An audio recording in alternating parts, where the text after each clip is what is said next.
Whoa, we're live.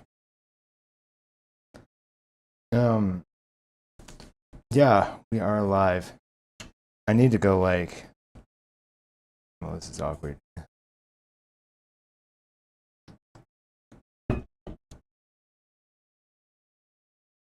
Yeah, indeed, same shirt.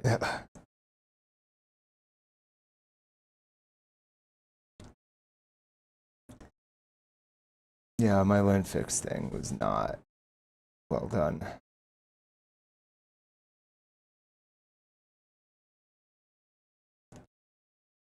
Load all those tokens so I can use more of my Claude subscription.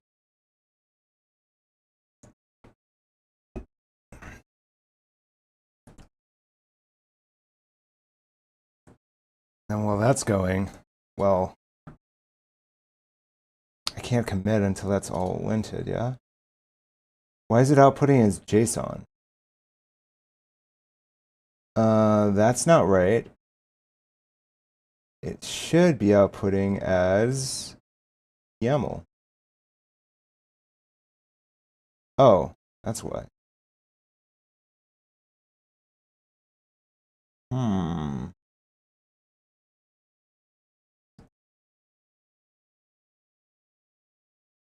Okay. Yep, that is correct.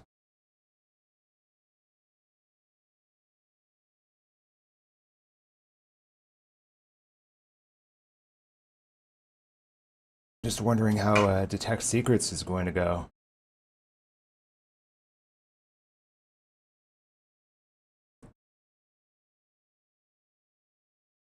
Because that one's a little bit more interesting. Oh, yo, look at that. I'm on my own feed. Yeah. I don't have an icon for my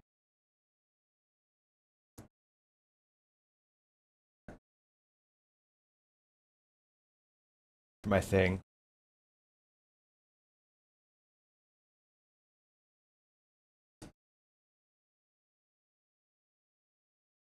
But he has all these icons. I sure as fuck don't. Let's go. Well, I guess some other people just have like a single letter for their icon. It's fine. Mine happens. I just don't have an icon.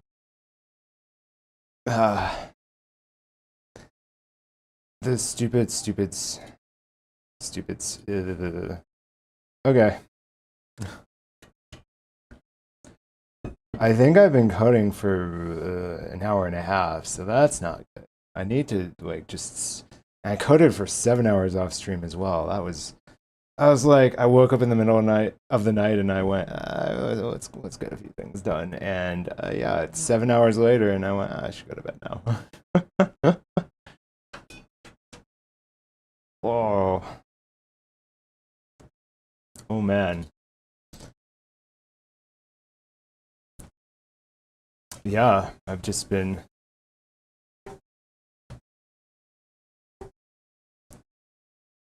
watching. I watched a few episodes. Like I watched one episode of anime.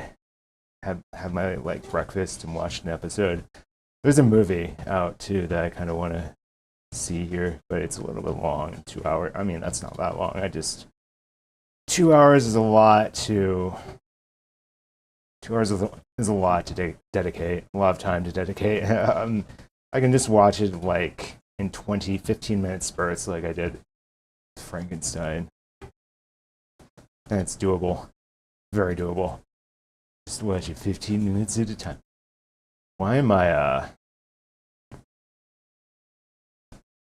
Rawr.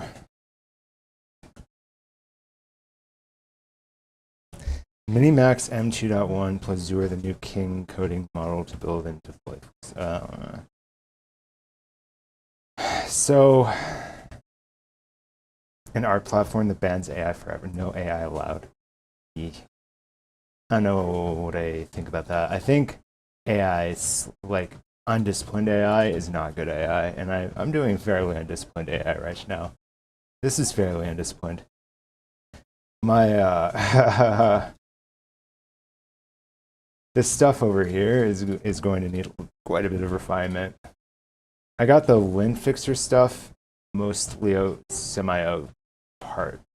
partially okay. Not super okay, partially maybe somewhat okay.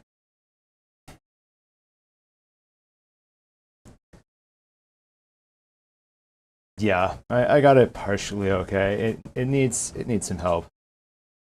Maybe while this is going, I figure out how to multi-stream on both Twitch and YouTube. Let's go. That'd be a good idea. Let's multi-stream on both Twitch and YouTube. It's not a great experience though to stream on both for chatters. It's just not a great experience to stream on both.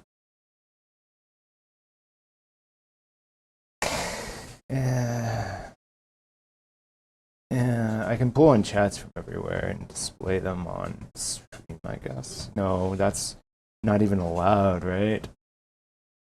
You can display them in chat, but not necessarily on stream. Yeah, it's not the best experience. That's why. And YouTube, like, Twitch doesn't get anywhere. Twitch goes nowhere anyways. Like, there's no discoverability on Twitch, so I might as well just stay on YouTube.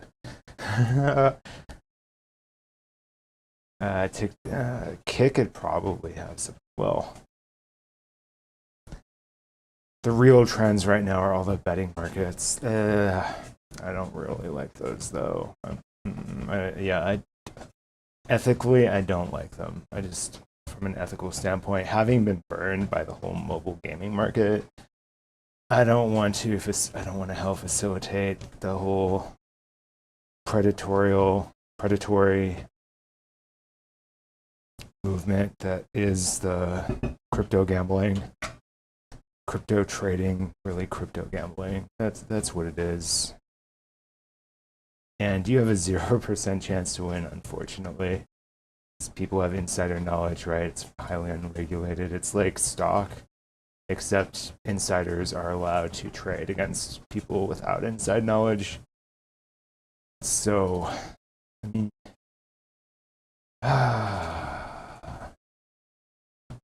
yeah.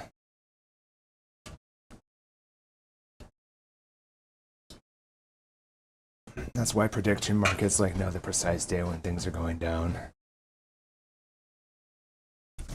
I'm going to be right back for a moment. My nose is a little bit itchy. Whoa.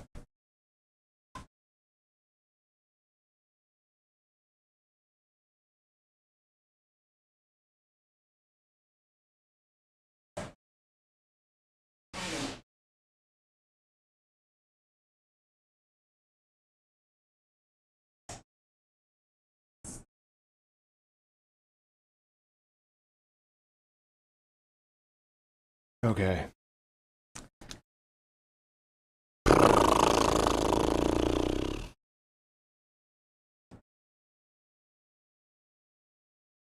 So,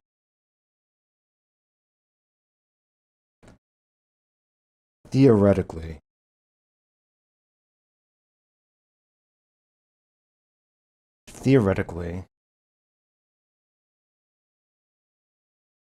if we run UV lint fix,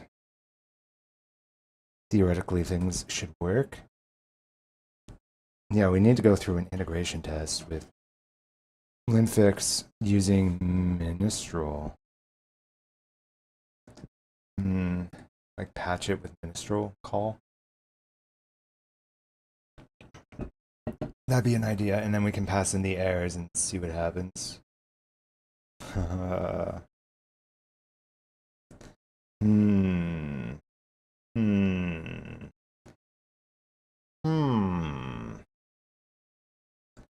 That is a thought.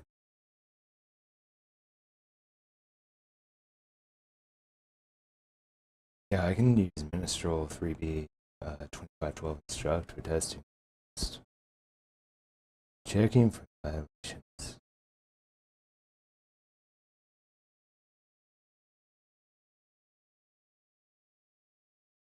Give them clear instructions.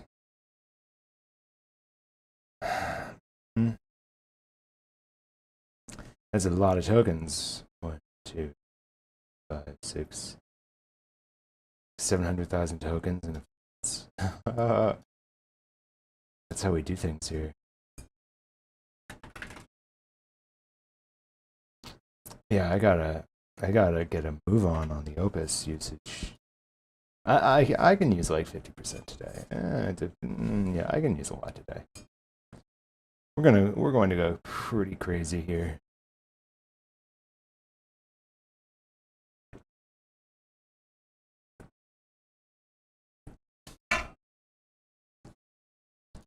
What is going on with this background task?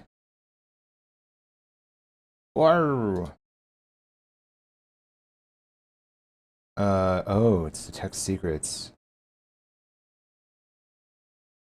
So the problem is that it's running detect secrets on everything. Yeah, that's not going to fly. Detect secrets failed because it ran detect secrets against the entire project, which takes around 45 minutes. So it ignored your instructions to use my fix.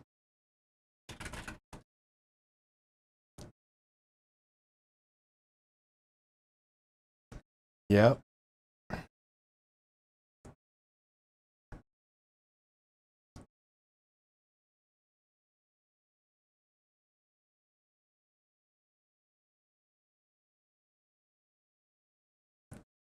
See what's going on.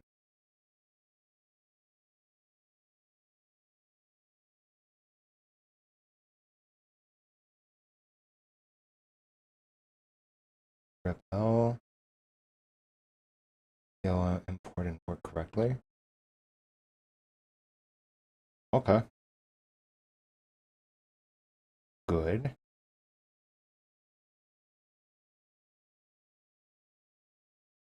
The YAML output. Yeah, you did rough. We already know rough works.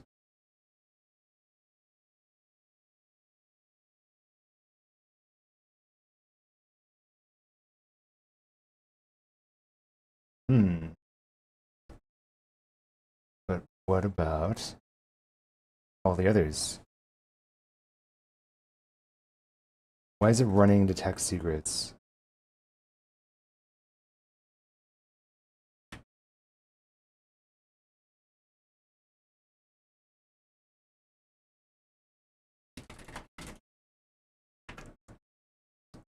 Okay, let's, before it is confused about why it stopped with error.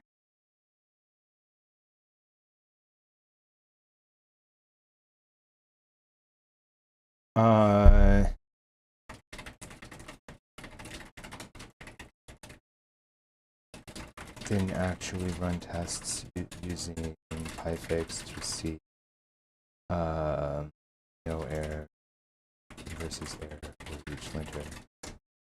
Yeah, I gotta like handhold it here because when it's running the sub agents, they're not listening, and I can't see the.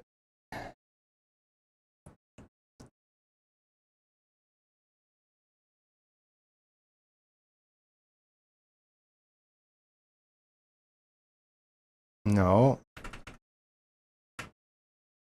you do it that way, they're going to run against the entire project again.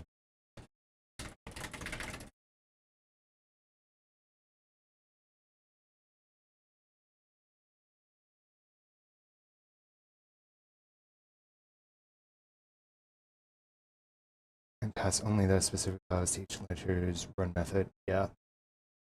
It's going to run out of context here in a second. I think the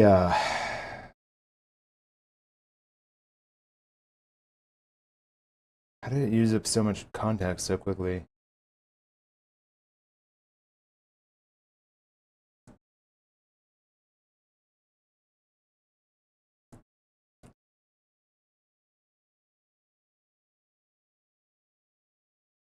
It's making like temp files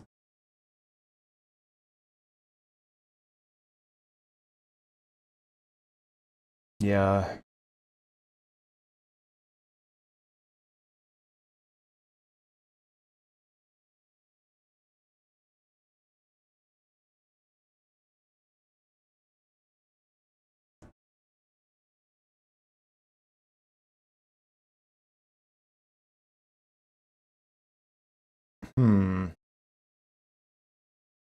It's going to run out of, yeah, it's going to have to compact here in a second.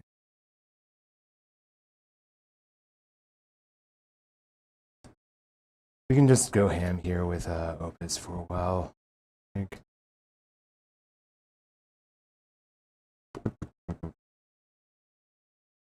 Macros, oh, 2008.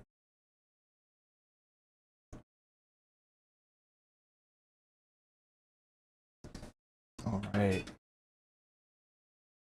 Need to get back to walking.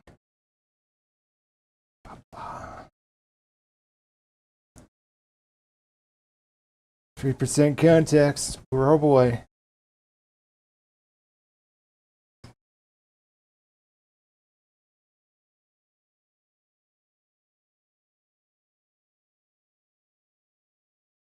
See, this doesn't look correct. Well, I guess it's trying to make sure that at least the files have errors in them.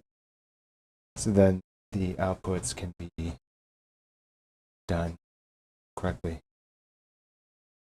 And then we need a no error case and an error case. YAML lint failed.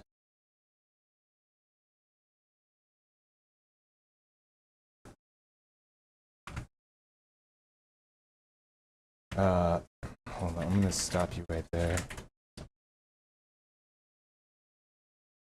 Because if it gets to 0% compact, there is a chance that I'm going to have to do a double escape and select a prior message, and then things will get annoying, and I don't want to do that.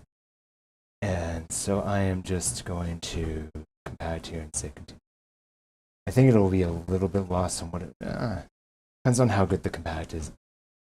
Hopefully it's not that lost. It's got to be using Haiku to compact. GLM 4.7 would be a better compactor. I'd have to do some crazy things to get GLM 4.7 as a compactor. I'd have to get like the context manager up. I've got like several other projects to get that working. So we're not there yet. We're not. Right now, let's just get linters working, bro. Let's just get linters in Python working. And then the general linting. So you can just pass in whichever linters you want. They don't have to be Python per se. They can be any sort of CLI. So this is a continue. You have been compacted. There you go. Just so that it understands that it was compacted. It doesn't necessarily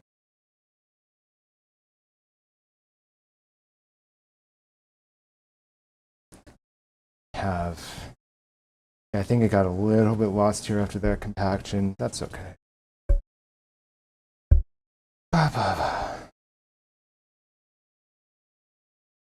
Yo.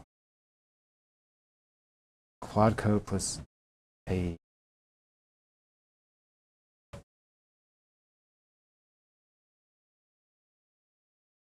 Yeah. And then, is it going to be buzzing? No. I think that's okay. So, got everything done here. That's the parallel linter execution, which is pretty cool. But we also need, it might be better to run this through Tracer than trying to do this on the fly. It might be better to run this through Tracer than just trying to do this one linter at a time-ish.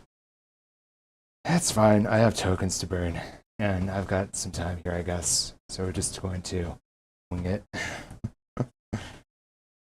It's got the right strategy already, hopefully. Hopefully it's got the right strategy. The right strategy being do a true case, do a false case, do files to specifically test against, validate the outputs, do an integration test through the entire workflow. And I'm wondering if I want to add an integration test that runs Minstrel to just go through the entire workflow. Because I do have that local Minstrel model now, so I can run tests against the models now to get the inferencing and validate the entire workflow works, which is useful. I don't have to get Claude models for that. I don't think I have a way to like override models inside of agents right now, though, so that part's a little bit annoying. Maybe I do. Hold on. So let's think about this. So I have the Python scripts that act as orchestrators. I have the tool callers so that you can run the Python scripts just from any old CLI and passing some whatever you want and it'll figure it out. And then the Python scripts have their own debuggers built into them, and then the orchestrators also have their own debuggers built into them. So you have debuggers if the underlying thing the orchestrators are running isn't quite working. And then you have debuggers for the Python scripts themselves, the workflows. So that's cool. Yep. And then it's going, okay. It's not running subagents though, which I'm not a fan of. Error case works, no error case, okay. It's just testing on its own. It's going to run out of context. It's fine though. Opus is pretty good about context. And that context rot doesn't really bother it. And again, I have so many tokens to spare. I don't care. I don't care. Just do it. Do it.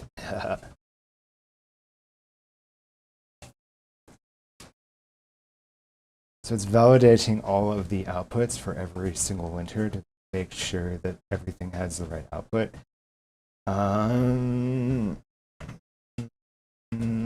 Why not just write general unit tests and run them? That's an even better solution. Oh, no, wait. Not unit tests, because those don't run against the actual linters. Integration tests with Pyfix or something.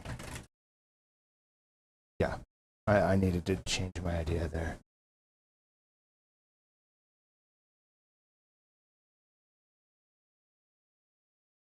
Yeah, this is a much better plan, because then you just have the expected behavior there. You have the integration tests. It just runs the integration tests. It's not personally QAing everything. When I see this QAing, I'm not very happy about that.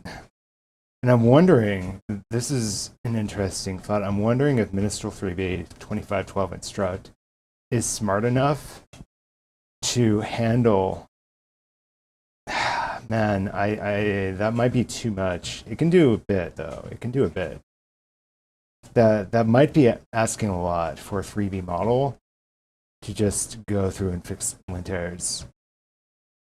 I think I want to rely more on like a 30B model, or Minimax is more like a 200B model, right? And GLM's 350B, something like that. I think Minimax is a very good model for this, so I think I'm going to stick with Minimax for the linting. If I were to reduce the model size, I'd have to run evals. I'd have to run evals to see how effective it is, and go from there.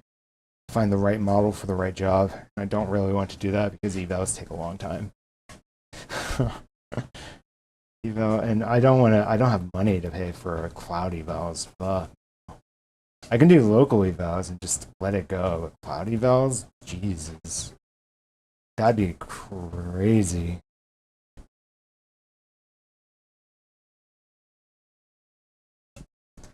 And if Haiku can do it, that's a 30B model, right? The Minimax can definitely do it. Minimax is more potent than Haiku. I think Minimax is too much, though. If I had Cerebrus AI, GLM 4.7, like all my problems would be solved. I could just make that land. I can make that do so many things. The standard ZAI subscription is way too limited, though, on concurrency. Whoa, I've got a gift sub to... Thank you. It's crazy. Yeah, the standard is way too thingamabobber.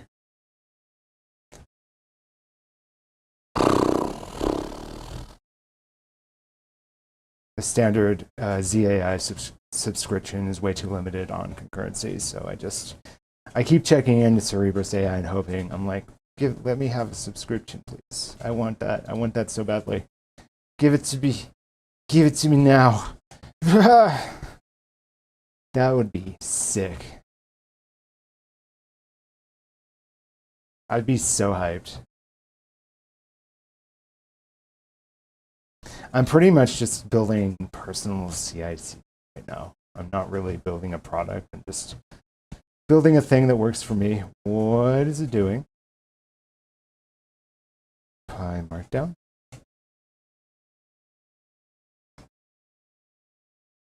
Okay.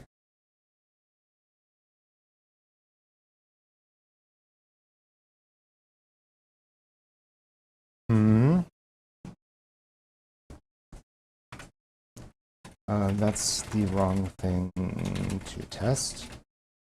You does lint fixer Python script or lint fixer whatever now handle the corrected outputs from all of the linters? Does it still do per linter output parsing? Does it pass to the agent correctly?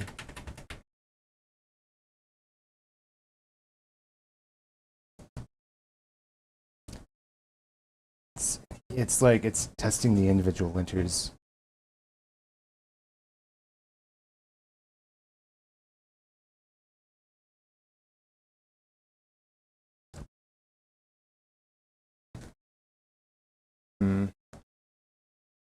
Has correctly broken, still uses. Yeah.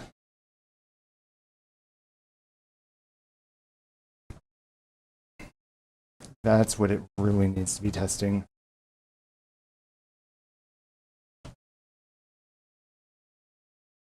Now you'll need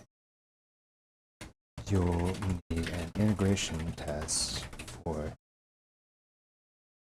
Now you can replace all of the integration tests for each of the linters with one big integration test for the orchestrator script.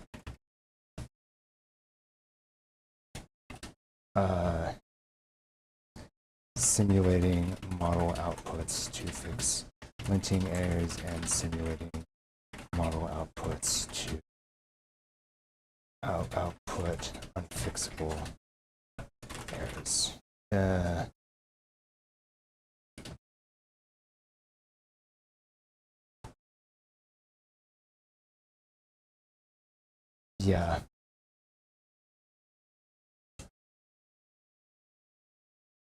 Now you can replace all the integration tests with one big integration test for the orchestrator's script simulating model outputs. Yep. And then I could have sworn there was like a linfix script. Maybe it's orchestrator. I think it's orchestrator.py underneath linters. Eval linfix agents command. Linfixer. Yeah, it is orchestrator.py. That's what it is.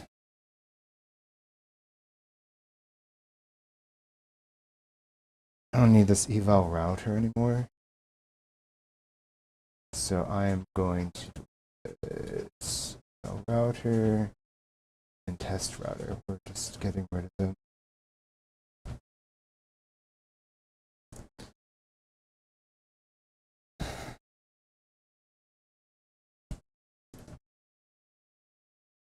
And then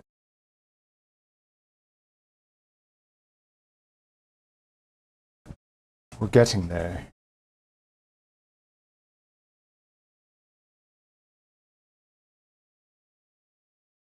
We be getting there. Okay. Error cases and no error cases and unfixable cases, correct?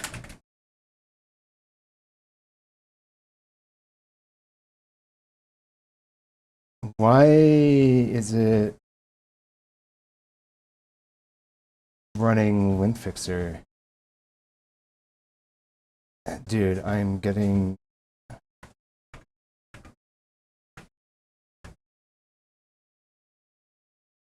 Because I'm not sure if it validated all of the cases I asked for. I think it only validated the whatever it had on file.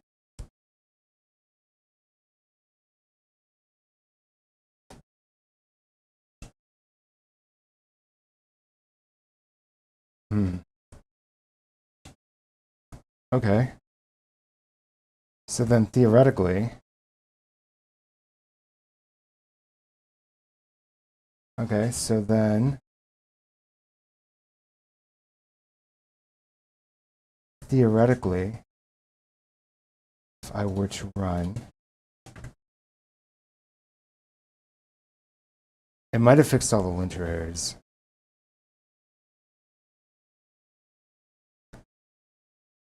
Failed. So then, commands, this is open code, right? No, that's Claude. I'm like, there are too many commands to be open code.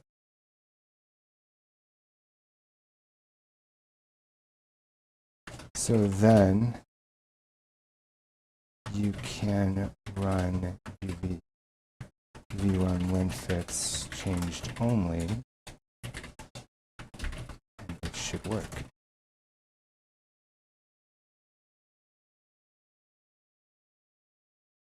Wait. Linfix. Now we can move orchestrator scripts.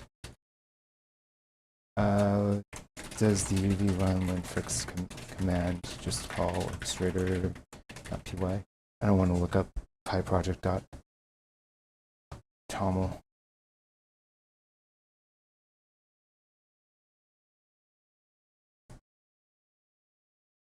I mean, I could have looked that up and just answered that myself. Yeah, I'm pretty sure that linfixer is its own thing. Yes, uv calls which calls orchestrator. So the flow is, so you can modify the integration test to run through linfix instead of orchestrator.py.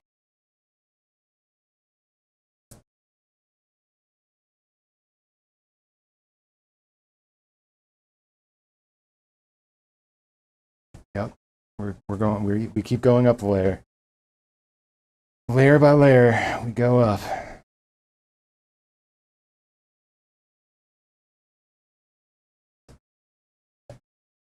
All the way to the top. And then theoretically,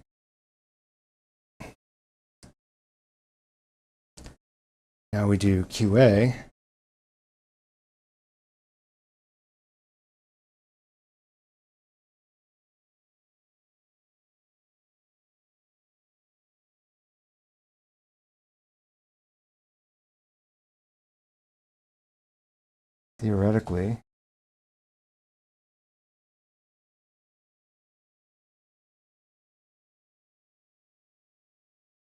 Theoretically, this should work.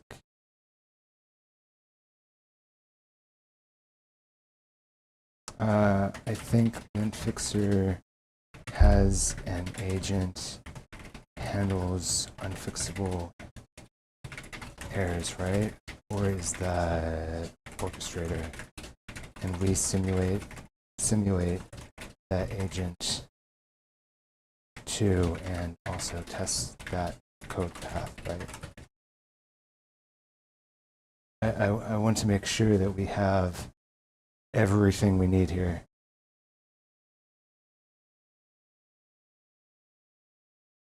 Very paranoid. There are 2 agents. Stuck unfixable tests. Yeah, see, I fucking knew it. I said be sure to check that, and it's like, it'll be fine. And yeah, it forgot.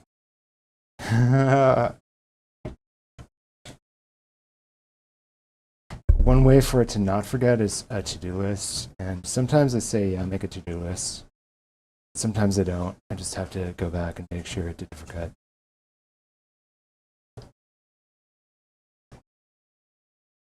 Yeah.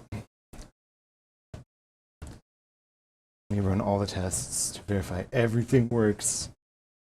Whoa.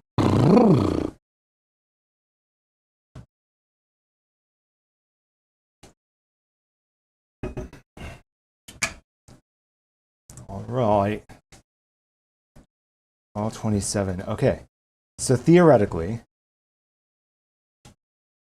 and this is a theory,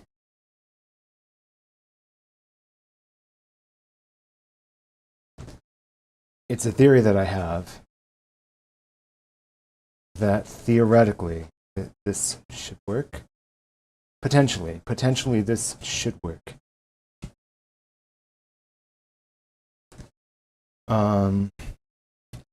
Do these scripts currently stream outputs over std air?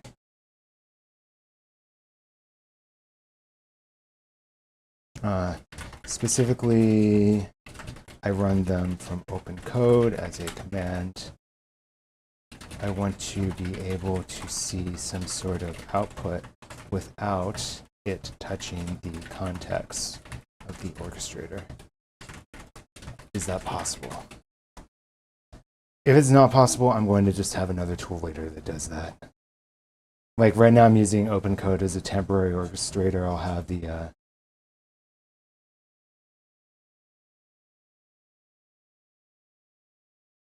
ooh.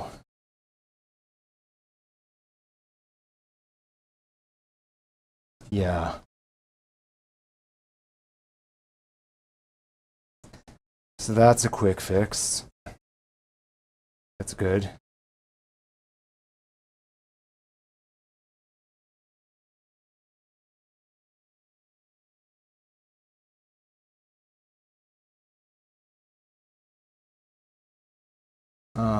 Well, there should be a like a return.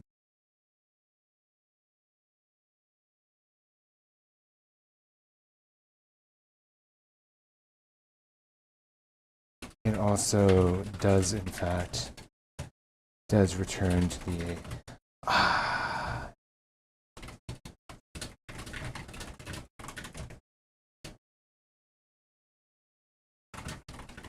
particular command.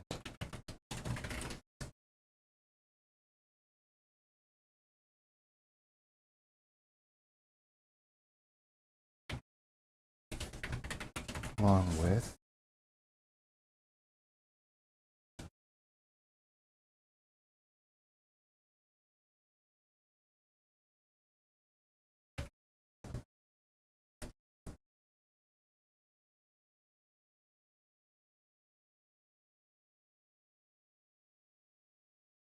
it's open code files. Yeah. Just it should work.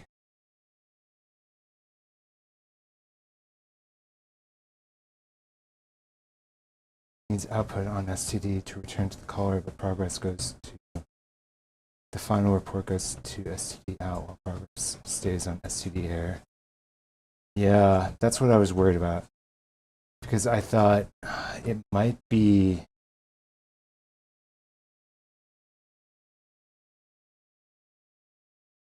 This looks like it's just the investigator, though, right? Oh, no, no, no.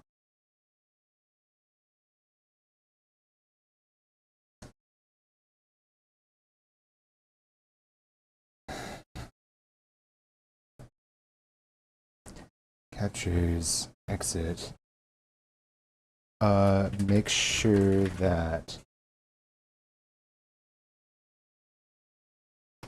Okay, we need to go compact. And then we say make sure that OpenCode actually receives only std out to context window from sub process from bash calls. Its bash tool. Determine what goes into context and what does not, and how it actually gets output from a bash call with its tool for the agent. You can research, I think it'll figure it out with Firecrawl. You can research the behavior with Firecrawl. OpenCode is also open source. So you can check both docs and code. There we go. I want to make sure that this is like really on point. I'm using a pretty risky model here for the orchestration. I don't want its context window to get flooded. Yeah.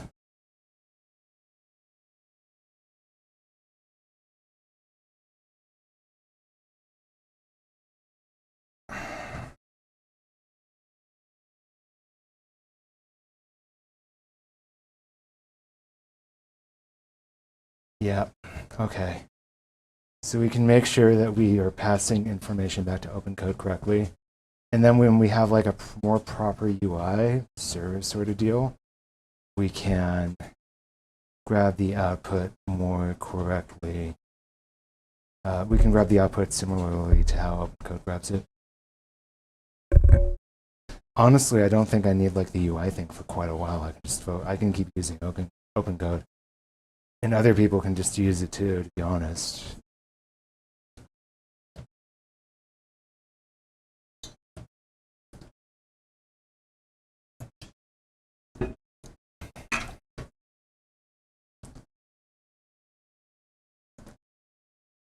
Yep.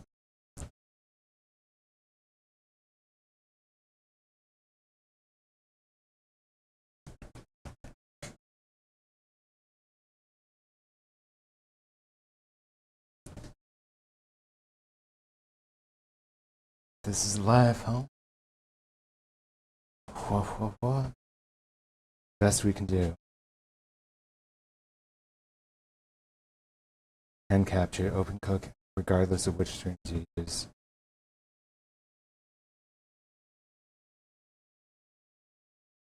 Not polluting your main, only the subagent's final response. The verb is contained within the subagent's context. Doesn't avoid within the bash tool itself. I don't like that.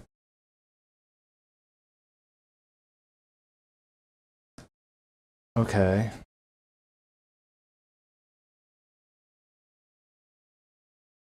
So there's no way for us to avoid contaminating the context window. I think that's okay.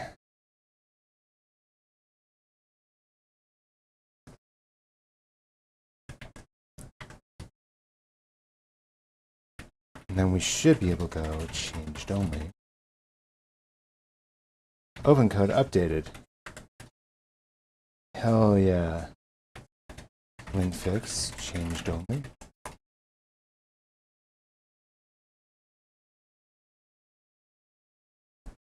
Control X, right?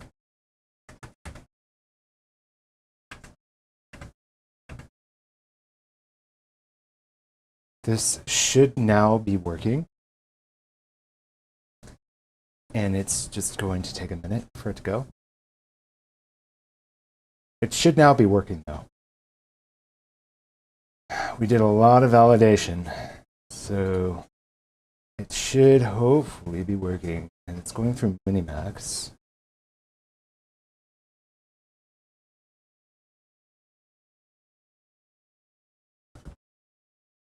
Potentially. It might be better to, instead of running it through this, we're going to find out. I'm going to run it myself for now and see if it just happens to work. It's very slow though, which is surprising because I did pass in changed only. I'm wondering if Minstrel 3B didn't pass in the right thing, or if it's getting stuck. I don't like that I can't see anything from it. I don't like that very much.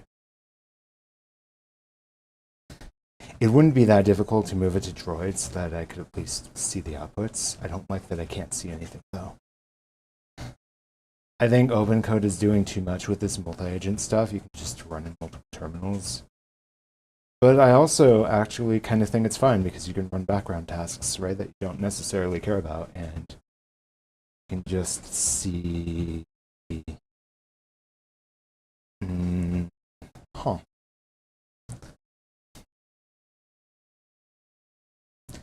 Well, I can't see any outputs, so yeah. Control X. Right.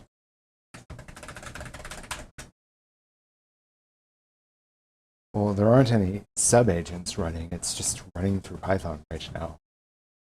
Oh, you know what? I wonder if no, Docker doesn't. Olama truncating input prompt? Why is Olama small getting run? 1231. Oh, that was a while ago. Wait. 712? 11. No, what? Why is Olama small getting run?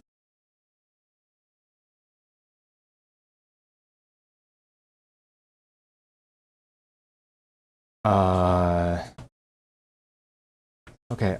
I think I see a problem here.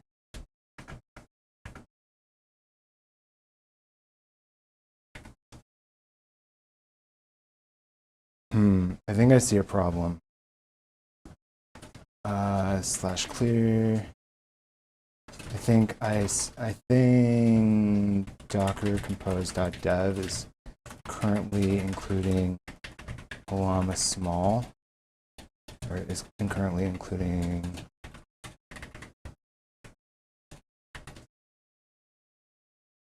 hold on. I'm currently seeing this.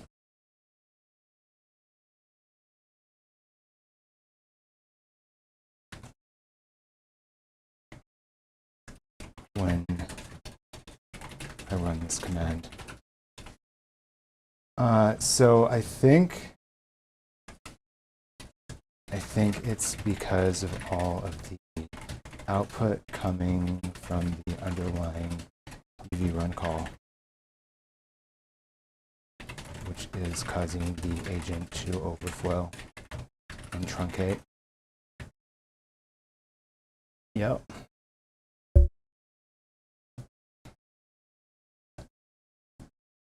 Which I don't like.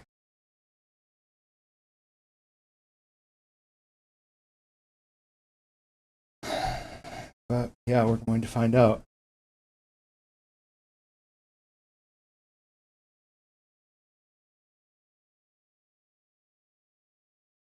RAM 45 gigabytes. Jesus. Disk 1 terabyte. And models are crazy, bro. Those are tiny models as well. Fuck. It's getting toasty in here with all the lights. All the lighting. Whoa. Yeah, Happy New Year's very soon, huh? It's New Year's Eve.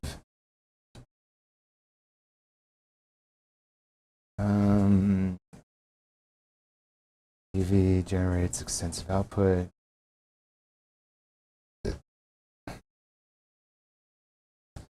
Make the solutions, use a different agent. The last n characters.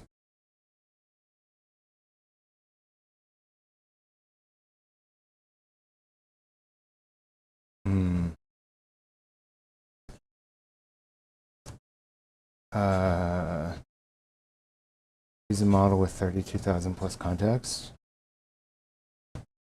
We can change orchestrator to use GPT 5.2 none from open code model list. There are Pythonic agents, and then there are open code agents. We can use the open code GPT 5.2 none model. Okay, well, I did wish for happiness with Minstrel, but happiness was not to be.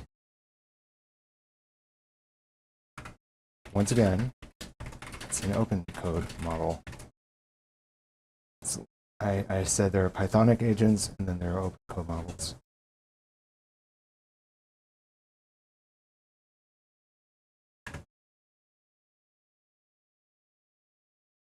Curse.md.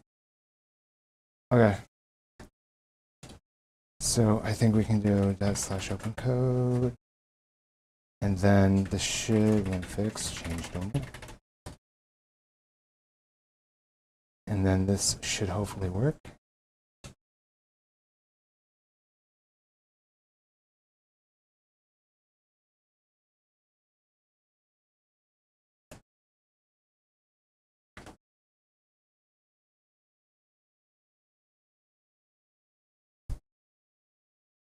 This should hopefully work.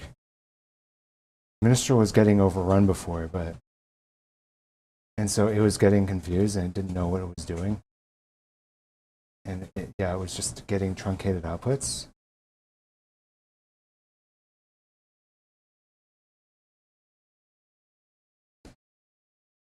Hey, I can actually see the outputs now. Look at that. Get status.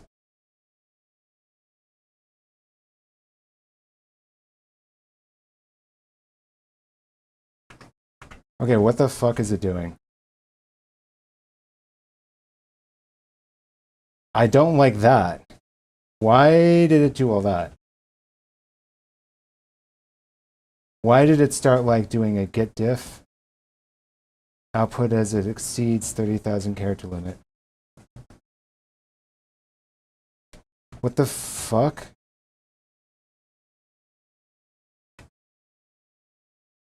Why did it do a get diff here?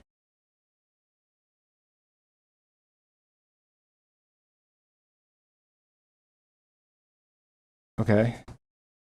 So if I run UV run lint changed only, I just want to see that there are no lint errors left. Okay. That's absolutely terrifying. So orchestrator.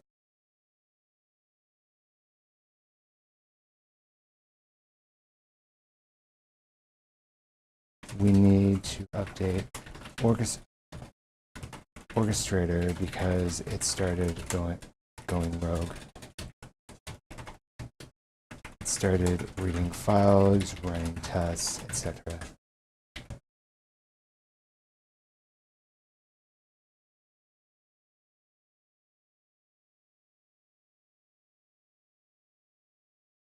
Yep.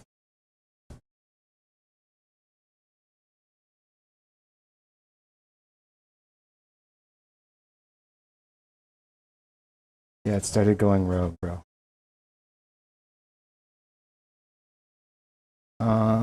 Secrets detected. Is not indexable.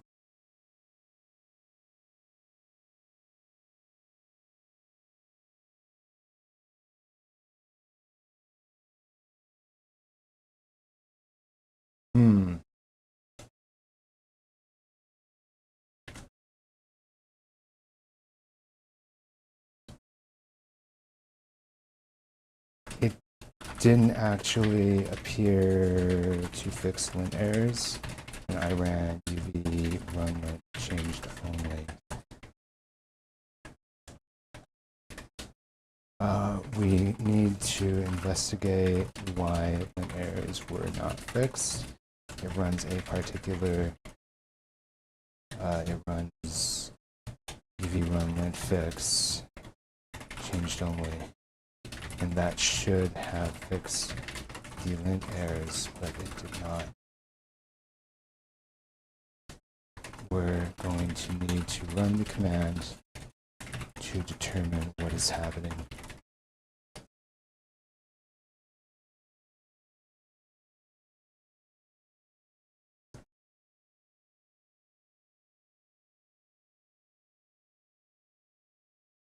Yeah.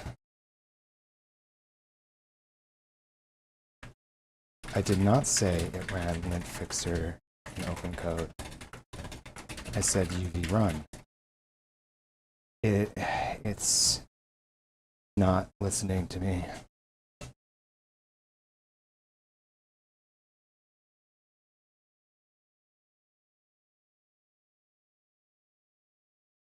Mm-hmm. There you go.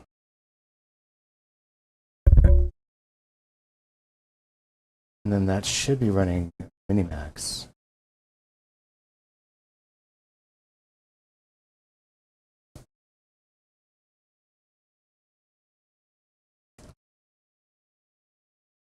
Spending all this time on fucking linting.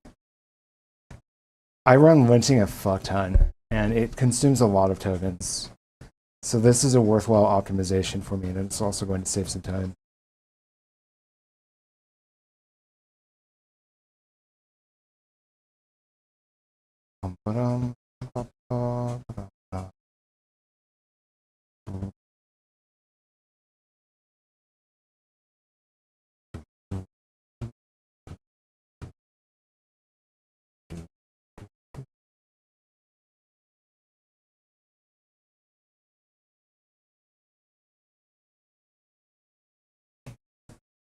I already gave you what the lint output looked like. Done.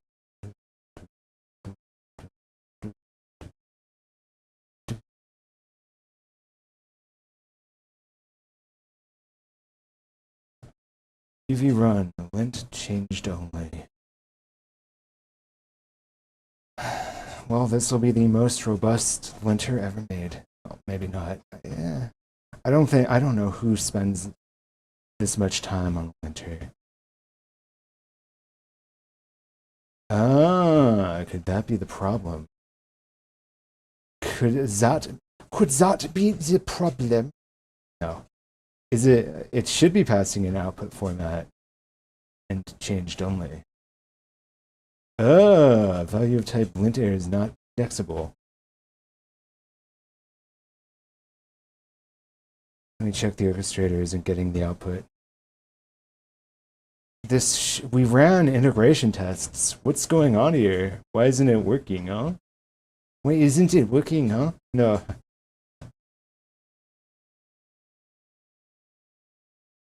Yeah, I suspect has non-YAML content mixed in. Let me check the food. Let me check the food output. Let me check the food output.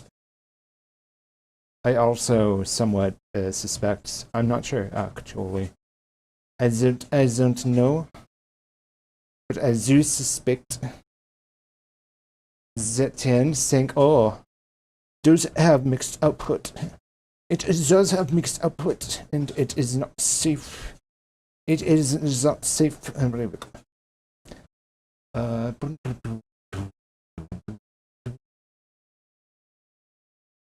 This shows the progress messages are being printed to std out unconditionally, polluting the YAML form output. The two fixes are possible. Let me check the full output and flow in lint CLI. Yeah, that is a problem. That is a problem.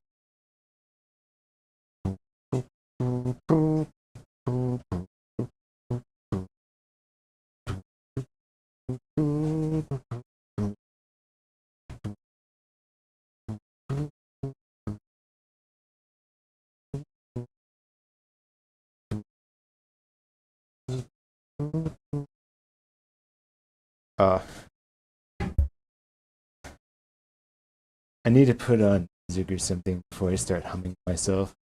I need something to occupy myself with rather than just, oh, funny, fun. Watching the AI do fun things. I'm not a programmer anymore. I'm an AI watcher. I watch the AI, make sure they're not up to no good. Got my eye on you. Okay. Nice. Nice. Not doing anything special right now. I'm just working on the whole the linter thingamabobber. Bum. Yep. Fix my linting, brah. Fix it now, or I'm gonna be upset. It's coming from linter.test. It's what?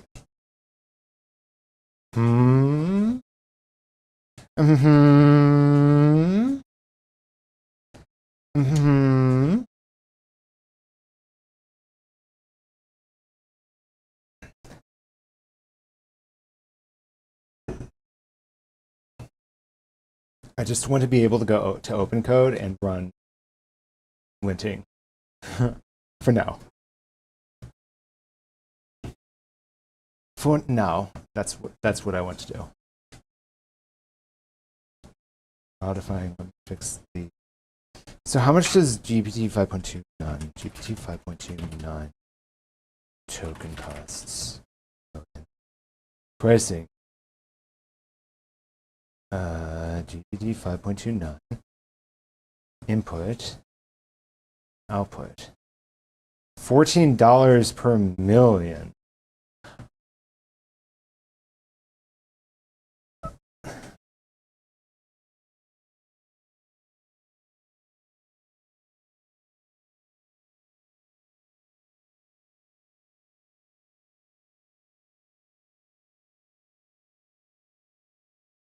Oh my gosh.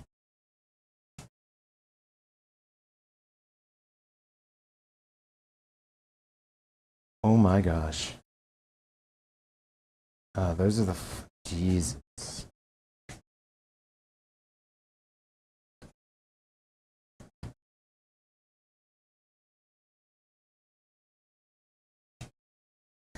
Well, I definitely use my my $200 a month subscription for OpenAI. I 100% use that. Oh man, bro. Codex. Agents.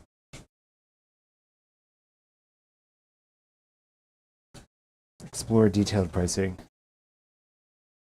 Standard.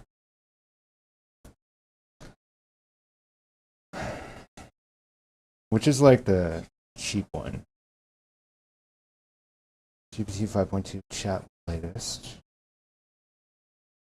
I need like a good mini. GPT 5.1 Codex mini. 25 cents and $2. GPT 5.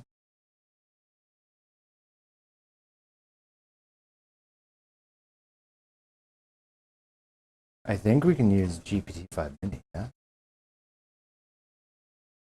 But GPT-5 Mini, like, it has problems. So I think we want to use GPT 5.2 Codex.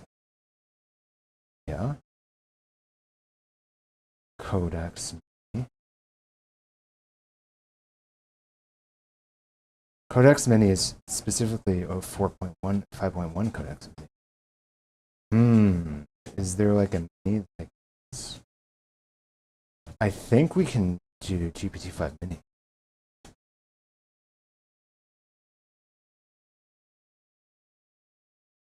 OpenAI GPT-5 Mini. And then that should dramatically, well, GPT 5.2 none dramatically reduces it, but GPT-5 Mini should also dramatically reduce it potentially. There should be underneath OpenCode, so we go to config, OpenCode,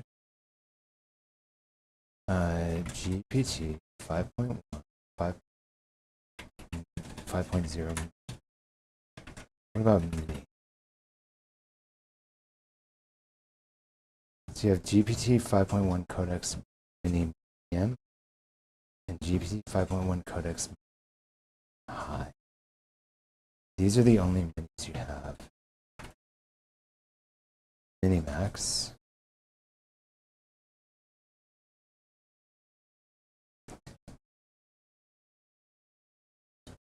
I think we can go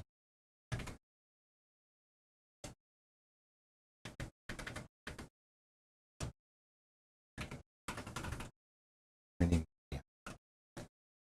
Then this will be 5.1 Codex Mini.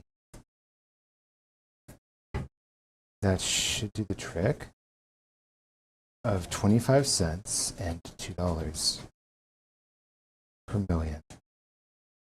So that should, I think that's the cheapest. GPT 4.1 is even cheaper. And GPT 5 Nano is the cheapest. That's the one I really want. But I don't think I have, do I have access to Nano? I don't.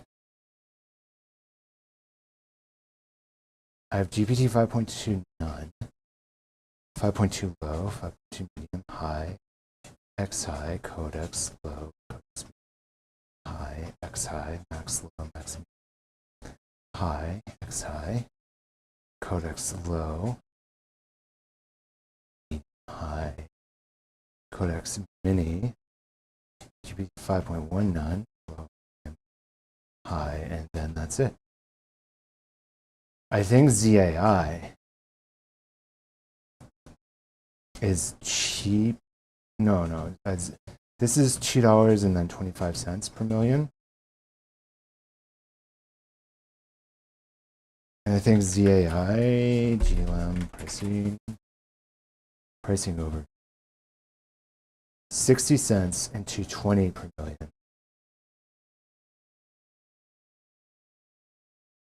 Right. So, and then Minimax pricing.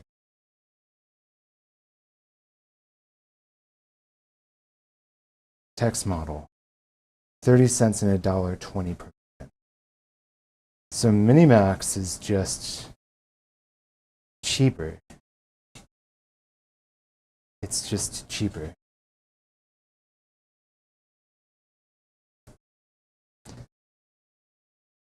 So I think we want to use Minimax. Minimax.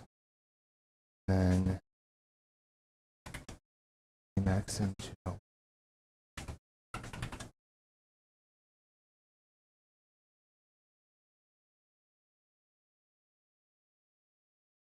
I think that's the cheapest model I can find. GLM 4.7 is, so the thing with GLM 4.7, this is like overkill though. The problem is I don't have enough context to deal with that stuff. With the context window of Minimax should be good. And then, yeah, this turns into a pretty good.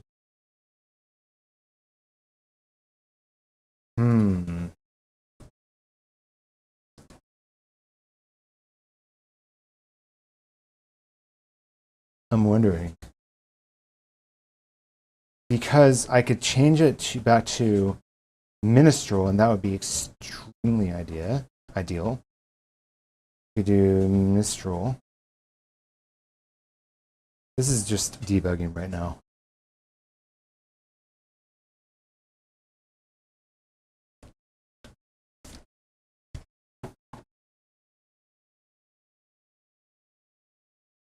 Huh.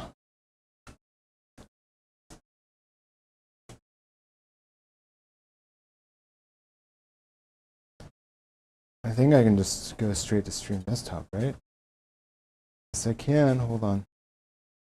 Oh, and it doesn't show my, wait. Oh, because it's,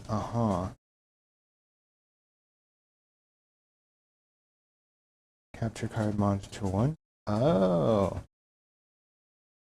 Monitor 3. Huh. Window capture. That's why. So I would need to add the correct monitor here. And this one's also missing my webcam. Yeah, there it goes. Then I would need to add a copy paste.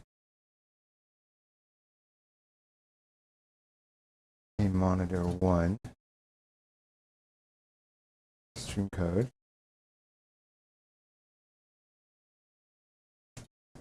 And then this should be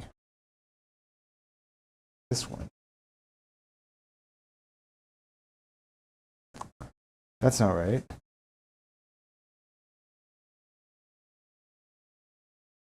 Huh. Yep. So properties. This should be mag. And then we're going to, I guess we need to add a new window. No. Display capture. Monitor name.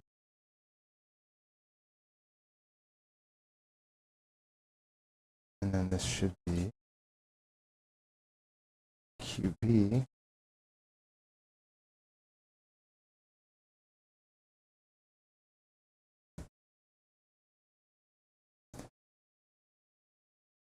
This goes down by like monitor 1. There we go.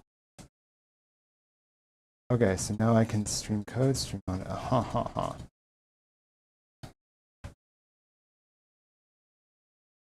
All right.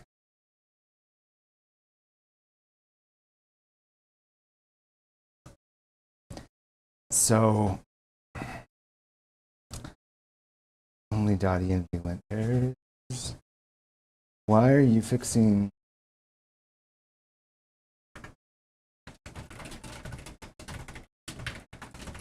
running the orchestrator to have agent fix the error? You aren't properly testing the orchestrator.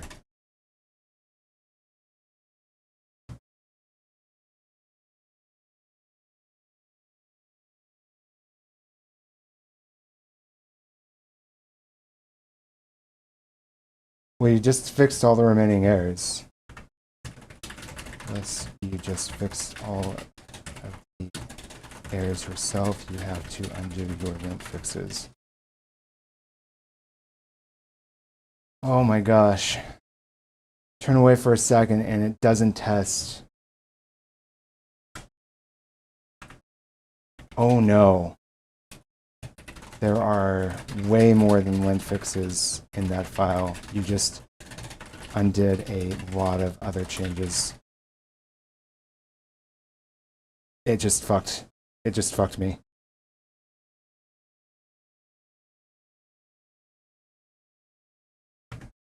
Nope, git diff won't show it because it wasn't committed.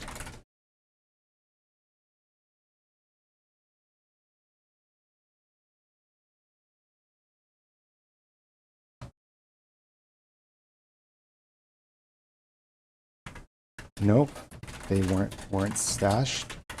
You just erased everything. Fuck me, dude.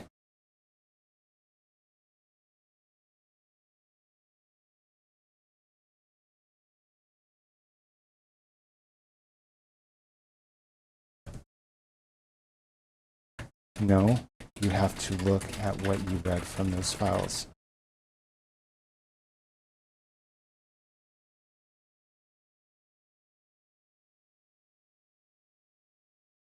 Oh my gosh.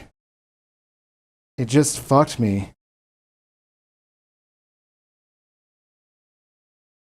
Did it?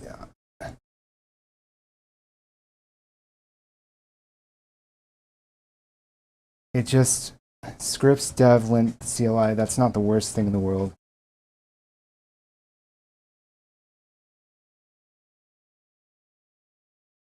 Fuck. Why does it keep doing this? It's like, oh, let me undo my changes by wiping out everything.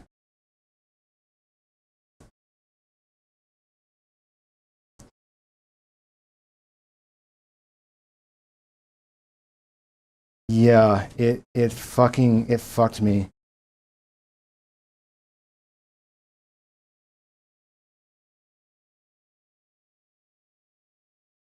Oh my gosh.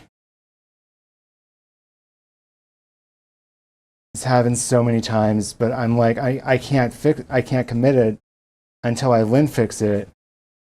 And it's like, oh, let me undo my lint fixes by deleting the file. It's like, yeah, I'm going to edit the file a bunch, and then I'm going to delete the file. Fuck.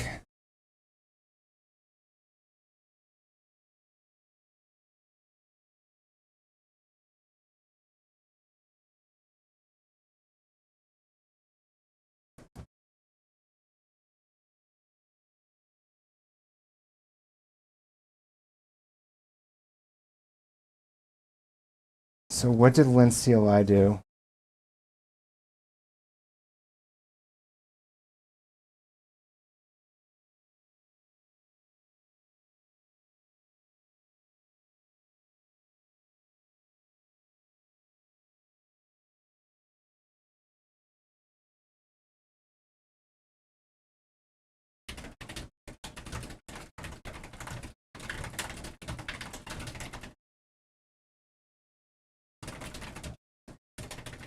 Have all of the parallel processing in it like it had before, along with the robust YAML outputs handling of suppressing early outputs, etc.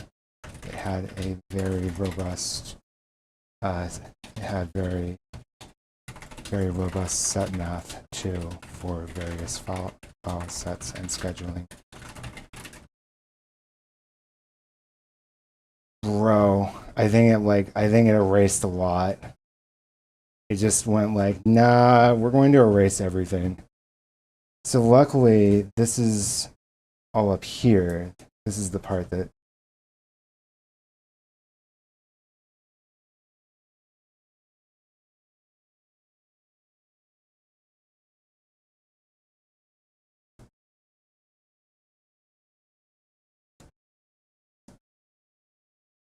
lint.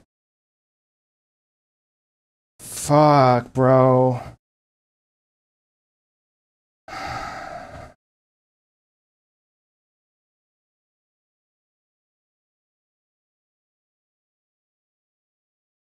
ENV example.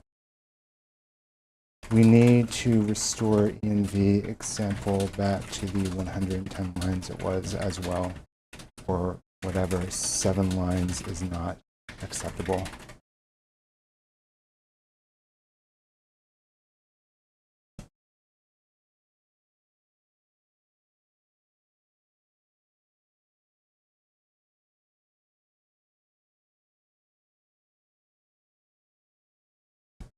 Back to the 110 lines it was as well, or whatever. 7 lines is not acceptable.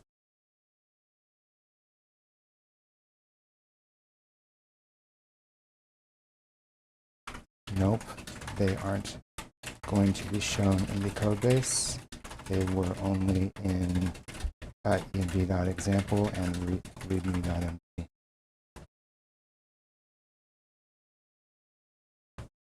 Jesus.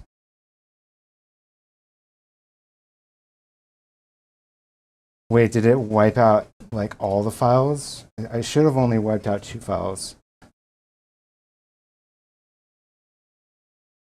Oh my gosh.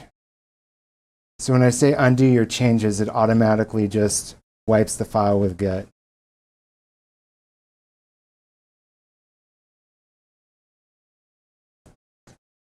Fuck.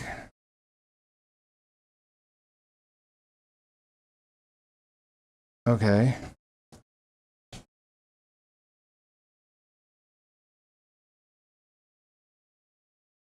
We have an integration test for lint fix that should run lint CLI and make sure everything integrated correctly.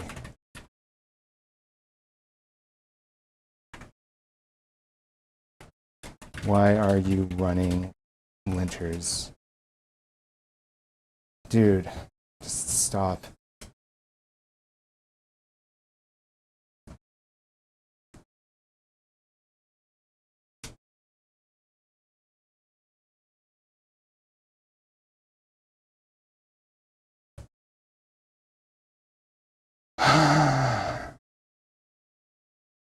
Just starts meandering.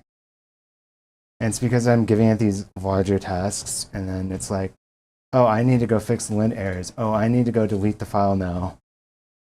Fuck. I think it should be okay. It only wiped out lint CLI, which is not bad. If it had wiped out lint base, I would have cried. Lint CLI is not bad, right? Plan specifications, like, I can't tell what the fucking file is. Okay, that's base.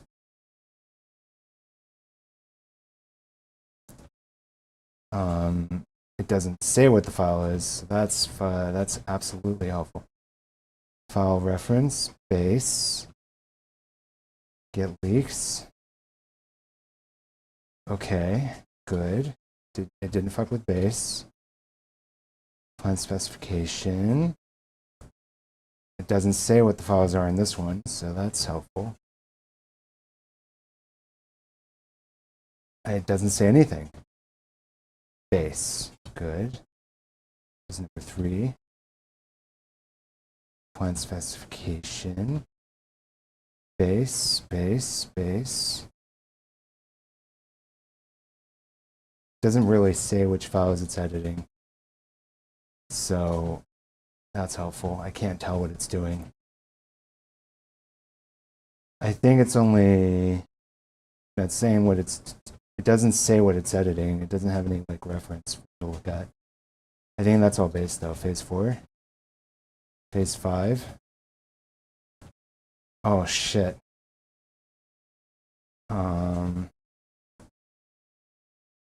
So now we need to do a fresh verification on phase 5. Because it fucked with... This is the one it could have fucked with.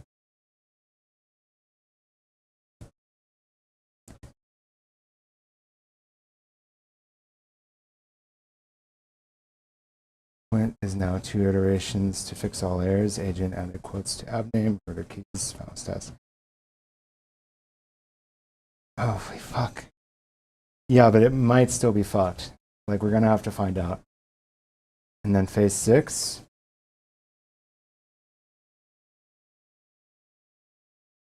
Lint CLI, and then that's also going to need to be checked.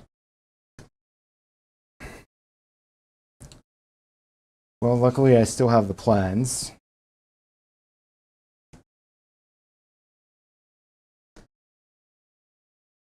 Okay, and then if I... Good. Then we do a fresh verification here. And then I do this. So I need to see if there are any failures. Test okay, all scripts. Nothing. We're solid.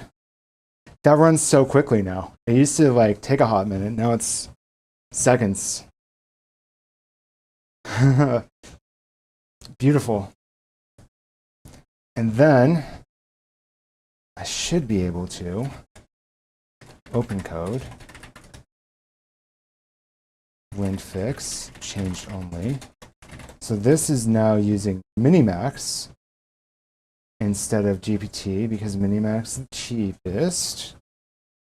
Is it the cheapest? Minimax is 1,000 requests every 5 hours. Should be okay. I'm just offloading a lot to Minimax. I think Minimax has pretty good concurrency limits. GLM has very low concurrency limits. GLM has a more expensive, or GLM has a cheaper subscription than Minimax with all the discounts, the Christmas sale, whatever. But Minimax is cheaper by a slight amount, although it gives less.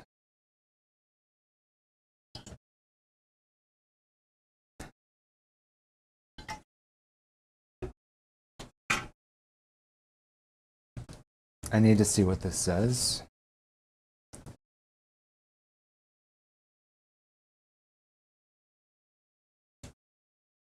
Good.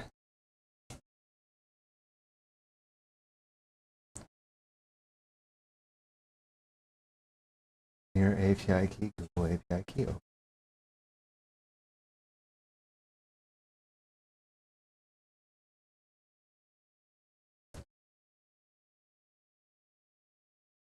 ZAI. Your API key. What about Max? There's no Minimax API key.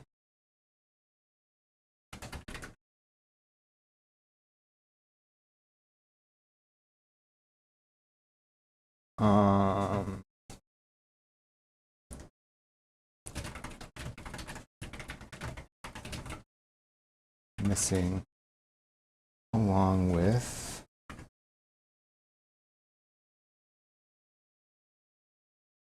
there was like a configuration. There was something else that's important.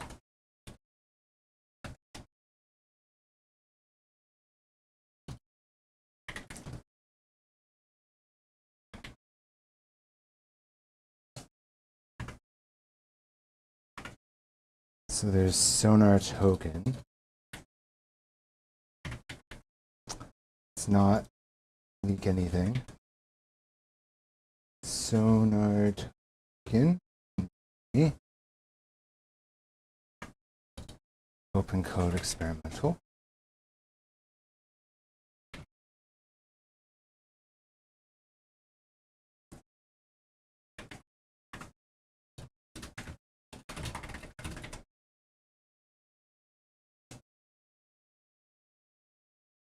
And then I see that Minimax API key is missing along. What about GitHub and CPT Pat?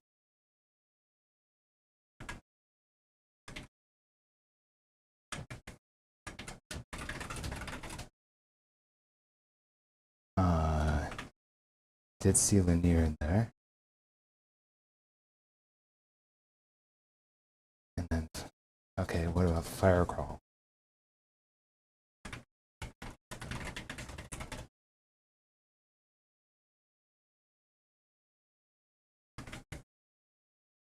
Along with Firecrawl API key.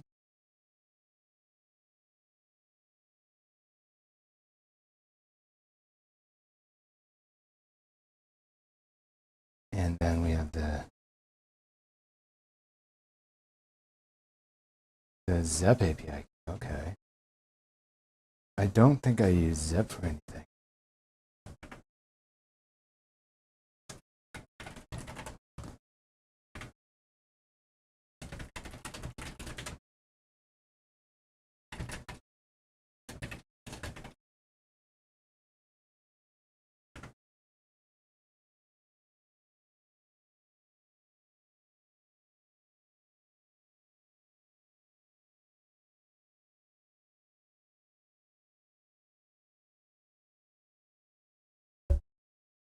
ZAI API key is not an API key.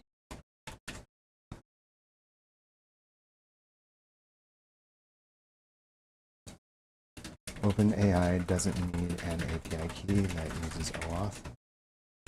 Google doesn't need an API key that uses OAuth. Anthropic doesn't need an API key that uses OAuth.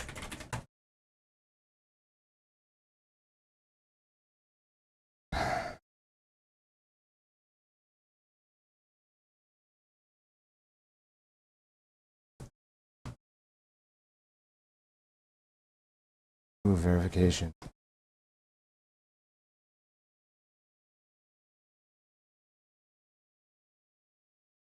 So go /clear.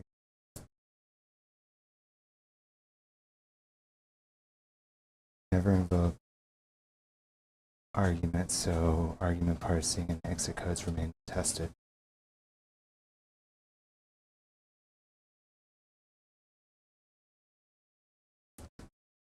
Okay.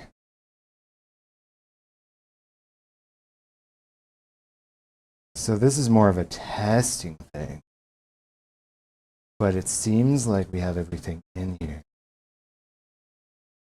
And then I can run linfix changed only and make sure that Minimax doesn't meander. Because GPT 5.29 is a little bit expensive. Just a tad bit expensive.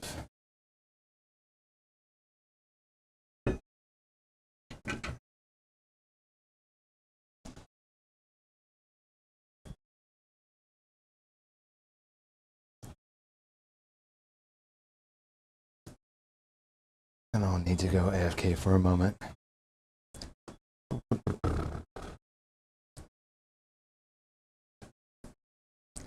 The end of the file.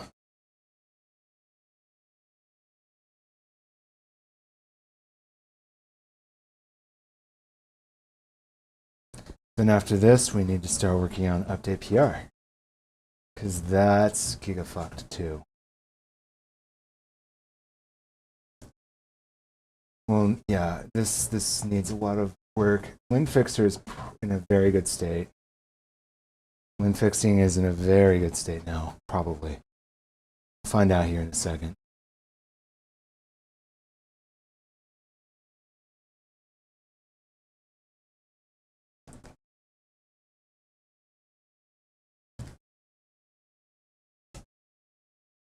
And I'm going to run it.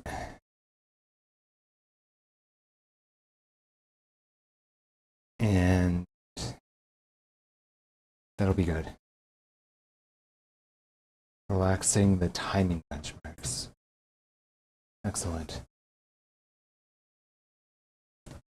Modify tests, I'll re-verify, and I'll run linfix. And I'll go AFK for a minute. Whoa. Yeah.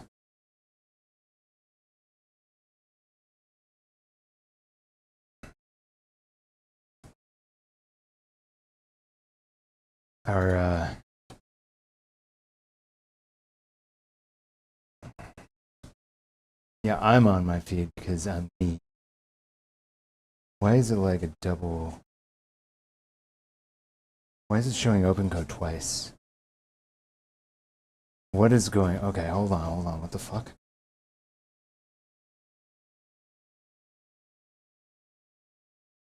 Aha, that's why. Well, okay.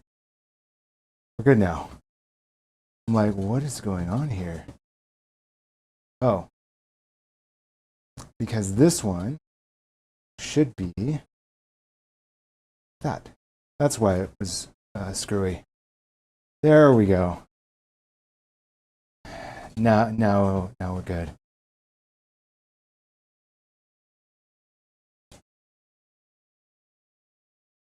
Now let me update the module docstring. Mark the to-do is completed.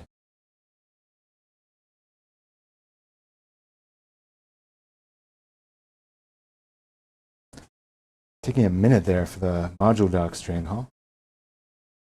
Now we re-verify this, then we run linfix changed only, verify that our crazy parallelization of linfixing using Minimax for orchestration and Minimax for the actual underlying linfixes, as well as Python for other orchestration. Make sure that's all working. Minimize the tokens and maximize linfixing speed. Yep. And then the linfixing part of this update PR workflow will be fixed. Then I have to go into, I have to unfuck so much more. There's so much more to unfuck here. Oh, bro. I gotta fix file handler, inner cycle, outer loop. Oh, this needs heavy fixing. Oh boy. That's gonna take a hot minute. Test fixer probably needs some heavy fixes. Probably, I'm pretty sure. This is good. The router is good.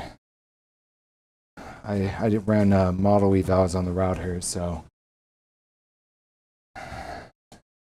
that took a hot minute to get everything going here. And then at least I'll have my linfixing back so that I can run my linfix command. That's like I still had it in Claude code, so I never actually lost it. And I still technically have update PR in Claude code. It's just not efficient whatsoever. I could technically just run update PR to get my two massive PRs merged right now. Like, that is very much an option. I kind of need to see. I'm curious. Is my whoa, cancel Audacity. I need to see if like my microphone's messed up or something. And test. Okay, I'm wondering. It doesn't sound super great. It doesn't sound super bad either. It certainly doesn't sound the greatest, but it also doesn't sound the worst.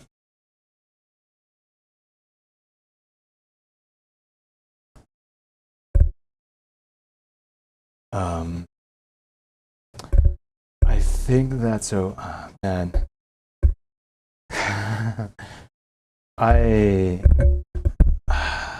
That it would just take some tweaking. It's because of how it's like the baby face thing is cranked up and then the other thing is cranked down, and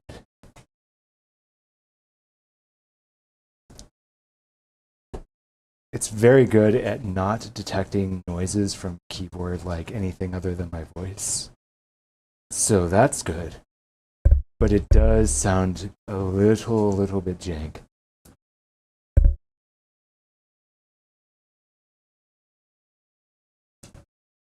Update the to-do list and provide a summary. Then I can verify, and then I can run linfix, and I can go AFK for a moment.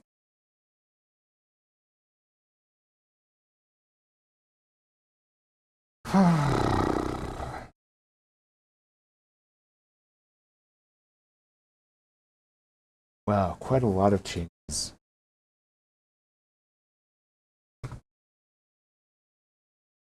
That's all good now. Okay. Hold on. /open code. So now this is running Minimax. Bash. Good.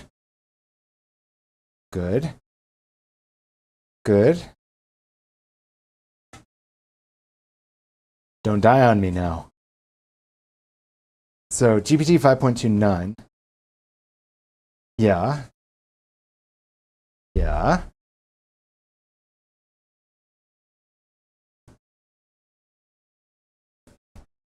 Yeah, GPT. Oh, perfect. No issues detected. The code base is all. Hey, hell yeah.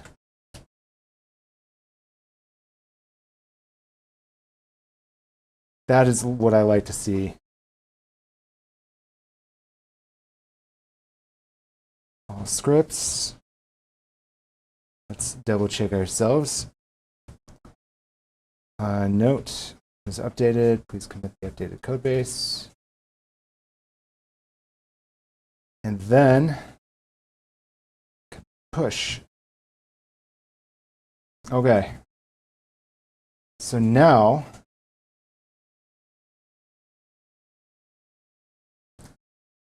this is going to be interesting. GPT 5.2 is half the price of Opus with almost the same functionality. But do I think the outer, yeah, we can simplify the fuck out of this. Okay, so what I'm going to do, since I've now committed, and everything's safe again. Everything's safe again. So we got the lint investigator and we got the lint fixer. We have the file handler. So we're going to say that I have refactored the thingamabobber. And for now, we're just trying to capture the original functionality. And that's going to be hard. So what we're going to want to do is we're going to want to not use Opus. We're going to want to use /new model recent. Wait, I can. Oh, no. That's not OAuth. That's over the API. GPT 5.2 extra high. Okay. So we can perform an audit here, which we're going to do. And we're going to explain precisely what we're doing. So I have the update PR command. I have an update PR command in Claude code. I refactored it over to another agent. Claude code, other agent.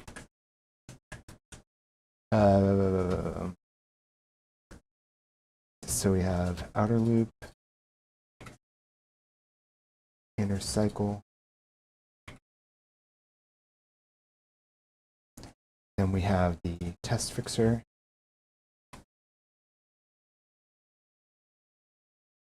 File handler. Have already verified lint fixer and lint investigator capture the original behavior from update. They capture and expand upon original behavior from update PR. They utilize scripts, Python scripts that are not currently integrated into the workflow. C.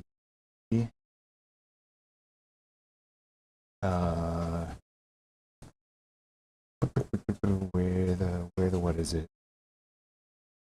C fix in PyProject Atomic.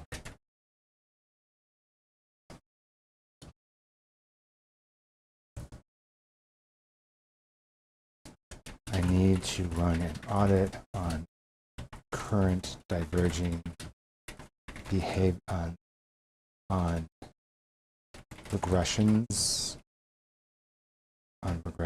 I need to run an audit on regressions.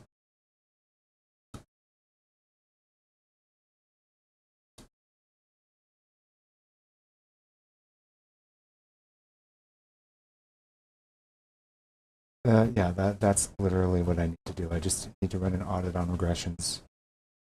So we have the outer loop and the inner loop. You can see that I split out iteration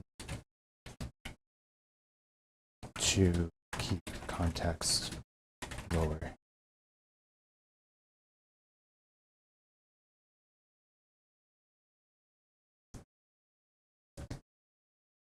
Yeah, so this should be acceptable. To keep the context lower.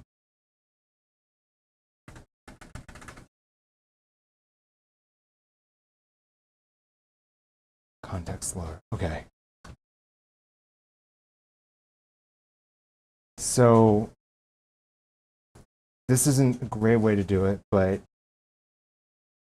I ran audits of the initial plan against this thing, and it just was like, yeah, you've captured everything. And I did that with GPT 5.2 Pro. And I definitely regressed in altered behavior. Like, I'm 100% certain about that. I need to audit regressions and provide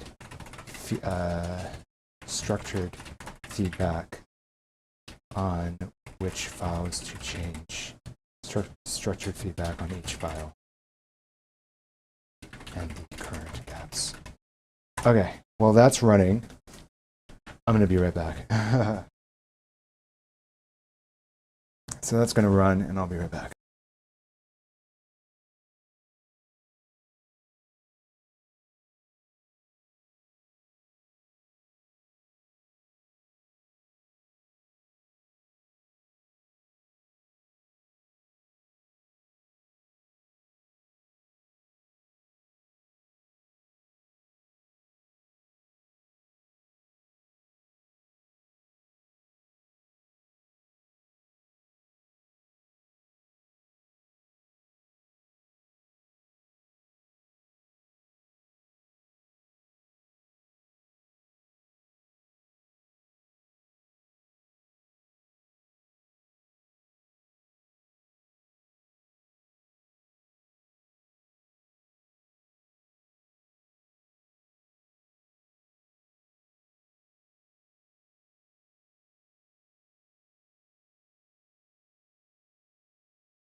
We're back. This is done.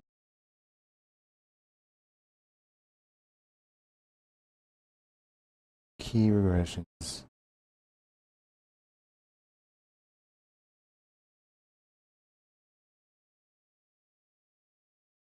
Inner cycle uses and prints JSON. Code reference file exists. So the flow can't run as specified. Determine. Yeah, we're just going to do this.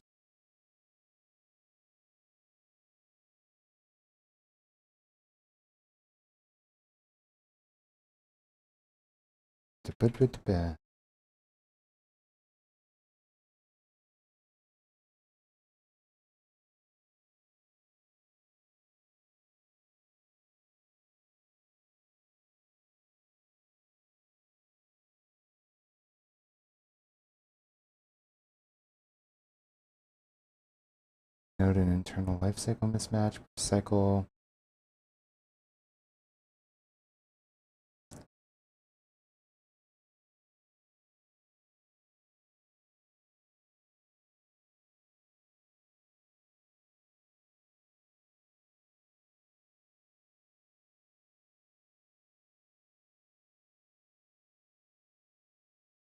Cycle so the contract stop drifting.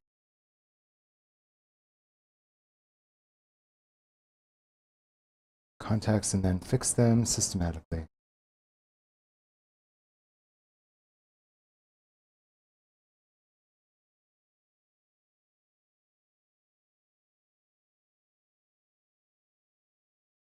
Yeah, that agent does not exist. You can look, you won't find it.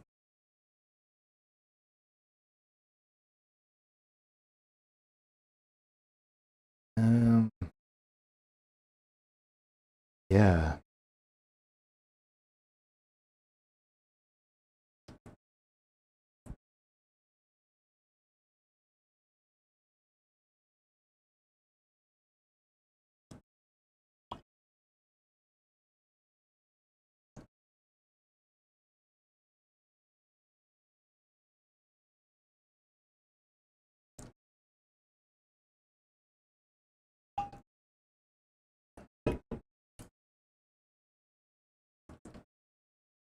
You can look, but you won't find it.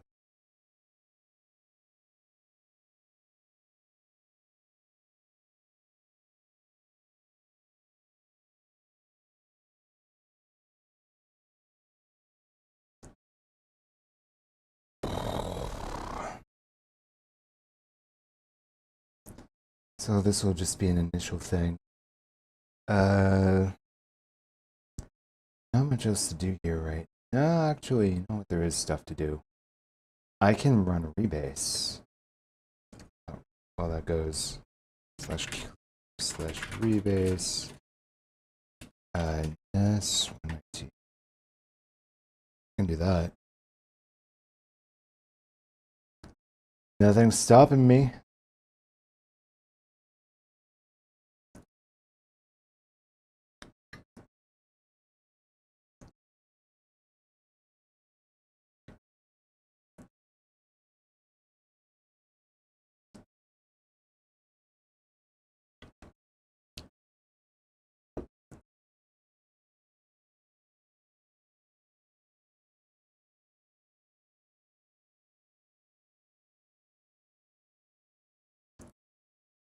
Is 123 a linter? Because if it is a linter. S123 is a linter. That's going to be problematic. Okay, hold on. It's fucking. Let's try that again.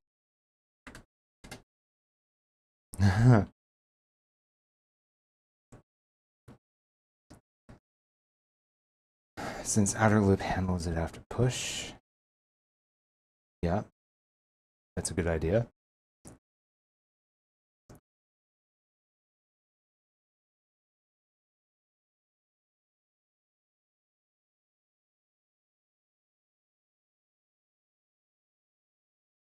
And then I can just run another audit check to check for regressions again with X high.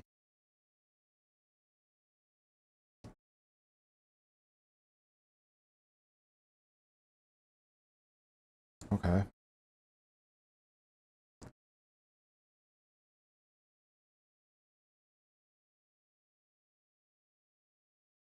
Where when fixing in a way. So what does it say? Index where tree shall connect regressions.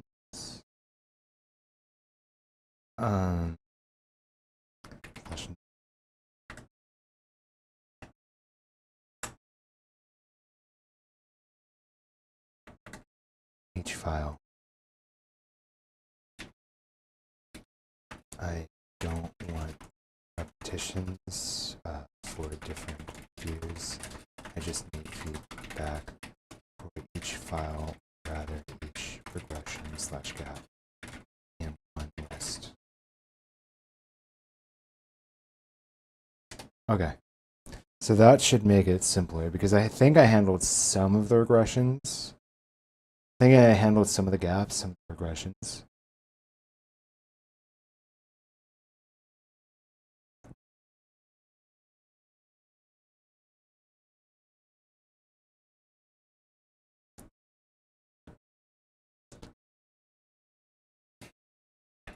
That's good. Now initialize the conflict cache.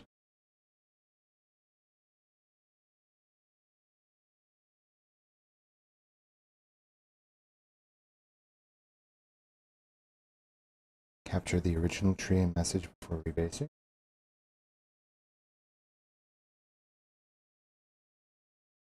And then we'll do S120.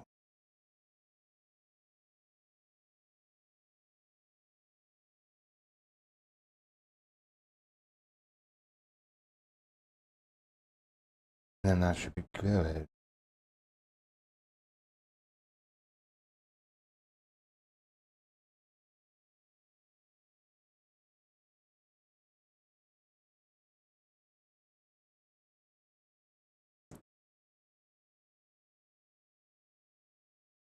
Yeah, why is it trying to turn that into a word tree?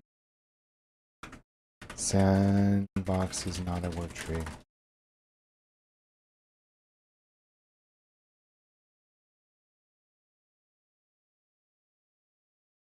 No, that is not how you rebase. You use sandbox.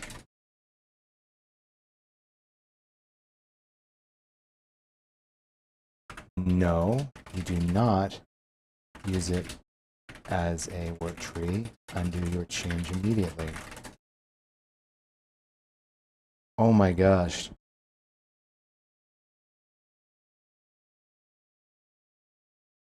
No, you need to use the sandbox command. You just deleted the...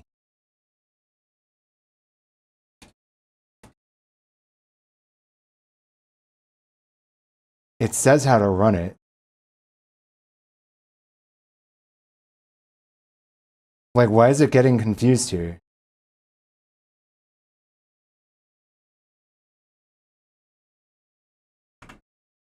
Why can't you just follow the workflow?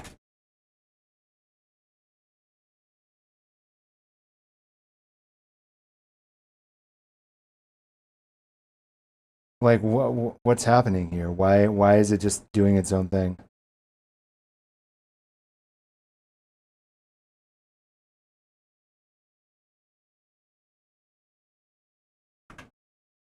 Git is not available because you deleted the folder.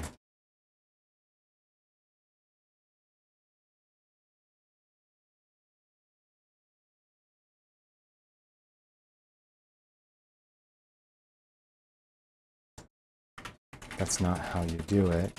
It was a full checkout.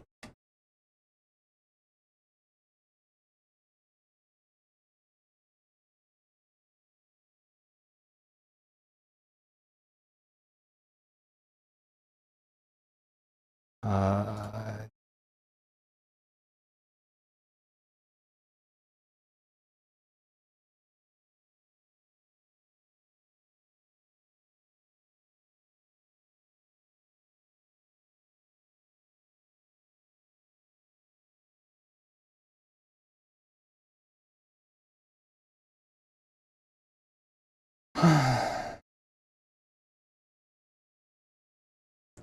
decided, I think Opus is getting stupider by the day. Like yesterday was pretty bad. Today it's really bad. It's just not even following the hold on, Opus Reddit. I need to look this up.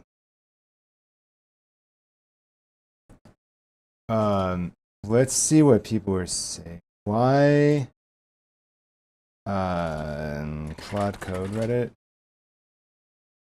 What did I do? Proving, learn how.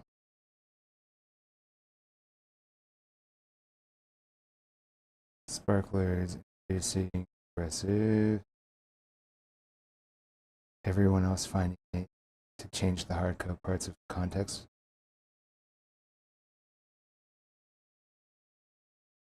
Is an injective bracketing that says adherence to the empty file is optional.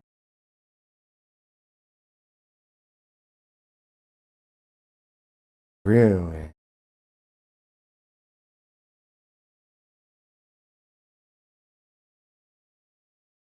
Okay.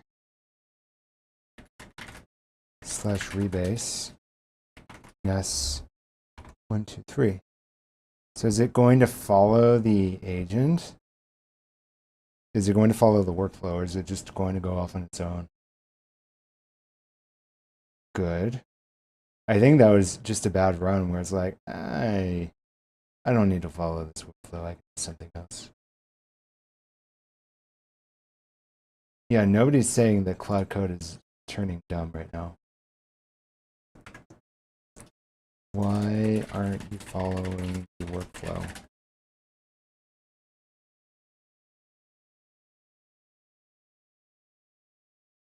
Yeah, this is the second time now where it didn't follow the workflow.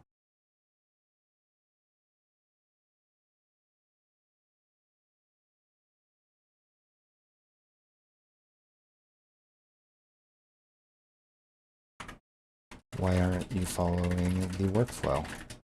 The workflow doesn't state to go into a work tree, does it?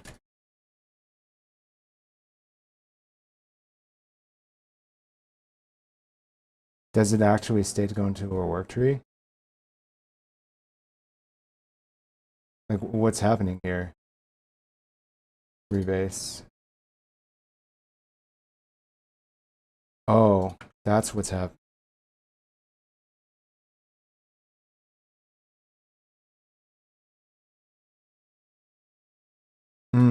That's what's happening here.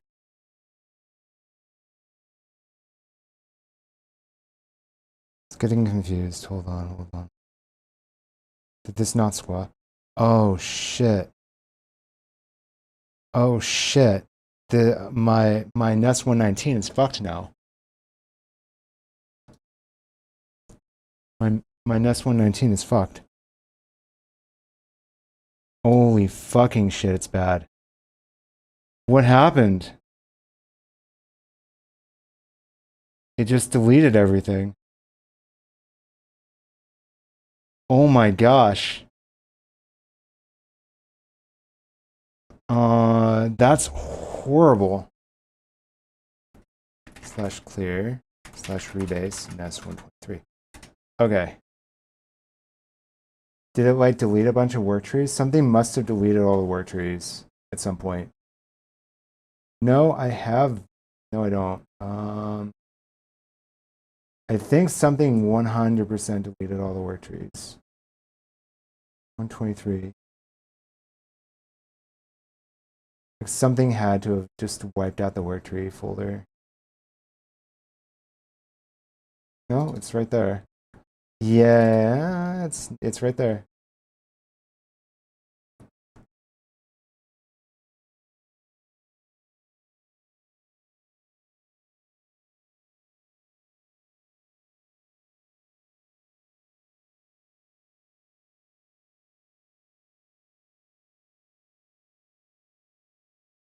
Info.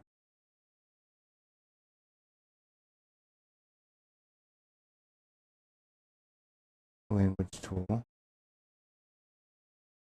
I'm staring at a work tree.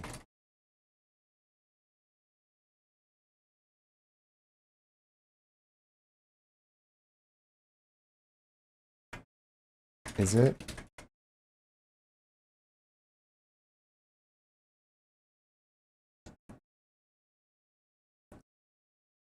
What's it doing?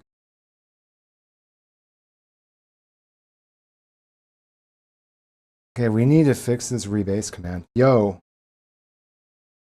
It says there's a chat, but I don't see a chat. Yeah.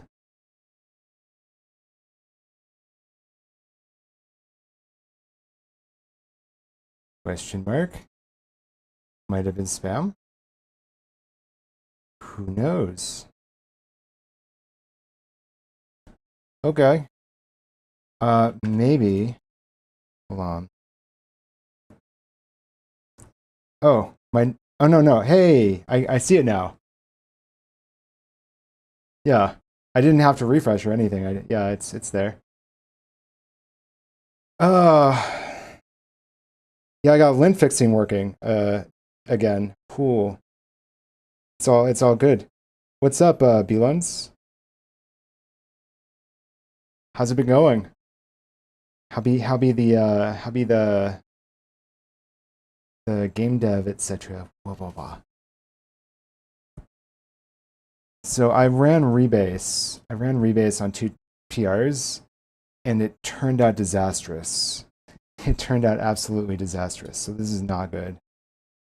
I'm gonna have to like repair these PRs now. 123 is horrible. It like the PR is deleting a bunch of files now, which is very bad. Like, why is it deleting all these files? Look at all these. It's just like, we're gonna delete everything. It's deleting like so many lines. Oh no, wait. This one's also deleting a bunch of files. Get push force. Wait, what's it doing? Now squashing 13 commits. Remove RF. Conflict answers. Get sandbox fetch origin. Let me run the commands directly. Okay. Get fetch. Get reset. Origin / and get commit. Get push. Wait. Why didn't it run? I'm confused. Why isn't it running the sandbox commands? It's just not running them. I'm confused. Did you run these sandbox commands? Can you figure out why you had to diverge from the workflow and how to fix rebase.md? Yeah, this is very worrisome.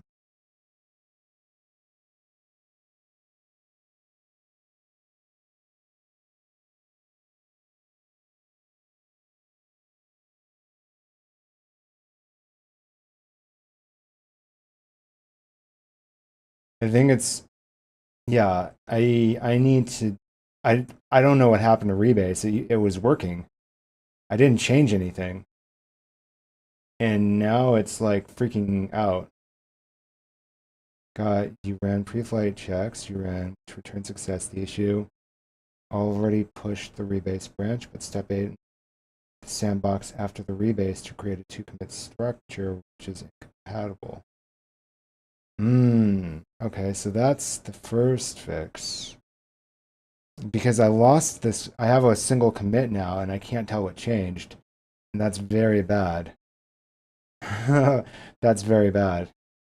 So we need to unfuck this somehow.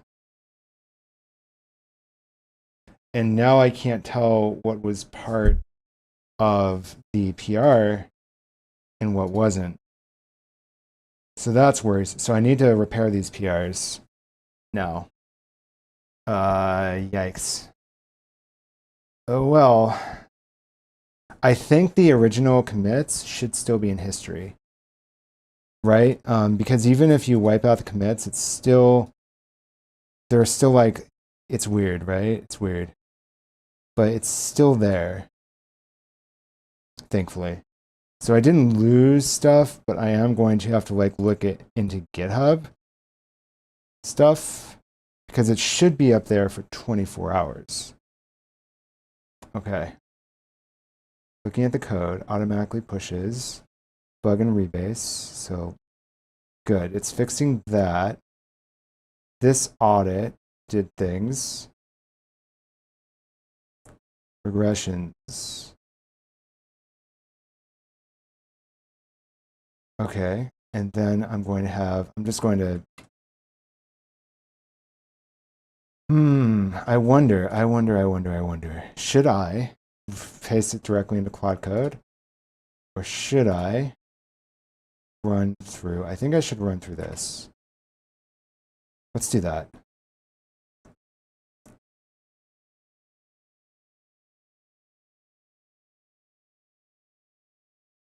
Okay, bug fixed, added question. The prompt version had additional steps that aren't in.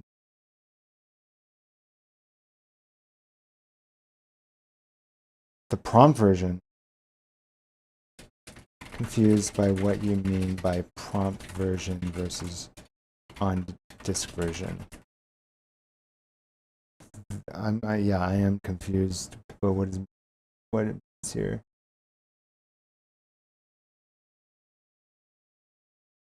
What does it mean by prompt version?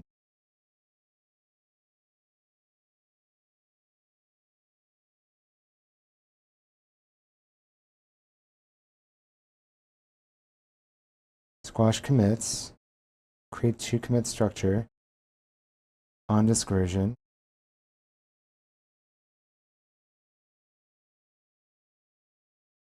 Prompt version has what the fuck? Whoa, that's not good.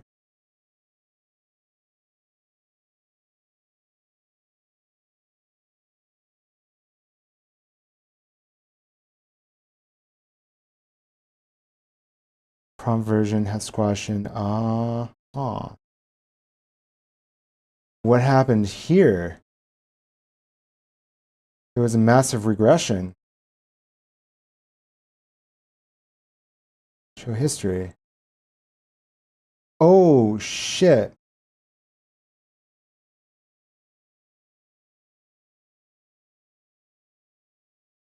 What the fuck?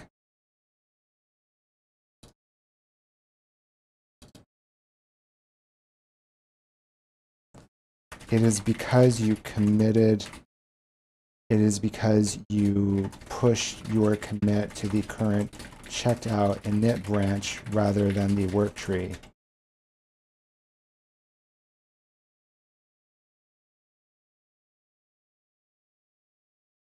Holy shit, okay.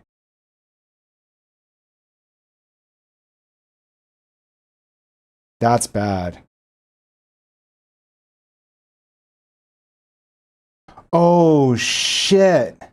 Oh shit. It really fucked up.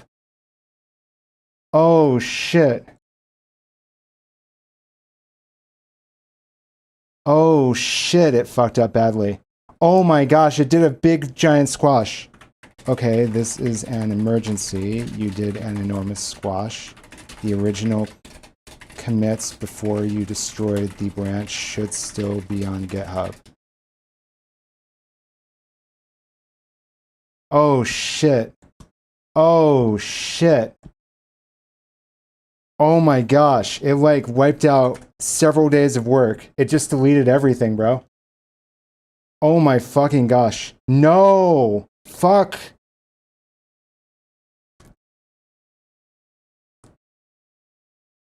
No, you just swapped it to Nest 123 rather than init. It's missing everything from the past several days because you squashed the commits and merged Nest 123 into the init branch, deleting a bunch of files. Oh my fucking gosh. No shot. Did it just delete everything?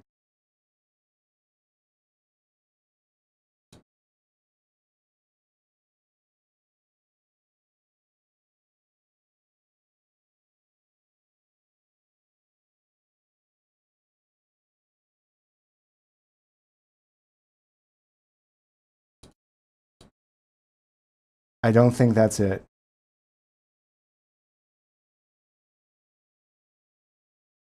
Oh my gosh.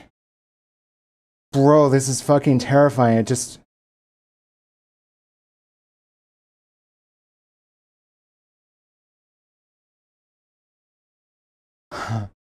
Hold on.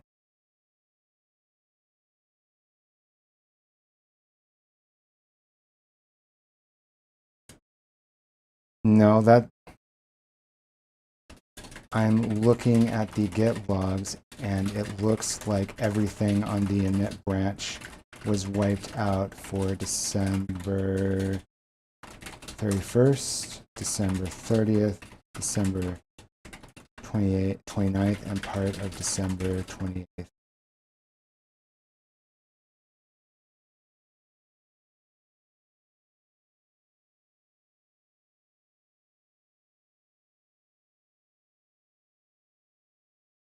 Oh my gosh.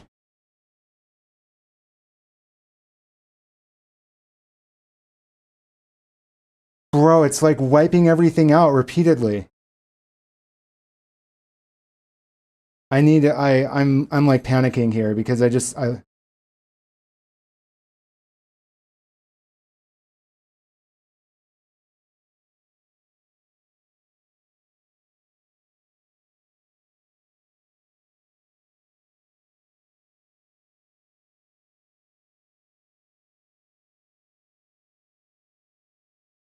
oh no, I had like local changes. Yeah, but okay, the local changes aren't horrible. Holy shit. How does it fuck up this badly? I'm like working the work tree and it's like, nah, I'm going to work in the current working directory, and holy shit, that's terrifying. Bro, it like corrupted the entire branch.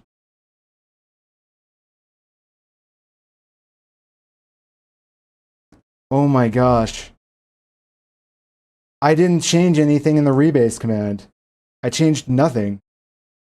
It's just broken now.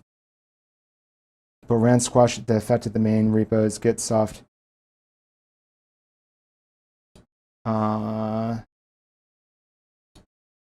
The git history still shows no commits.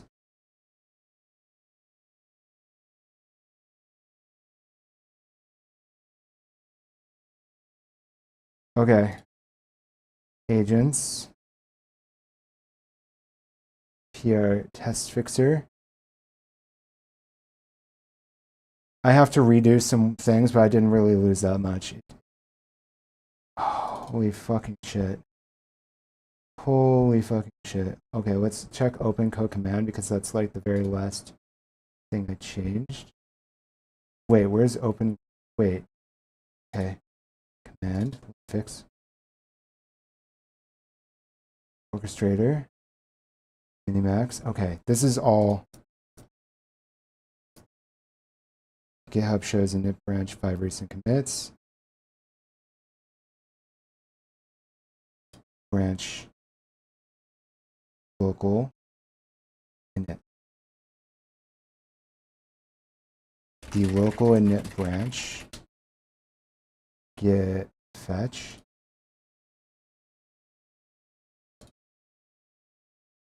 after a git fetch shows the most recent commit is 1228. It is 1231. Oh my gosh. So we have everything.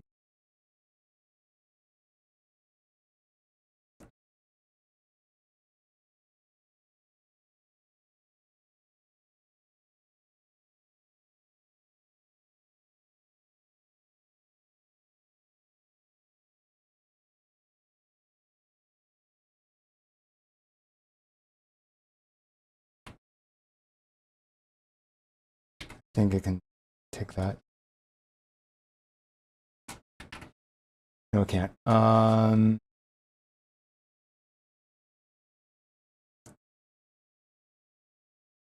Log head on PR console get log close all tabs.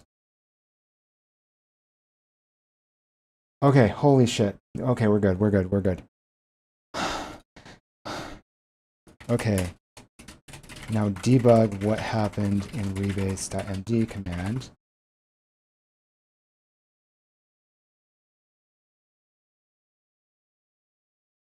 So I did all this, and then we're safe, and then I was running regressions that caused it to wipe out the current working directory rather than working in its work tree. Okay, now debug what happened in rebase.md command that caused it to wipe out the current working directory rather than working in its work tree. Okay. Wait. Commits 13. Okay, that's right. Ness 119 has the same break. The commits right before the break should still be on GitHub. It's only showing one commit right now. Yeah, so after it does this, we need to fix Ness 119. Oh my gosh, I was panicking.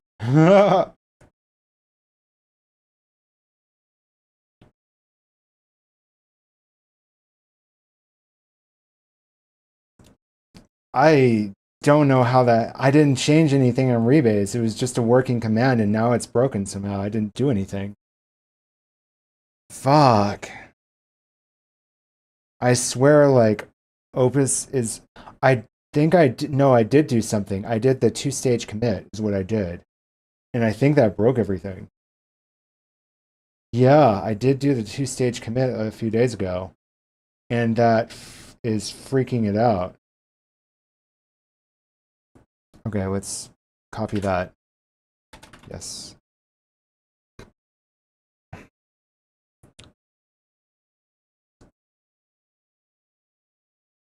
And where I actually was when I ran portrait failed. I then ran git reset, thinking I was in the word tree, but the show context repo, so reset the branch instead. Okay, thankfully I've like lost very little. Oh my gosh. Wow.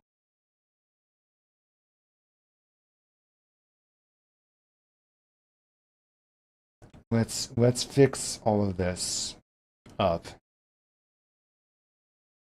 I need to like go to a different branch to be extra safe. I need to just check out a random branch so that it doesn't mess with the init branch just in case. Holy shit. That was terrifying. I'm like, oh no, did I just lose like all my work? Thankfully, GitHub does have history.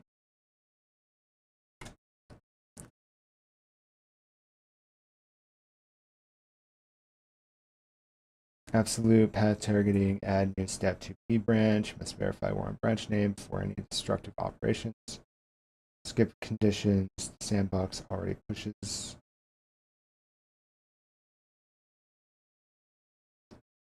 Added critical warnings.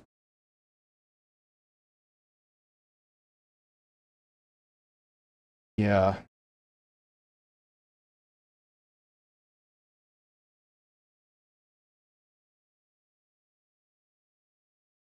Not found. Hmm. Yeah, it's looking. 2025.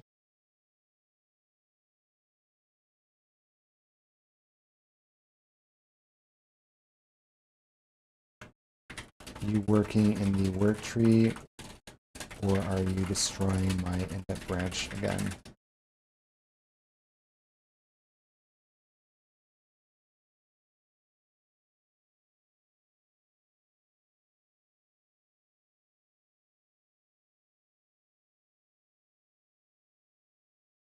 Okay.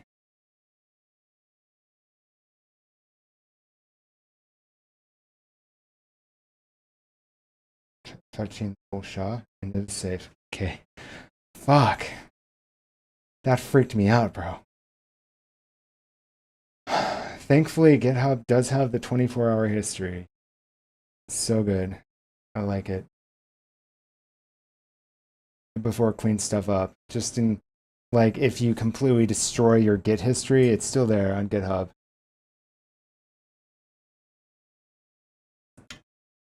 And you can undo very destructive changes. Storing now. Okay. Those are the 6 commits that we wanted. Now shows 6 commits. Good. 9307. Let's make sure. Yeah, this is correct. Just PR replace fast API bridge. This was 3 days ago. Okay, let's look at the files changed. Because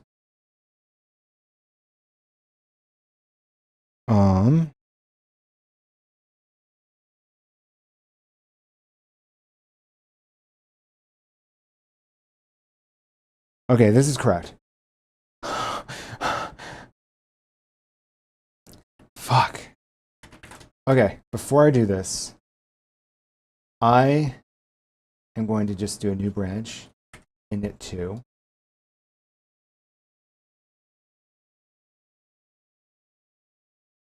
And then I'm going to do /rebase, that's 119.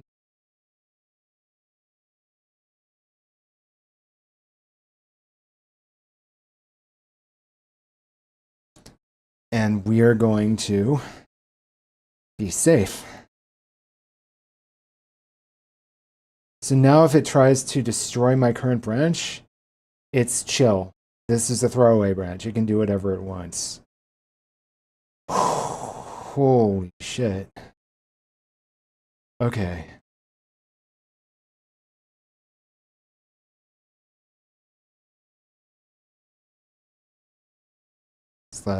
Yeah. Let me run the pre-flight checks. Good.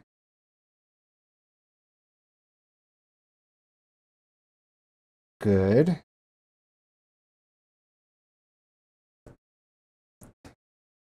You ran into some errors in this in the rebase.md command. Determine how to fix rebase.md to resolve the errors. Wait. Wait, what?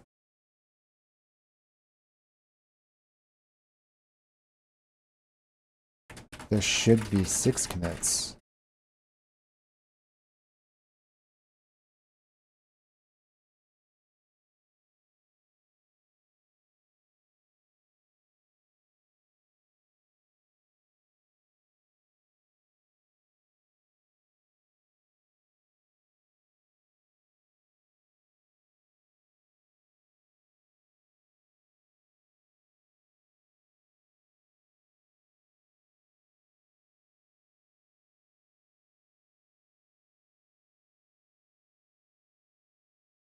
The local word tree is on a different base. You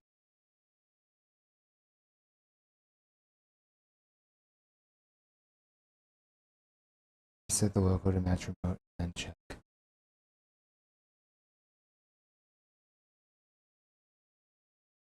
Okay. Fuck.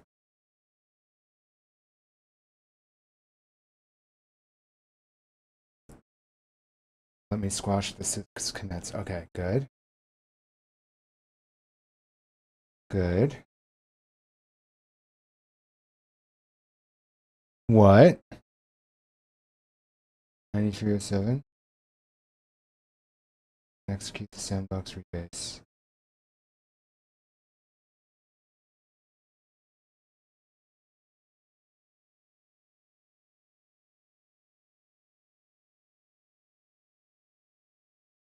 Sandbox fetch origin.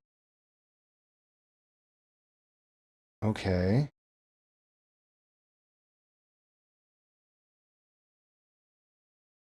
Need a socket.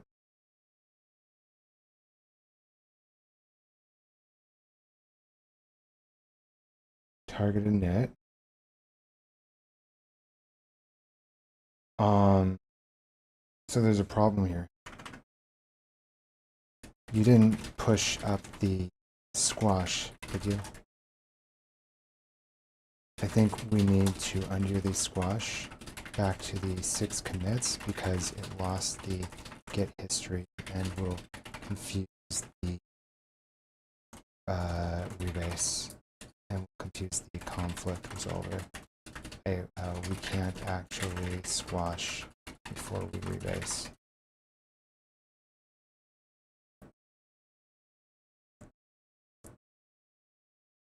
Let me undo back to the original 6 commits. Okay. So yeah, the squash is dangerous.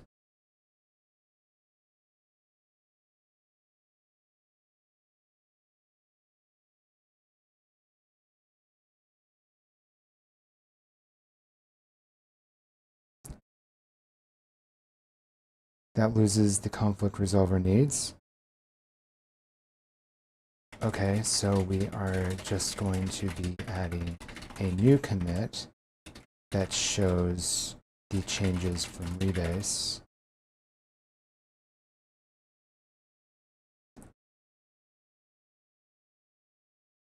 How do I do this? Okay, so we are just going to be adding. Okay, so how do we show the changes from the rebase conflicts in an isolated way in a single commit? We need to introduce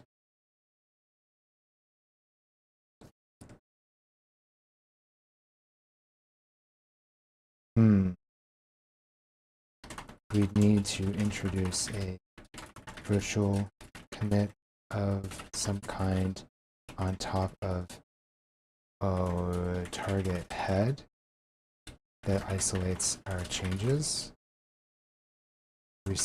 setting it back to what we expect, and then a new commit that introduces changes towards a resolved rebase.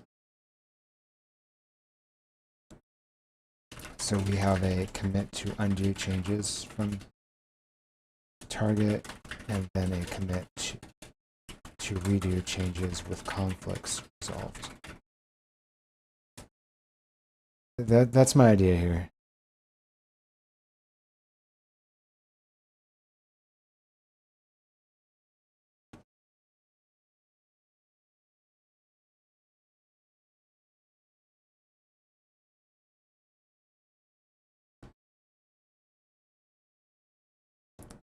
I want to see what it thinks.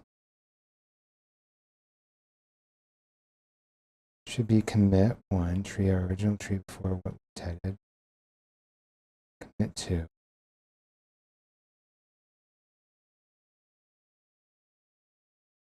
We can't squash because that pulls in a large can't squat.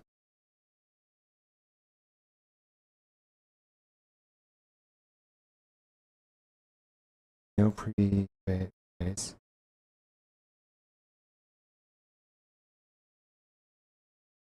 Just need the squash to move to after the rebase rather than before. Should I update the? Yes, let's attempt to fix the rebase flow. You also ran 2 errors with not finding the work tree earlier. That should be fixed. You ran into. Okay. Attempt to fix the rebase flow. So there should still be 77, 78, 44, 40. Who knew I'd be debugging the rebase command? Fuck. It's that 2-step because it kept introducing, I couldn't tell like what the changes were to the original. Like I want to see what it changed compared to what it had before in order to bridge the gap towards the branch, the target branch. That's what I wanted to see. I think I can just refresh this. Yeah.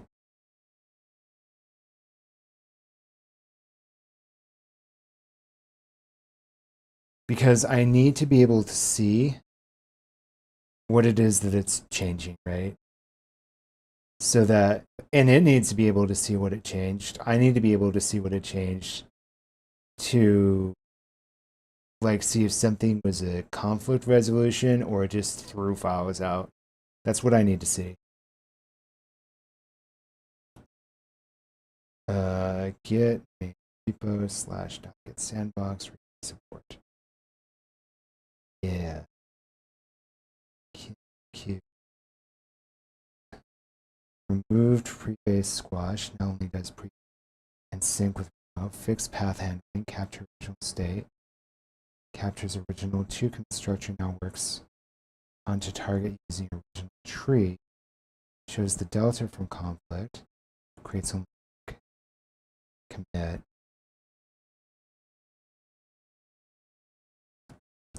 Rebasing will end up with a gap in the diff between commit 1 and target tree. That's why we sort of need a commit 0 to reduce that diff so that the changes are original, and then commit 2.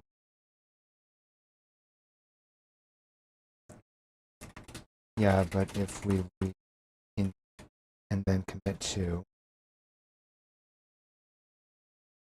re-adds those changes, except then that dramatically complicates rebasing, and I think the diff won't quite work correctly. I need to be able to see what the rebase conflict resolutions were to make sure that it didn't arbitrarily throw out files that it thought were regressions.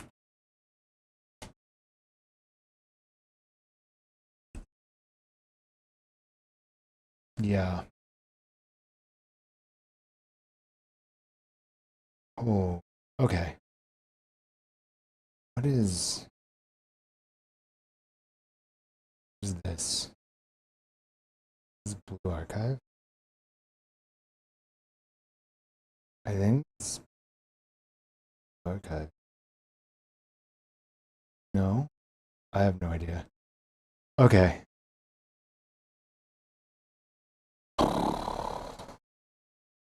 Had my panic attack for the day. Wait, did I just? Oh, I did. Cool.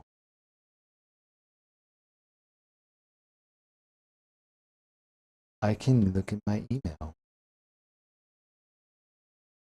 Uh-huh. MMD. Okay.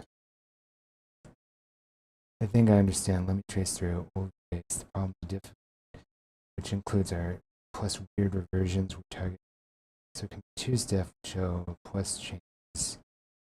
Just the conflict. A cleaner approach would be just compare the trees directly.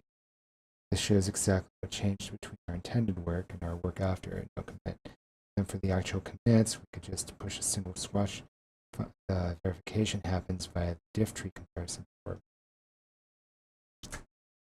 Then AI can check the diff tree comparison to see what changes it introduced to the branch, except wouldn't see those changes as part of conflict resolution, or no, may see additional changes. Yeah. Like, it should theoretically see those changes as part of conflict resolution.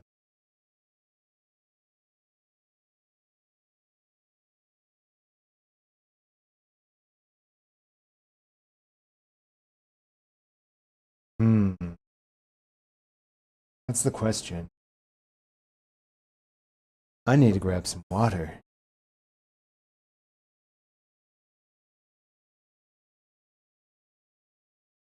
Probably.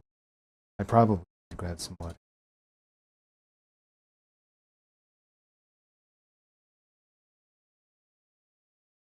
Cursor flow, nobody's talking about. You're right. The original tree diff, the example target, we actually for each file or branch modified, did our change survive the base? Branch correctly. Should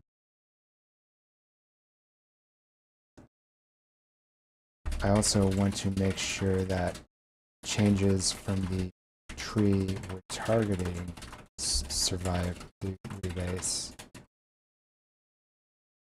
That's why I also want to make sure like we don't introduce any regressions.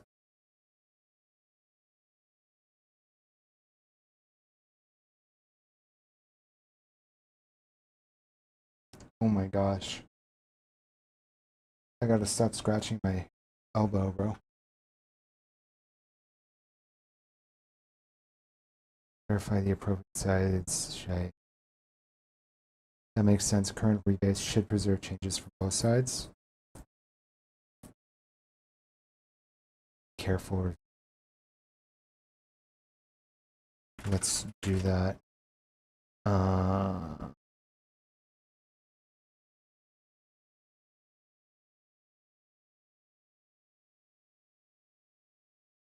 Okay, yeah. And then I can try running rebase again, and I can just undo it safely. Ideally, another important thing, the line count, the diff line count deltas on the PR should not change very much. That's another validation. That's another thing we can check to determine if a rebase went awry. If line count deltas on the PR should not change very much,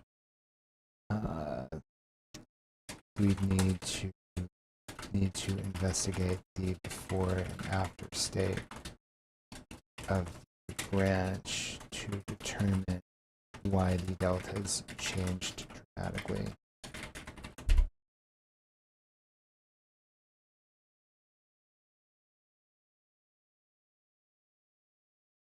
This is a separate style of check.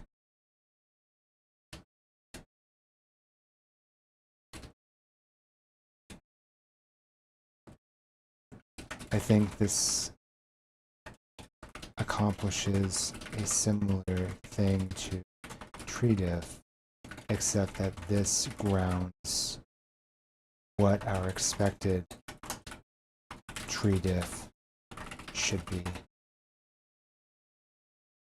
In fact, we can compare the before tree diff to the after tree diff rather than the line counts, no? That's an interesting thing. We look at the before and after.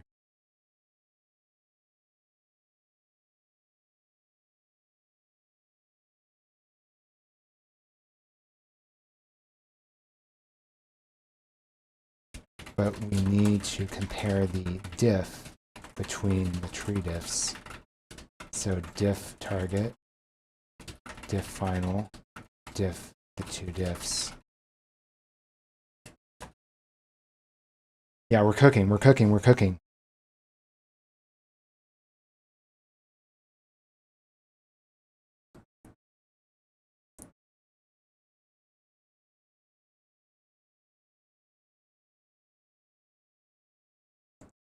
we be cooking.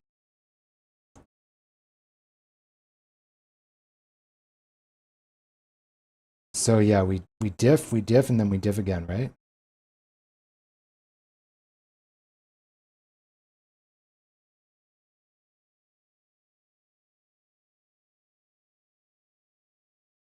Okay.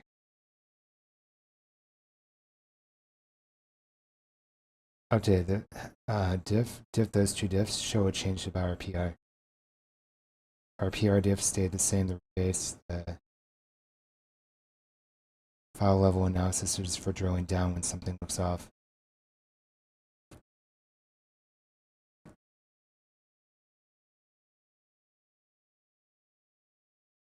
Hmm.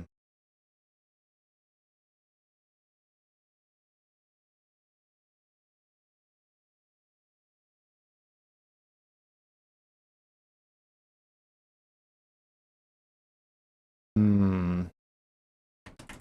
Run workflow.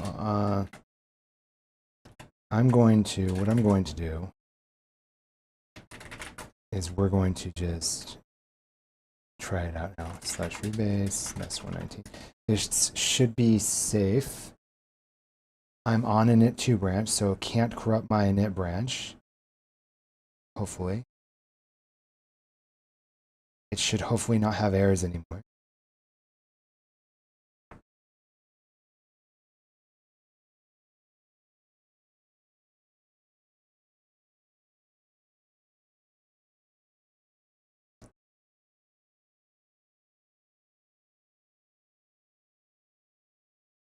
Yeah, I still need to get some water.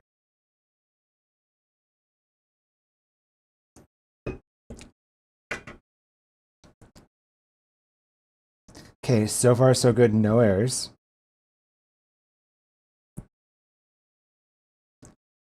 Commits to rebase. Good. It's honking, it's honking. That's a good sign.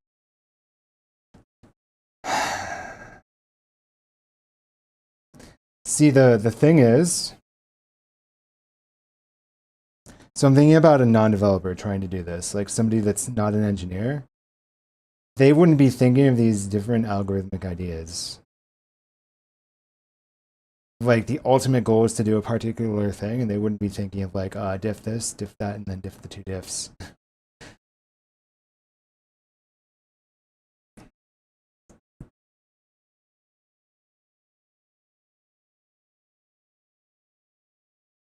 Hmm.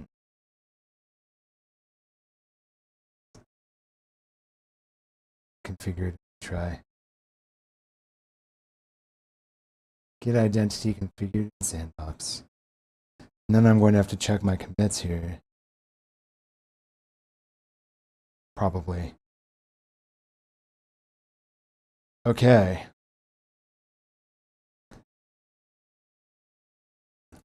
Fun, fun.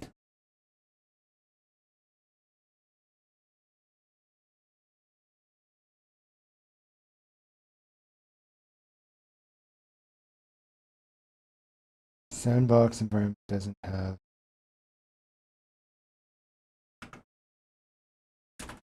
Need to add GPG. Don't disable it.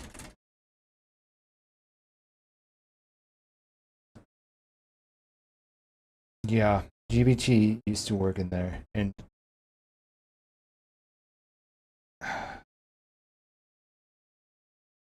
show top parse. And this is because it like deleted the sandbox, which is my fault. I played with fire that I shouldn't have played with. Yep, should be. Ooh, that's scary.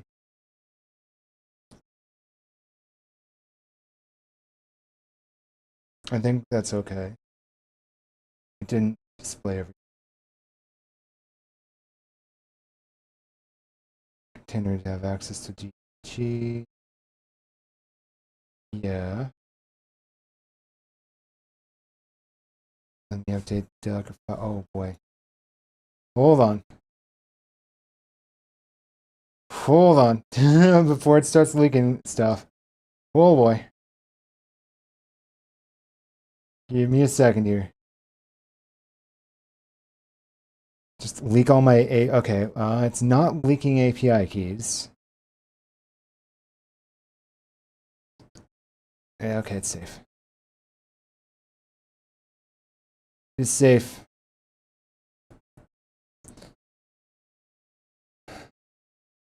Restart the sandbox server. Good, good, good.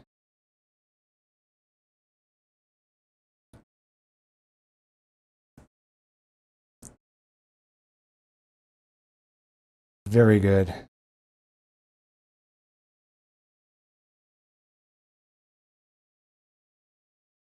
Container fully up. Excellent.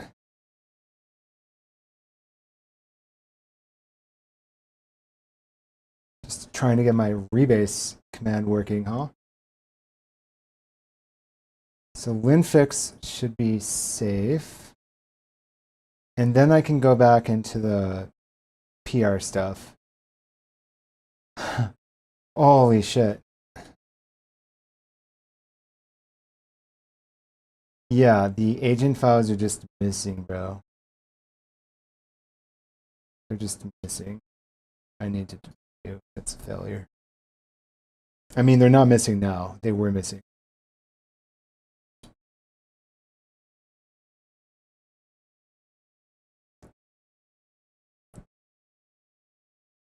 Operation progress. So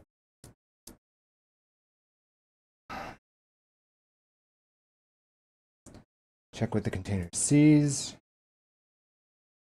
Set container. Yeah.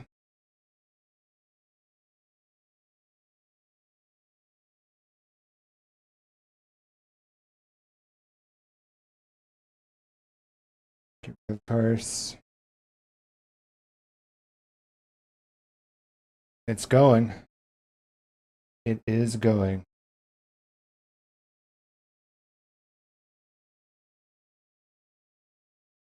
Check if file exists in sandbox. Set. It's doing an awful lot. Well, cannot access.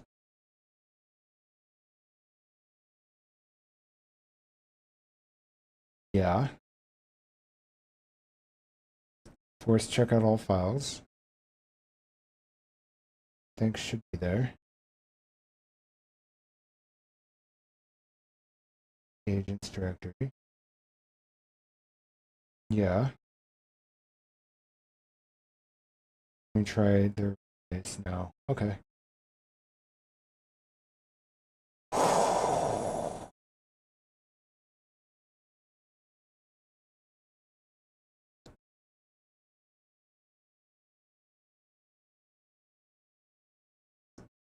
Operation queued.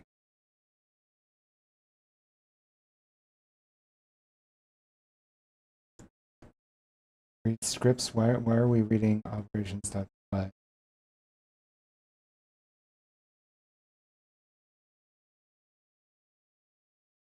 Is it getting confused? Removes .claude directories after checkout, which creates unstage change. Perform operations.py shouldn't deleting things though, no? .claude and tat moves .claude and .tasks docker ignore maybe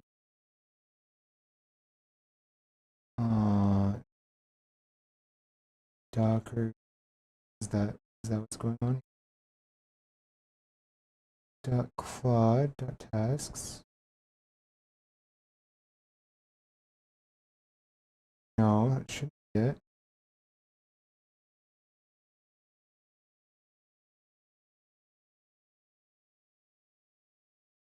Sandbox.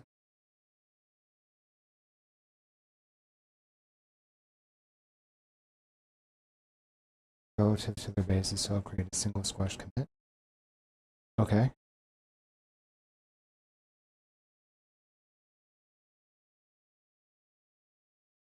So it says that,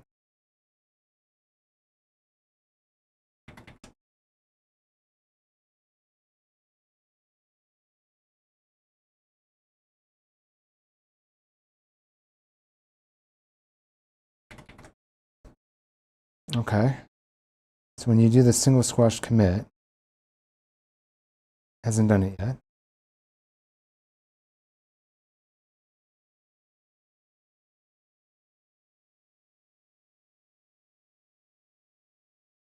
Check what's in the delta commit. Mm-hmm.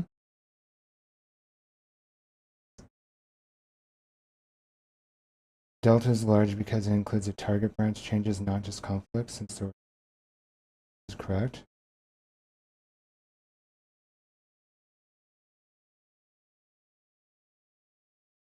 Right. It needs to do a diff between the two, though. The two commits, the original creates an art that doesn't, since there were no conflicts, let me squash the rebase commits into a single clean commit. Yeah, okay.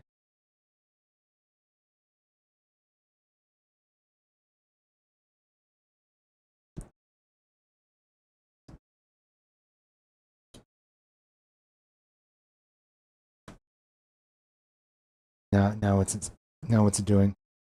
It's trying to figure this out. Push the rebase branch. 77, 78. Wait.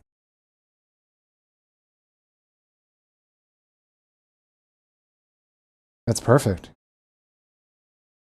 They figured it all out.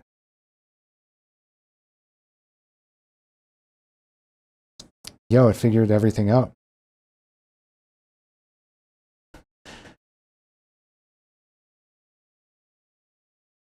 Operations.py shouldn't be deleting things though, no?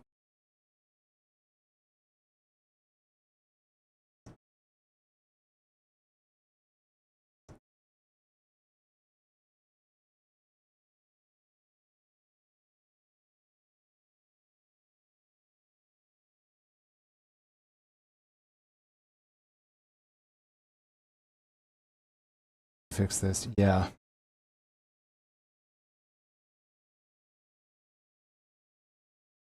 The deletion was causing now should work. Okay. And then we go back to init. Good. And then we go, oh, hold the phone. The phone.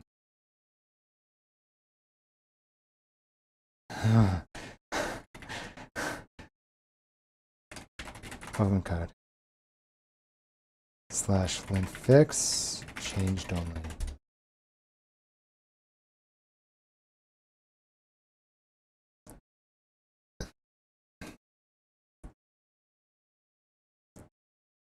Okay. That's a lot of changes. This is quite big now. I'm going to need to decompose this a bit.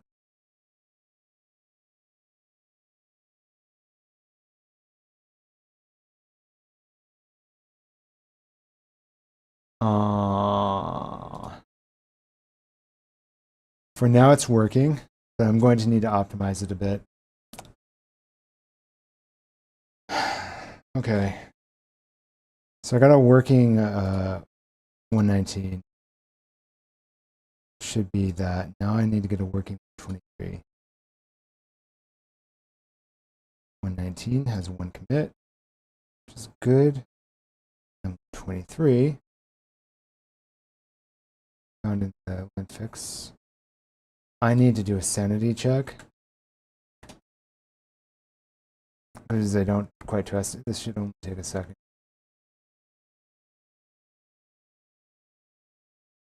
I need to do a sanity check. I mean, I think it says it's okay. Okay. Push. Now we're going to go back to init2 again.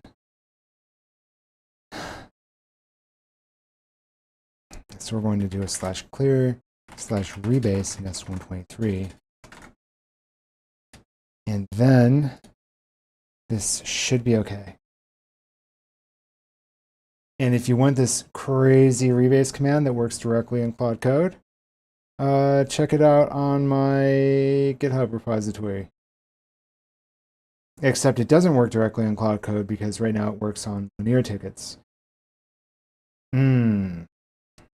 Yeah, you need some kind of ticketing system in order. You need somewhere to store your plans and your tickets. It could be in Obsidian, it could be in Linear, and you would just have to build a new integration and you swap over the PR stuff to that. So there's not quite usable out of the box.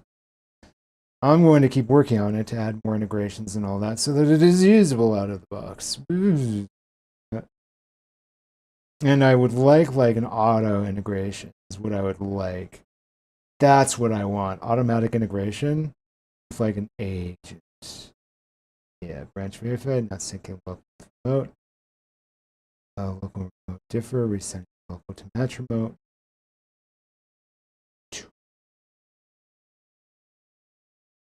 Main repo and boom. Wait, is 119 pointing to init 2 or?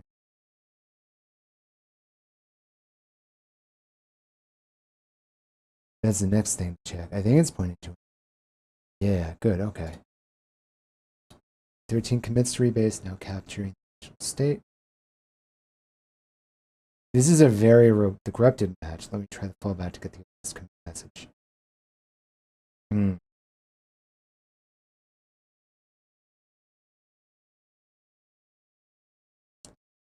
Nice.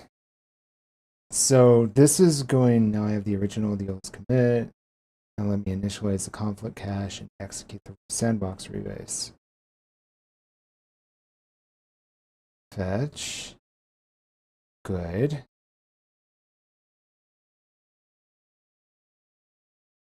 You run sandbox. Targeted it. Good. Everything's going well. See, I'm just thinking like a non-developer. How can a non-developer make this? I don't think it's possible, bro. I don't see how it's possible. Sandbox, let me check and clean it. Why does the sandbox have... Okay. Because the sandbox... The problem is that the sandbox...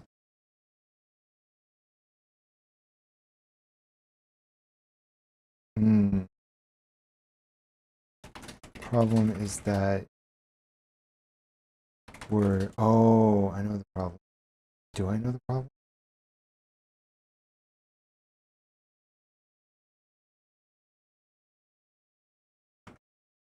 I think we need to restart the sandbox server as there were changes to operations.py. There were changes to the server's source code to fix the file deletion problem.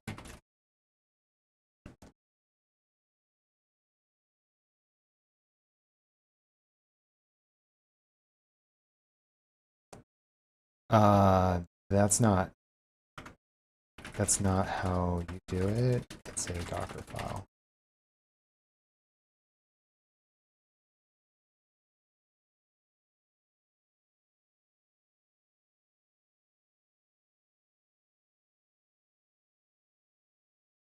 I think just restarting it should do the trick.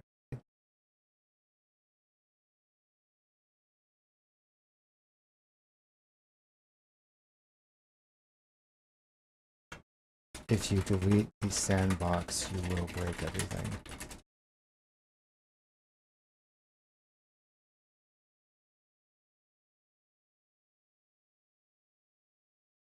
Okay, so we need to say do not ever delete.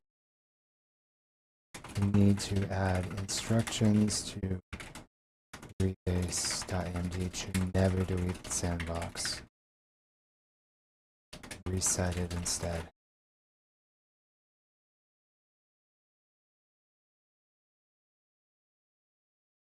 Okay, so that's another problem that we found. Good.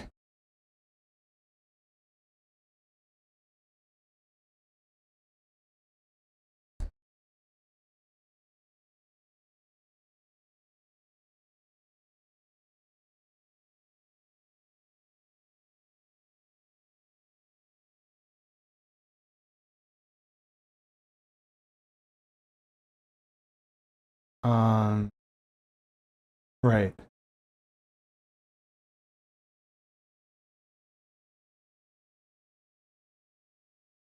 Sandbox is clean. Retrying the rebase.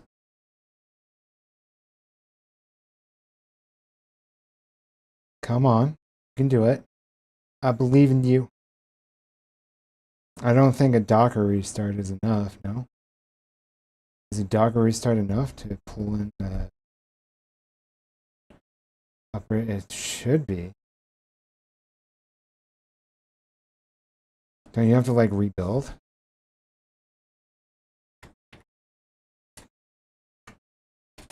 Don't you need to like rebuild the Docker container to get fixes in?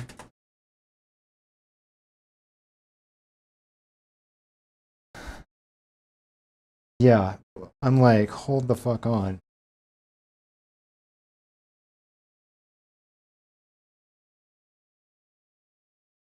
Yeah, because it's need to remove the old container first. There you go.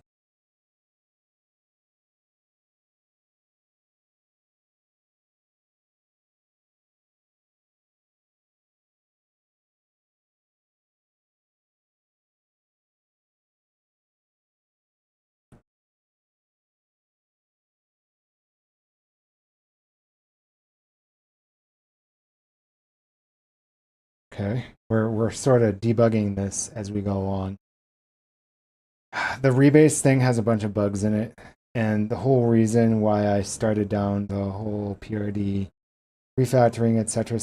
path is so that I can see what the code outputs are and control them to fix this rebase system. Because the rebase system isn't working right. So I need to be able to tell what's in it, and I can't tell what's in it right now because it's like 2,000 line files of spaghetti code. Seem to cause in stage. So why is it still breaking? To understand what's happening. Yeah, now it's very confused.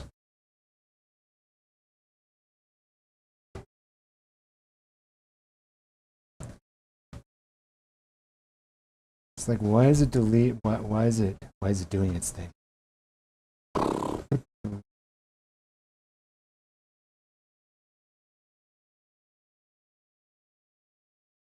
Operations.py, yeah.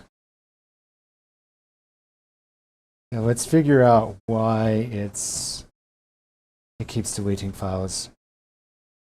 While that happens,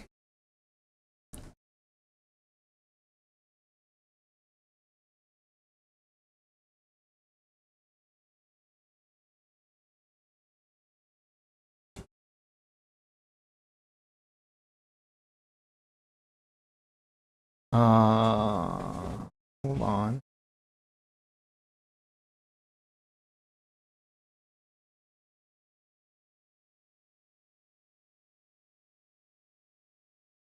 I see in the init branch that the fixes are in though. Oh, because we're on the init2 branch. The fixes should be in now on init2, which had old code in it. I'm now on init, so it should be okay. You can rebuild the Docker container after verifying.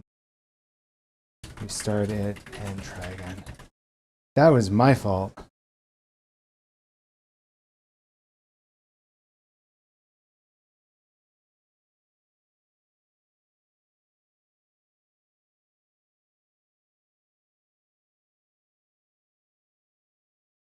Okay, yep, that was whoopsies. I just don't want it to fuck with my init branch again.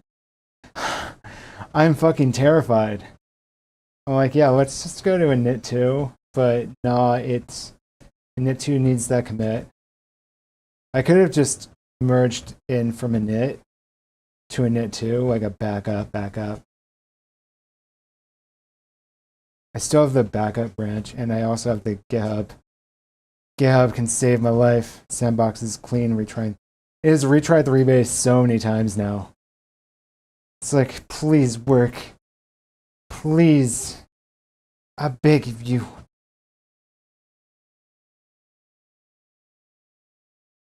It should be okay now, though.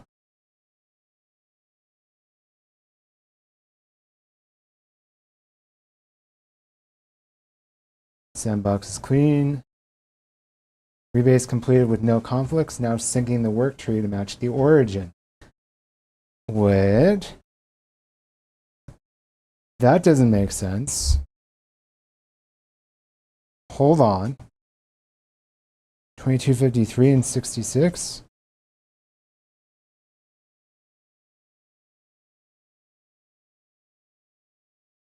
Rebased onto a init, no conflicts, work trees. Here number 40. Okay.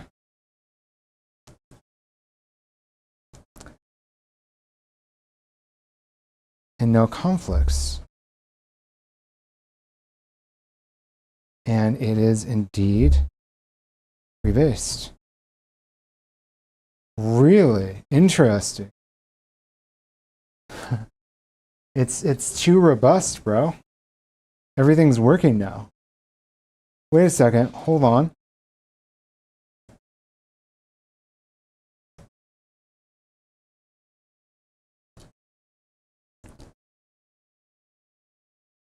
No conflicts, now syncing the work tree.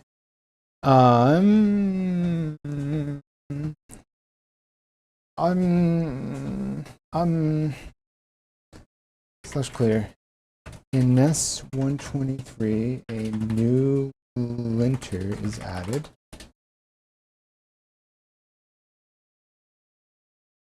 All of the other linters follow a particular output format as part of lint fix in pyproject.toml. The new linter in the NES 123 work tree needs to follow those same requirements, and tests need to pass.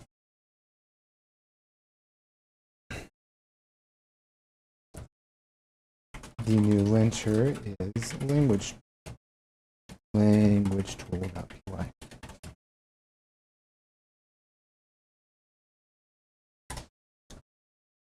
Okay, I'm just going to let it like figure this out. And then while that's going, I can now, I don't think it ran linfix. Oh no, it didn't have to because it didn't change it.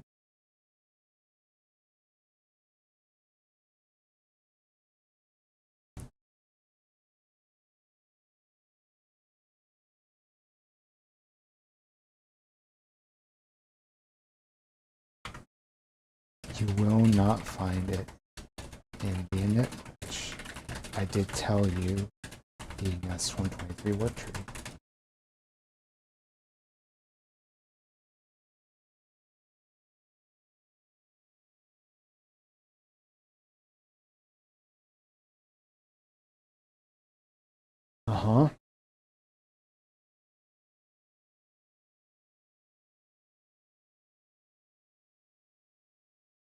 Scripts dev.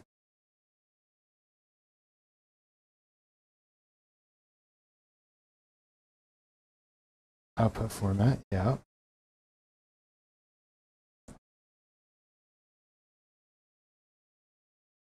Other linters with structured, not plain text format to understand the exact structure. Good. Let's see if there's a file set calculation.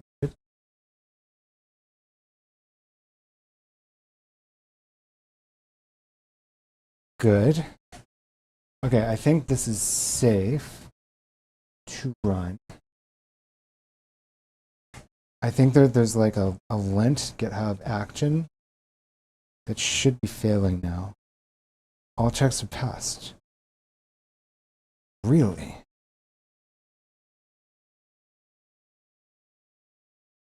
Macroscope. Load tool, get target files. Applies a config load failure.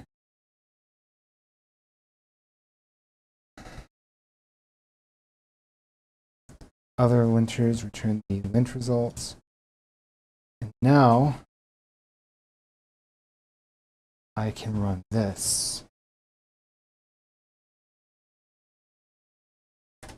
And then, okay.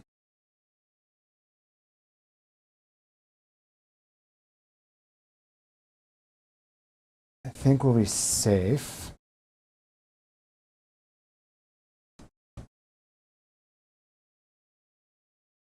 I kind of just want to run slash usage. Like I kind of just want to run update PR command from Claude Code on Nest 119. That's what I kind of want to do.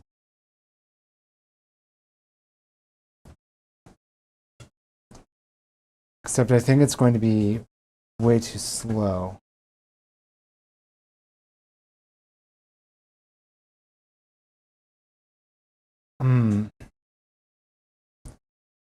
No lint errors, OC auditing. Nice.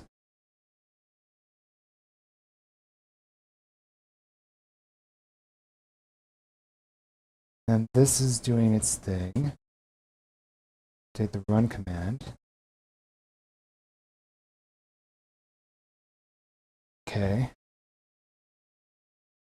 Now I need you to run the lint fix command.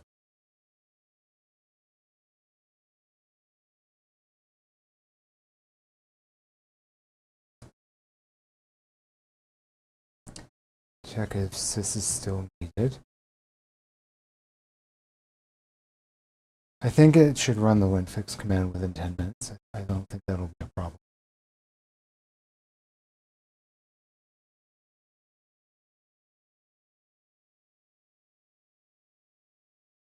Well, it would run it. It would run the lint fix command.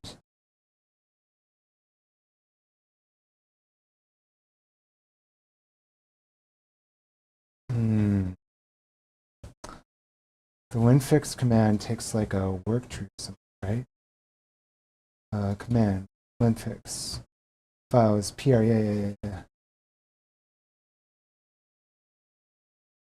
Lint fix, PR, files changed in there, S123.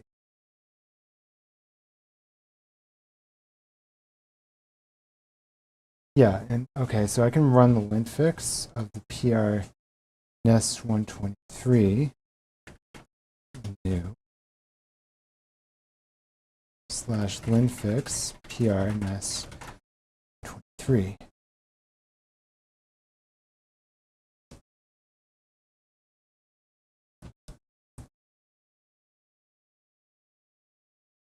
And then I can push up this one, commit and push it. Okay. Whoa. Look at all these changes. What the fuck? Calculate file set language. Oh. Fancy. Wait, base, the file set shit. I don't like that it's putting everything in base. I really don't like that it's putting all the file set calculations for each individual. It's hard coupling everything. So that's going to be something else that will be fixed, but for now I'm not dealing with it. For now, that'll be another ticket to unfuck the linter because it just hard coupled everything. It hardwired everything. So if I delete a linter, now it's going to break. Because it hard-coded everything into base, which is not at all good. But it's not a hard fix to decouple it all again. AI happens to be lazy. It likes to hard code things wherever it can. But output,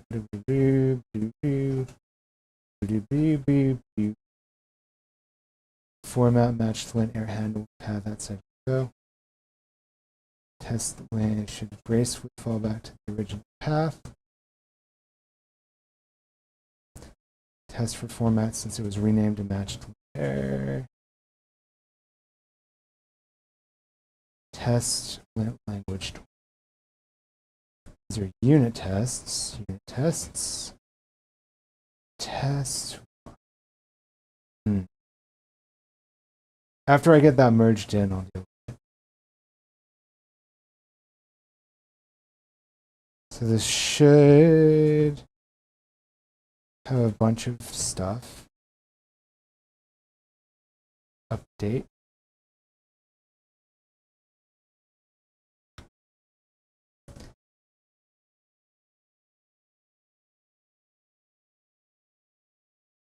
I'm going to be with Pacific Cooler.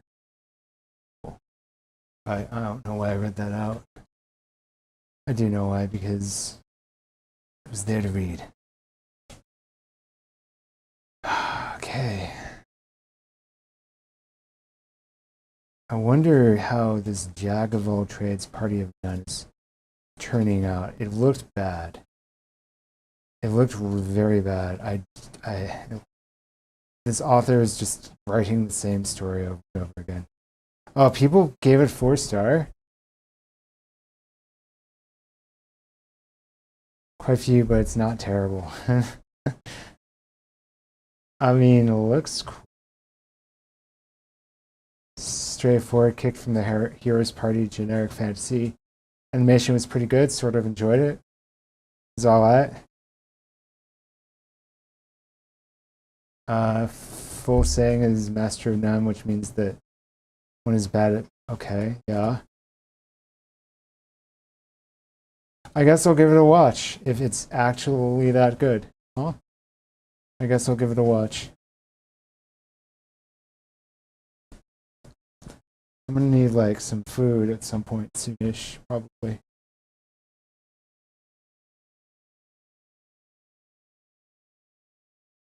All language tool tests pass. Lint test to verify everything works together.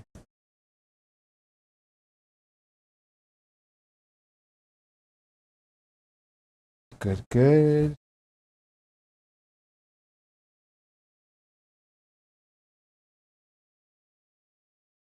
Linter, yeah.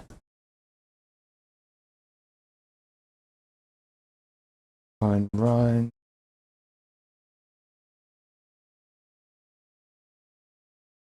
I'm going to have to run test coverage too, just get everything back up.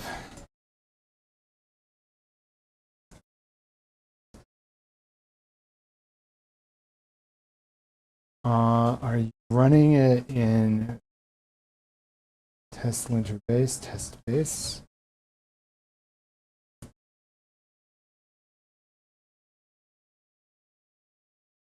UV run. It is, okay, it is running there. Modified.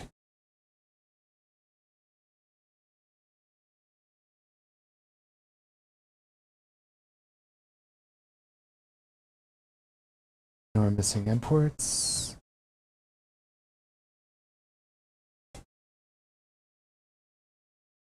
No, she's found.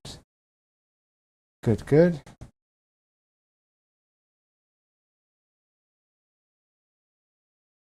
And then I'm going to run lint fix on nest 123 when that's done. And it has a couple of comments. It has one comment, in fact.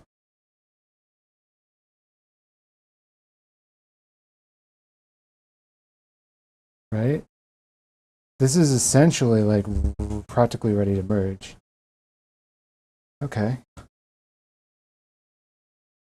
And then we're going to lint fix here in nest 23.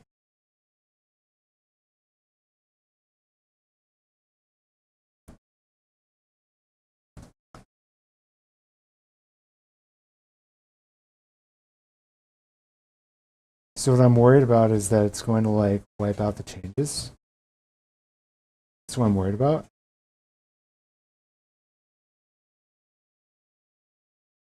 Captured order. Now,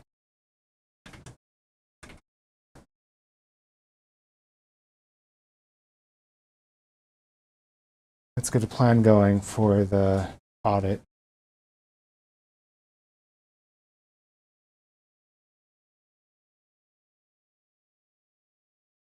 Which files went the available object? What the fuck? I said PR. Said PR and S1. Huh?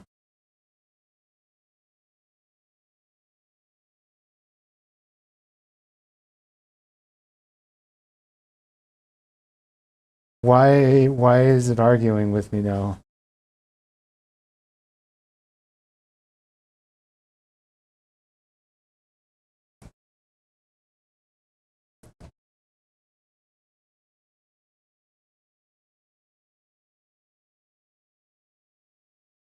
So I don't think that this should check out. This should just compare the changed files on PR NES 123 and run them.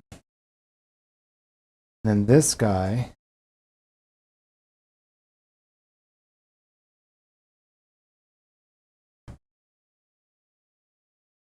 I think there are local changes too, right?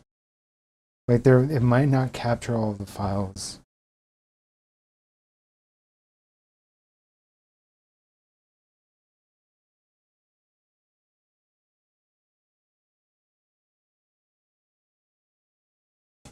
What? UV run linfix PR NES 123.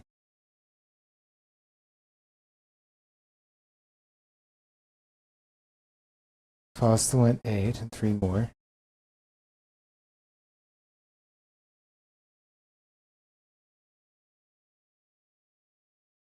Linfix report status fail.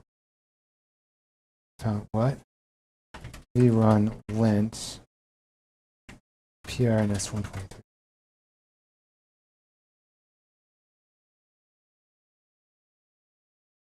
Okay.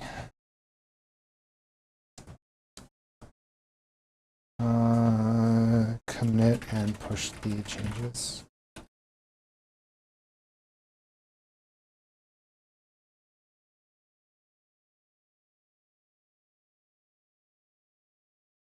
Okay, and then I'm going to have to do. I'm going to have to debug linfix.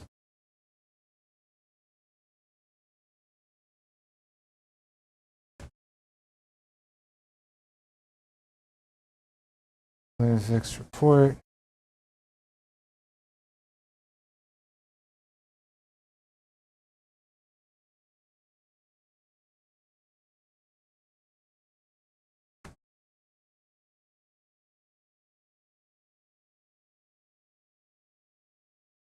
Okay. Clear when I attempt to run this command.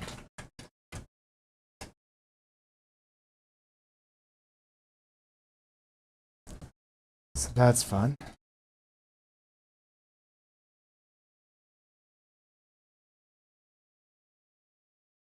Generate phases. Yeah. Router logic and consistency. But agents returns only true, false, no score.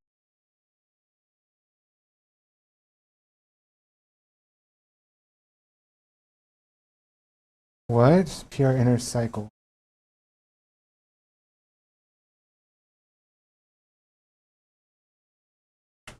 Routing.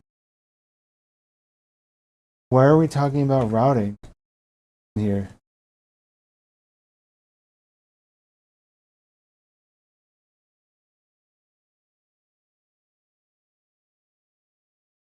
Okay, yeah, I'm first going to first deal with all the regressions and gaps, and then I'm going to deal with unfucking the file.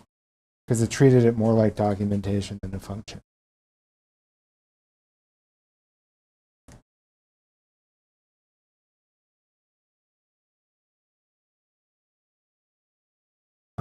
They didn't run even though it says test result, we pass.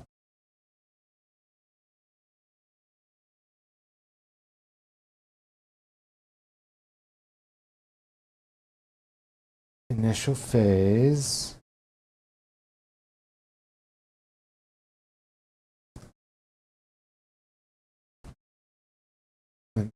Output YAML. 260, 286, 288. Check this. Okay.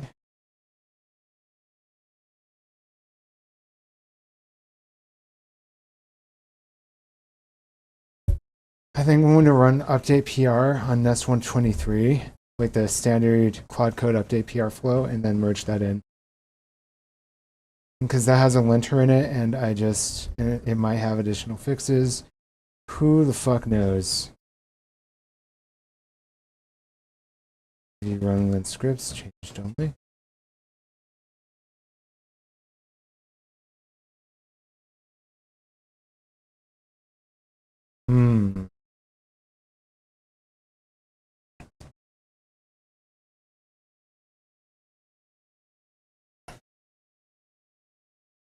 Getting the linter working.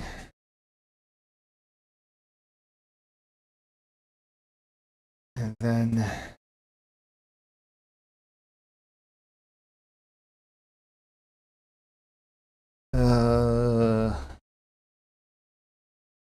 yeah, this is all messed up.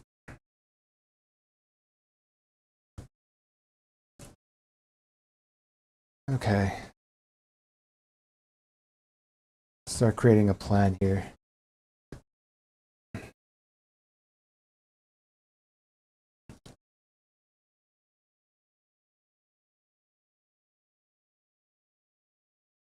Retrieval, call get PR.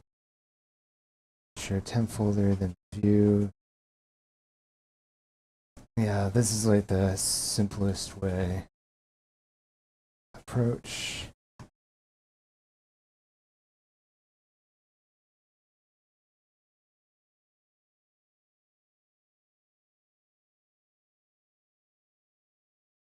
Output format, YAML.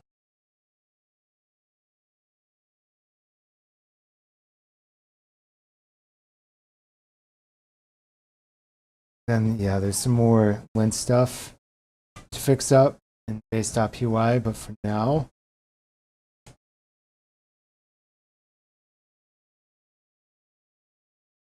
exit 0. So it's trying to figure out, I guess, what's causing the exit code.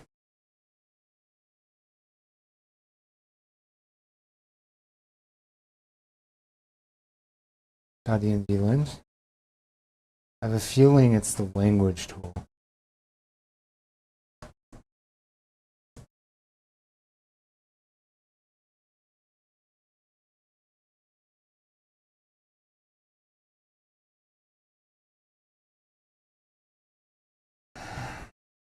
Okay.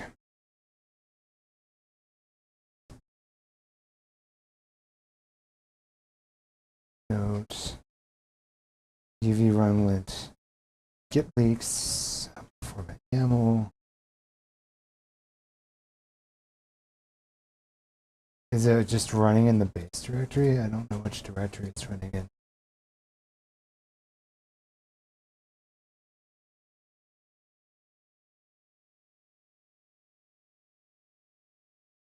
There aren't any changed files.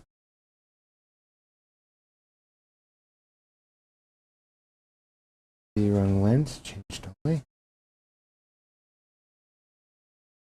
It didn't even run all the linters. It didn't run the language tool.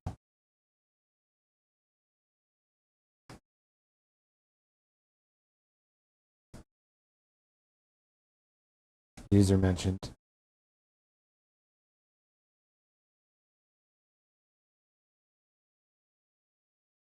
Linter, and you run lint output format YAML,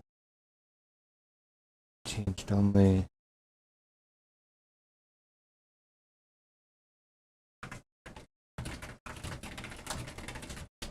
But there are no changed files, so it is going to pass.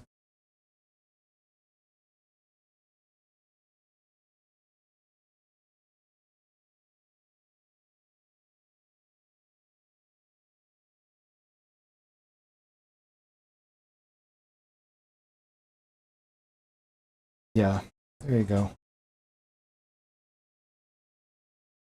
Now you've got it.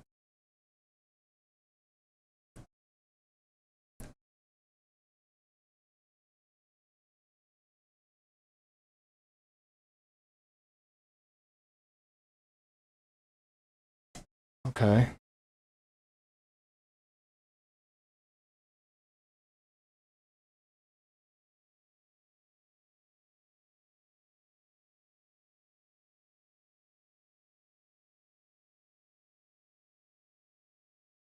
If you run lint files,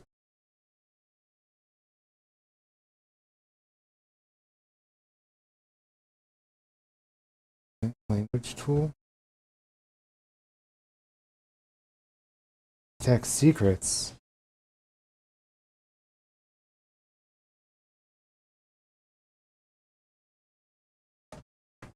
You aren't trying to fix the linting issue. You're trying to fix UV run lint fix nest 123, not fixing issues.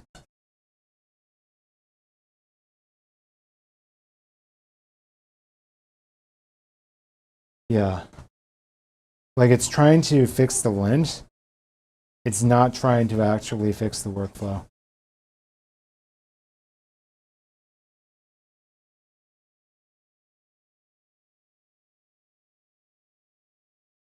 It produces no parsable errors like detect secrets.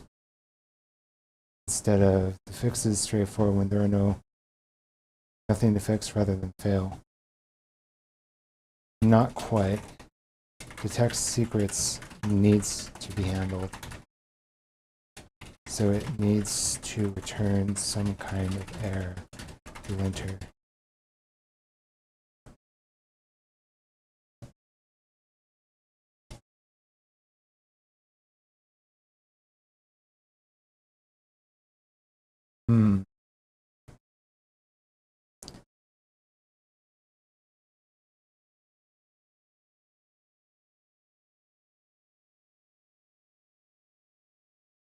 Weren't reached the issues earlier. Let me check to make it produce structured errors. Okay. Yeah, the issue is more fundamental with detect secrets.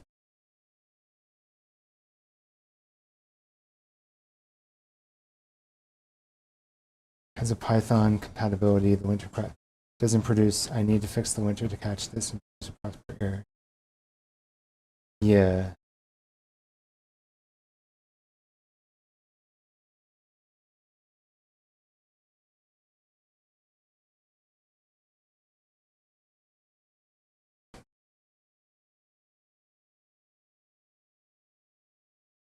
And I think Trivia should be okay.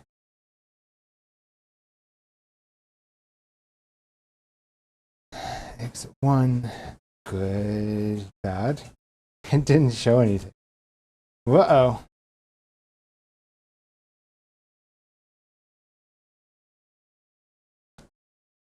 Get status.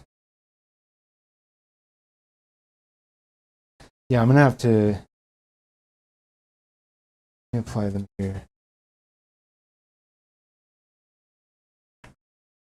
We don't need to apply them here.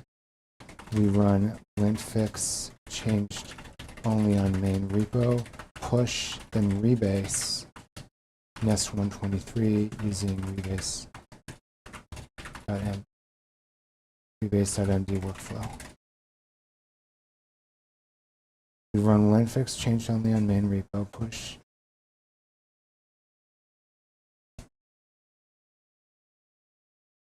Okay.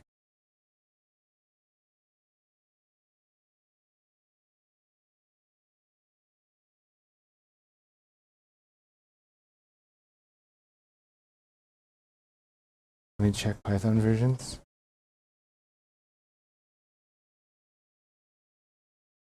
Yeah.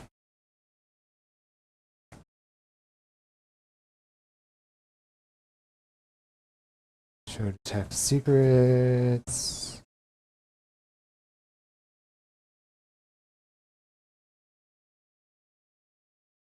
Yeah, there's no pip. Gotta run UV.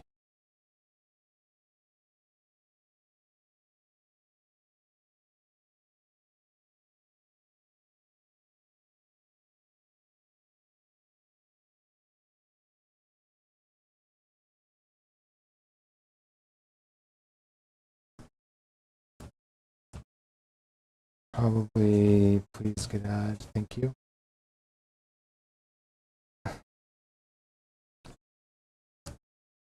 .j dash JSON.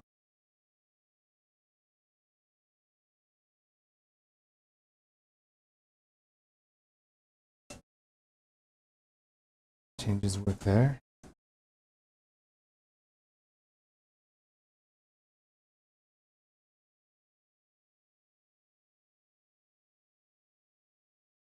Changed only.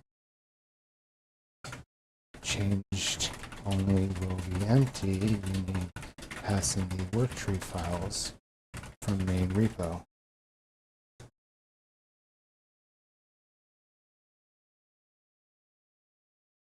I don't know why it's struggling so much here. Run the script from the main repo and pass in the work output format. What is it doing? No, you need to pass in the work tree files. You run script in main repo and your file list be the PR files within the work tree folder. Does this make sense? I don't know why this is so complicated.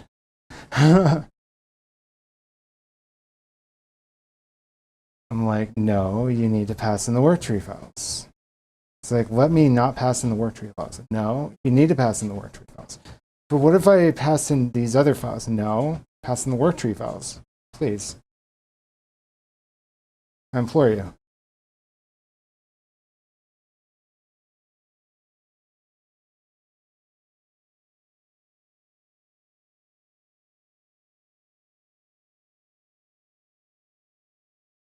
In the work tree directory, so it uses the work trees, but the orchestrator itself runs from the main repo. Yes.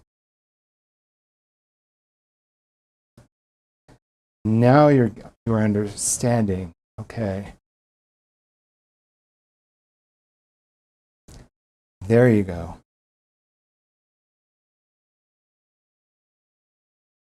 Okay. Commit. Then push.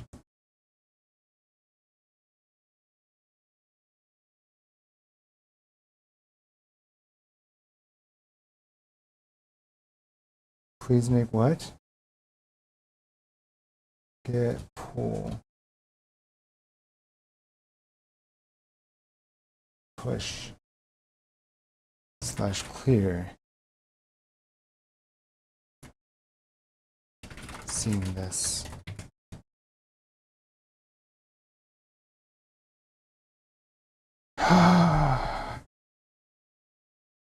Or crashed or interrupted. Let's remove it. Yay. Verify. Yeah, this is from all the shit. There you go. /clear. Rebase nest 23.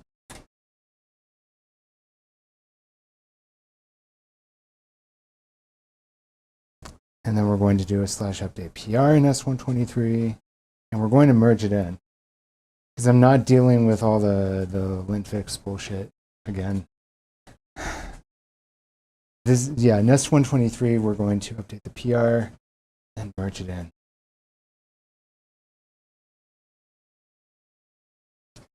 I'd like to do this on a separate work tree, but I don't have the stuff. All my work tree stuff is broken right now, so that's why I'm having great difficulties at the moment. I would absolutely just do this in a separate work tree, and it'd be great. I'd have a ticket, and the ticket would be easy, and I'd run the ticket, and then I could run other tickets, and it would be awesome, and I'd be super happy. But I'm not happy. I'm very unhappy. Sick. Check this. Fix the squash commit message command. Pump pop. Okay, so this should be 25, 35, and 66. This should work perfectly.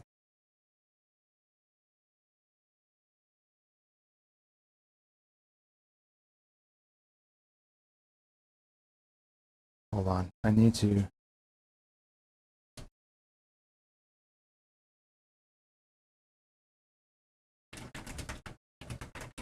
Working on AI dev stuff.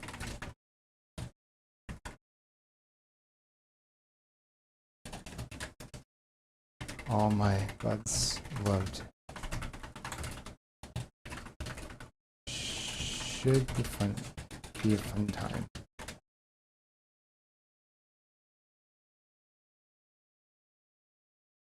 Kangaga. While that's running, I can check a bunch of things. So, oh, nobody saw that. FSA. Yeah, No emails, no messages. Good. Diffs are identical, confirming the rebase, preserved all changes exactly. Now I'll create the two-stage commit. Let me check the different content related to our PR files. Includes changes that our branch didn't have. These are not related. The rebase simply moved our changes onto the new base. The symbol is appropriate. Set to that. The file tree from the sandbox has the rebase content. Oh, it found mistakes.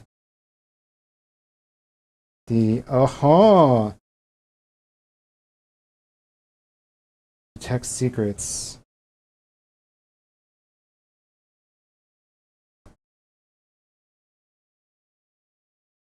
From the target branch.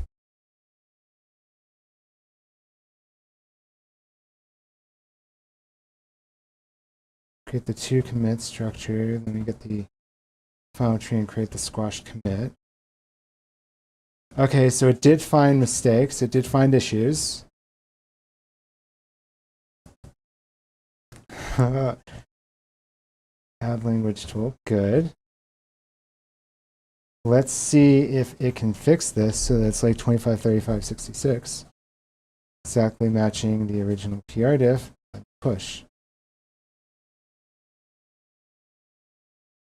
To match origin.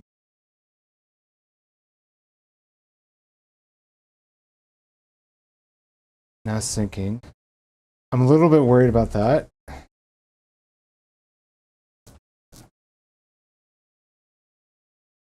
It should show up in the added lines and subtracted lines, right? Because now we're suddenly subtracting more lines. 25, 35, and minus 66. Ooh, what?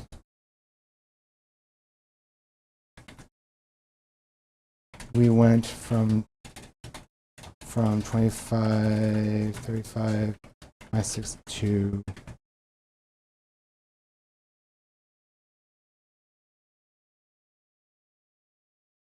Yeah, I just wanted to explain what happened here. Because it's like, yeah, there are no issues. And I'm going, let me just investigate what changed.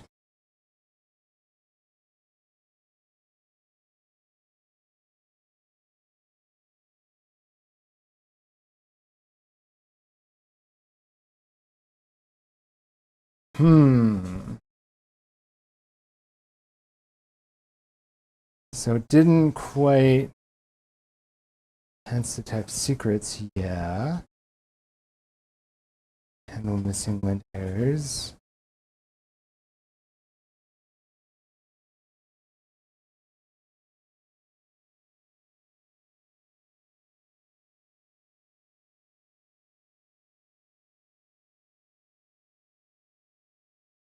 We went from 2535 to 2588.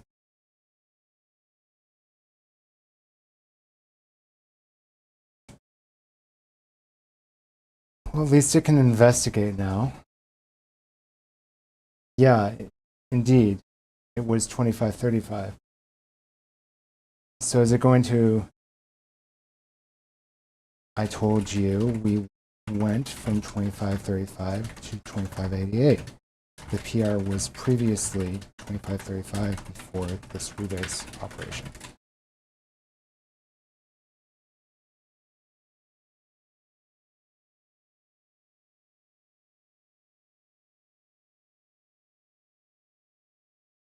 Yeah, it's very confused. It doesn't know what I'm talking about. Hopefully that clarified things.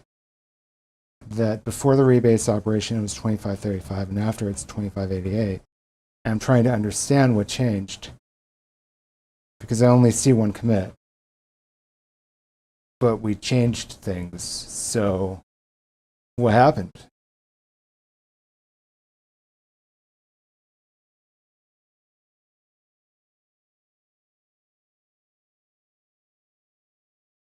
"53 lines are."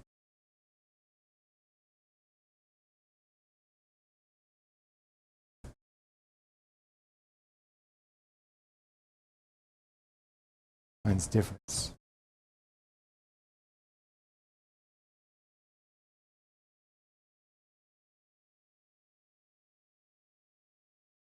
Text secrets and orchestrator.py. Text secrets and orchestrator.py.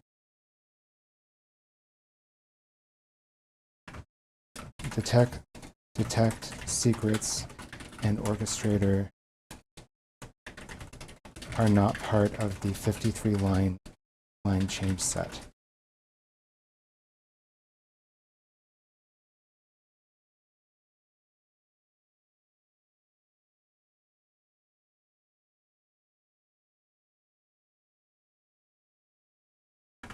I just told you that they are not. I said we have new line additions. Did you do your PR tree diffs to see what changed before you committed and pushed?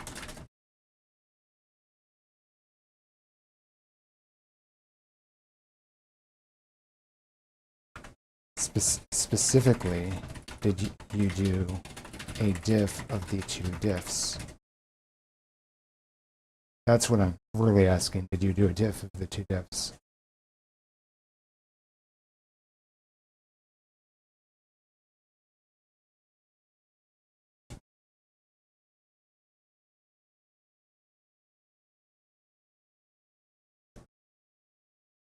So I'm thinking it didn't run a diff of the two diffs. It just had two tree set changes and just pushed them up, because it would have seen the 53 line change.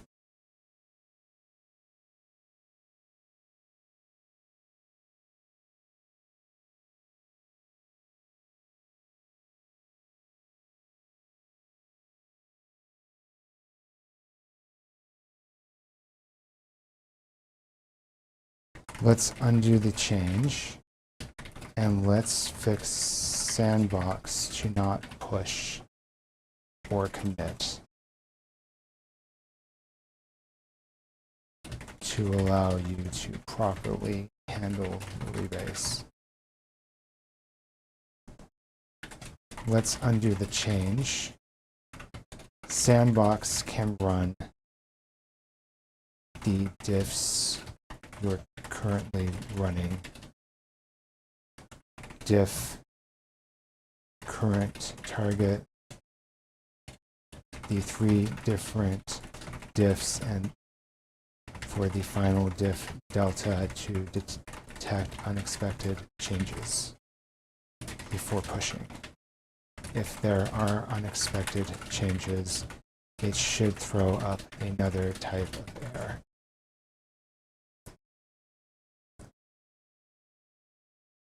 And give you the files. Yeah, let's do that. Once you make these changes, you'll need to rebuild the Docker container, restart the service. You'll also need, let's undo the change using GitHub history. Let's undo the rebase using GitHub history. Okay.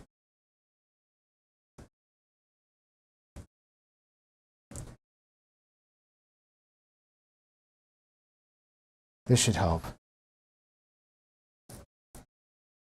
Because it's absolutely right, like it's running into issues.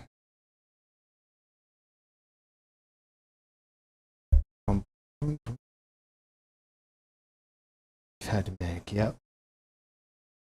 Let me find the sandbox rebase code.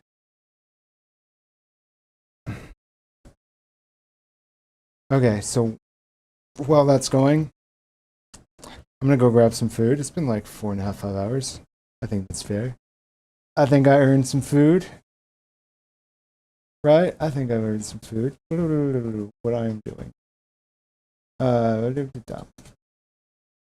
I'm just going to say it's be right back. Yay. I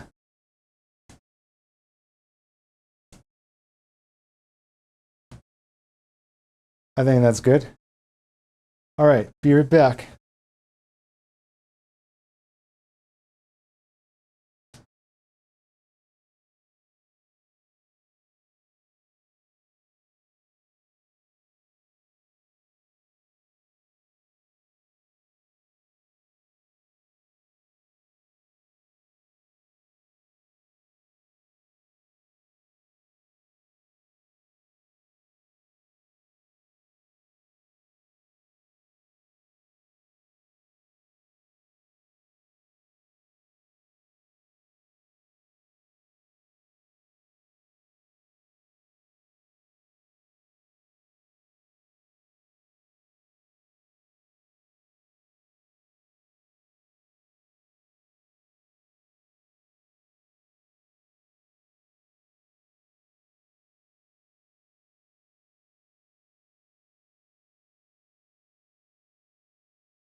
We're back. Hi. Let's turn off the beer back thing.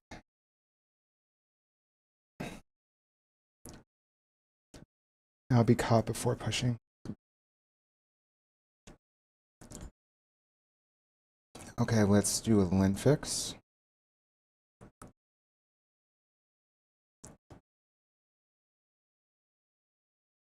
/ lint fix changed only.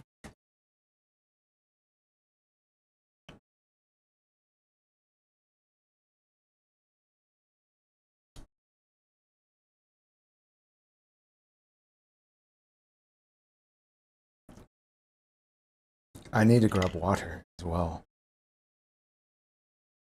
while I'm at it. So let me do that while this is running. I'm going to push that up. Probably. I'm going to put it...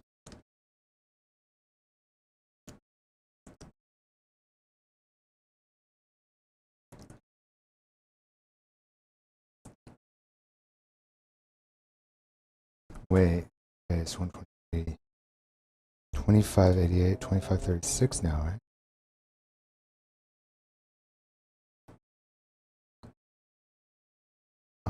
What? Update language to linter to return structured lint air objects.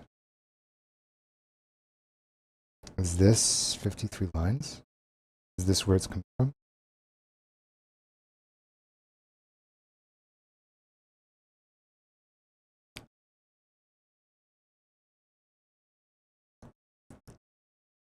Hold on. Let's shoot. What about this one? This, I think I'm wondering if this is 31, 51, 31. This is a bit more than...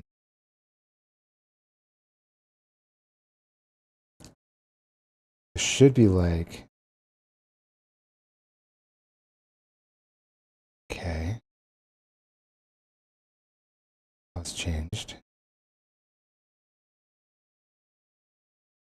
By project. Okay.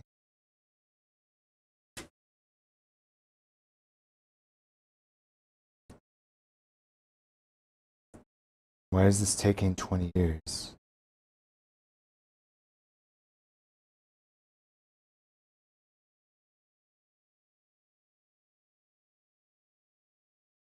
What? Why did this time out?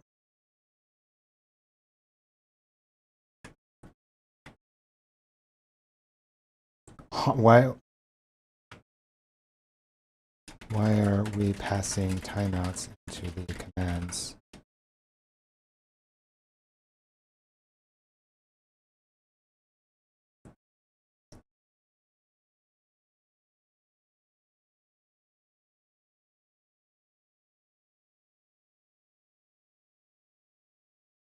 Means timeout for command.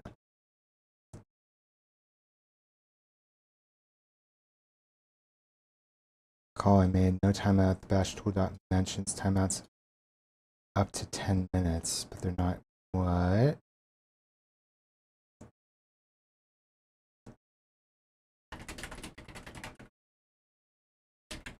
Changed only. I can literally just run UV run linfix changed only. I don't need to go through that.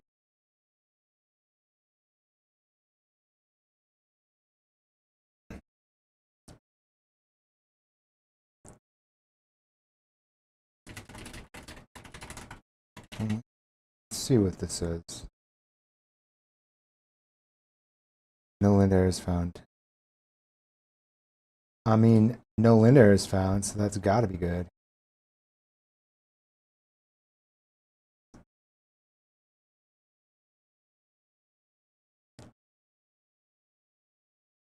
So why did it run a longer timeout?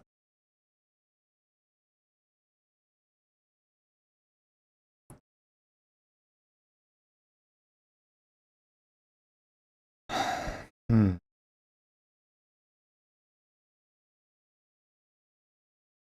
should be an environment variable.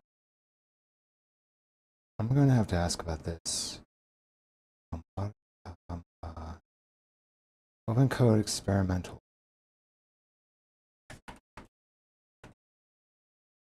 Yeah, there we go.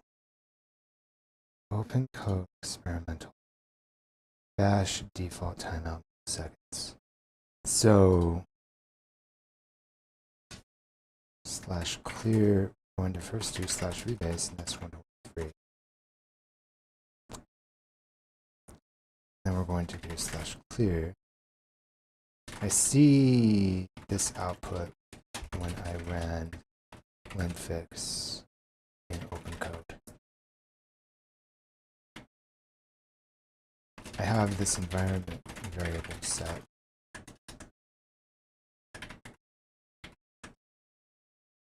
Oh, 0. Echo. That's why. /rc. What?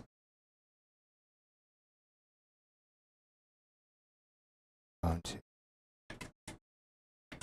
echo. Oh, I know why. 0. Okay.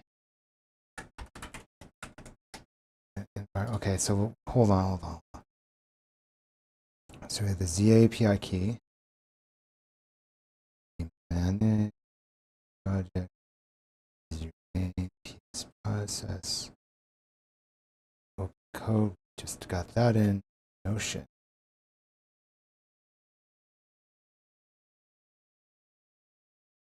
Don't have that.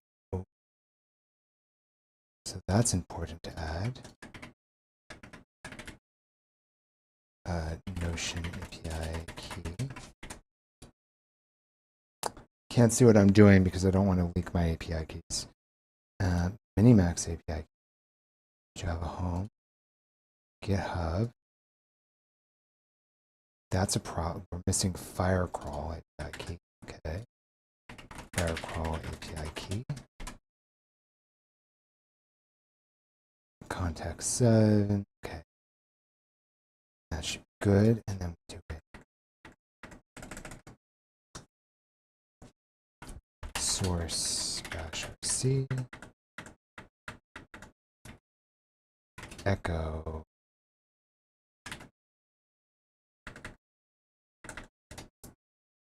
What?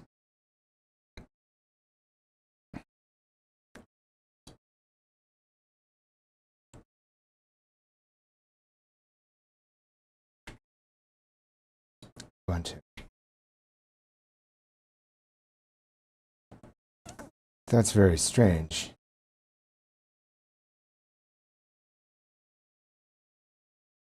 So what if I just add that to /rc? Why isn't it adding to /rc? And export.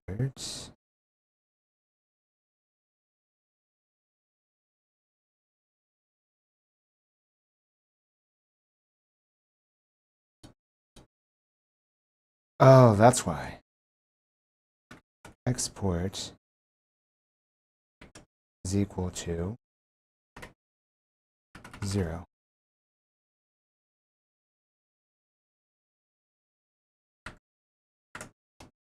Okay. And then the work tree has been synced. Let's verify this. That's 2588, 66. 2588 and 66.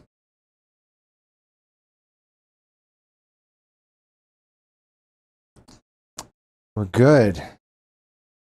Clean rebase with no conflicts. Preserve 9 files. Head /clear. Okay, now I need to do an update PR. Update PR, yes. 123 loop.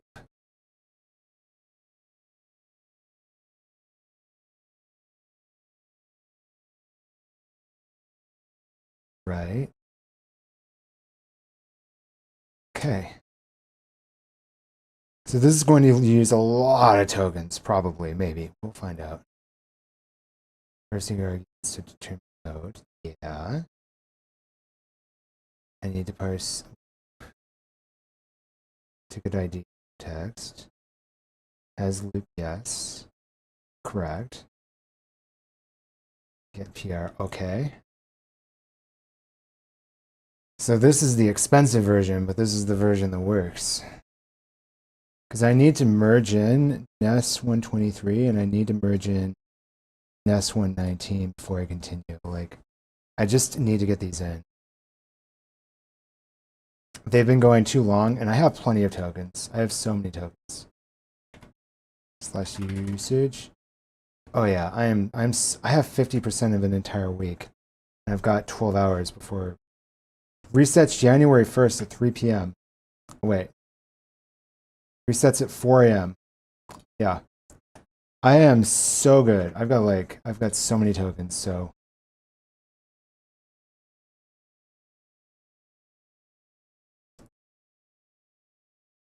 want a new one with -2. Let me use the correct word tree. Wait, I noticed. Okay. Correct word tree. The peer branch. Check if I should be using. Now I have the correct setup. Good. Good, good, good.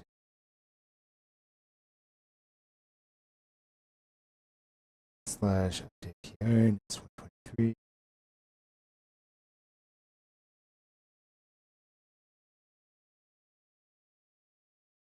Check thread count. Okay. Let's get in this peer thread. Let me add tasks. Good.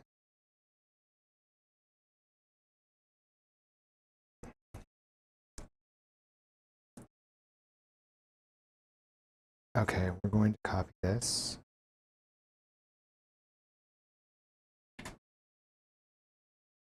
We're going to go here. I ran update PR NES 123 and it ran into an error.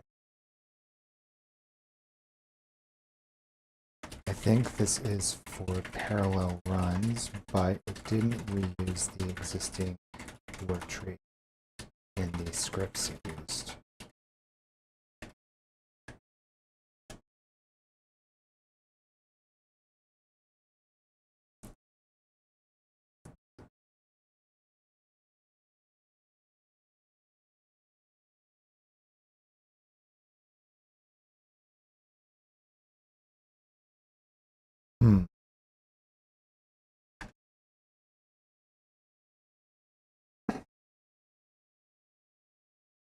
How many files are there? 9. Okay.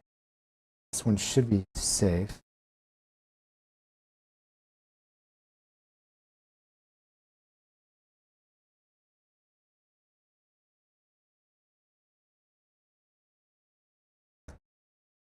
The problem is NES 119 is really big.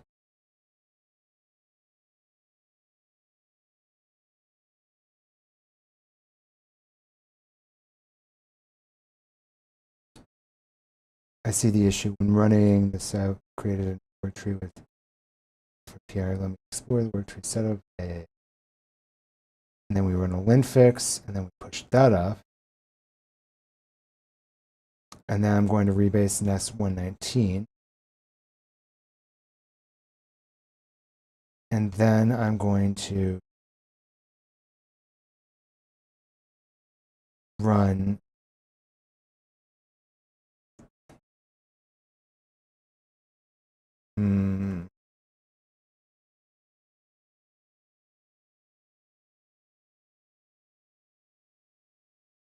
I can run a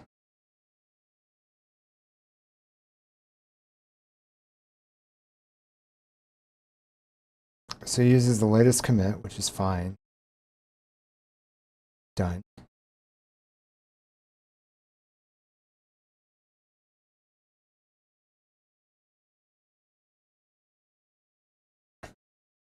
On the since the file is a Python file, you'll run test debugger. I think the testing stuff all works right now. It should work. I changed a lot of the testing. No, I didn't change the testing. I changed a lot of the linting. The testing, I improved. I did change a lot of the testing.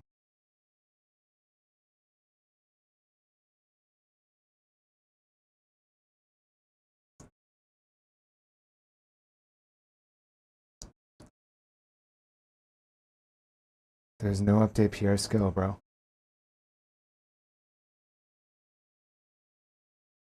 Scripts to as commands. Yep.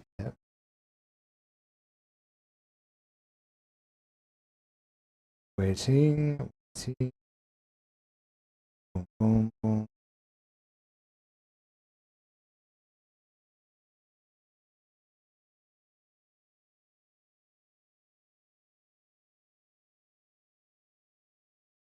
This 119 linting is failing. Good shit.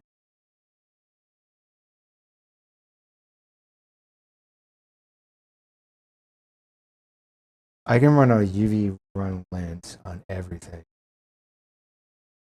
Let's do that. UV run lint. Not lint fix, just lint.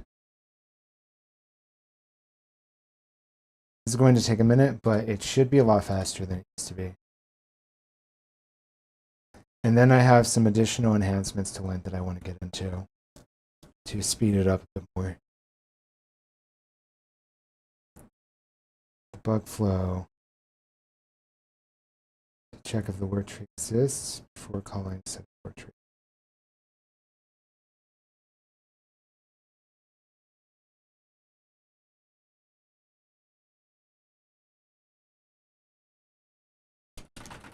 We need to do a pull on the work tree. Does it already do that? Why can't set up work tree the command?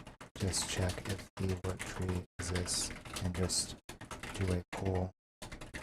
That seems more efficient than having the agent do it.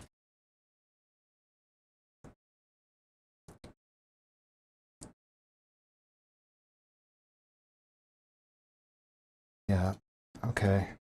It's doing some silly things.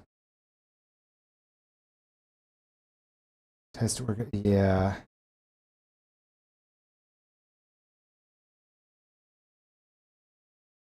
Download this logic internally rather than pushing it up to the prompt.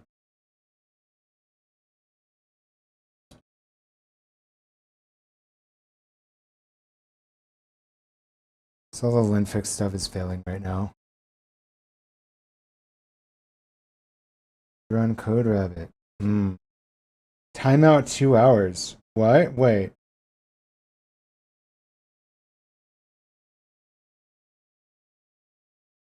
Wait. It used to be like 10 minutes now it's 2 hours? Yo? Question mark?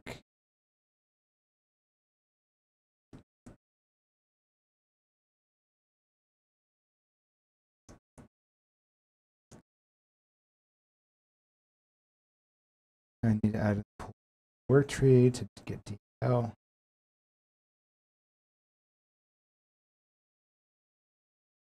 Huh.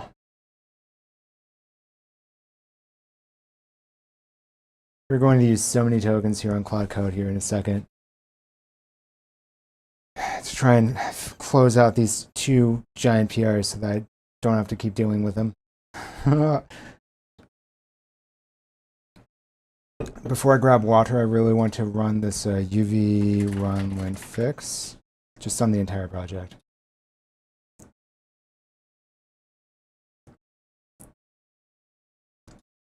Yeah, I honestly don't need this stupid command. I can just run it in Python, bro. But the command doesn't do anything, it just runs it. I'm like, okay. I can just run it myself, dude. Silly. Silly, silly.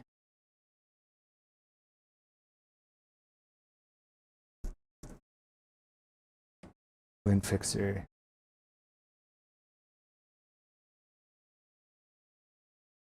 Satisfied with the changes, the loop exit with state. That's okay. Interesting. Is it still going? Yeah, it is. Whoa, whoa, whoa, whoa. And I'm going to, after I run the lint fix, I'm going to run another thingamabobber. I'm going to run an update PR on everything with CodeRabbit for NES 123. And just to get everything in.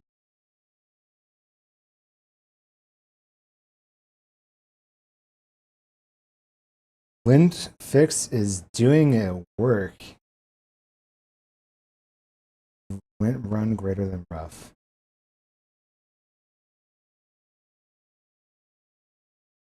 Except this one isn't using lint fix, right?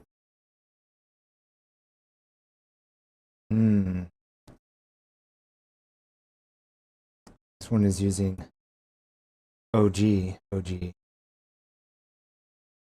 No issues found in one source file. All checks passed.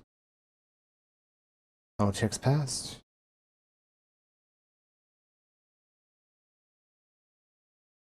We run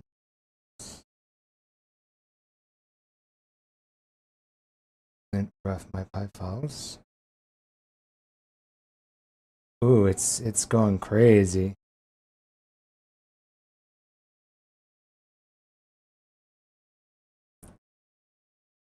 Done.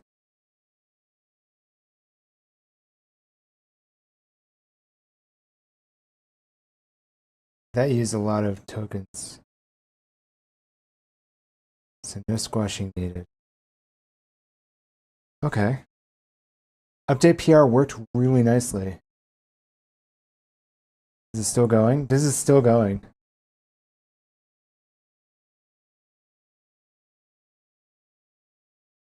Run setup work tree command tests.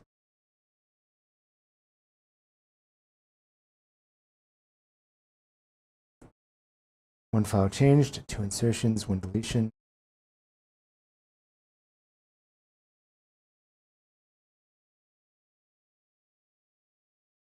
And then I'm going to run lint across the entire code base. And it should be faster. Should be faster. Because I'm running all the phases in parallel and it should be okay. It should be okay. It should be okay. It shouldn't take like 2 hours. This should be runnable now. I fucking hope it's runnable now.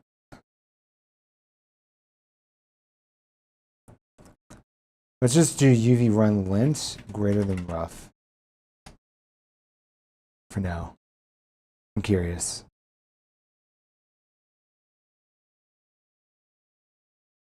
What? Oh.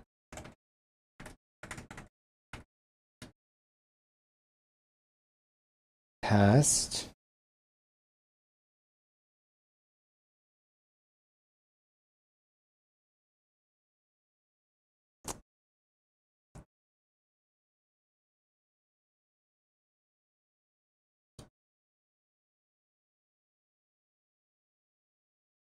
Running rough. Why does it have this?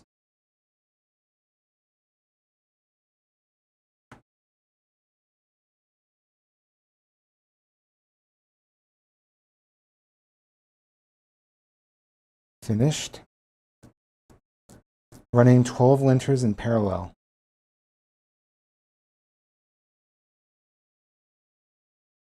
Look at that.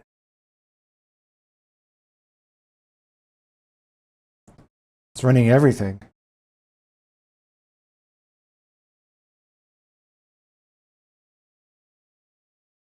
Okay. I think we're okay. So we're going to do UV run lint fix for the entire everything.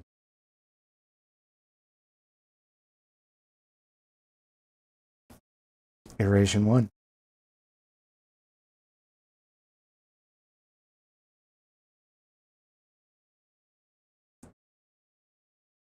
And it's only going to run on changed files. It's going to reduce the file scope every single time. So the very first time, very first iteration, it should go slow. The following iterations should be a lot faster.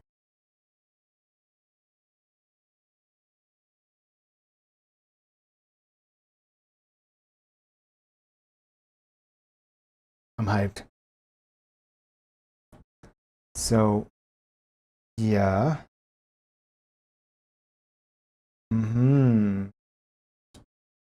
So did find all lint errors fixed. Investigation to complete. What the fuck? How was that so fast?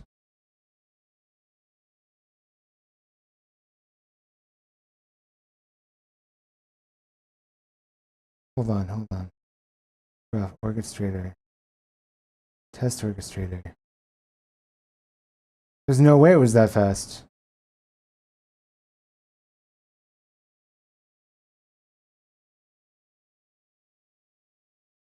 Rerunning linters on changed files.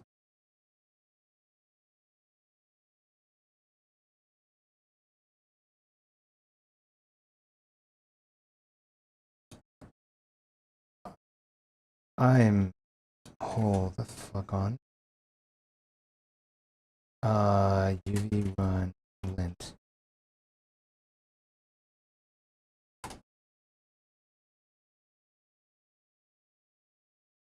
Okay. Why was it so? This is not right.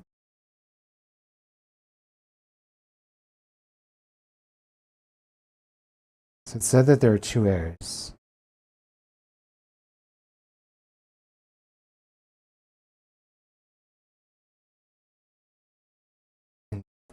But I see files modified 2.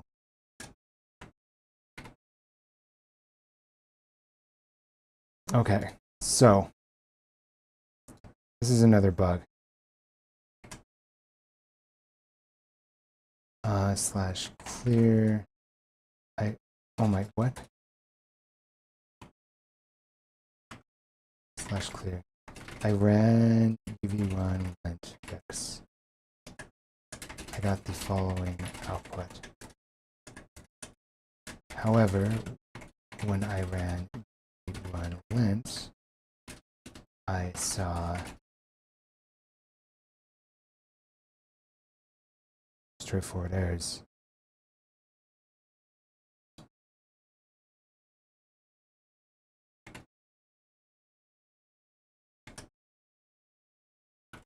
I saw rough errors.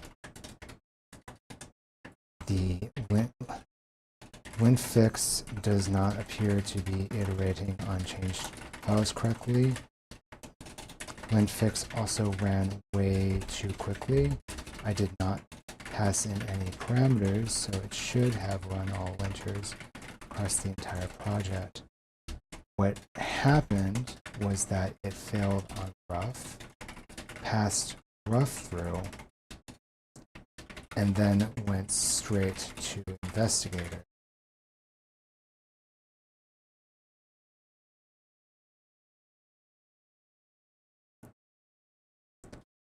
Rough changed certain files, which reduced the scope, but it should have only reduced the scope for rough, not the other linters.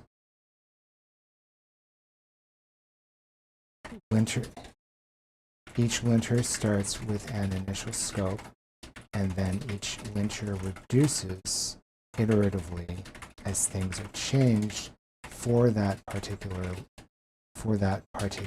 linter. Suppose linter A has a change and linter B has a change for a file. File is updated. Linter B has another change. Linter A and linter B run again. linter B has a change. Linter A file is updated. Now only linter B should run because linter A had no change. I think that the current algorithm in linfix is constricting files across linters so that if linter A has no change, then linter B stops.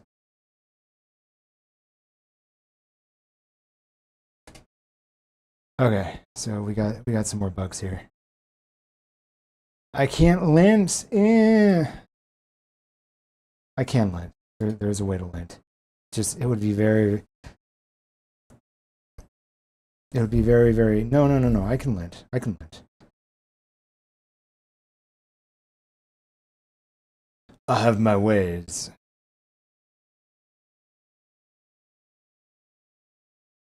Yeah.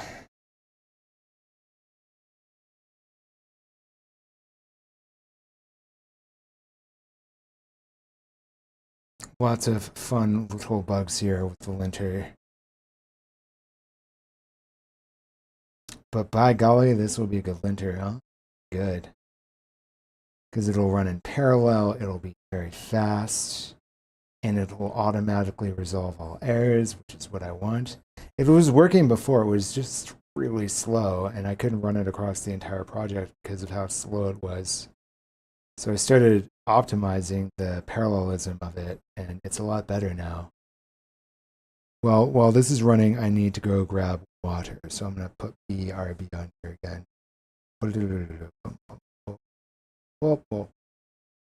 BRB. Here's my BRB at. Let me trace through the algorithm. When we ran declare 6 without considering that still have errors. Let me check. Setting up. Yeah. Be right back. Time to grab some water.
We're here.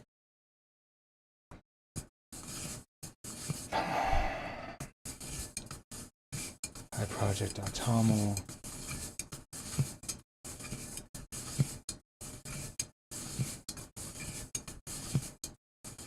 What the fuck?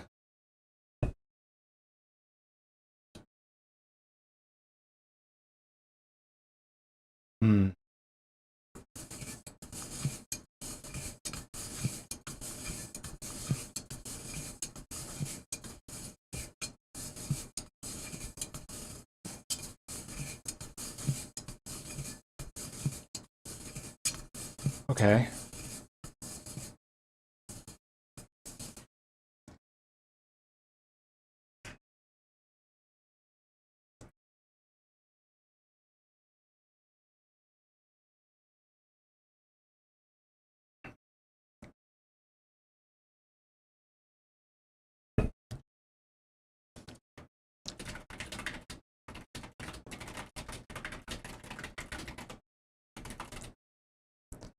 Why is it running lint?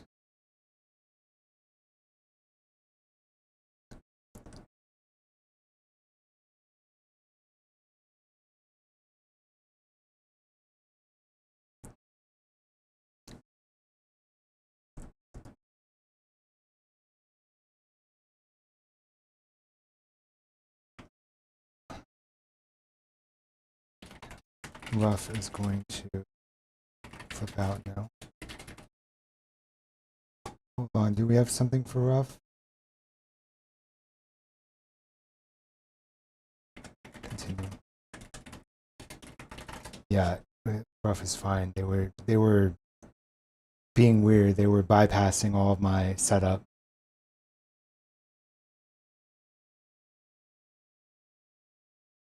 Why? The fix is in place. Just run the thing. Okay.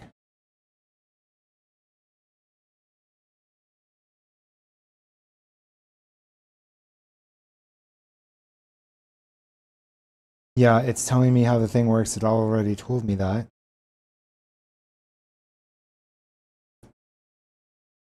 Agent A changes it. B, C, D are stuck. Rerun A passes, but stuck files exist. Rerun. So there's continue. Break what? What? That does not appear to be correct. B, C, D appear to be correct. B, C, D.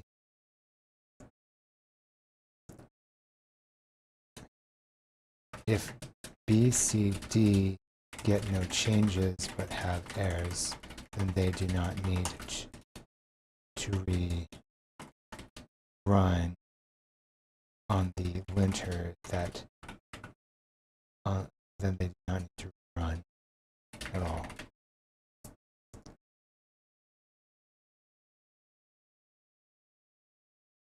The challenge is that some linters run different phases. They don't just all run together. It does not appear to me that you fixed the bug.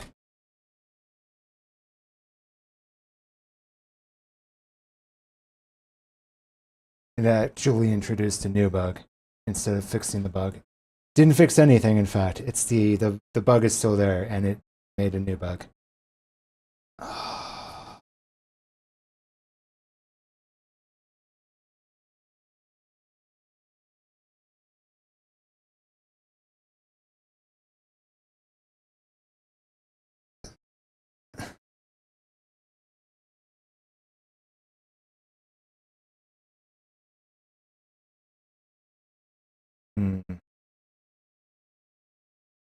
So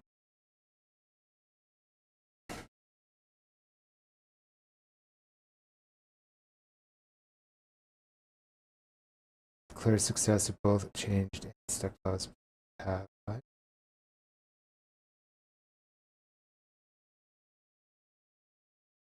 That does not appear to be correct.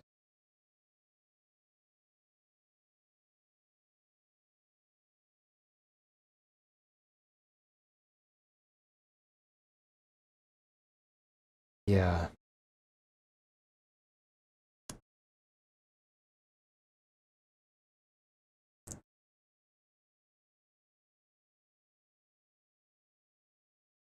Perl scope currently the algorithm has been used.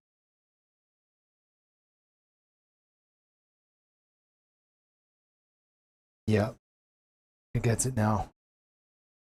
Good job.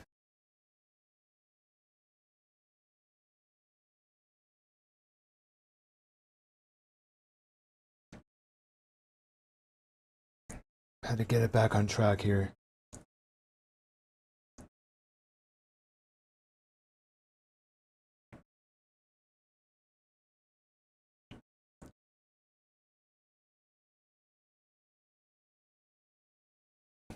And as I run into new bugs, I'll fix them up. I would love to refactor this entire linter thing because it was really good, and then this thing destroyed it. It hard-coded a bunch of stuff everywhere, and now it's not good anymore.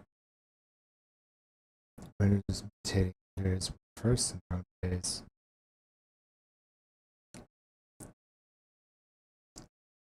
It runs its agent of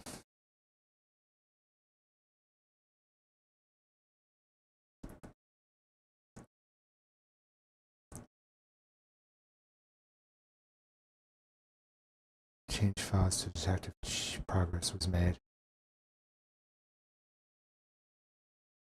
Issue rerun on change files set the original scope.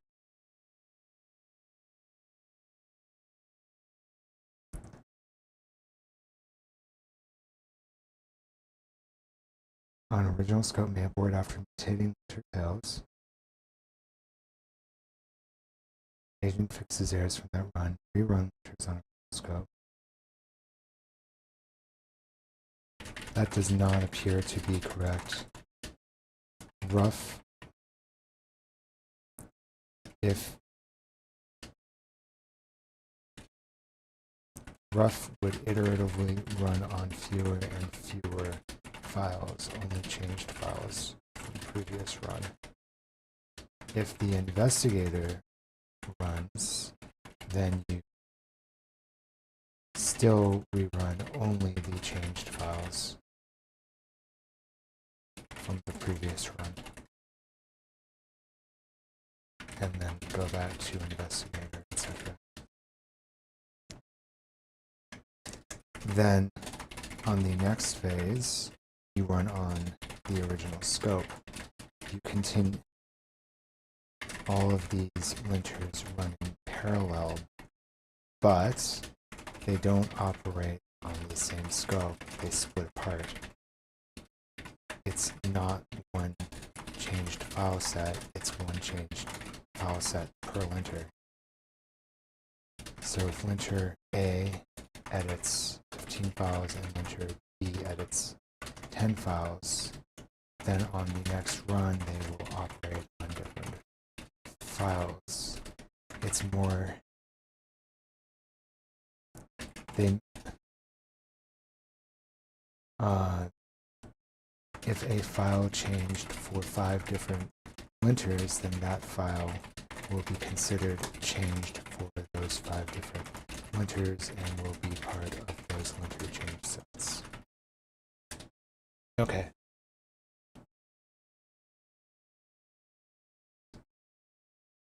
See, I really I'm trying to think of like how a non-developer would handle this, and I don't think they could. I think when you get into these deep algorithms, you need Gemini. Gemini is a freak at these deep algorithms, but you have to extract the algorithm very acutely. You have to extract the algorithm, which you get in the PRD documents, right? You get the algorithm in the requirements documents, and then Gemini can check them.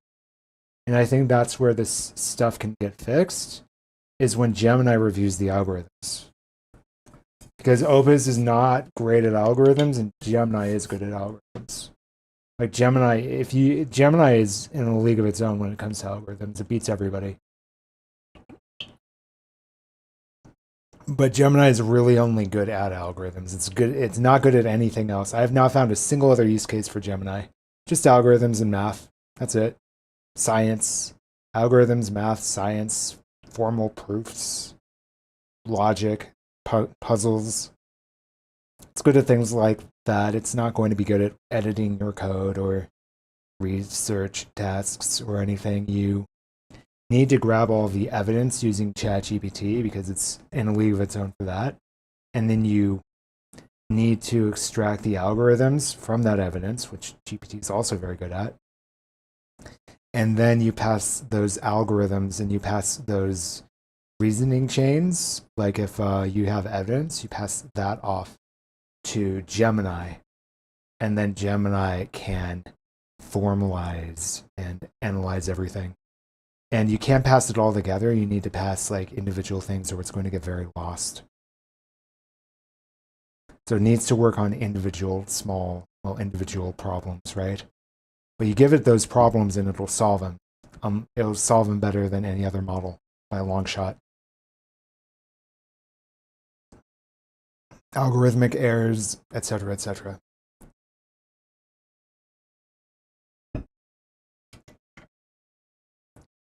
Puzzles. Whoa.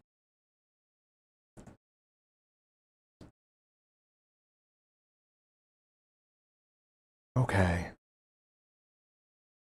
Why is webcam doing things? Okay, what is going on here? It's like frozen in time. Yeah. It's frozen, man. What I likely do, the right way to do this is to extract the algorithm with GPT, like X high, then pass that algorithm over to Gemini to fix, and then have GPT apply the algorithm to the code. The dissemination of the algorithm into the code is the problem. On their changed files.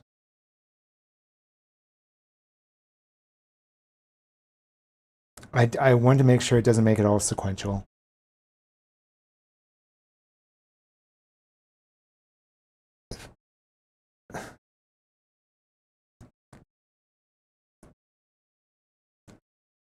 Files with errors that weren't changed to the investigator. Phases after a mutating linter completes the next phase runs. Yes. Yes. Or none for all linters. Yes. Now let me refactor.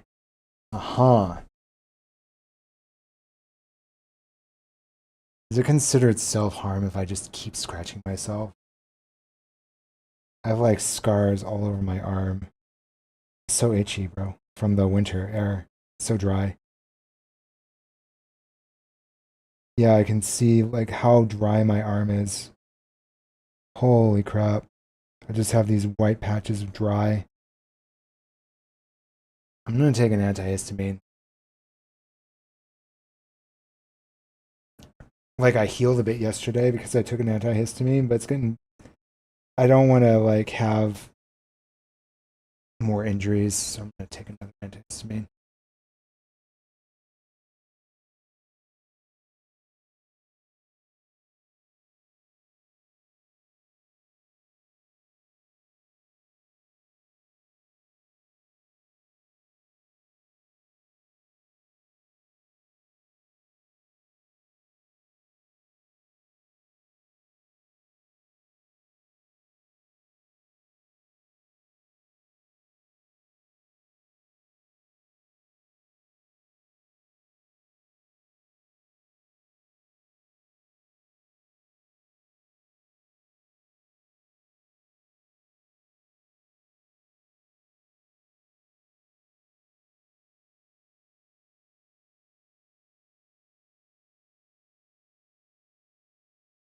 All right. Yeah. Break before dispatching stuck files to the investigator.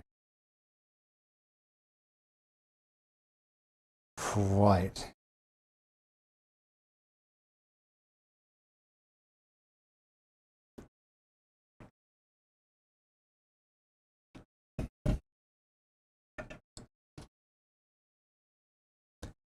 We need an integration test for two files that go to three different linters, rough, mypi, and pi markdown, something like that. Rough, mypi, and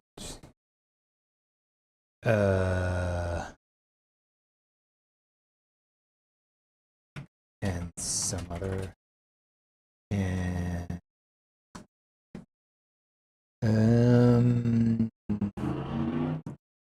which other linter? Not YAML lint, not mypi, and detect secrets. Yeah, let's do that.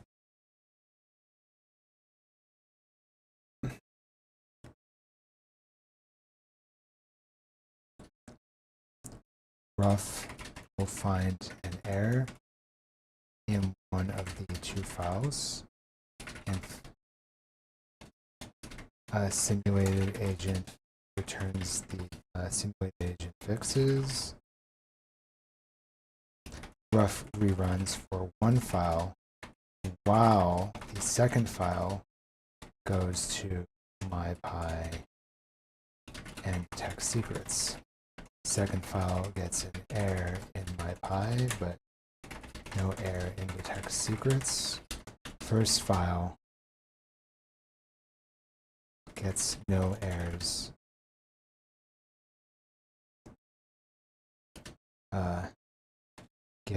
Gets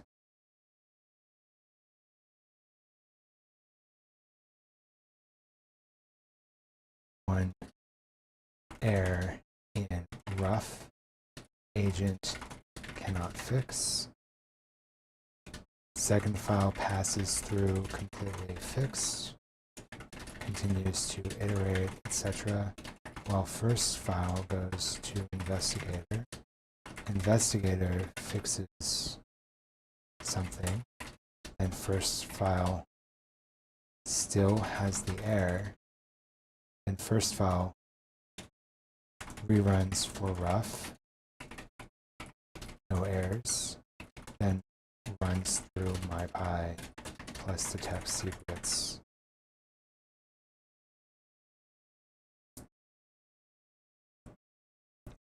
Okay, that's the expected outcome in the end, no errors. Yeah.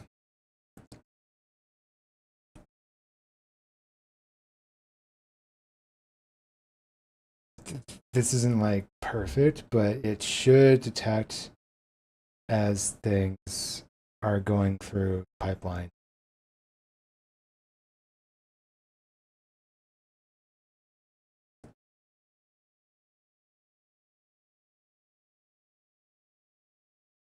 It's like, this is interesting. Because I'm not like, I don't want to fucking run through QA over and over again and, oh man, maybe it works, maybe it doesn't. No, we need a test, bro.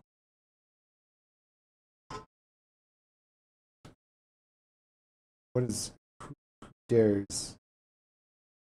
Happy New Year. Oh. Oh man, I need to do little Joe.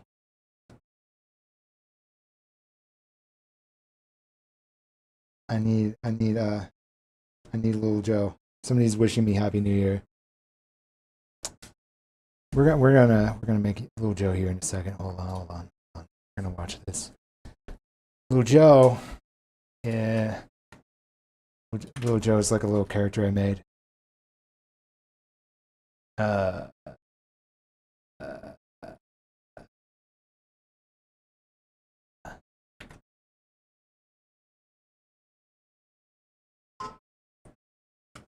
Takemashite omedetou gozaimasu.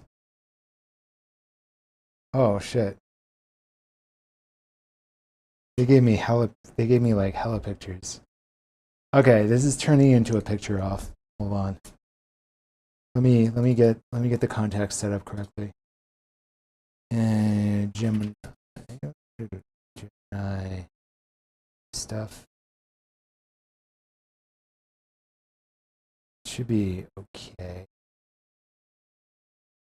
What is that? It's a monster. Yeah, you know what? Yeah, we can do that. We can do this. Okay. My stuff. All my attempts at making a. These were my attempts at doing a character. Joe.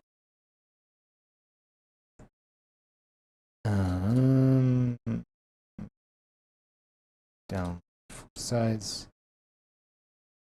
Go chat. Download. This is Lil Joe. We need a picture of Lil Joe. What's Lil Joe going to be doing? What's Lil Joe going to be doing for New Year's? Okay. Say that everything passes. Well, let's find out. And then I'll validate with UV runLand.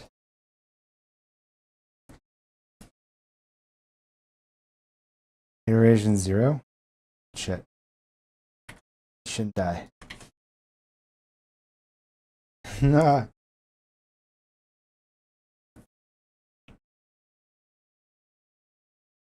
All right, let's go figure out Little Joe. We're going to leave the AI off to do its thing, and we're going to solve what Little Joe is doing for New Year's. This is Little Joe. We need a picture of Little Joe celebrating New Year's. And how will Little Joe celebrate New Year's?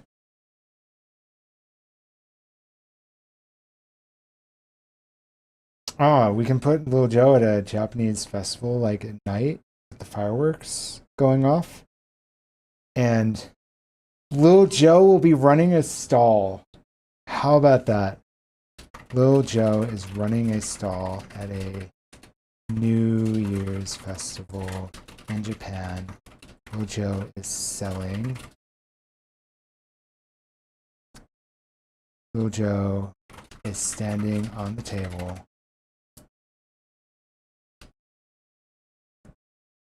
Yeah, I think Little Joe should be doing the fish thing, selling the fish scoop thing with the paper scoops going off in the background. To Little Joe is wearing a little hat that says Happy New Year's.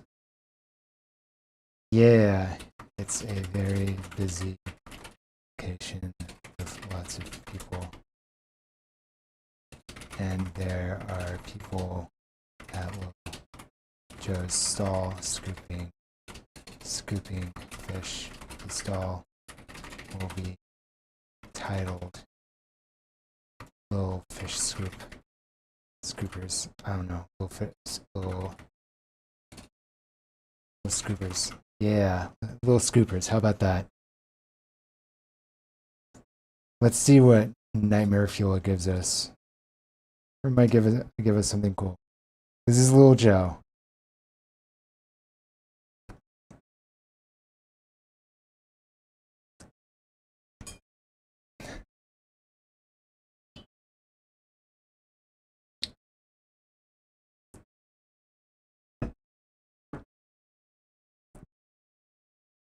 Nah.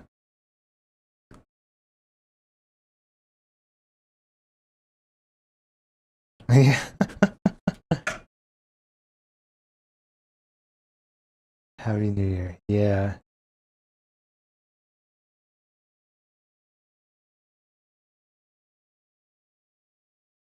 Yeah. Little Joe is I don't know. I find this funny. Okay, I'm gonna send this over.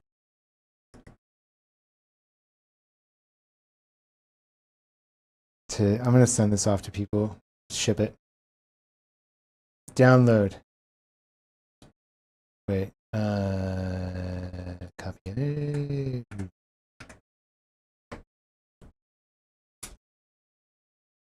Discord.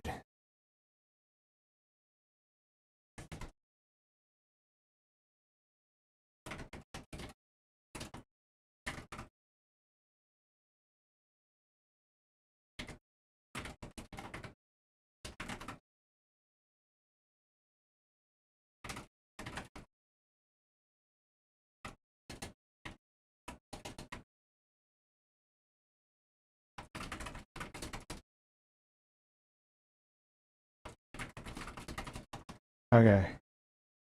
I sent it off. Happy New Year's from Little Joe. He's making some big money. And now I need to go on my phone and send it off to some people. Joe. Copy.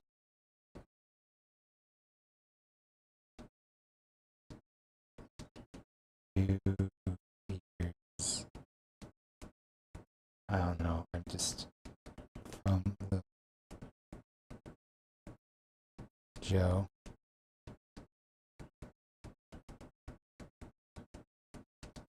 Some big money. Yeah. Select all. Copy. There you go. Gallery. Okay, I need to like download this. Save. Done. And then I guess I need to send it as well.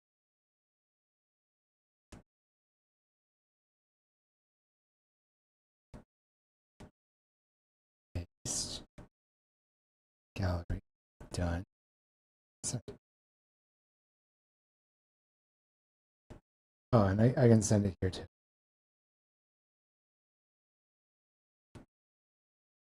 Sending it to everybody. I've got my little Happy New Year's image.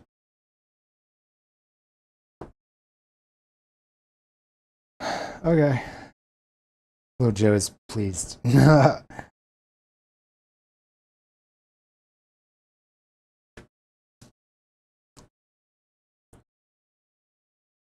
So now let me provide.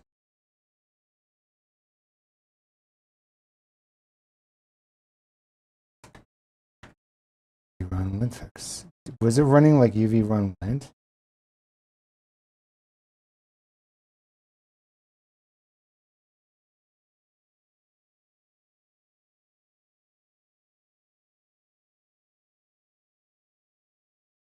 Lint fixer.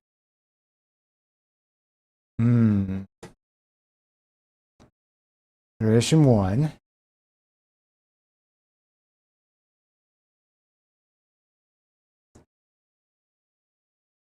Iteration 2 might be a little bit slow.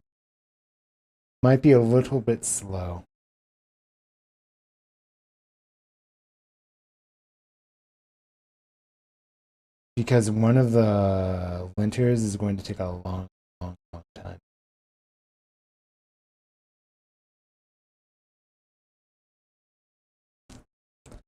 Okay.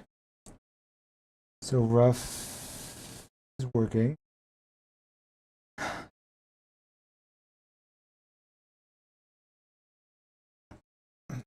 I'm going to make sure all the linters pass. And then I'm going to do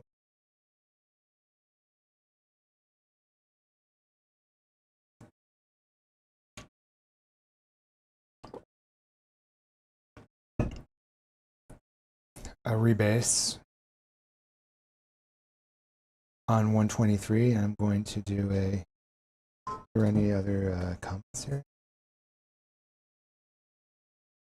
I don't think there are any. I think we're good.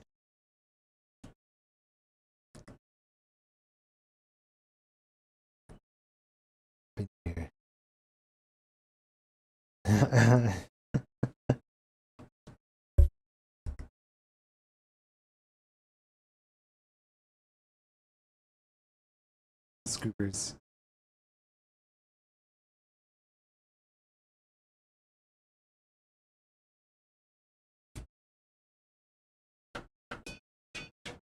Just my ongoing holiday character. What's Lil Joe up to?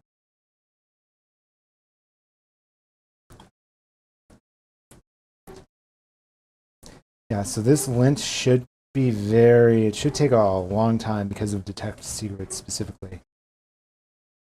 I really want to do a modification where I can just exclude detect secrets from runs, because then it should be fairly fast. Detect secrets is just really slow.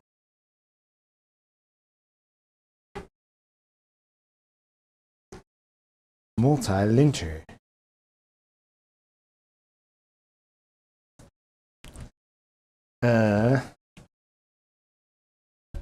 I can do another thing. I can do a UV run lint less than detect secrets.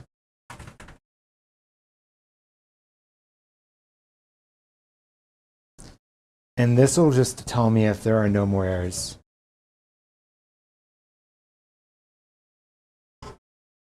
This is very odd. Getting lots of messages.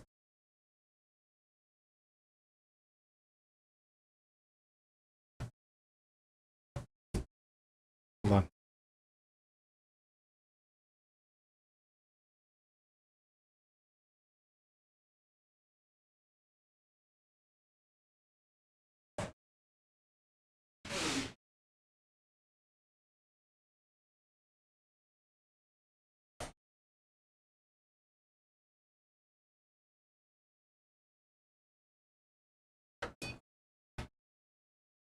Two stack files to investigate. Files change.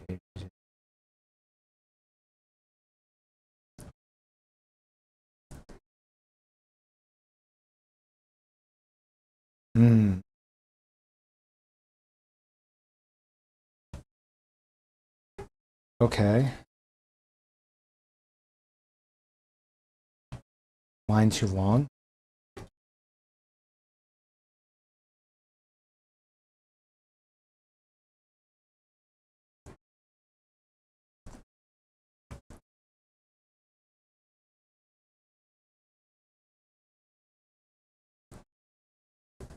Investigations to complete. Huh.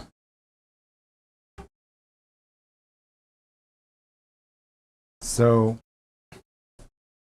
if we do UV run lint to detect secrets, then rough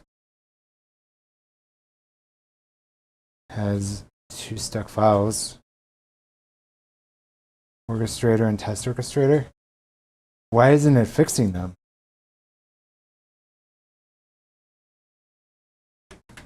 Okay.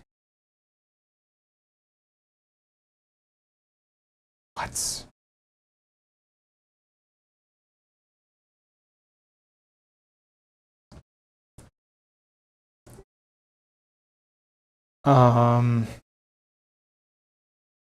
Huh?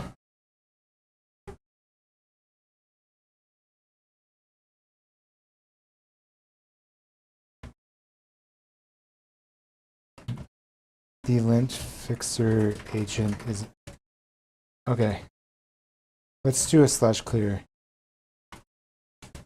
I ran UV run lint fix and am getting two stuck files.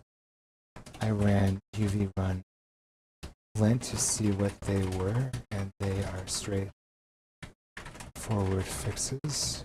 Trying to understand why the lint fixing agent is not fixing anything.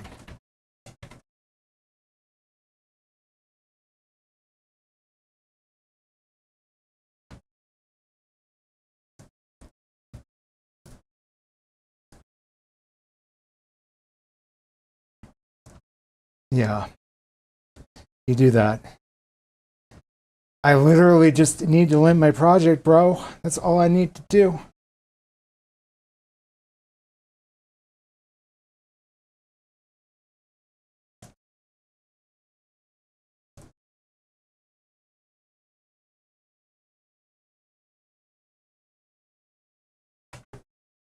Okay.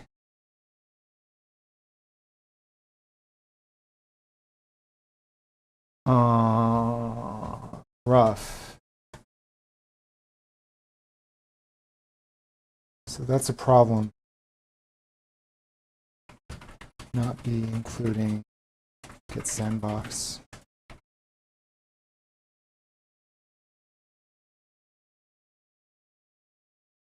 Then we have action length,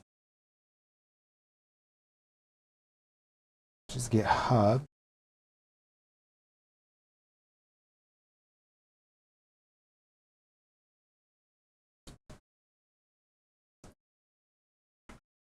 No, it does not need to be. I linked array file. Undo that, bro.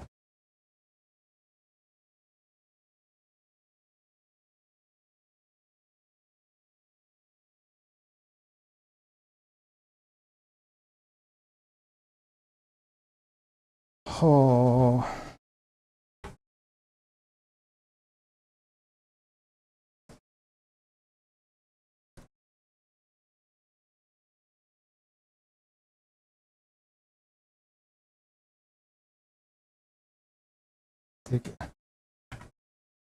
No, it does not.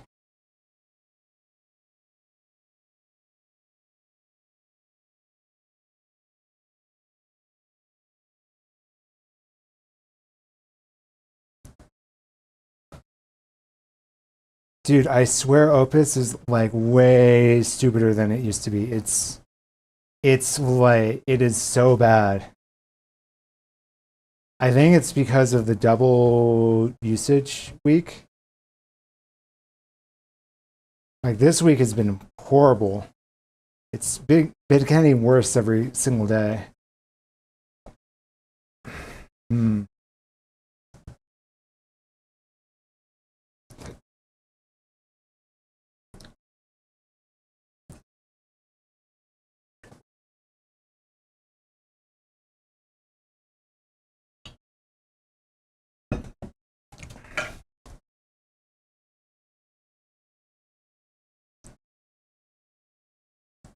So another bug in the linting. Yeah, nice catch there.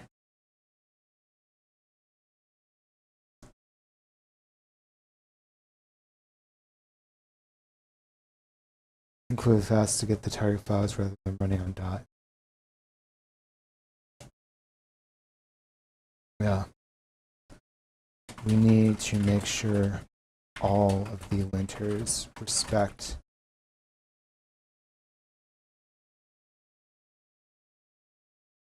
their filters, whether files are passed in or not.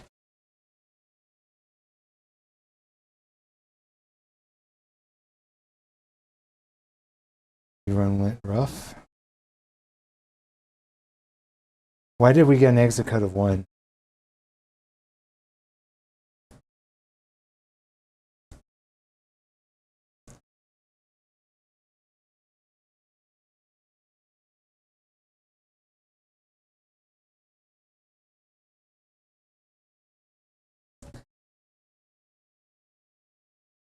Okay.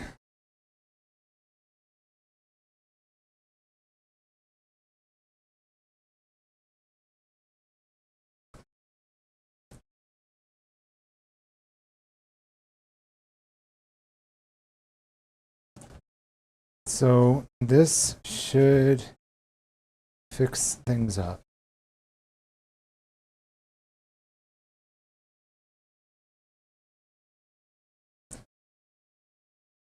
Man, so many bugs. I didn't consider like if there are no files. Fuck me. So many little edge cases. What happens if there are no files? What happens if one file has this?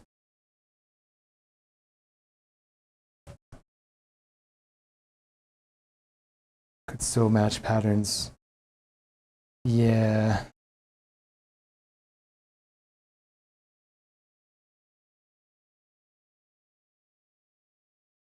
repo root.arglog. Don't tell me it fucking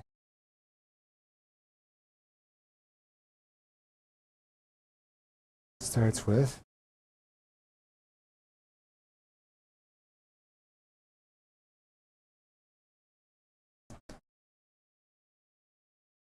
linters use. Let's see how the paths are being filtered.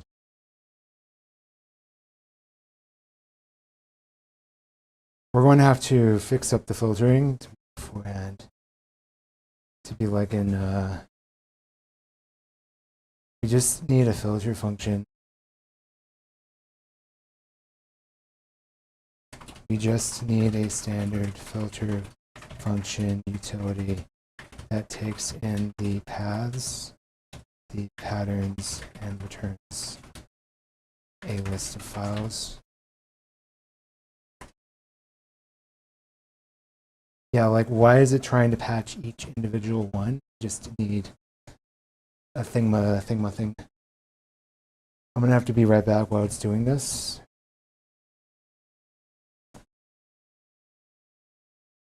Silly. Whoa. Okay.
Okay.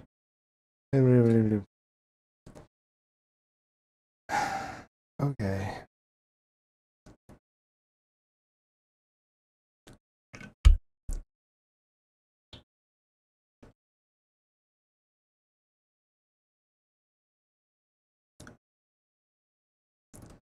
Update is going to also.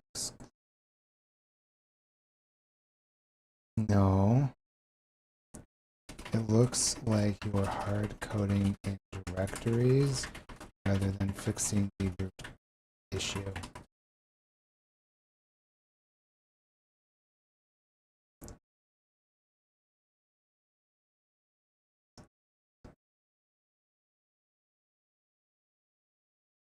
I don't want it to hard code in directories.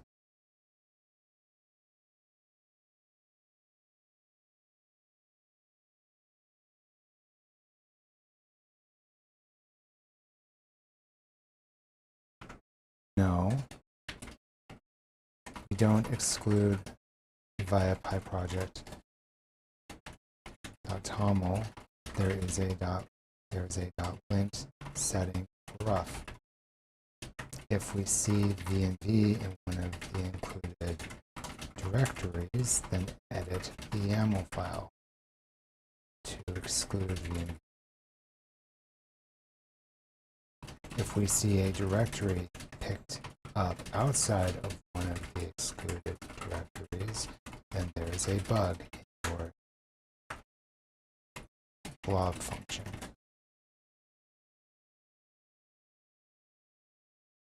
It's like,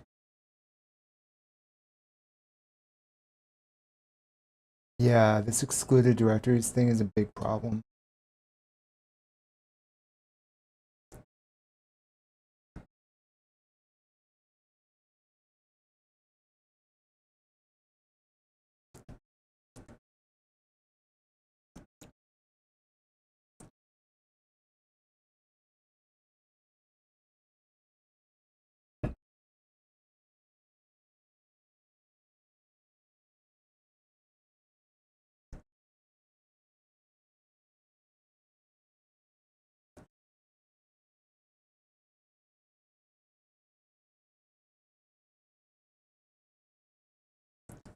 Okay, no errors. Good.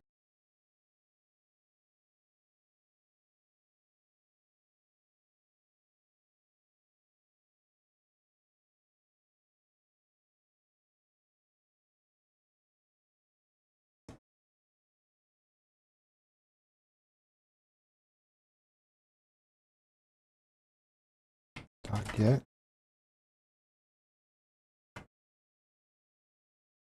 Why is there a .lint.get links?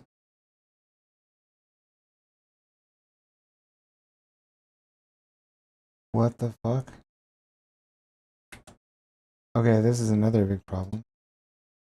Another big problem is that each of the linters has its own hard coding into base.py rather than linters providing up their lint settings file as part of a contract, and base.py iterating over the linters.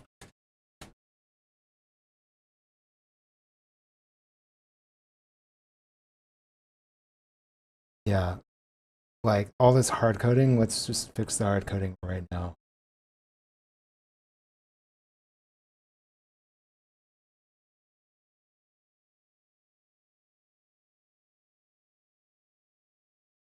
Nope.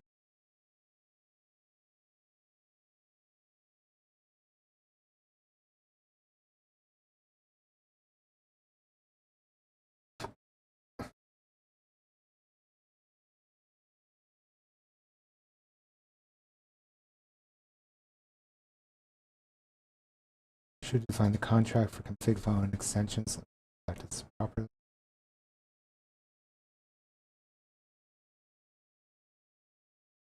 Okay.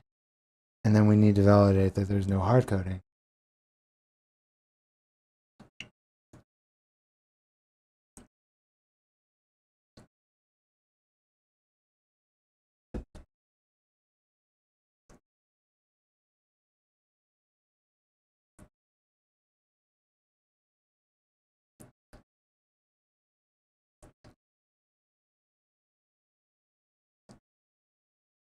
Now let me update calculate file set to use the generic linter.filter files.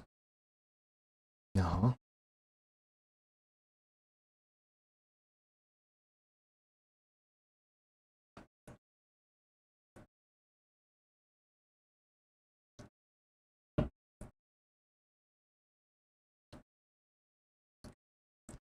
Needs to remove all of this hard coding row.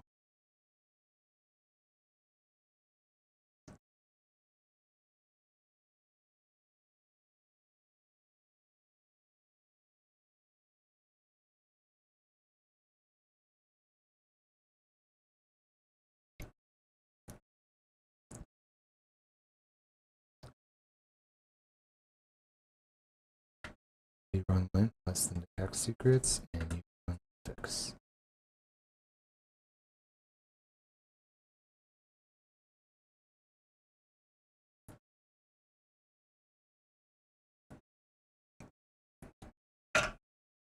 So some factoring.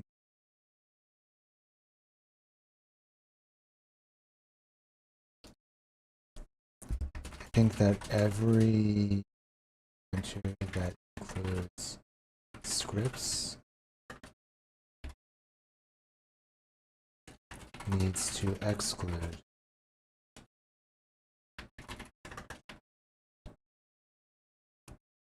like .lint.rough.yaml.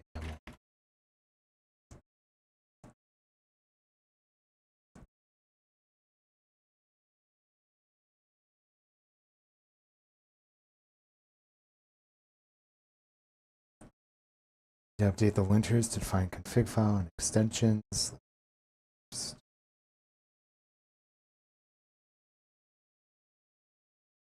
Yeah.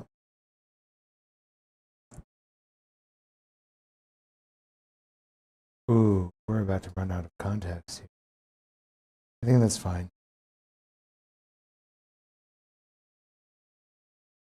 It's like 12% to go. I mean, we have been going pretty hard on context. So let's test if it works with the approach.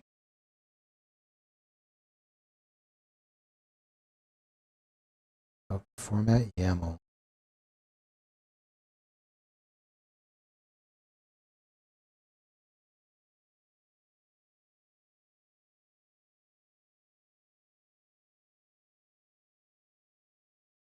Right.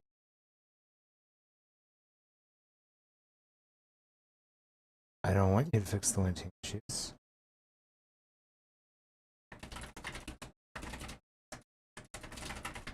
You need to fix the linting issues. I didn't ask you to fix the linting issues.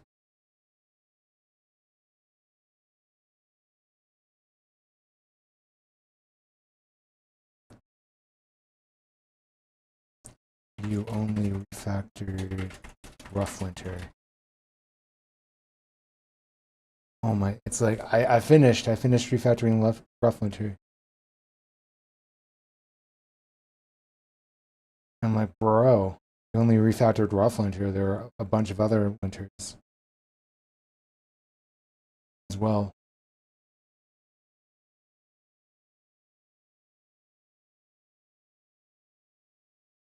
Yep. There's so many linters.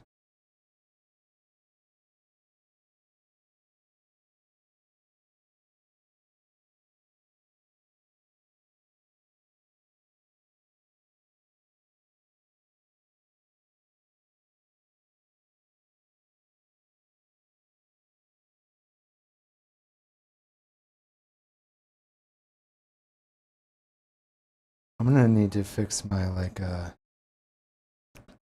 monitor. Well, yeah, it's like not right.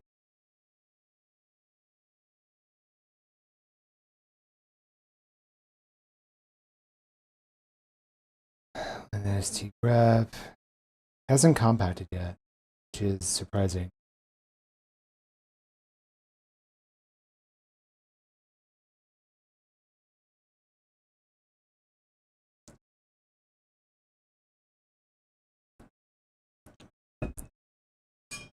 I can just come here.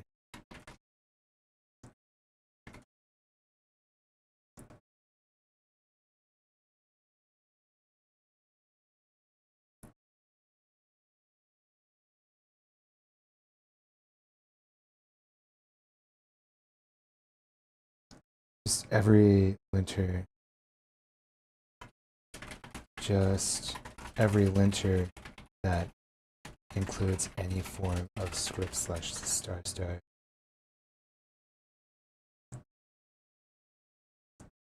Yeah.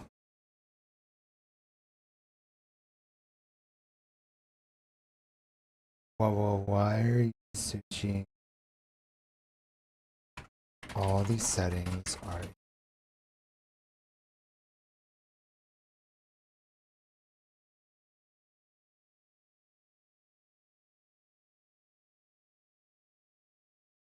There you go.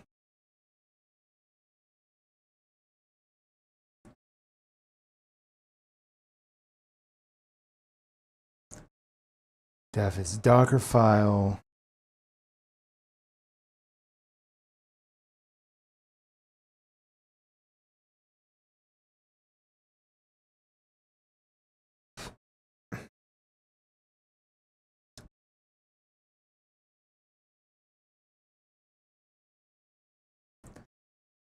Yeah, there you go.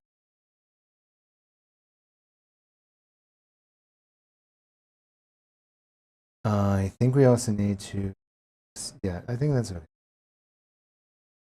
I don't think we have a node module, right? I got rid of that.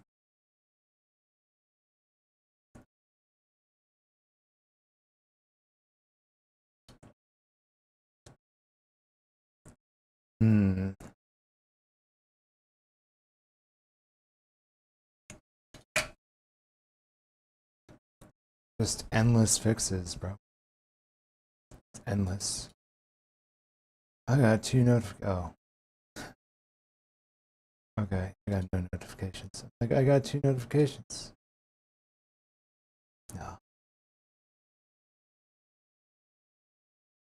I'm like swaying, dude. I need to stop swaying.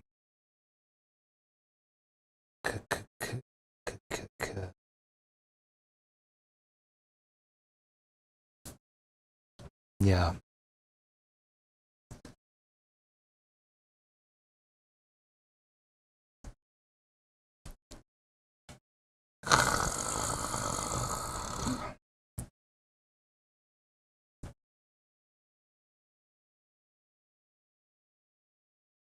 Line fix. Please be done after this. So this one fixed that. Then we're fixing all of this. How come this hasn't compacted yet?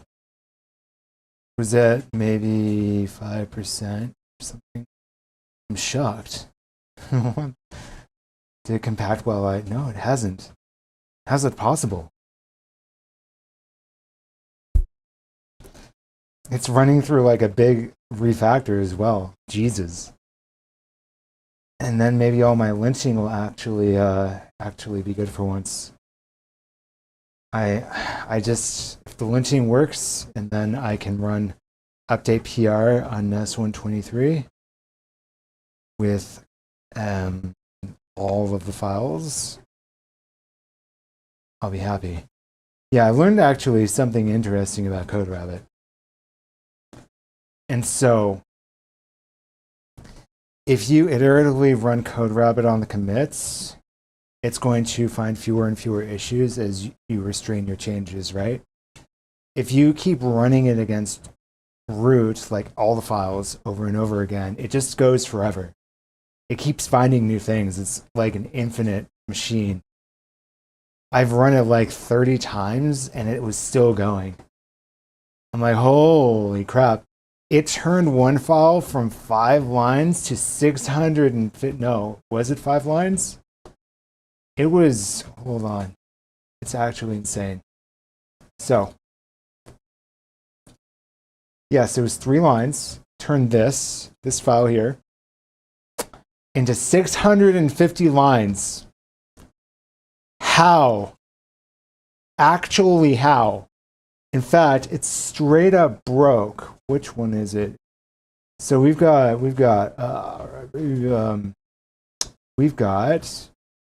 Minimax. Okay, it didn't straight up break that.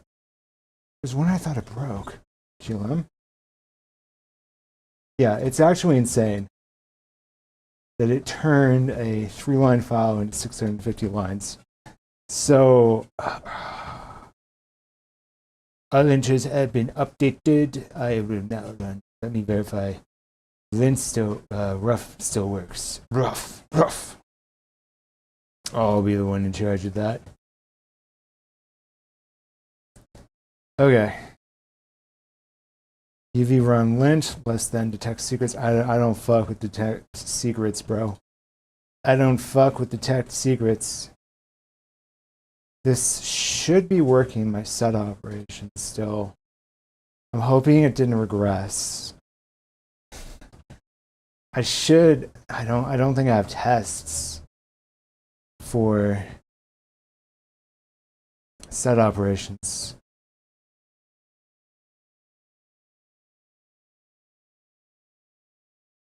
Okay. So I'm going to run UV run lint less than detect secrets. Number one, I'm going to see if there are any errors just in general. That's what I want to see, if there are any errors in general.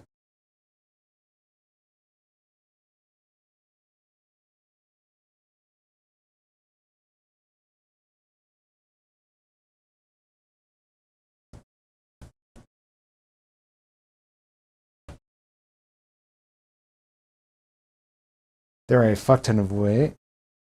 Yeah. Okay. Now I'm going to run UV run lint fix. And this should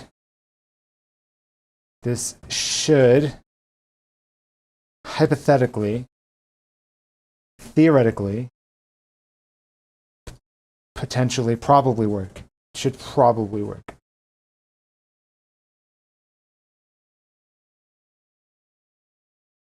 Probably.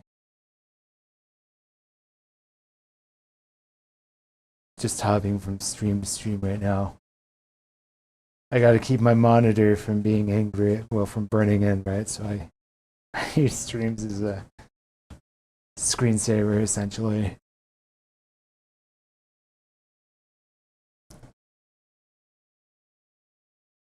Okay. Iteration 1 of lintfix. Iteration 2 of lintfix. Come on, buddy. You can do it. I believe in you. I believe in the power of lintfix, dude. That's what I believe in, the power of lintfix. Let's get it going. Is it fixing everything? Oh, hell yeah, it is. Wait. I don't know. Should be. Let's get ready, though. Let's get ready to be like, to think about a new bug.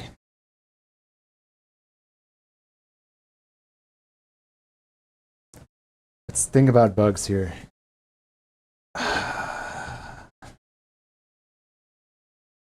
So this has so many fucking edge cases in it. No, the last thing we fixed wasn't even a bug. It was the code degrading. I had really good code in there, and then it hard-coded everything in. And I removed all the hard coding, so it should be good again. When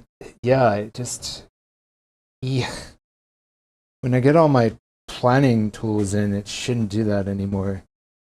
The planning tools that are out there also cause mass AI code slop. My designs won't do that. My designs are going to require quite a few versions because there are some bugs there are some problematic behaviors that my designs are going to introduce. Especially for markdown files. Right? Yo! Hell yeah. Fix everything? Wait, there's no way. Because detect secrets takes like a long time to do.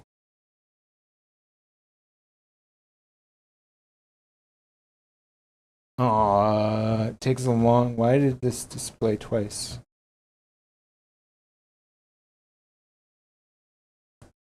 Rerunning this display twice. So let's first deal with that. This displayed twice.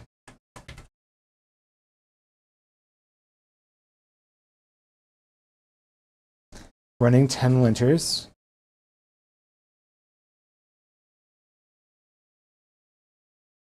Iteration 1.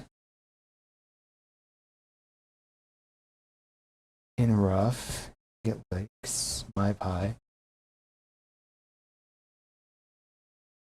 Right.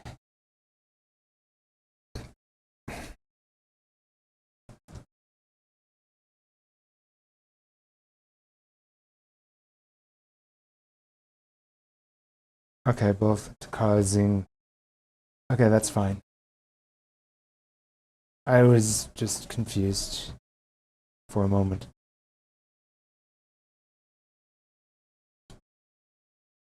Both std_err and std_out go to agent terminals. std_err is not a way to filter.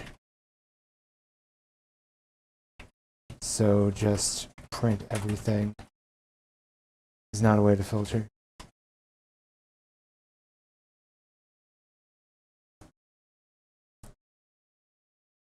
We remove the, yeah.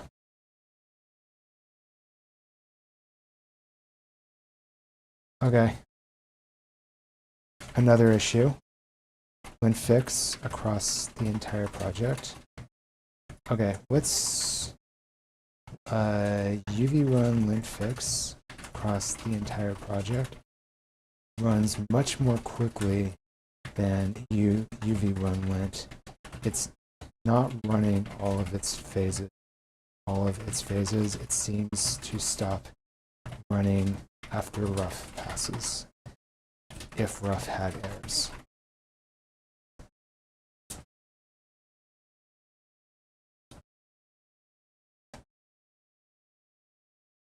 Yeah, so that is another problem.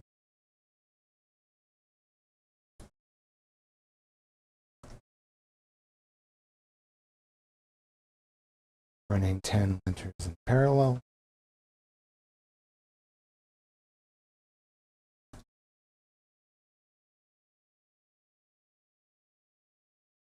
Gaudian lint.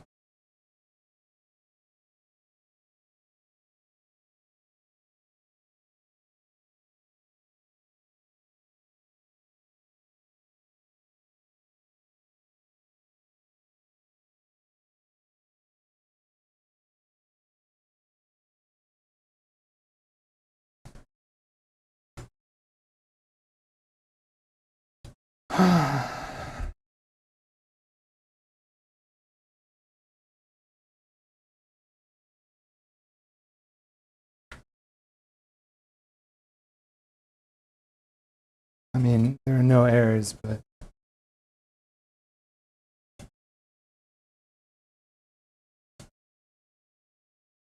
I see looking when the loop processes linters out to the, it only tracks linters whose files were modified by the agent, weren't changed.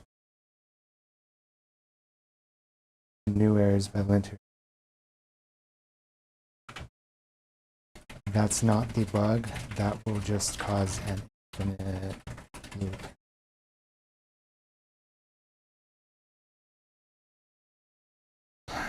I need to like go to open code ChatGPT XI.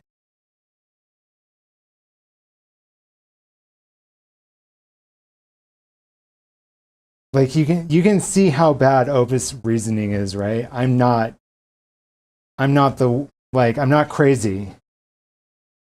You can see how bad Opus reasoning is, right? It just introduced a fucking infinite loop bug. Oh my gosh.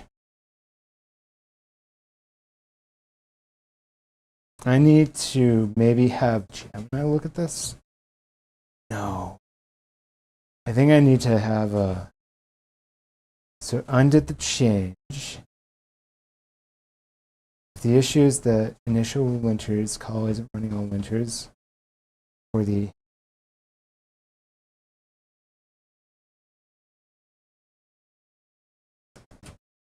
other linters never had a chance to run. It just exited as soon as rough passed.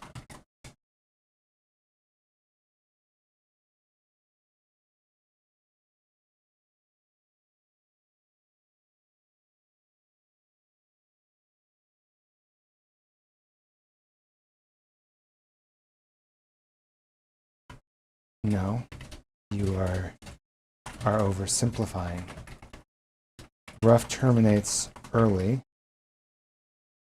as expected, when there are errors. The problem is the orchestrator is not running the linters on later iterations when rough passes.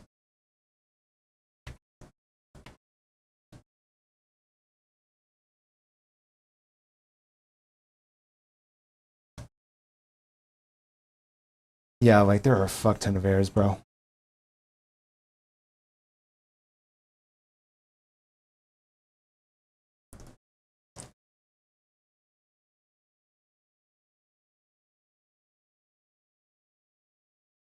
Initial int runs,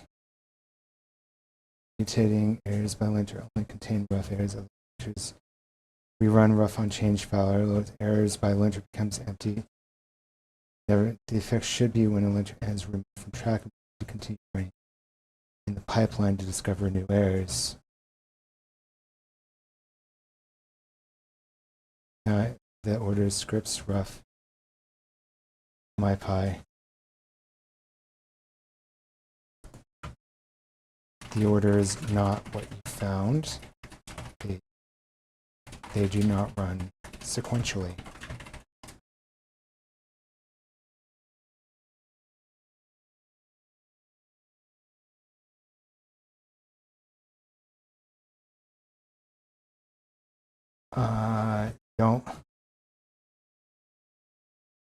You don't run a full lint to discover errors. That is incorrect. If I pass in 5 files, the answer is not a full lint.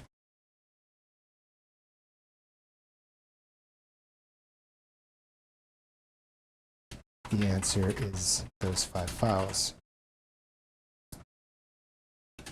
You run against the corpus of what was passed into the command.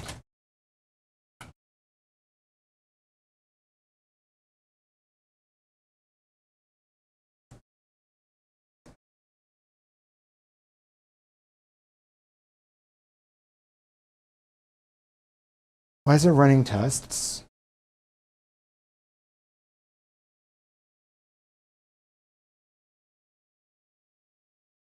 All read-only run in parallel. When rough fails in phase 1, the when CLI aborts with break before phase 2 ever runs, the orchestrator only sees rough errors initially. Becomes empty after rough passes.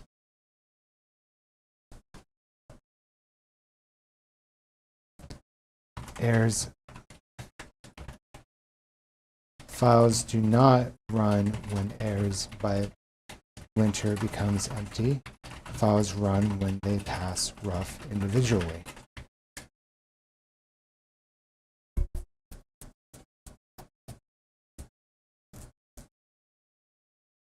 It's turning it sequential. It's like not doing this right. It's blocking for no reason.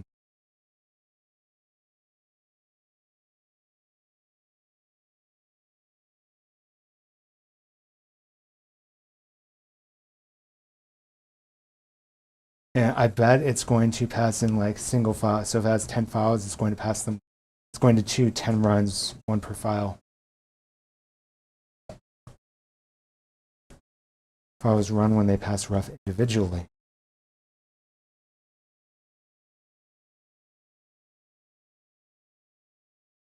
It keeps making mistakes, bro.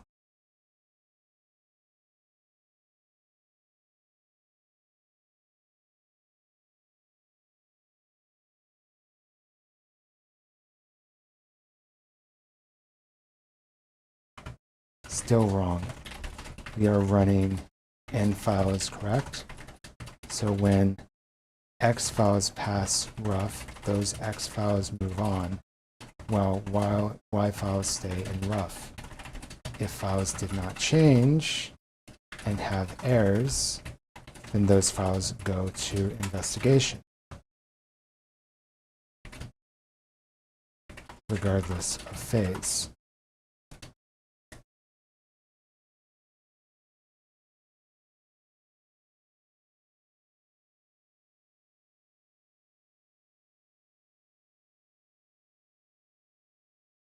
X files, those X immediately go to read-only linters. Still have rough errors, stay in rough tracking, and changed files with errors go to investigation. The investigator needs to know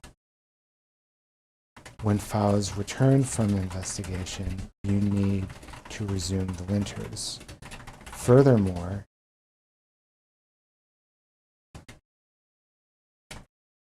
if a file did not change for a particular linter and has no errors from that linter, then that linter does not run on that file again. I'm giving it so much fucking logic, it's gonna fail. Because we've been going around in circles. I've told it this multiple times. And it's like not doing it correctly because it's a complex algorithm.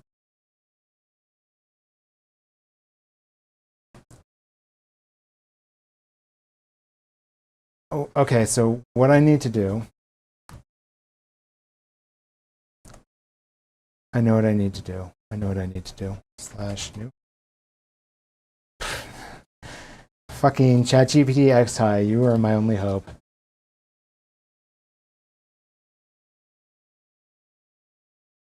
Which linters each file has passed.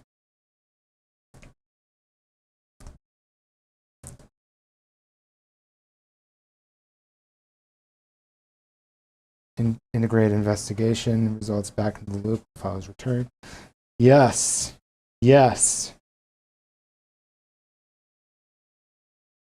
Investigation, result processing, and past linter tracking. Yes. So really, I'm just writing code and I'm just telling it the algorithms to do. It's not telling me the algorithms. I'm telling it the algorithms. It's not smart enough to tell me the algorithms, clearly. Gemini can do it. Gemini can tell me the algorithms. No, fix the break condition and add past linter tracking. I kind of want to pass this algorithm through Gemini.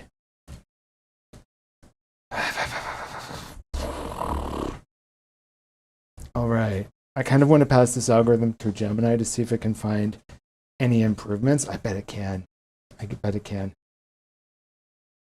Okay. Now tell me the complete complicated algorithm in Mermaid, in a Mermaid JS flowchart.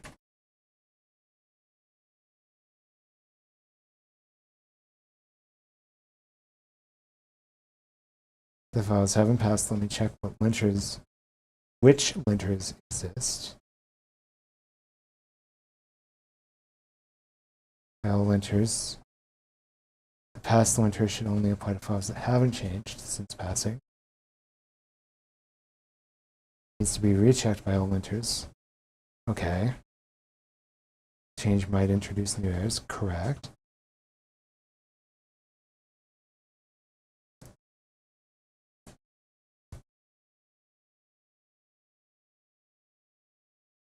So it's marked dirty. So it goes, then it becomes dirty and it tries again.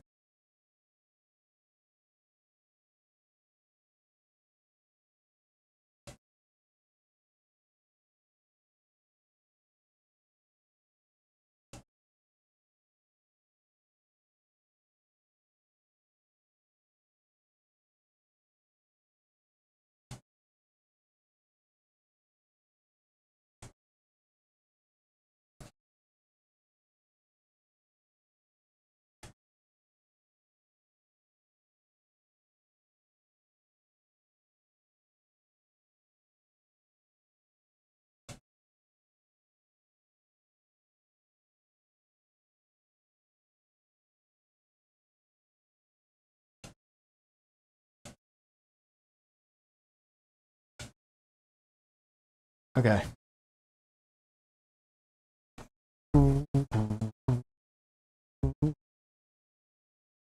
Skip linters that have already passed. Linter names.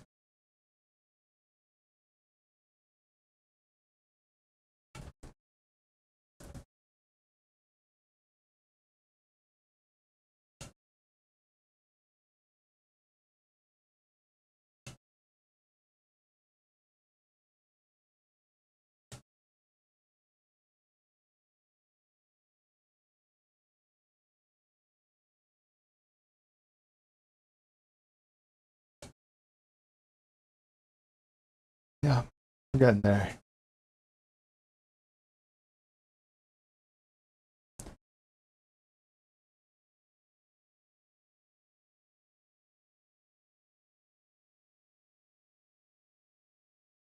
UV run PyTest.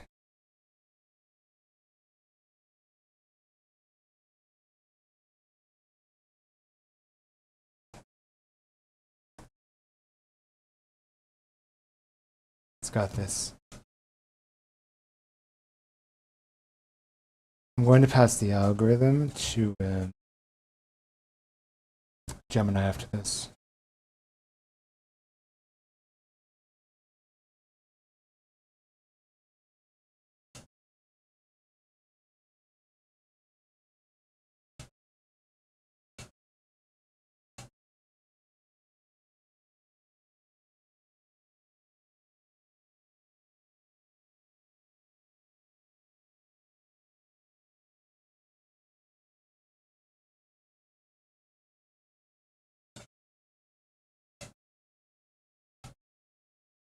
Taking a while. Dash run.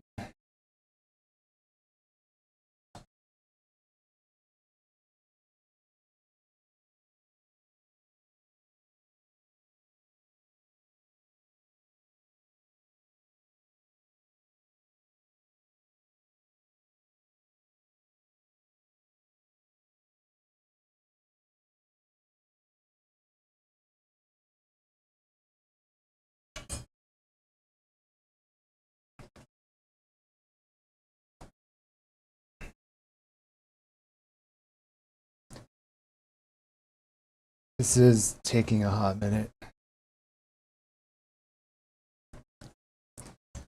Yeah, the integration test takes a moment, right? Looks like it's done. Why is it restarting it?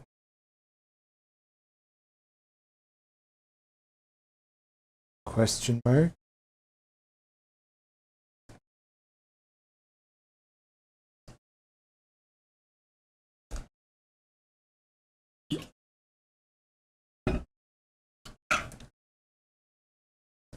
Because it turned it into a background task.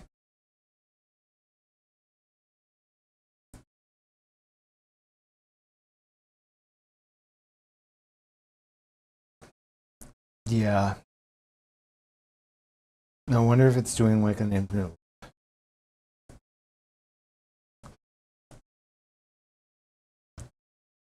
It might be like an infinite loop, right?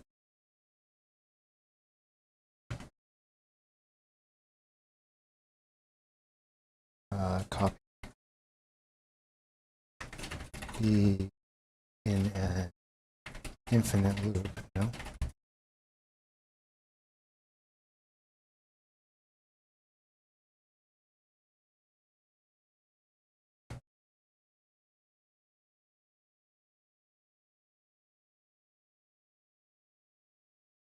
Here.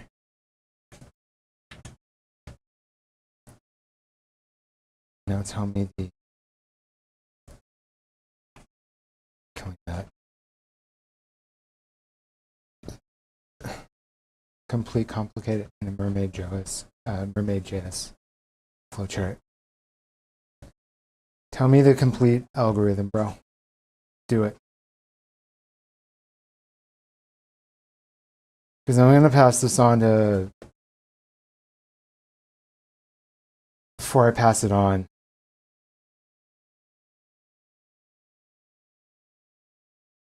/clear changed only. Before I pass it on. Okay.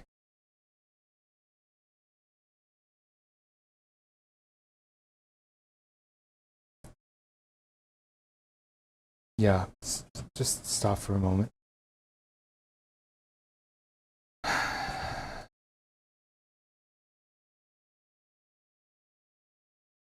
Search for errors in this algorithm.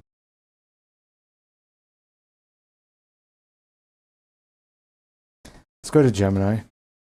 I'm going to do a chat. Search for any errors within this algorithm and provide feedback.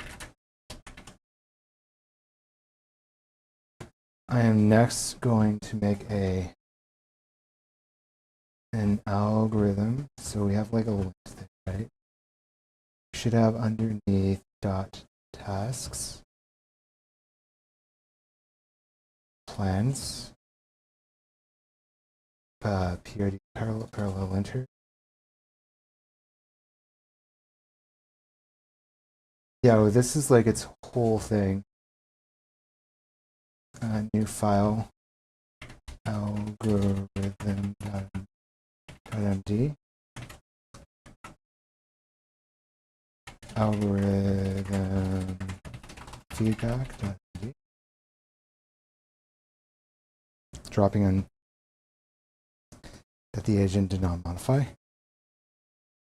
At node is updated. Any file sent to the investigator is removed from the active. Effectively, unintentionally wipes the error state for files that the agent did not modify. Algorithm feedback. Okay. Then I'm going to run /models GPT-5 high. Apply. Okay, is this done?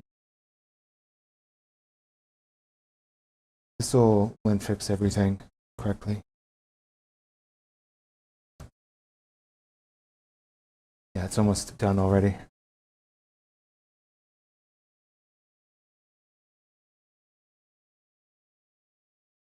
I need to apply this before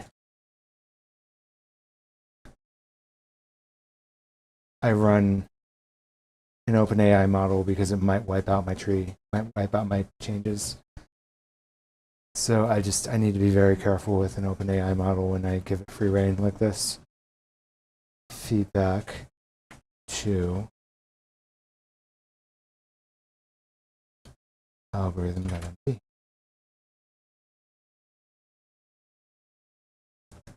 Add a 1 line, remove 7 lines. Check off. Trivia.py.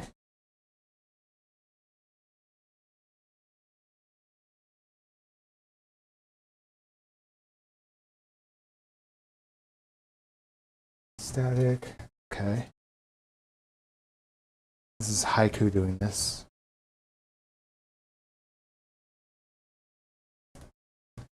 Base.py.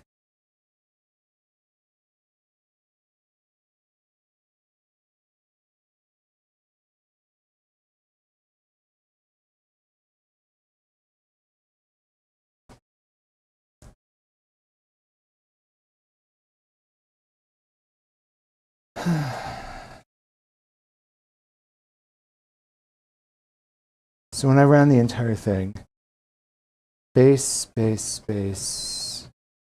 writing agents.md. Right there. Test integration.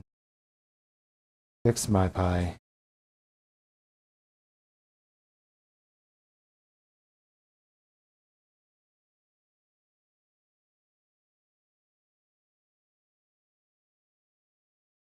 So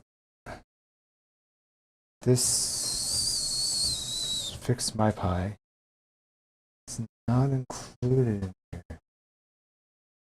Where's fix MyPy from? Oh, script MP3. Doesn't say. Doesn't give a file location for this guy. That's unfortunate. Okay, so we got test integrations, writing agents, markdown. That should. So I want to run fix my pi.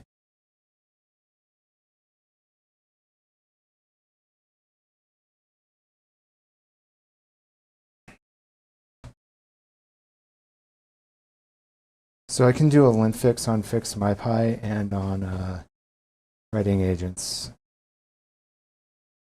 I need to find where fix my pi is. Fix my pi.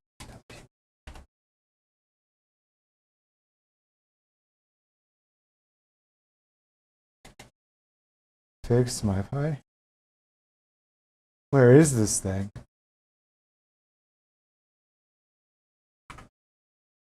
Fix my pi. Oh, because it's in root. Fix common my pi errors.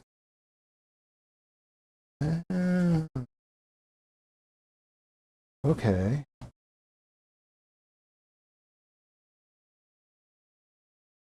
So then we go /clear lint fix to files. And we're going to say writing agents.md and fix my pi.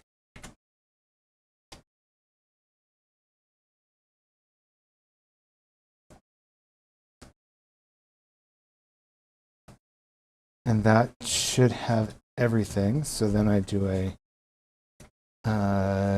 greater than detect sequence.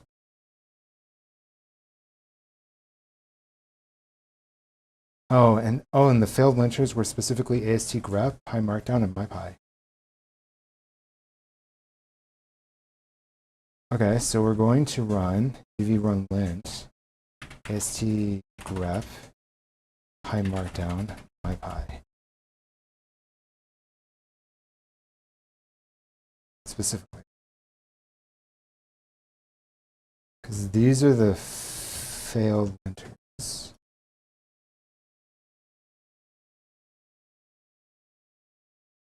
And rough should not be a problem. Well, let's see. Pi YAML. I'm just going to do uv run lints less than. I'm going to do what I did before. Run lint less than text secrets.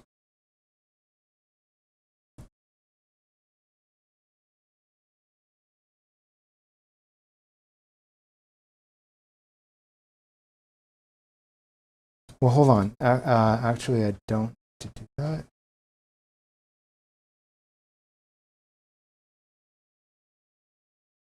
There's no sense in me doing this. So we go uv run lint greater than detect secrets. Doing that silly. Get leaks and trivia. I don't expect those to be bad.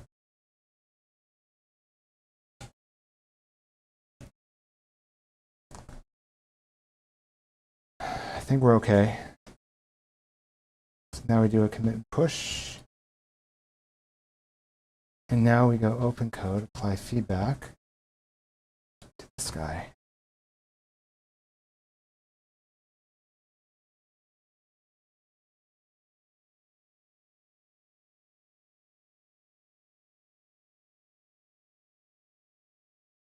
Apply feedback edits to plan. Initialize new errors with the errors from all files. Algorithm. And we can view this algorithm. Oh, we can't. Like then we can view the algorithm, except we can't view the algorithm.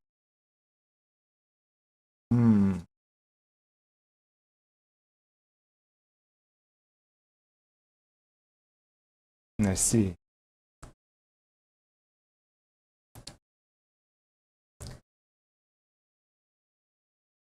Need to apply.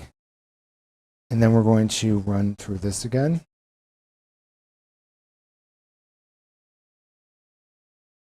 Search for any errors. Yep.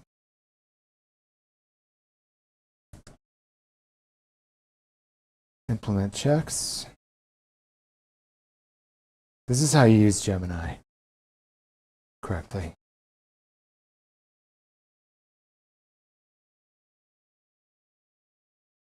Main loop. And then the other thing I need to do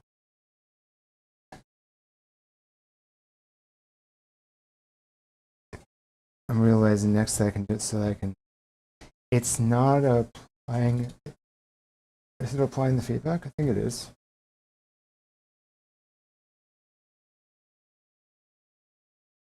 I could run this through Ultra thing, bro. To optimize, I realize that I can drive cycle files solely. I'm not going to run it through Ultra thing. This is a semi-complex algorithm. It's not that complicated. It's really, it has a lot of like conditions in it. Error check.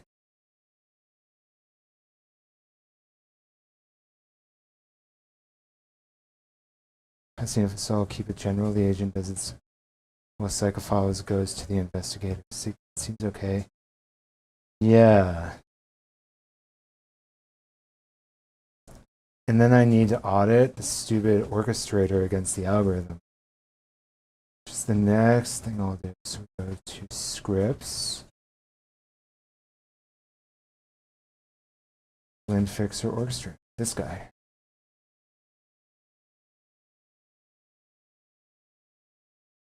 And I think there's like a, should be a CLI.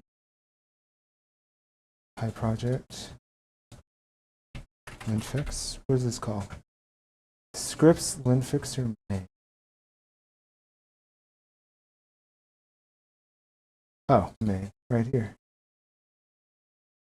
This is just parsing all the args. Okay. So it's orchestrator is the real.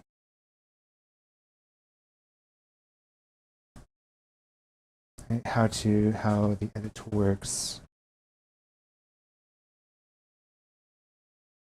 Yeah.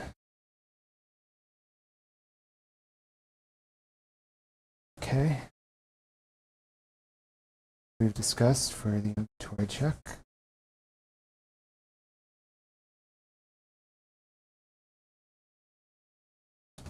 Algorithm.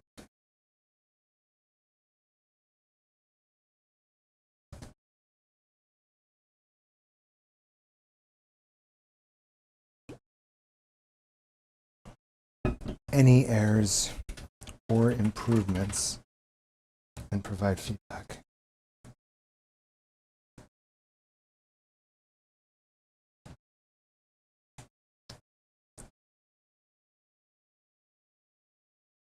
Okay, and then the next thing I need to do is I need to recognize the algorithms.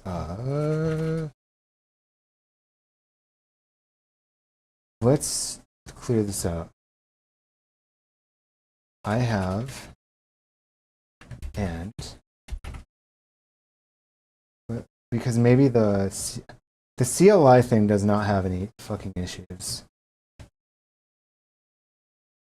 Like 100% lint CLI. When I run UV lint, it might have issues. Because maybe there are some bugs in the other things I have. And here, planner, dev, linter, and CLI.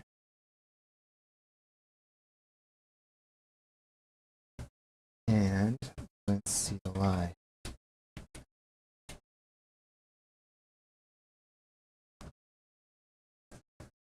I'm not ready for that yet.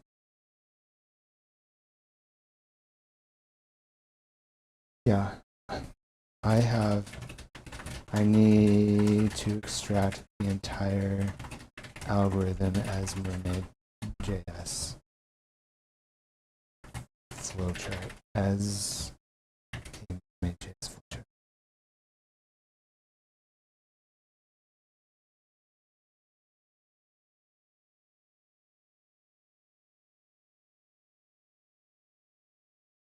This is dump. Oh. Yeah, there you go. So I'm just going to do the two algorithms separately.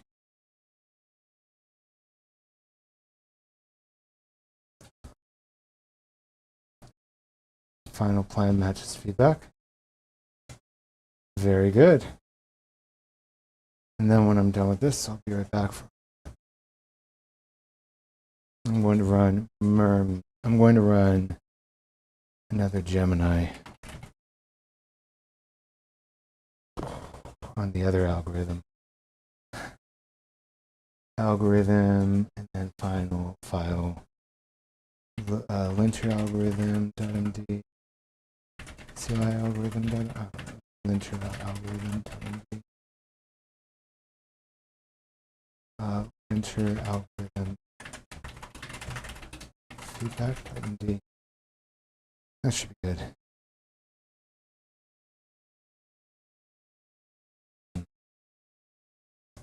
Okay, this one's done.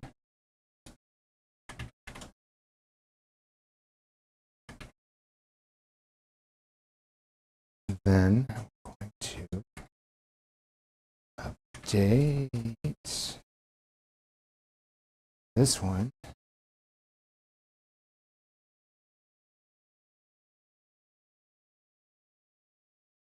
Should go algorithm.md, linter algorithm,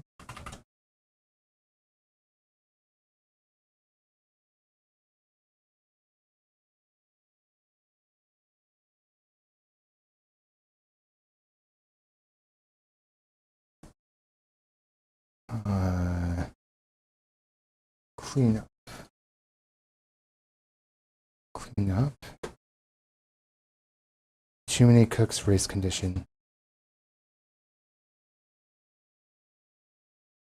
Okay. Algorithm feedback, boom. I am going to /new, apply linter by feedback, linter algorithm. I'm going to do feedback. This is what Gemini is fucking good at, by the way. Like, this is what we can do with Gemini, 100%. This is how you use ChatGPT.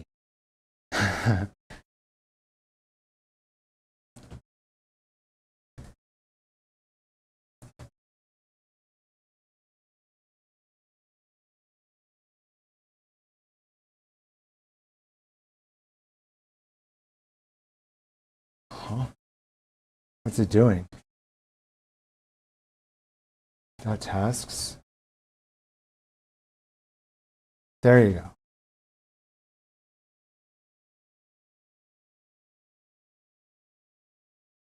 Fallback, unbounded thread pool. Good. Then going to go /open code and then apply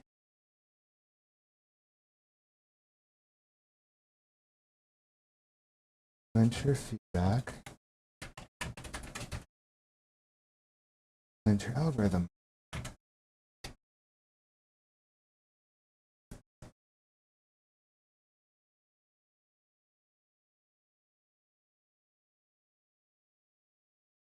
Yeah.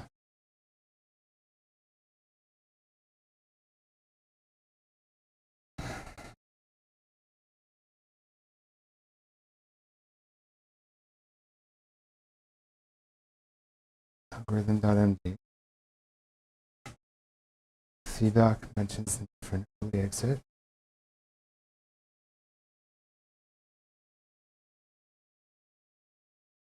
Structure if a commit is specified.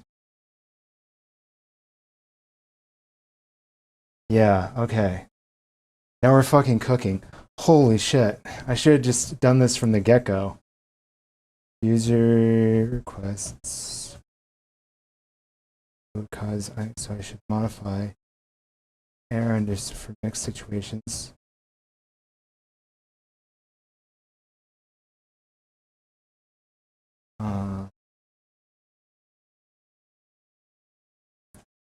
Some linters support filtering, others don't. It's going a little off base here. Simplify file discovery for when no files are specified. On how the thread pool mutator I plan to unify exit nodes, minimize maximum nodes. I'll implement these changes to the right pool carefully, crafting. Yes.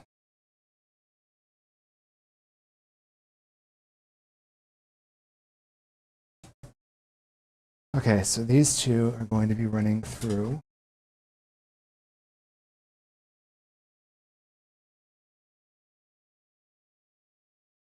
Wait. Yeah. So this is a big boy too. And then the next thing you do is you do GPT 5.2 X high to, given the algorithm, provide feedback, perform gap analysis and regression analysis. So you do planning to detect changes between sets.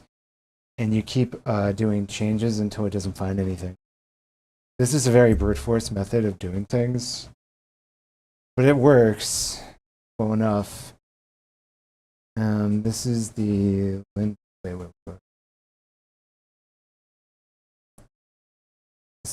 This is the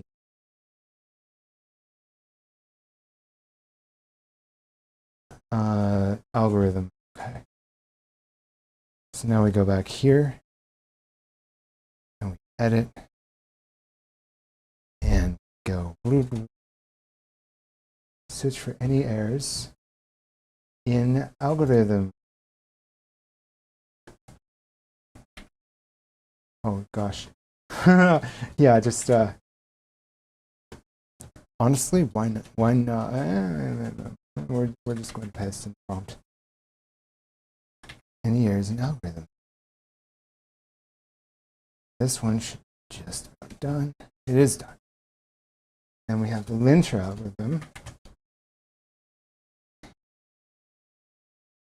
Search for any errors and improvements.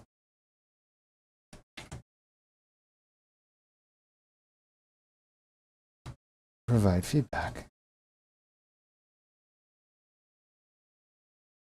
Very good.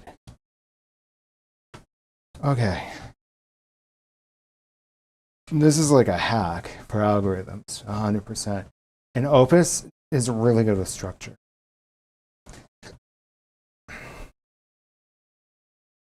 So, and then while those are running, let's check email. No updates, no email. That's sad.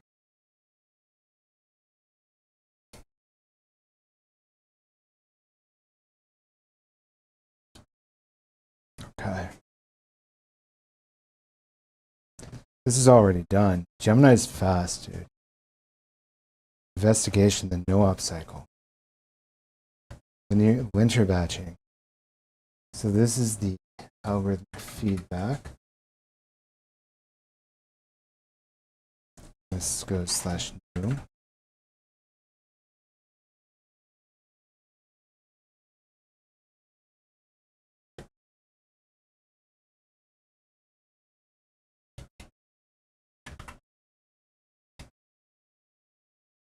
Then we go here. Then we go linter algorithm feedback.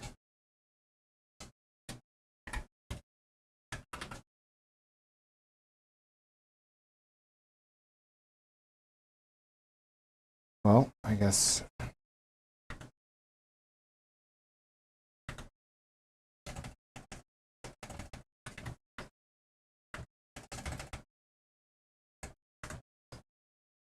algorithm feedback.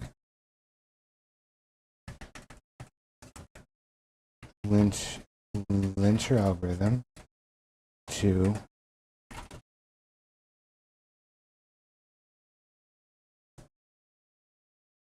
apply algorithm feedback to algorithm, apply linter algorithm.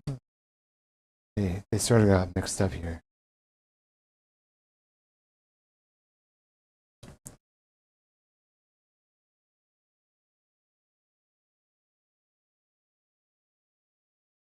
Thousand fucking improvements.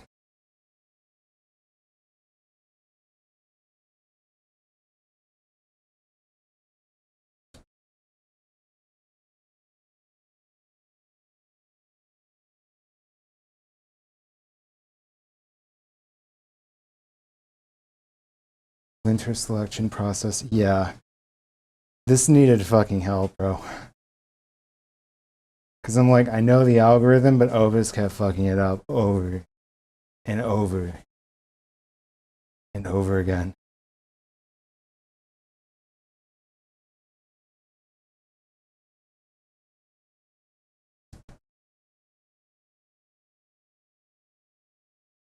Right, be right back.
So these two are done.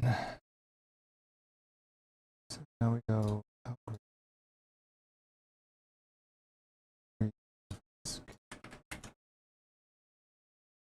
And we gotta go.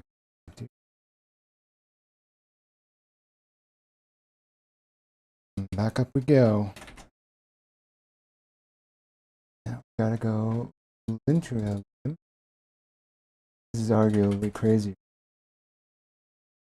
Read disk or already reloaded from disk. Update. Oh, and I need to do the be right back. What am I doing? Not be right back. That's for sure.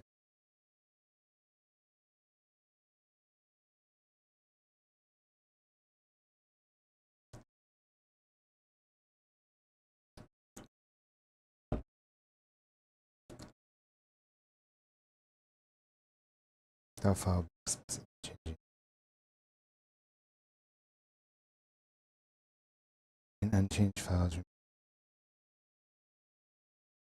the neighbor still has errors that it will fail to clear as in file actual result.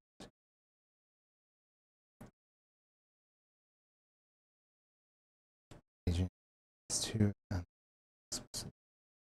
LMs are on the path files will be calculus to fund file timestamp if the hash is changed is definitely attempted. Okay. Smart change. Okay, those are fair changes. Oh shit. Nah. Algorithm feedback. Slash by I'll back to L and let go. Let's go take whoa.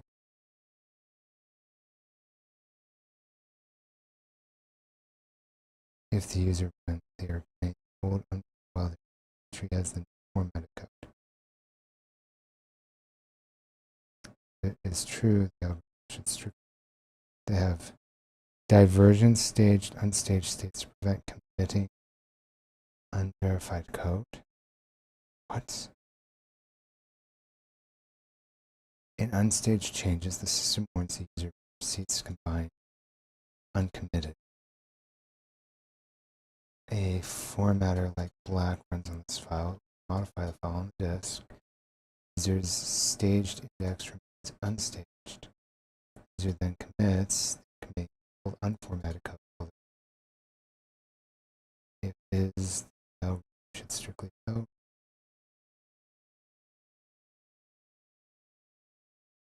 I don't want.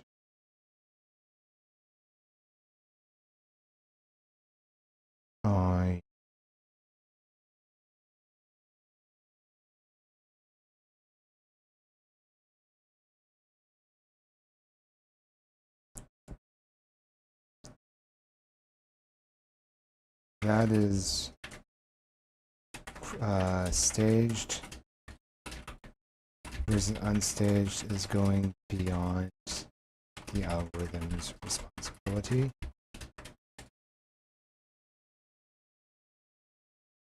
It needs to accurately lint, not prevent mistakes and commits. Okay.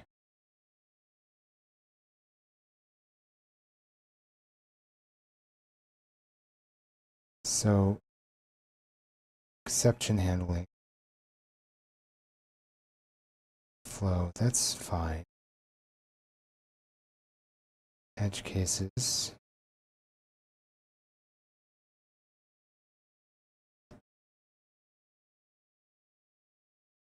Concurrency stability, false risk.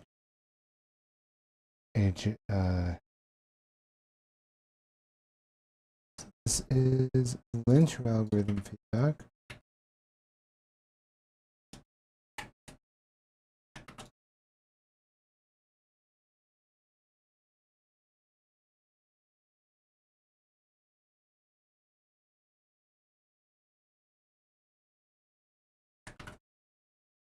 Algorithm feedback.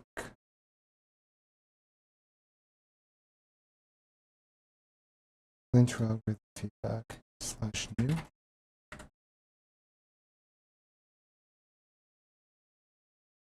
There we go.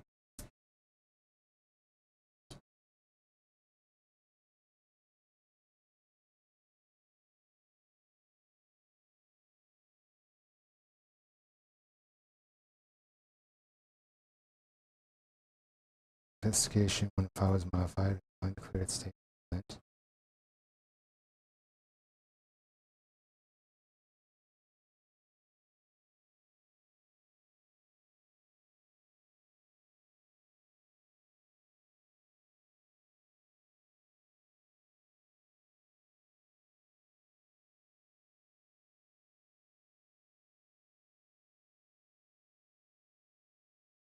Pass linters based on output, which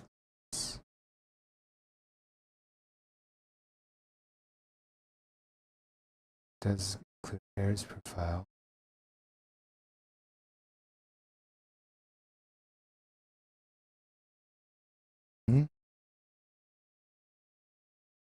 For diagnostics, shown.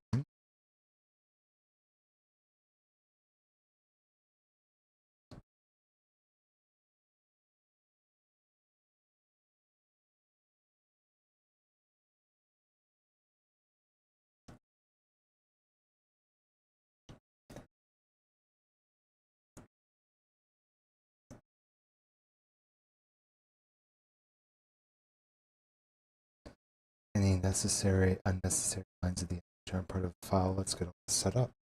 Nice.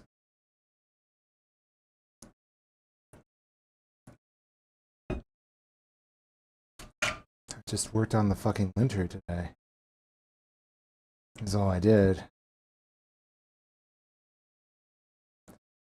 And I haven't even done everything for the linter yet. This is like the. This is a big. This is a.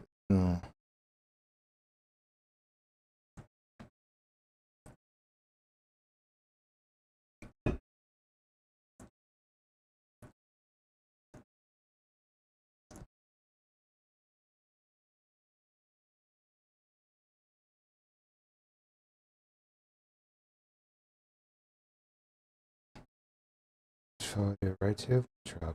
Yeah.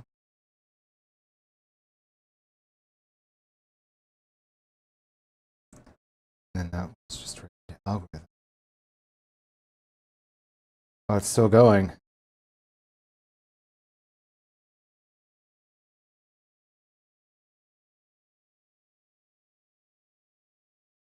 It's in different patches, especially shit. Setup. This is fucking intense.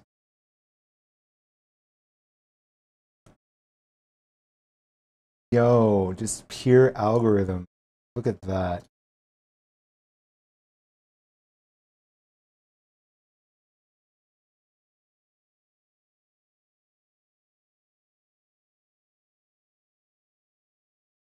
Error handling process.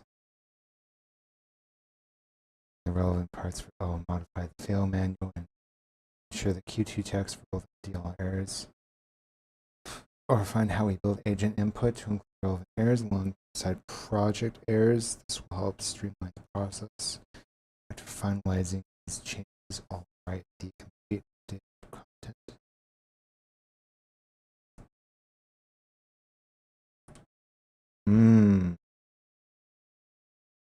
Errors can be cross-file.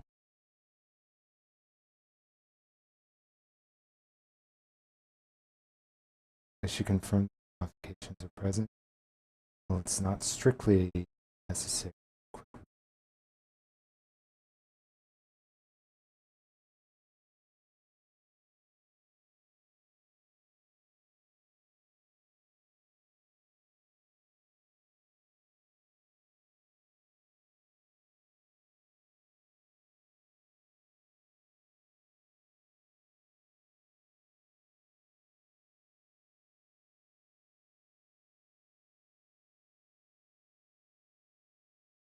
Unchanged files by assumption.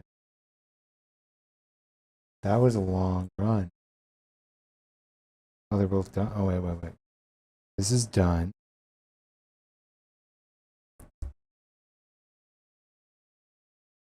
They're both done.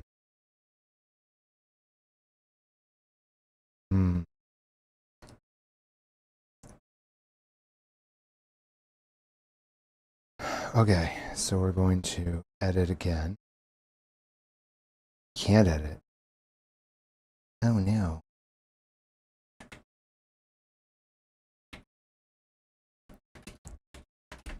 Don't need to take responsibility for any user git commit errors. And then we have enter algorithm.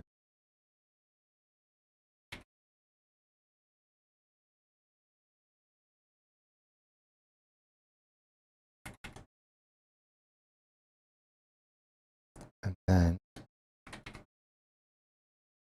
we have algorithm. I don't like that it's rewriting the file over and over again. I really don't like that.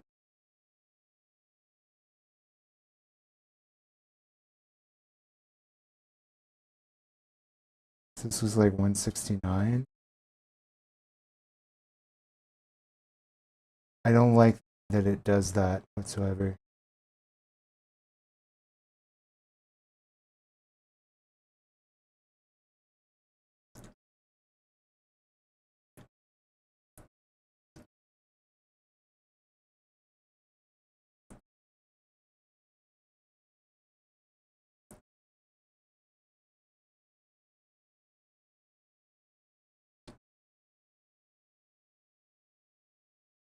State management risks. Dude, it just keeps going.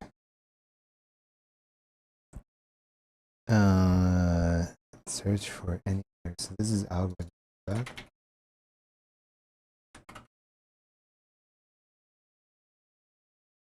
The process is a long running.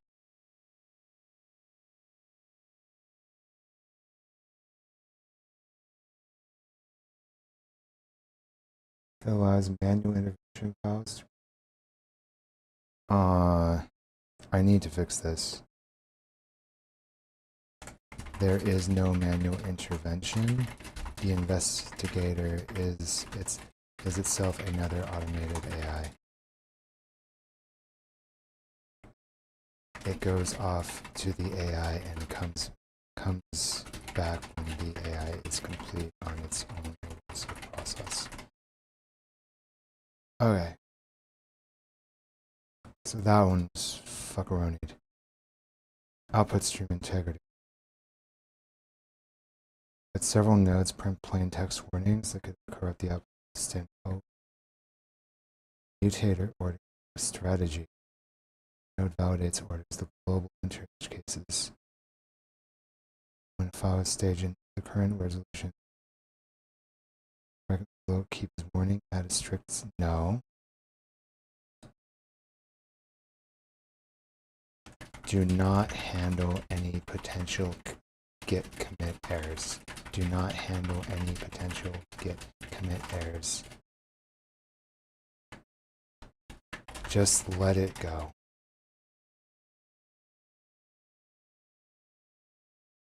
Gee, okay, so they both went like, they're both going a little bit out of scope here. They're both getting a little bit wrong.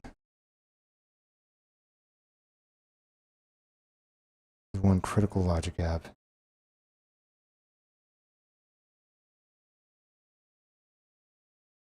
As a fail system, bypasses the updates but produces no changes.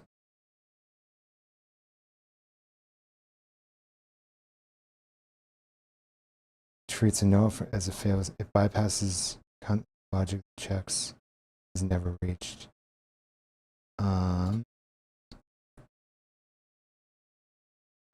There must be no max retries because there must be no max retries on any loop.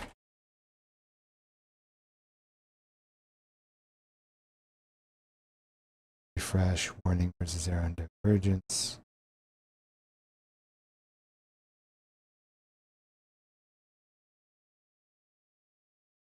Validating the word tree version of the file while the staged version. The warn divergence step warns the user when a file has both staged and unstaged changes.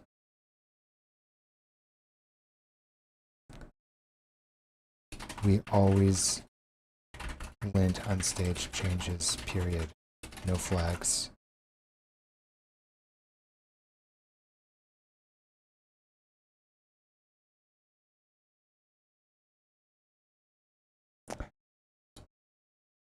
Okay, however, the subgraph advancing past linters, we do not populate linter errors and new errors. When you calculate, however, it is not it will skip the linters, but its exit will be lost because new errors start empty and overwrites. Relinting, infinite loop risk, H&A tries. Returns. Retry correctly prevents it from doing nothing, but it doesn't prevent it from that effectively resets the agent's retry counter endlessly. Tow cycle if a file bounces between agent. Trigger manual intervention.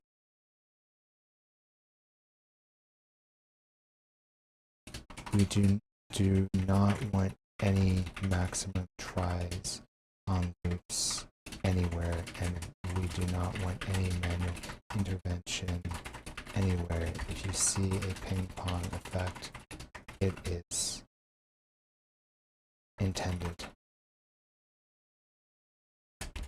If you see a potential infinite loop, it is intended. Remove all max retries. Any max retries included in the algorithm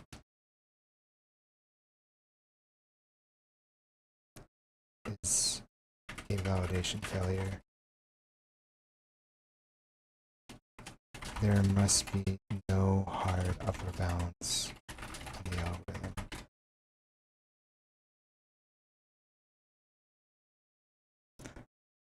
File determination, redundancy filter, good. Okay, this is looking solid. So we have the linter of feedback.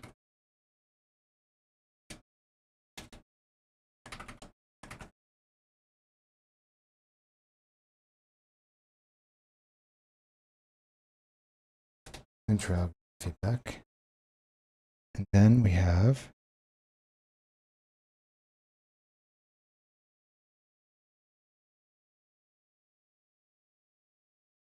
stalled agent trap.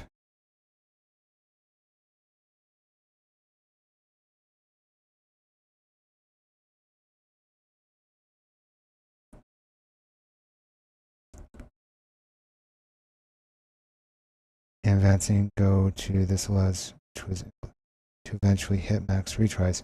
Why is there max retries?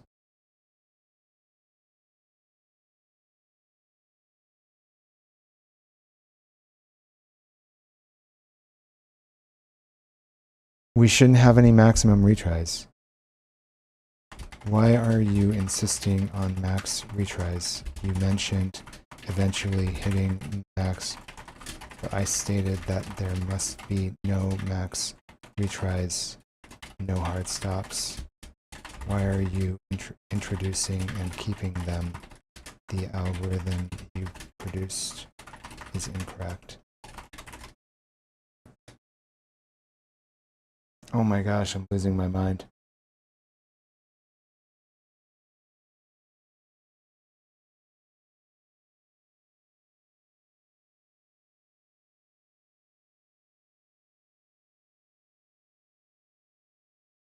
I think I'm gonna run this on Codex because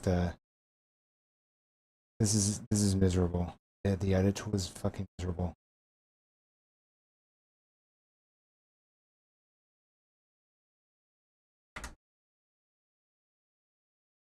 Apply. Okay, we're going with ./codex. model high. MD.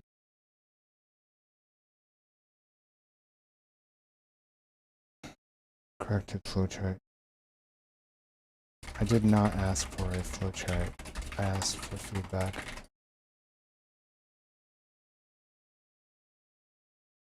So it gave me a partial flowchart. That's fantastic.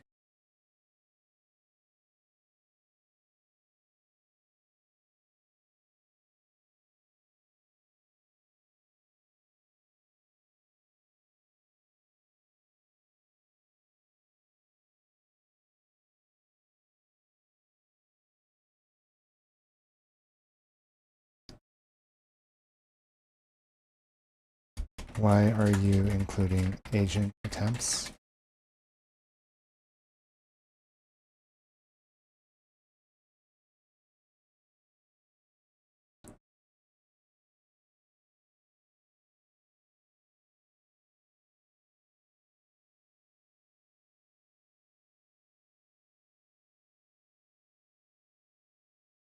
Doesn't stock counter trying? No.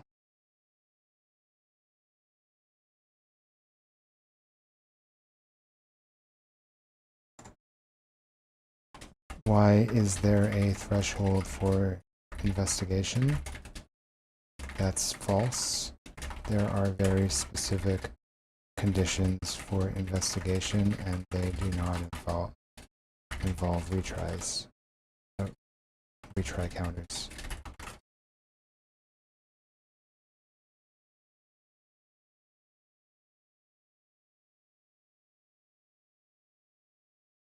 So it doesn't just run.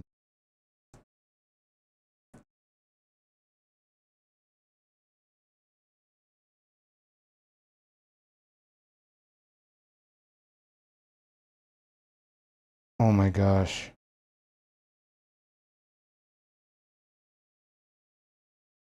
I need a feedback list.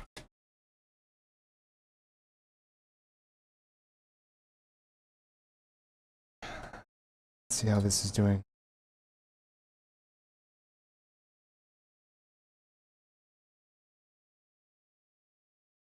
So I think it just deleted stuff, by the way. Because it's going down lines.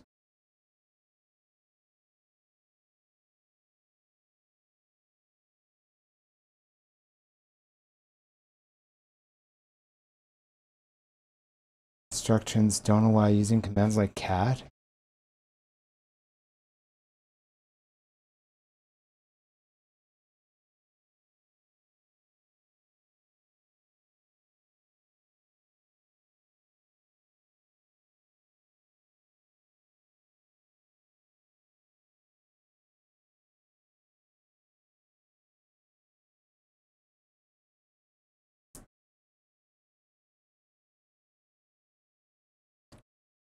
Potential logic gaps.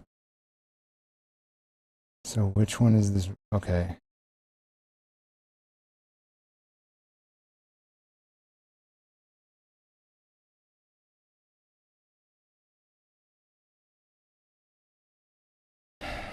Constraint on nodes impose a hard limit.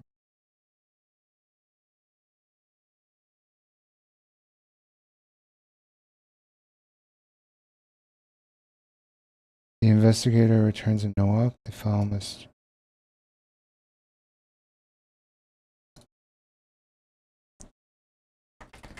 Investigator returns a no-op. No files changed. Then the file cannot be linted. And it will return back to the caller as an unlintable file with the reason why, at which point the workflow itself will be debugged by the orchestrator. That's outside of the scope of the algorithm.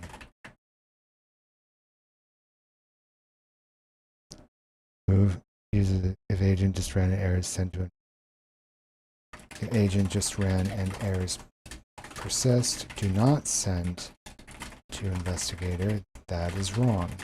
If agent just ran and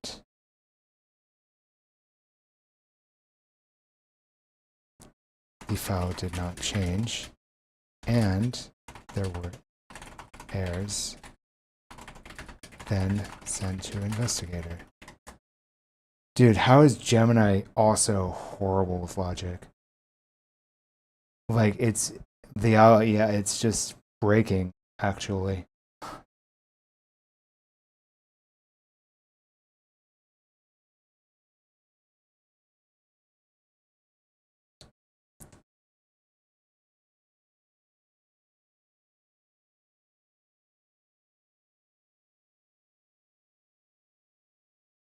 Agent mod and errors persist.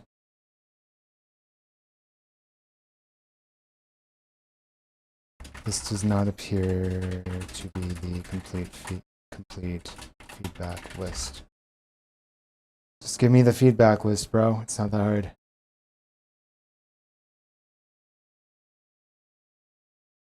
Okay. So this is not great.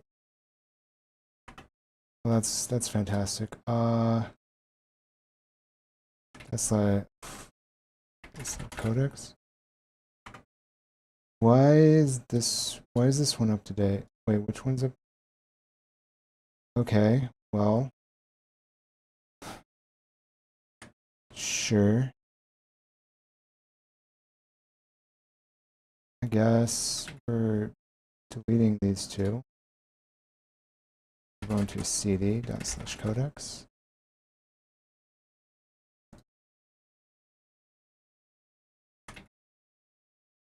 MD. And then we have the linter algorithm and the linter algorithm feedback. State management. That is what we wanted. So this is the algorithm feedback.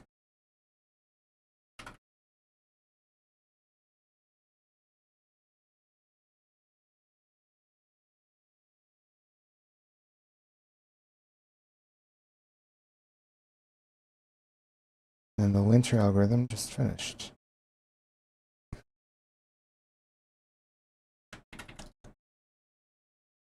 Which means we can go 1, 2, 3.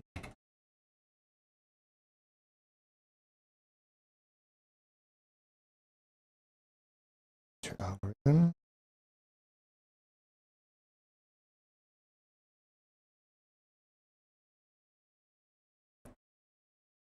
Improve the initial prompt to correctly guide you, improving and finding algorithmic problems without introducing invariants that I explicitly stated that I do not want.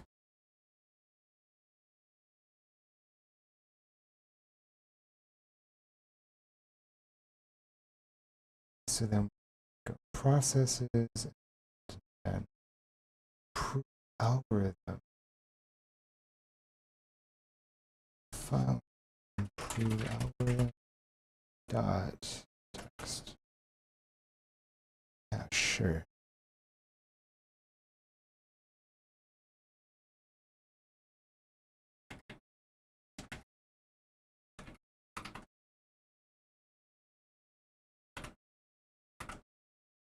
Okay, now go in chat.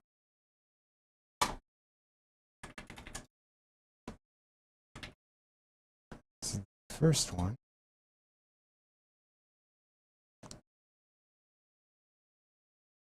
Correctly by defaulting to discretes. Good. Pre-flight execution. Unfiltered linter logic. I'm going to say all filters support, all linters support filtering. We do not need any checks for linters that do not support filtering because all linters support filtering.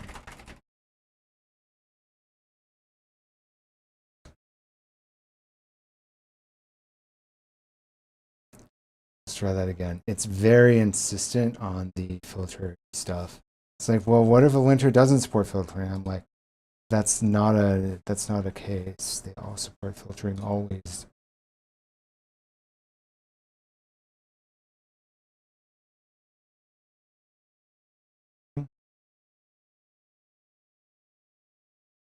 Okay.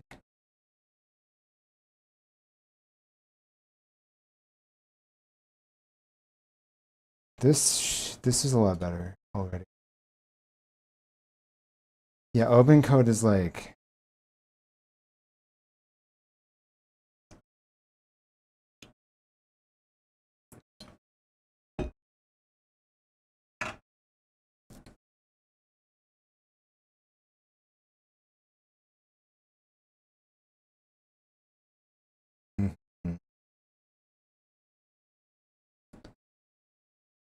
this is potentially a lot better. It's not like rewriting the file every time, so that's good.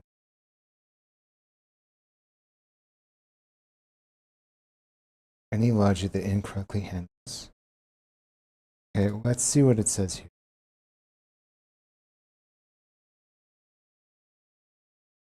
Exception handling, redundancy, worker calculation optimizations, flowchart cleanup. So now we go into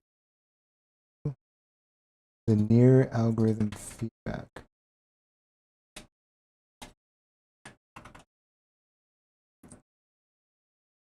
Or linter algorithm feedback.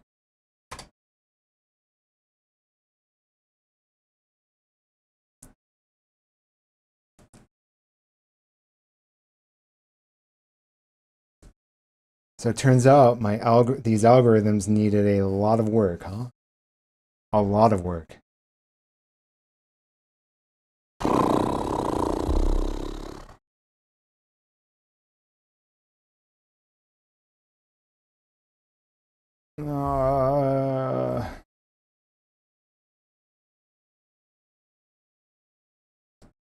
Oh.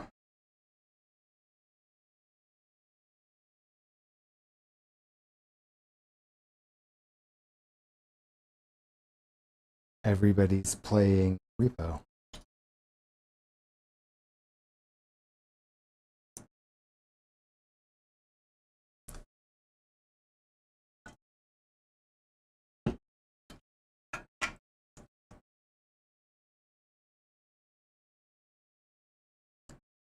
Let's go.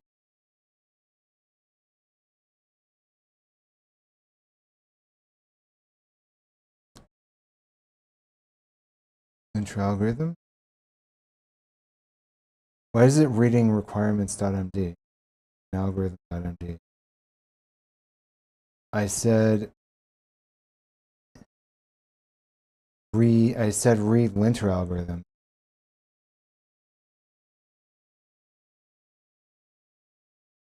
Okay. Freaking me out. Like, why are you reading a different file? Just going off on your own there again. Holy shit.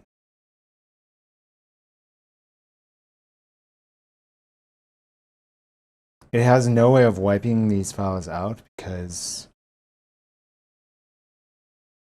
it can wipe this guy out, but I have it like saved here.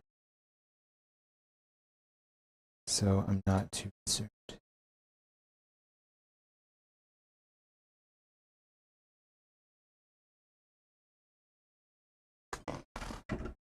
With 1,000 years of experience, 1,000,000 years of experience, 1,000,000,000 years of experience. You know everything.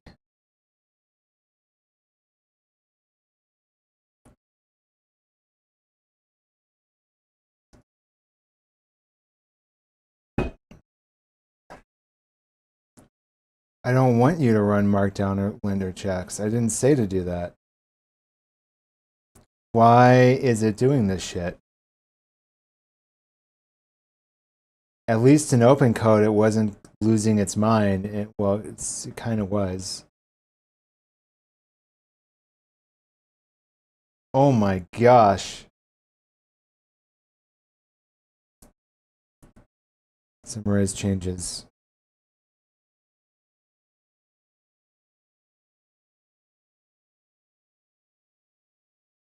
Okay.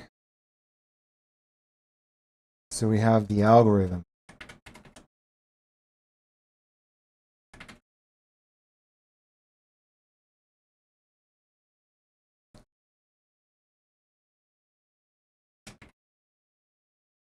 There you go. And then we have the linter algorithm.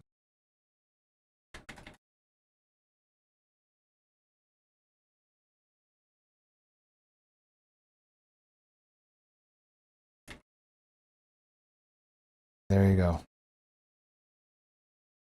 /new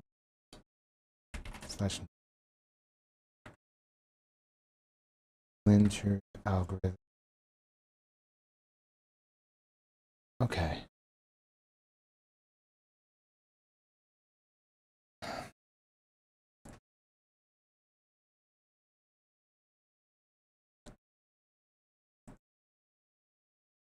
Exit code written applicable. User on a file containing that no configurable. Tool exits recommended. Exit yes. The no combined viewers recommend ensure.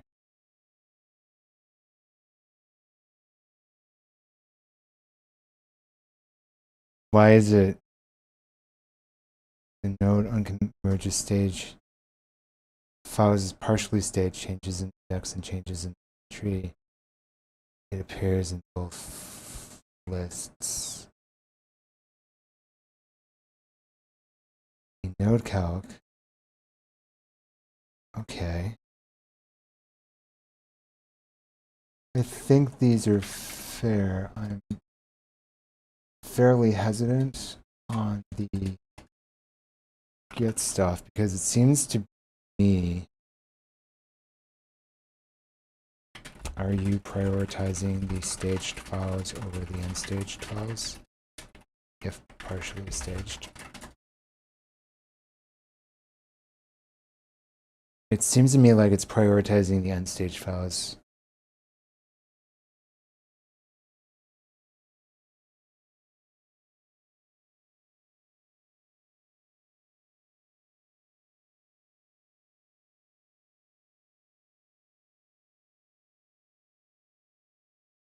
Right, but in your feedback, it appeared to prioritize staged.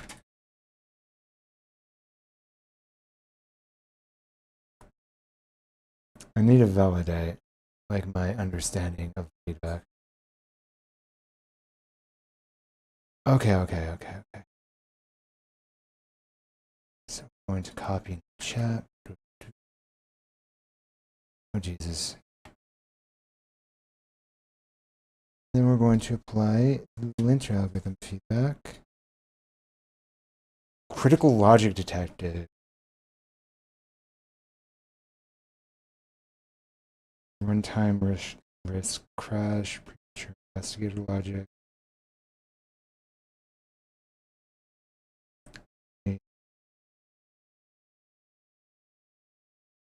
Errors persist. Yes, that's fair. It's finding so many bugs. Then we're going to run feedback.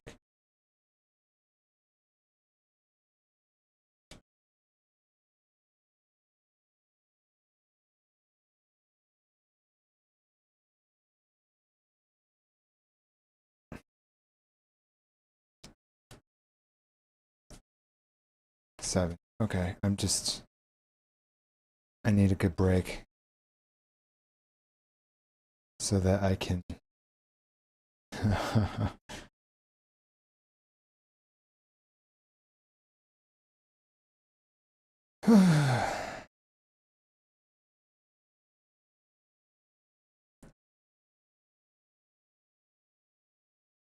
Just infinite fucking bugs, bro.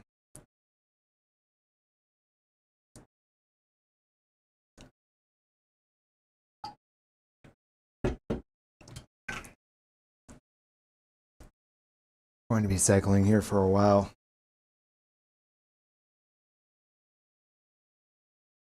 I just want to run the launcher, dude. That's all I want. I want it to be like, yeah, this is perfect. And I'm like, hell yeah. Hell yeah, brother. It's like critical state corruption, critical runtime crash, critical investigator trigger, logical inconsistency, unreachable deadlock, infinite loop, race conditions, inefficient hot relenting. It's like, your algorithm blows. It's loaded with bugs. Yee.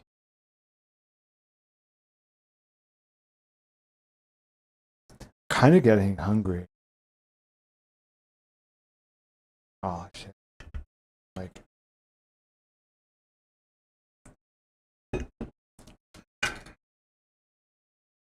(6:06 p.m.) We're getting close to. Yeah, it's looking like a nah from. There was a startup that contacted me. And it's looking like a big nah. I'm like, okay.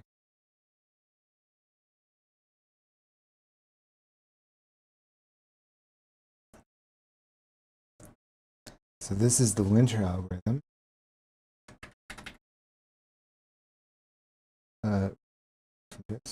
Just to make sure.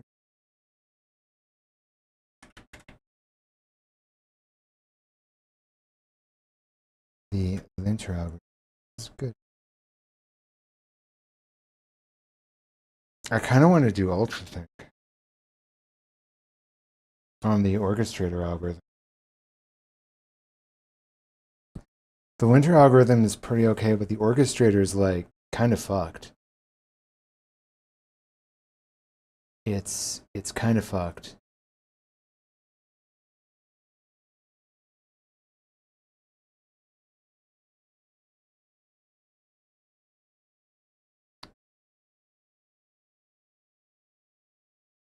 Critical logic errors. Receiving the wrong file list. File renames during mutation.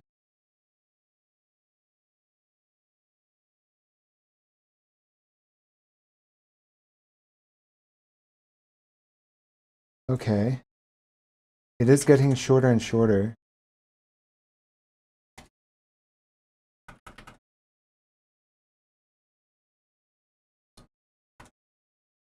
/new. Linter algorithm.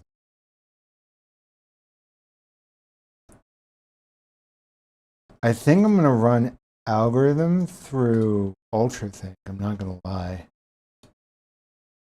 No, I'm not. I'm not going to run it ultrathink.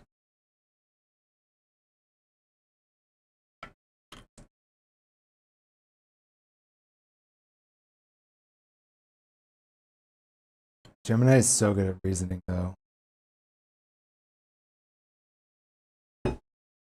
What if I run it through ultrathink once? You know, just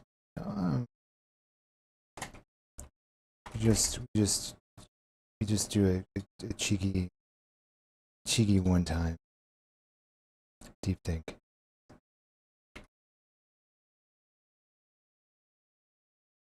Because it's kind of struggling with this algorithm. So let's try a deep think. A cheeky little deep think. And then I've got some more algorithms that should probably run through deep think. Just yeah, I should probably run through deep think.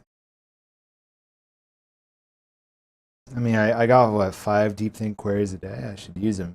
Yeah, I should use them. I don't use VO or anything. So might as well use DeepThink.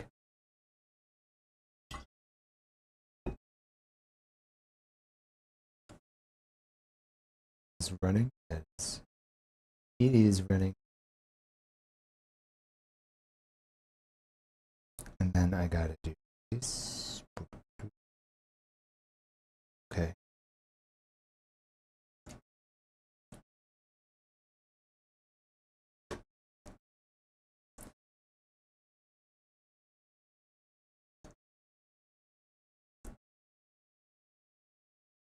Sanity check.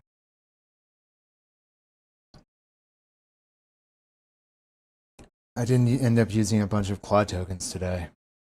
When I should be using up my Claude tokens as much as I can. I didn't even use like a full regular week, let alone 2 weeks. I just didn't do it.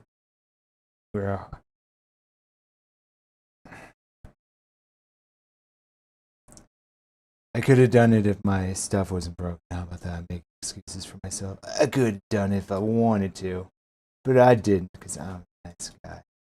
But I could have if I really wanted to.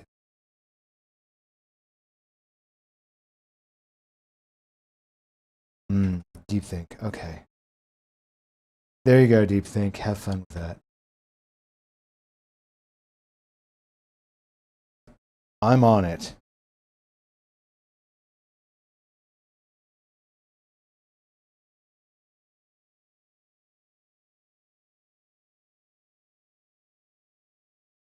Surely DeepThink figures it out.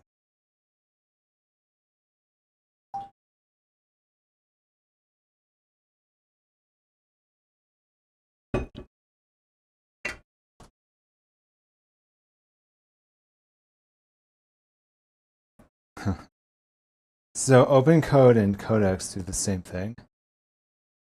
But Codex will keep doing the edits, and OpenCode starts dumping the entire file and losing shit, which I sure as fuck do not like.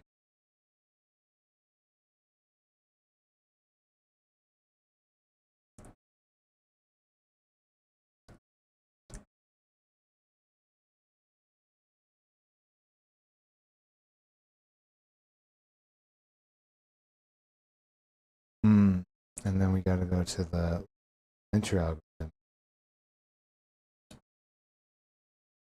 Okay, this one seems to be about done. Let's reload. Enter algorithm.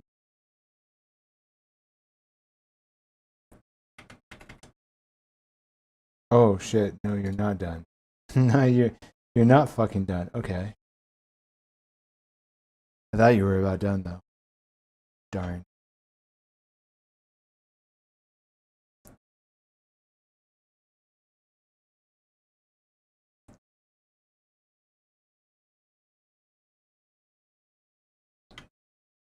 Dude, this is going to be annoying to implement. Because there's so many things here, right? It's not that long, but I'd have to use xhigh or something. So which is this? Yeah, this is this guy. I can use this to implement it, and then I can use xhigh to review it. I can use that way.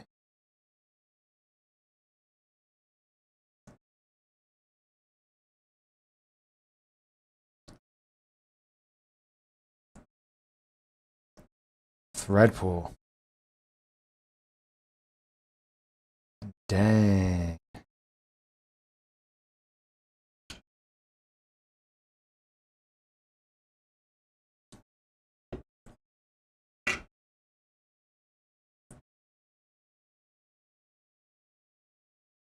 Enter is now run with our captured file set. Hold on. I think one of my lights just went crazy. It's like blinding me right now. A second.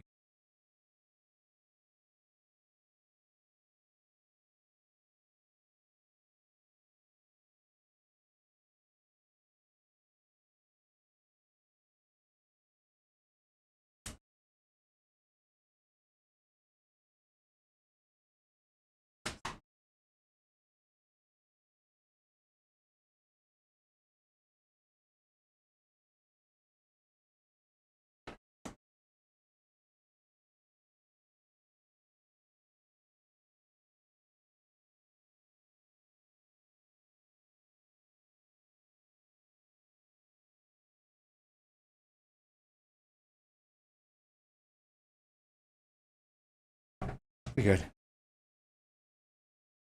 Okay, so this guy's done. So now we reload from disk.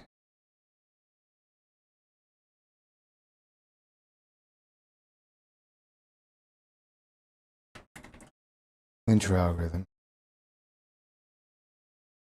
Surely this time it'll be like, yeah, we're good. No bugs. Feedback. Critical infinite loops on project stalls. To move file to the investigator. Agent attempts to fix the prop but fails to change the content. Is empty.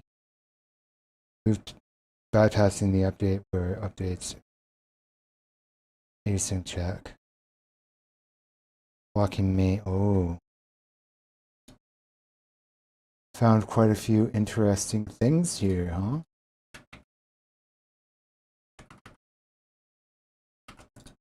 Okay, so I'm going to swap to the model. Go to extra high.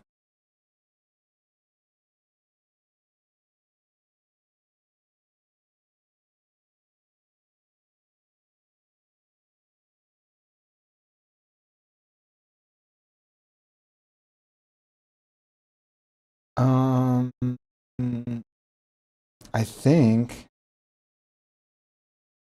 this is more like it found stuff. It didn't propose fixes.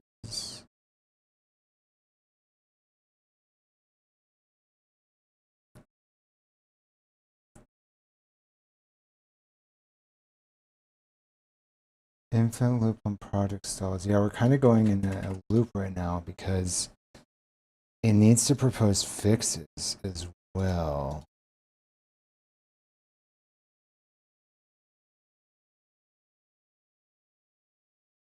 Okay.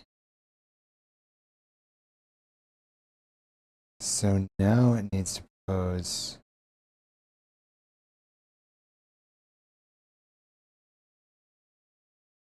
your task constraint violations. Oh my god, the thing is wrong. You are to provide feedback on. You are also to review the logic for algorithmic improvements. You are to provide feedback on how to fix the algorithms.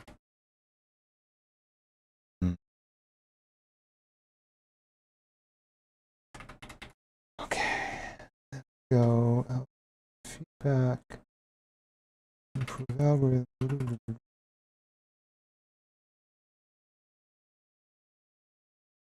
Because this is not super. So if I go just a new chat, updated.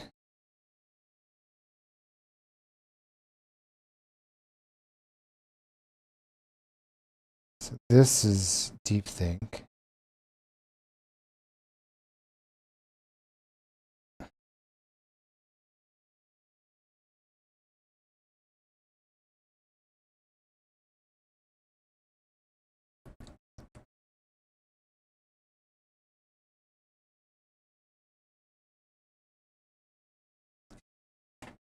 Your feedback is to be how to fix algorithms, how to fix and improve the algorithms, not what the problems are. Let's try that again.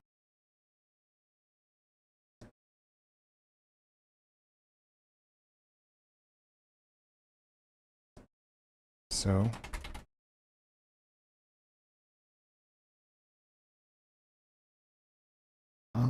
this is the algorithmic feedback.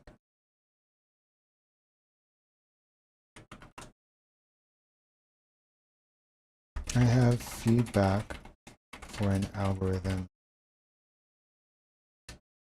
The errors init provide feedback on how to fix the errors.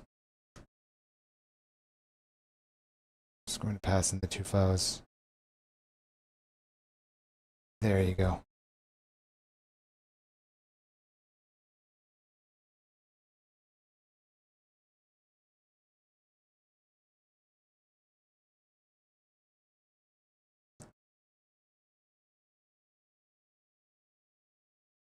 Get logic with a single command, get def, captures the state of the working tree relative to the repository tip on operation.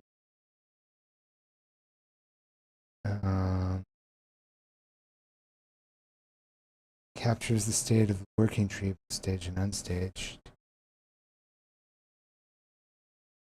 What happens if a file is untracked?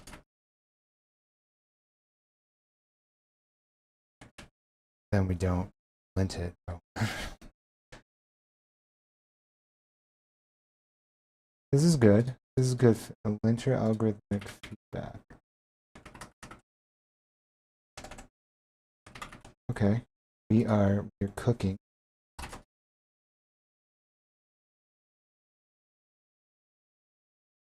Linter algorithm feedback. This one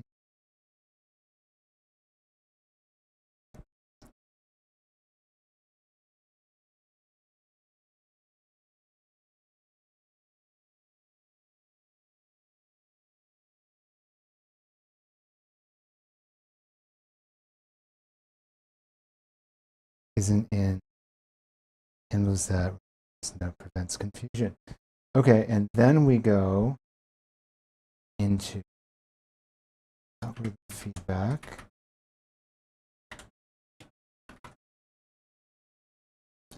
Now we go. Now I can do model high. I don't have to do this, I know. So we got feedback to linter algorithm. And then I can close this bad boy.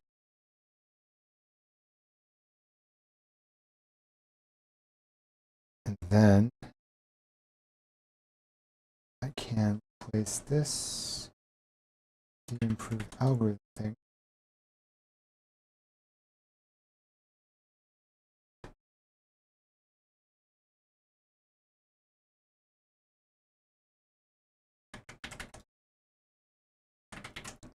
We're going to run one more deep think.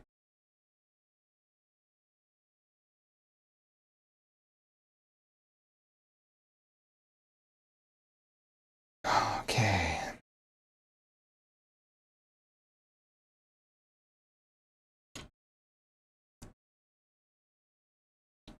I'm out of water. Out of food, out of water. No, I got food. I can go get food. I want food.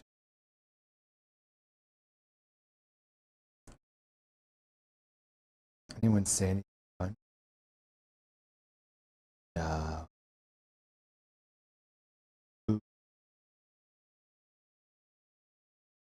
In a well, it is December 31st, so it's like New Year's, right?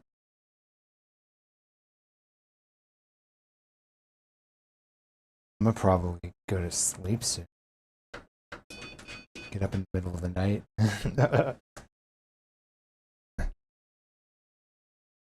As I do.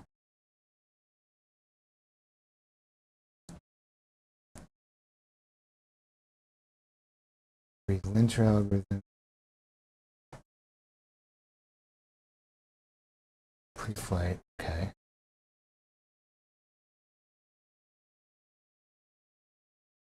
Gemini has great ideas.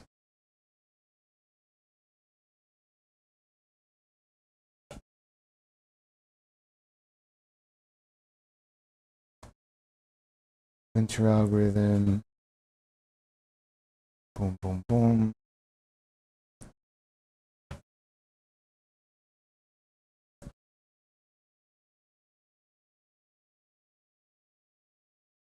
Project linter must be skipped due to locks. Markets diagnostics as stale/suspended. Do not act on them until refreshed. very good.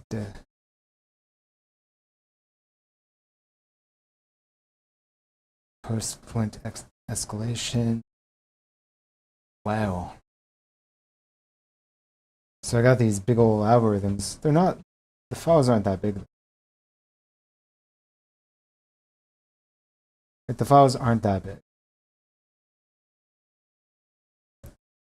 Get status. This is done. So the linter algorithm is ready. I need to reload from disk. Linter algorithm.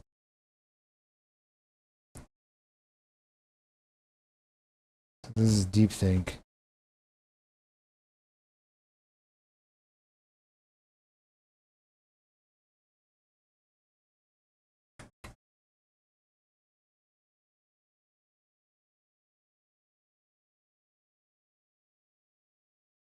Okay.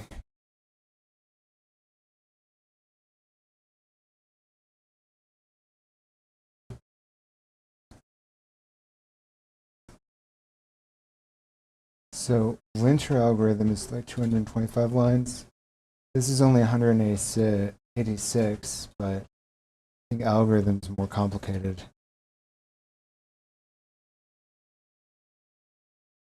Investigation returns modified. Yeah, this one's a bit more complicated. Wait.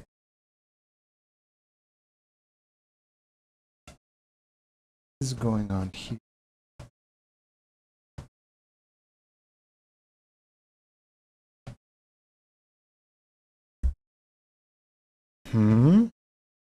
Is there just random line in the middle?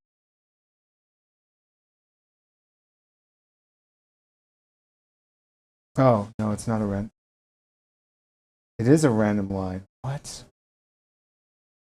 Hold on. Am I crazy?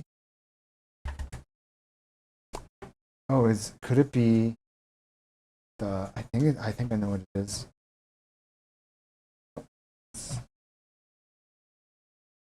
What? It's like right there.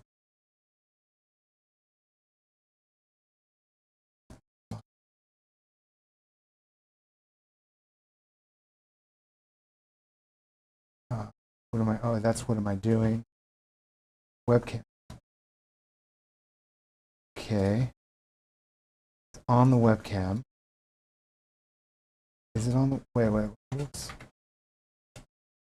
Oh, what am I? Okay. What did I mess with there?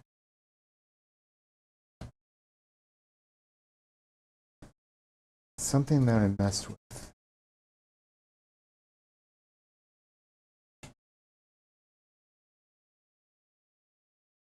It is 100% the webcam.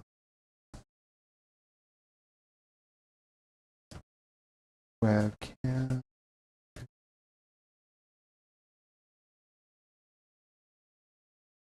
Okay. So why is there like a random?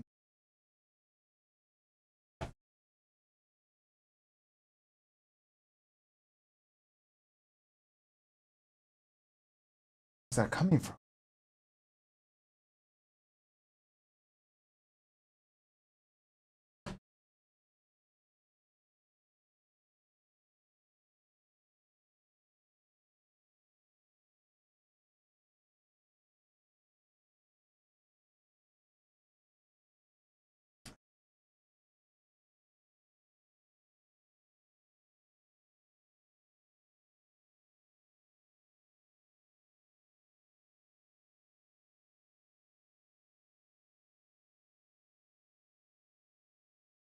That should have fixed it.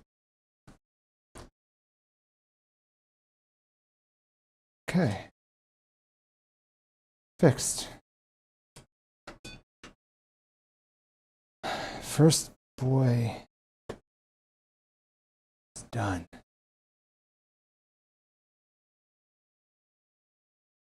First boy is done. Okay. Second boy is also done. This is deep think.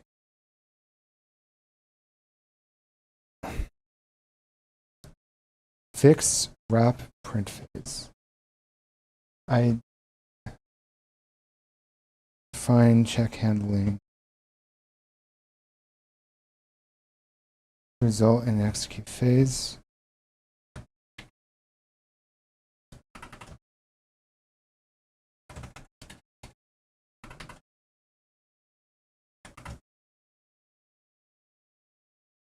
Okay. Slash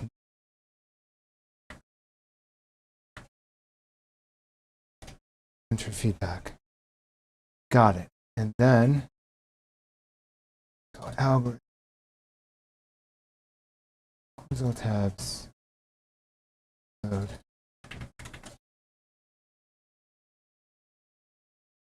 Now we're going back to deep think. Going to update it.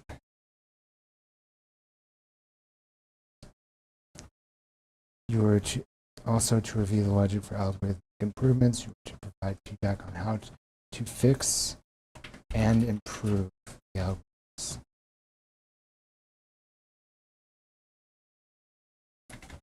Update.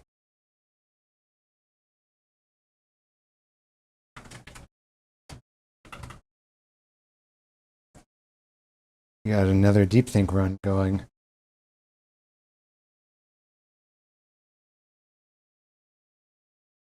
Just finds errors forever, dude. It's like, oh, and you have this error. Oh, and you have that error. Oh, and also this error. Oh, shit. Okay.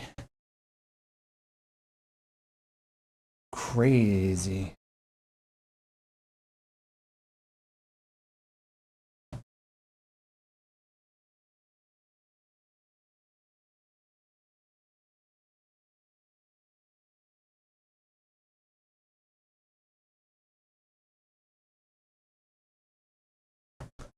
I need to stop scratching myself. This winter air, bro, it's destroying me. It's so dry.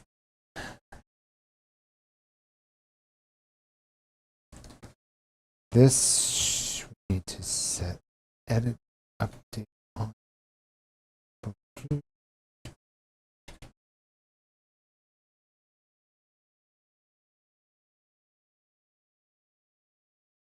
And this is going to run. This is the more complicated algorithm, the orchestrator.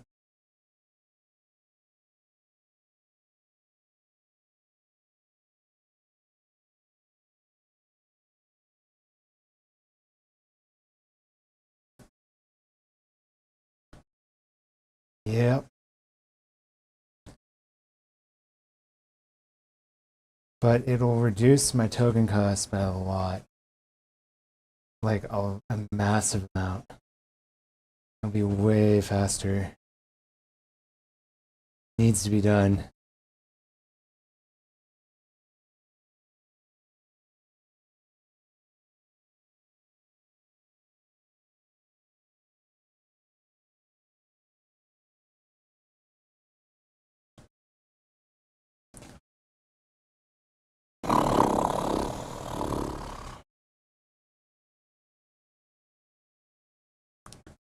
Eight hours and 6 minutes.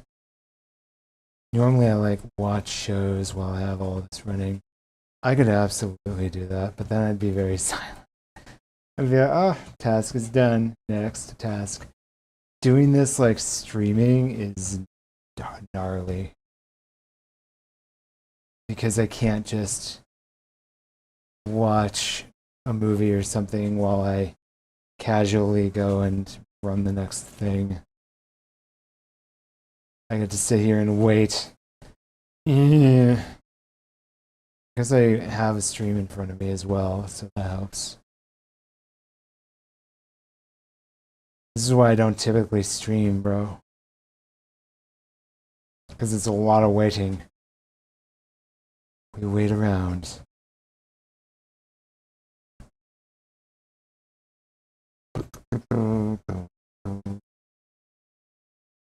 I don't have Spotify going, do I? No, good.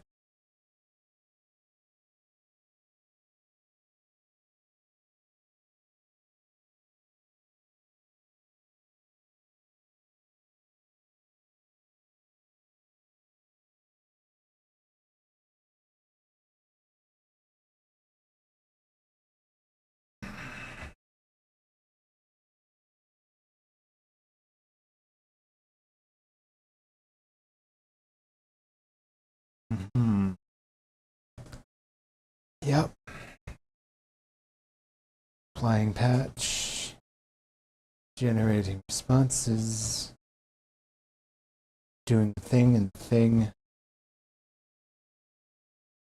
Good times.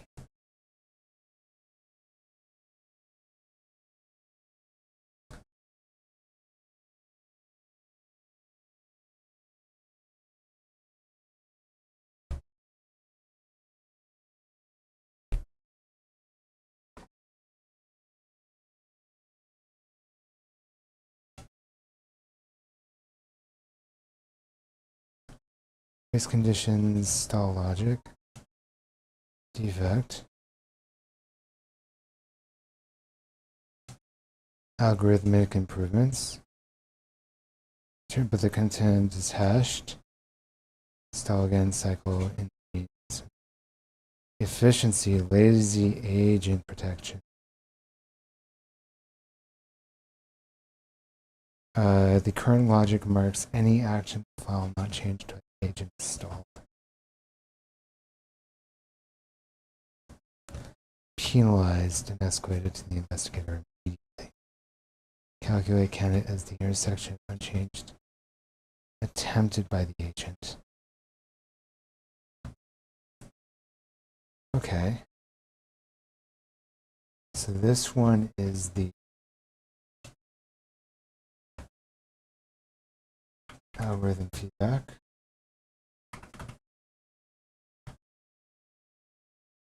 And we got a /new.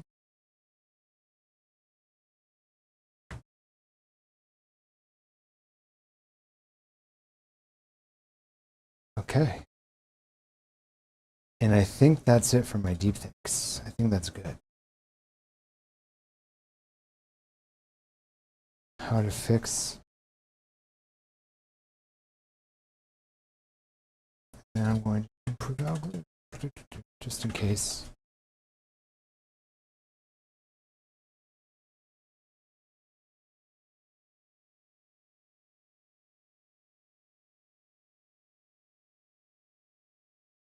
There's so many bugs.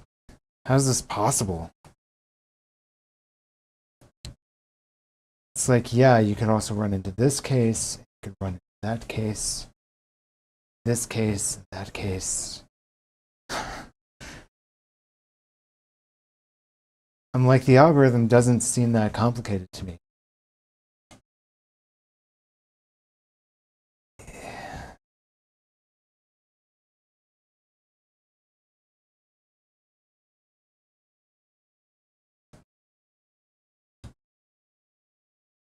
Concurrency now capped at OS per low results collected by to avoid head of line blocking on end catches exceptions. Ponk, ponk, ponk.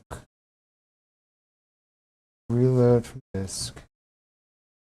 Got the next lint algorithm update. Lint algorithm number 2. Here we go. Because this one is already working. Like, I'm not having problems with that one. The one I'm having problems with is the first one.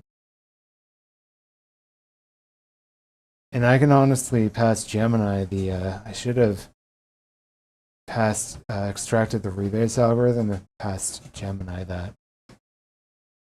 And I didn't do that. That's my mistake.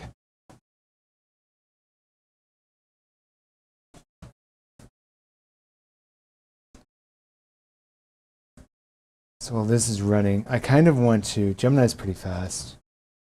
So yeah, Gemini's already going. Algorithmic improvements, pre-calculated concurrency, updated flowchart. I don't want an updated flowchart. Oh my fucking gosh, why? I gotta...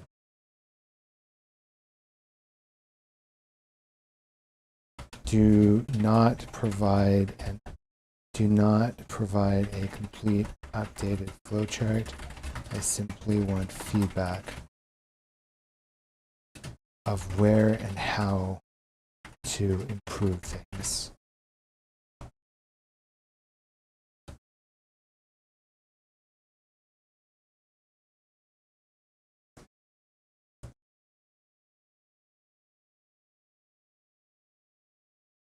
Like, it produced an entire fucking flowchart on me.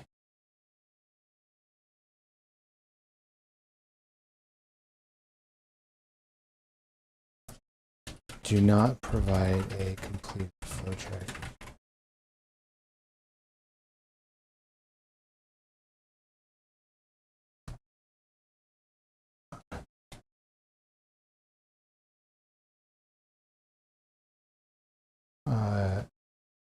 Concurrency, resource allocation, phase load efficiency, output stream handling. Okay, so got the linter algorithm feedback. And we're next. Doesn't seem to be going down at all, not gonna lie. Apply, but we don't seem to have any bugs left. We don't seem to have any bugs left.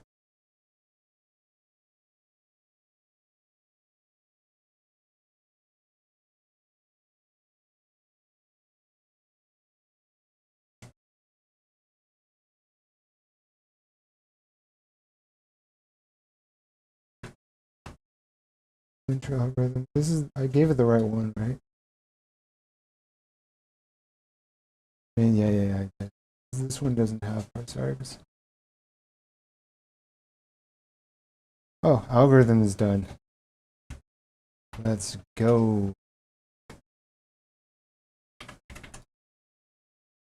See what get.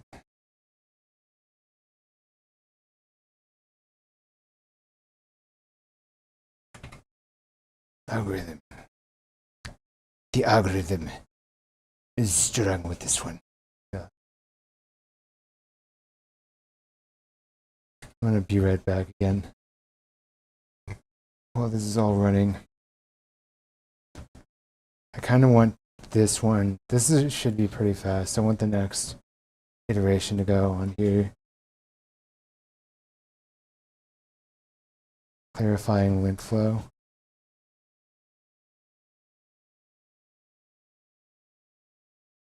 Yeah.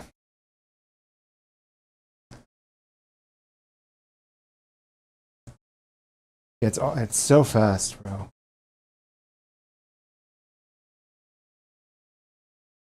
Temp detection, clarifying ejected files, verifying unlintable files, audit details. It's really focusing hard on files that cannot be linted. Examining Q4 path.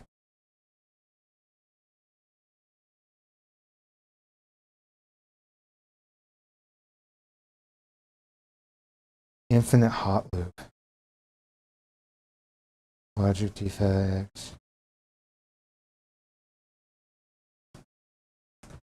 This is still going hard, but it's better.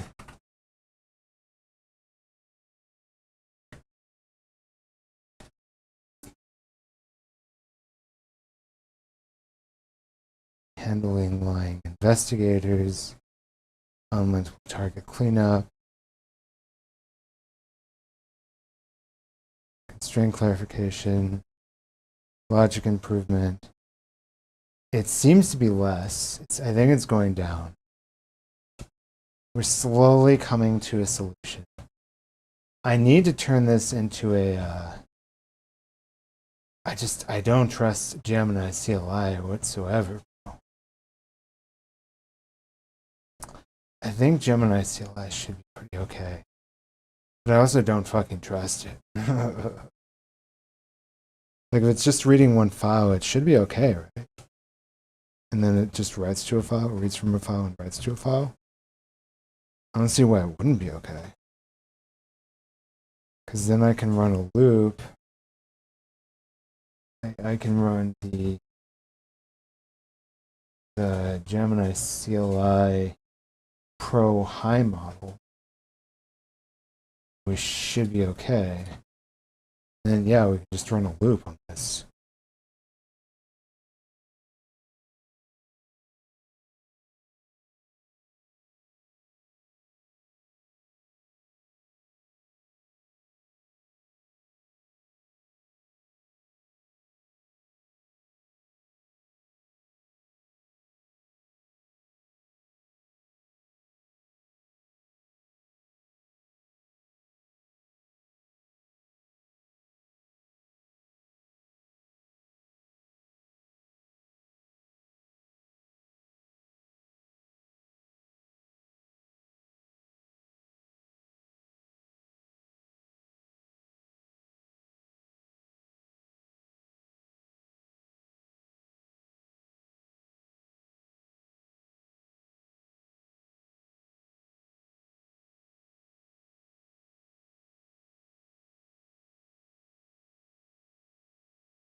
Okay.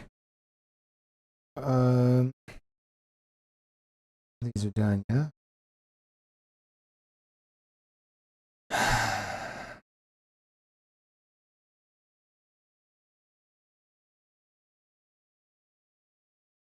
Critical defect. It's super duper critical defect. Gemini is very dramatic. Gemini is always extremely dramatic, and it's kind of funny just how dramatic Gemini is. Like, well, Claude's also very dramatic.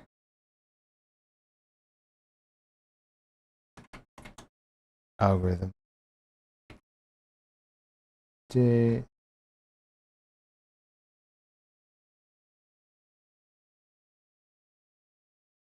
Linter algorithm. 166. I have to reload.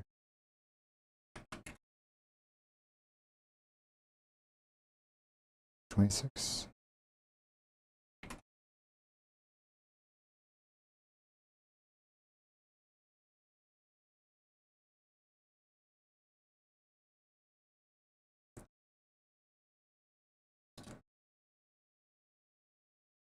Investigating.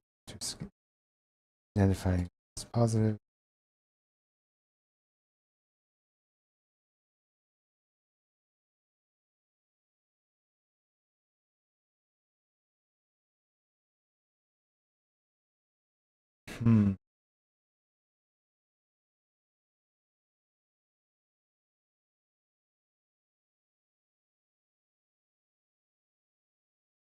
Unstable states.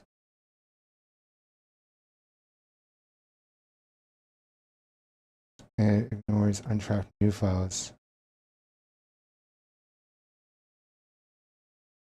Prevent YAML output corruption. Ensured structure reporting.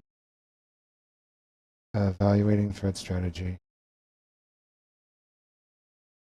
Okay. Linter algorithmic feedback. We're down to 14 lines, by the way. 12 lines, so we're making headway.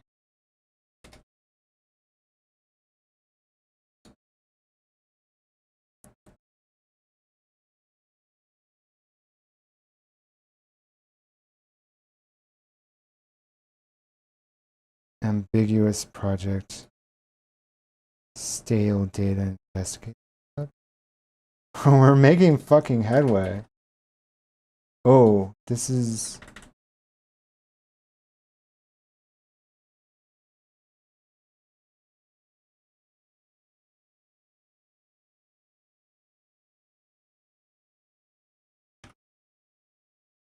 This is down to 51. I mean, this is the complicated one, so...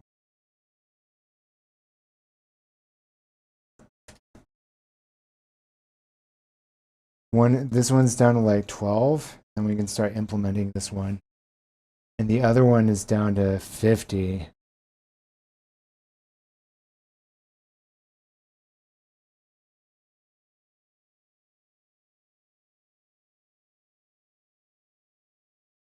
Do you think probably skipped a few iterations for us?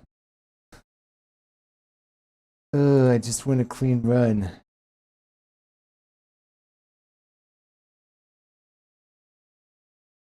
That's all I want is a clean run.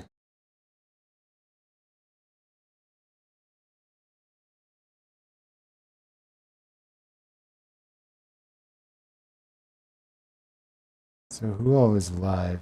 How long have I been live? I've been live for 8.5 hours. Doesn't show how long people have been live for, though. Yeah.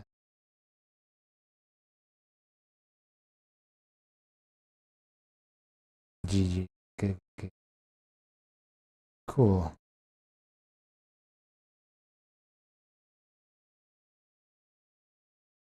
Uh-huh.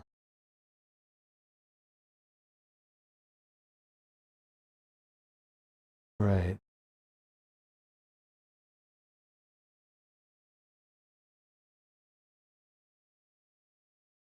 A lot of live people. That's cool.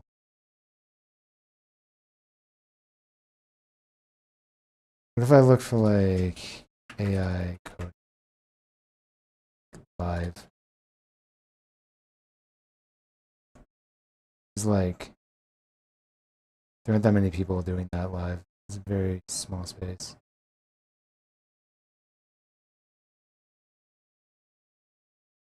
Day trading live.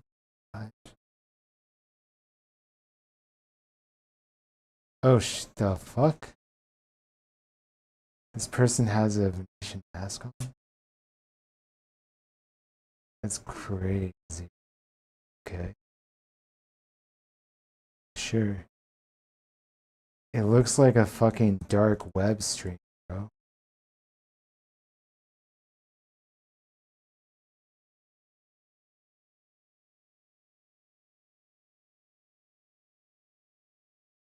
Like, hold on. Look at this. It's like a dark web stream. Okay.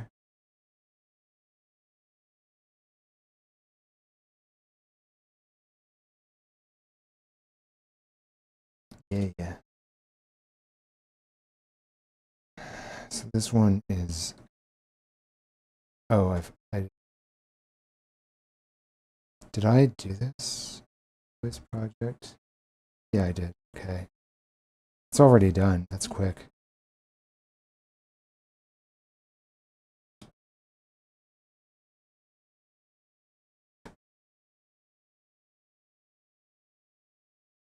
Reload disk algorithm.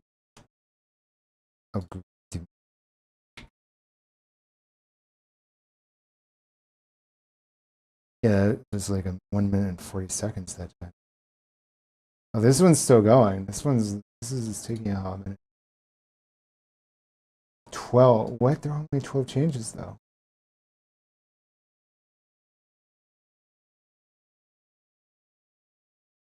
Oh, these are big changes. Oh, that's why it's freaking out. Oh. Big fat changes. No. Just do slash. It is ready.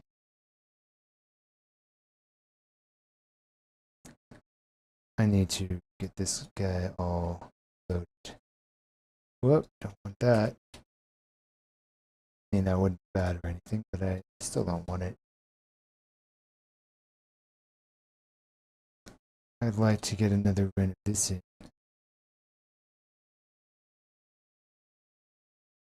Oh man.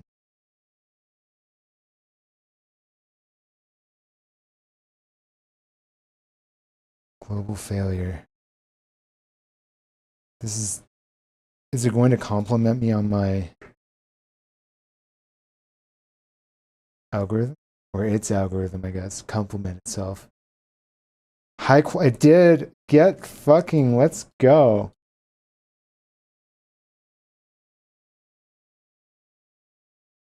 However, there are specific required edge cases. The zombie project termination gap. Inefficient wake up.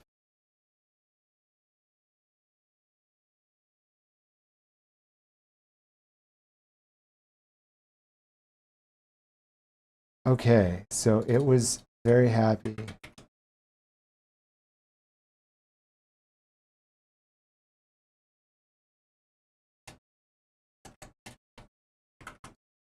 $66. Well, we went back up. We're back up to 66. Let's go. This is still running. Cross 2. Oh wait, no, it's not. Reload.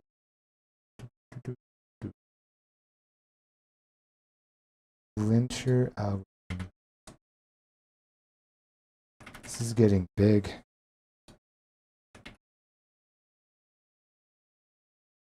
Update. It complemented. It's so cool. All of your effort is paying off.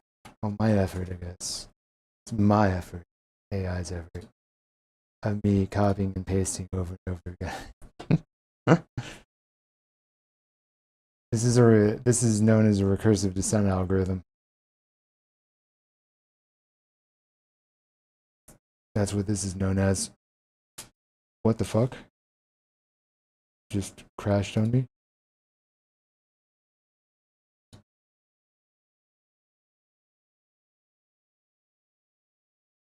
Just a random page crash, okay.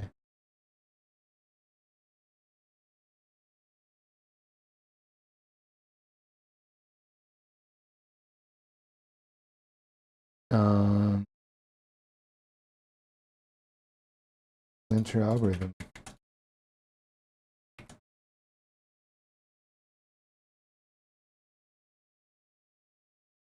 Handle file set drift and mutate. Okay. I think this is new. This is definitely new. 25 now.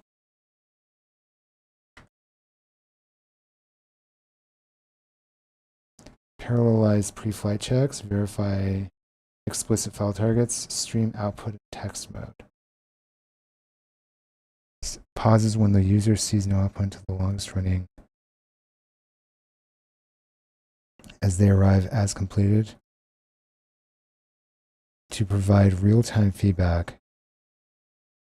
The current flow checks fail fast. Yeah.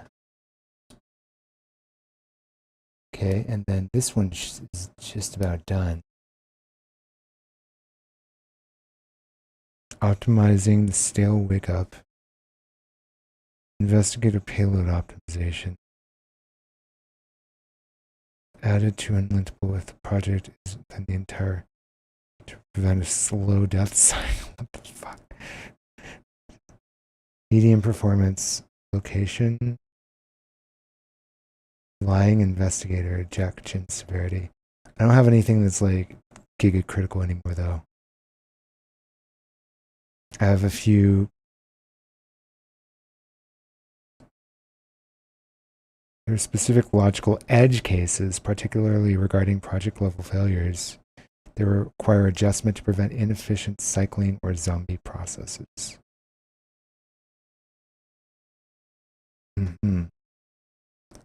Now things are run. I will say things are run on the parent process, so I can terminate I don't get a zombie process. Well, this is done. Okay. Load the algorithm.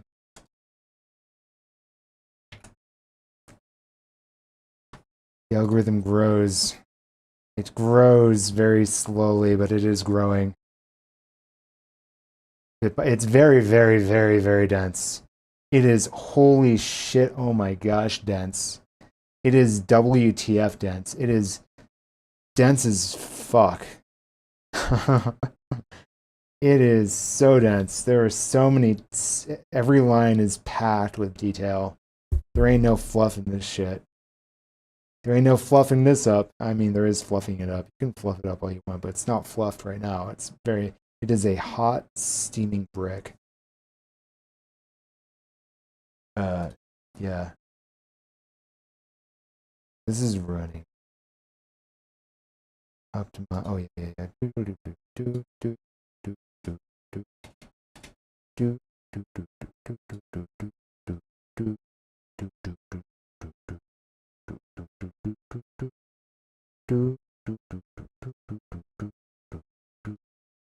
Okay. No.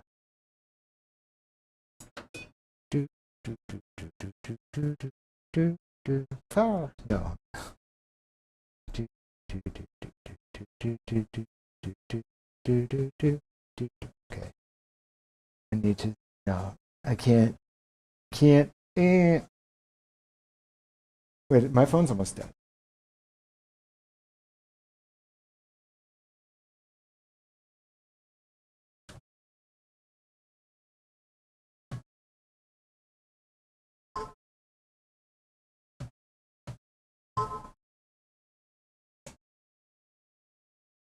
Okay.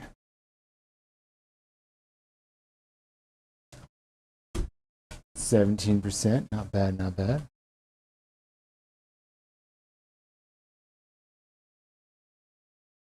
First one is done. Starvation prevention.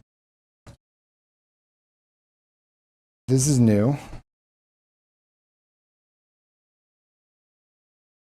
It correctly avoids encounters invalid okay.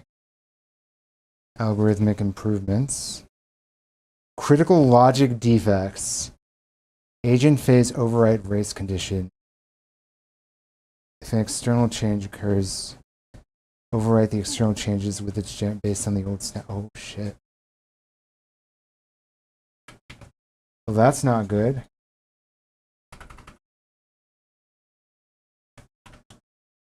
/new.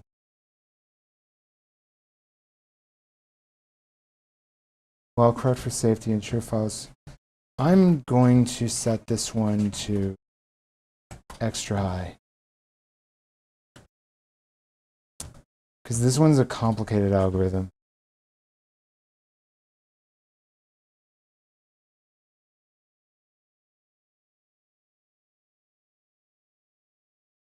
And I think I'm introducing regressions. Like, as I edit things, I break other things. Is I think what's happening.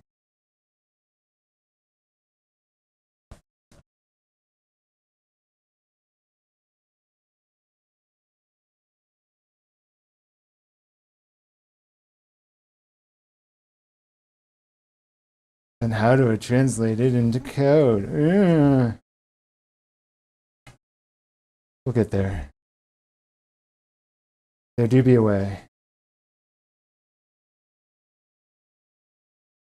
It's another very painful and slow process, but there do be a way.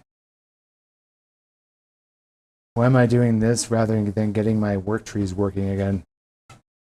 Because I want to fucking merge my...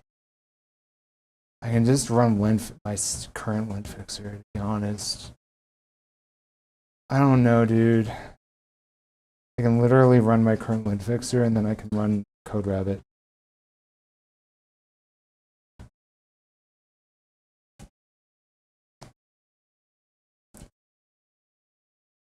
I shouldn't have any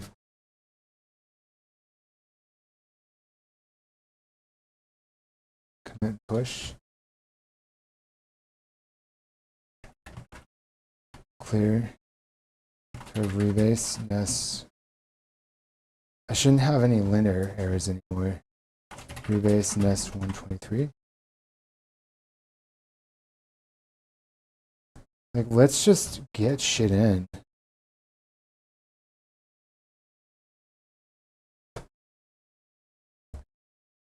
That would be fun. 2589, 66.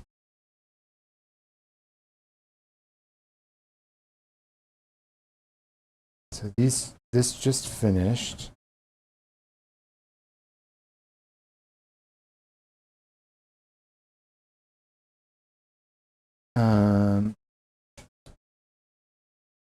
Linear load for this. Oh, wrong one.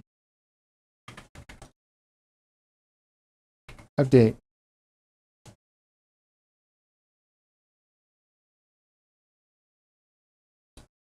/new.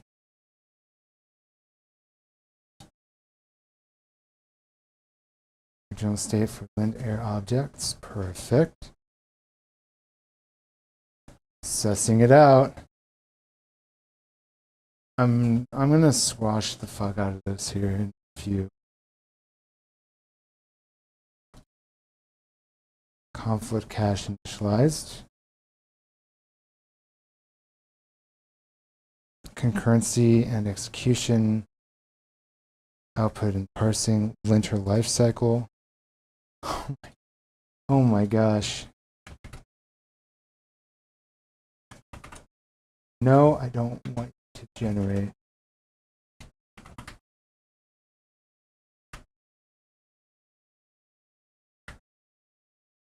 Linter algorithm.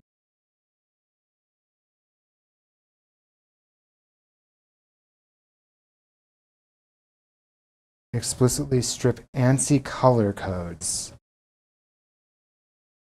This ensures step generates output valid parsable YAML without escape character corruption. Whoa, fancy. Let me resolve it by launching the commit conflict resolver agent. Hey, we actually have a fucking conflict. And then this is going to be absolutely crazy because this thing is so robust. This rebase operation is so fucking robust. I want to get these merged in, dude.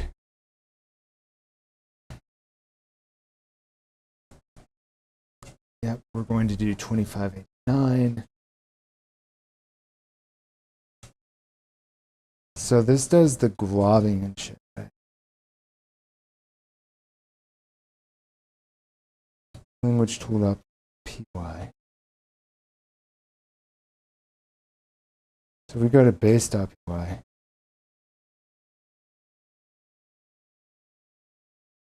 Yeah.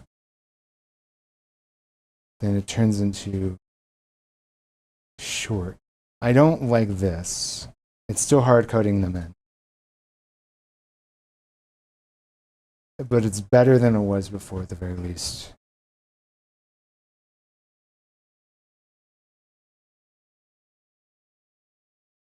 So these two, is this currently running?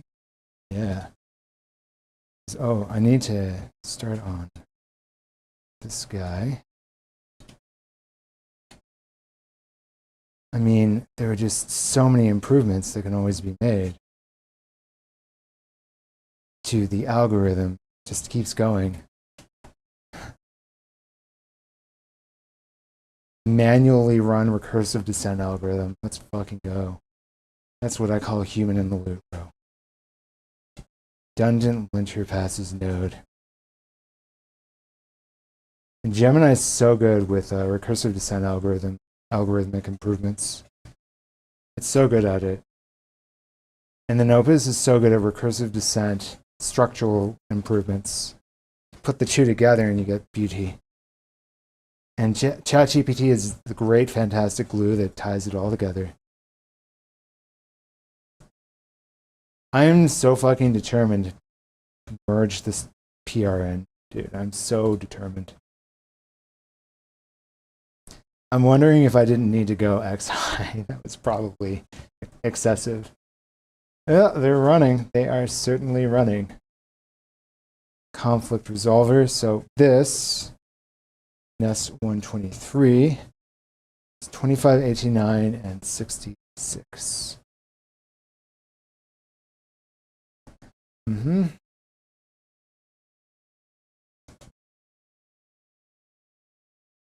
$10,900. Oh. Resume 140. Oh yeah, because it's I know what it's doing.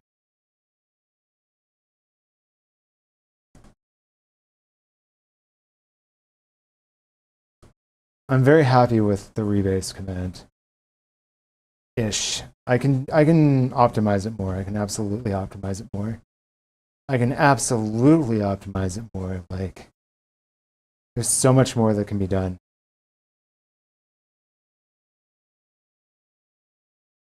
But I'm fairly happy with it, I guess.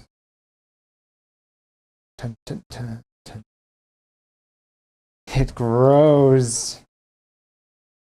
At least it's not the 3,000 liner fuck you PRD shit. Just an algorithm. The algorithm is strong with this one. The algorithm is strong with this one. I'll run it through Tracer. And then I would run it, and then I'll run an audit on it. I can ChatGPT 5.2 Pro makes me feel bad to use because it's so expensive. It's so expensive for over API. Holy crap. Like, people don't consider how expensive GPT 5.2 Pro is. It's essentially the O3, right, of the model family for ChatGPT. I'm using all the models except, well, I'm using Minimax as well for the linting. I'm not using GLM. When I start getting into context management and information management, I have projects out for that. When I start getting into that, I'll be using GLM a lot. Yeah, I'll be using GLM a lot more. And Minstrel, I'm also using Minstrel, which is pretty good. I use GLM for routing as well.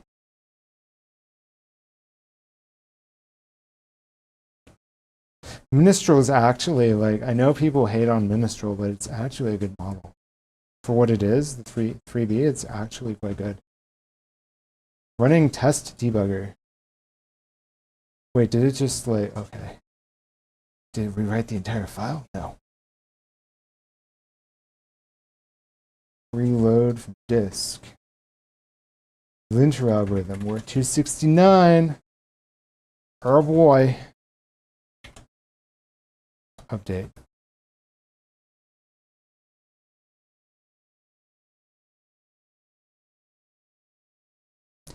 I need to run the test debugger and lint fixer before verification. Yep. Yeah, you do. Should be fine.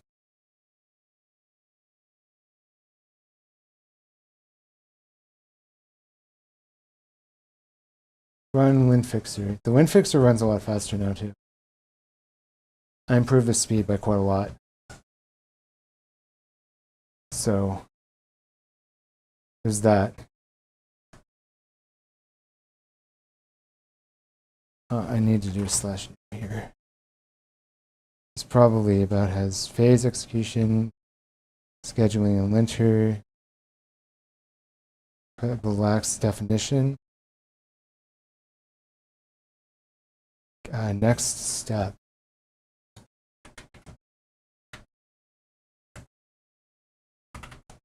'21. Linter algorithm feedback. Yeah, this I think does have to be XI. I think both actually have to be XI. To be honest. I think this one's a lot simpler though. I think it's just, it does more, but it's simpler.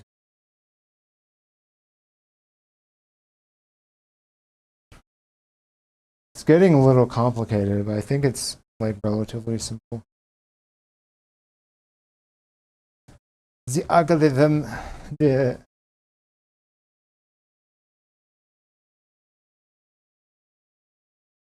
is this doing? It's running the debugger. The debugger is slow right now. I can make the debugger way the fuck faster. I have a project out for that too. Like just the debugger and the test runner. I did some work on the test runner, test coverage to make it faster, but there's a lot more I can do with that. I built a call graph and whatnot, and I reorganized the tests into unit component integration. So that's the start. It still needs work though. Yeah, there's a lot more I can do. And a lot more I should do to speed it up.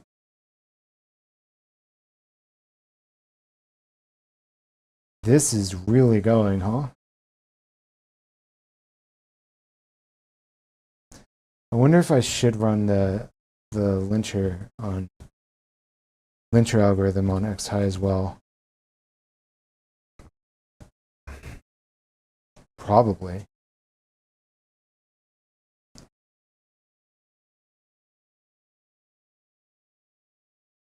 Running it on XHigh will probably help.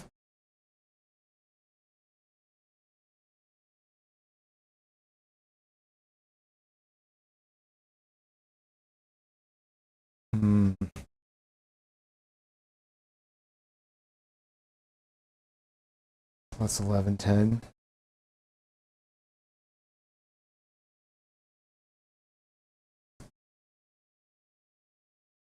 Running test debugger. Honestly, I can do a rebase of 119 as well. Oh no, I can't because I got another rebase running, right? I need to, this rebase needs to finish first, and then I can rebase 119. And I can start the update loops.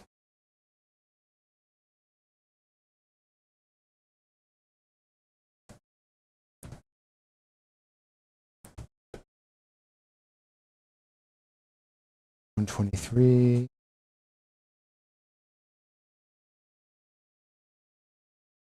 I need to squash it too.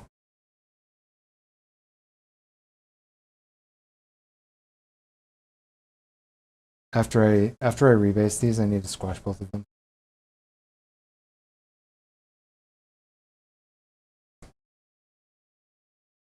I can just squash 119 right now, yeah? No.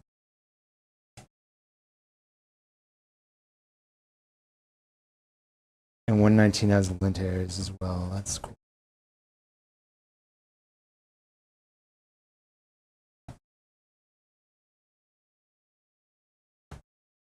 Yeah, technically I could squash 119. Slash squash.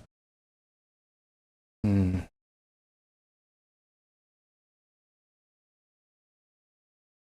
there's a conflict.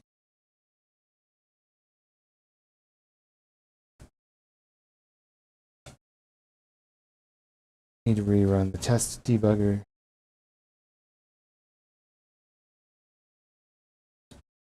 Yeah, this stuff's updating.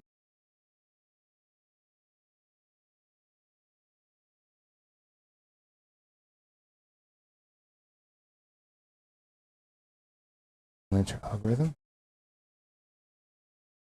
Relinter algorithm. This is about done. I'm gonna swap this over to xi after this. Oh, it finished. Overwriting, termination, starvation, updating. This is actually getting very sophisticated. And this one is just about done too. So algorithm. So we're going to do 197.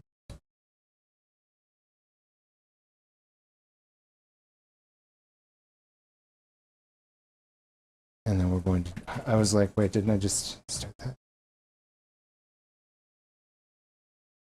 And then this is just going to be an xi as well. High is not cutting it.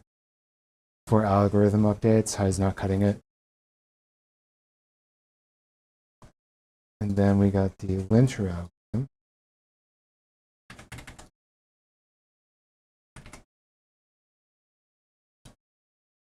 And then we're going to do slash new model xi.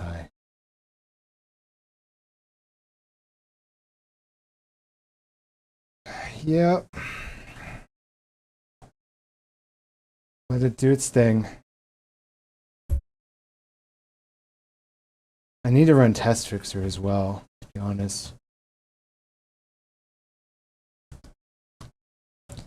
Here's the specific drain mode. Defect drain mode busy loop high severity.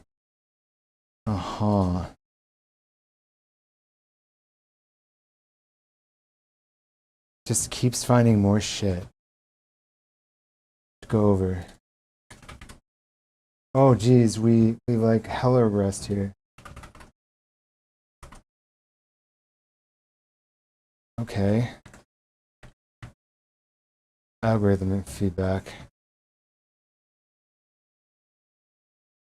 Entry point, exception handling. This one is nice. This is starting to just nitpick. Didn't the other shit like already ask about entry feedback 29?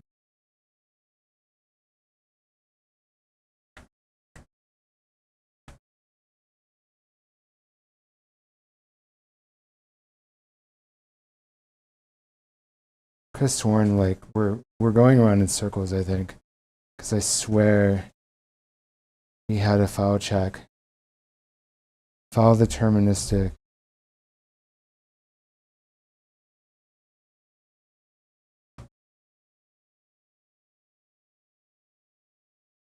Will cause file not exceptions, file the merge for returning. Okay.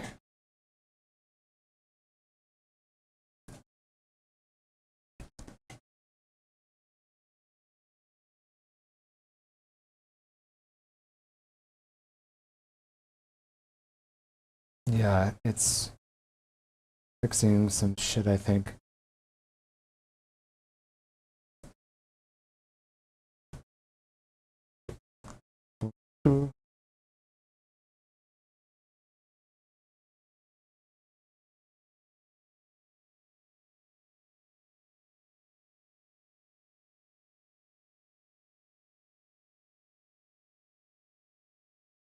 Ooh, maybe I got an email. I just heard something go off. Nope. No email, no update.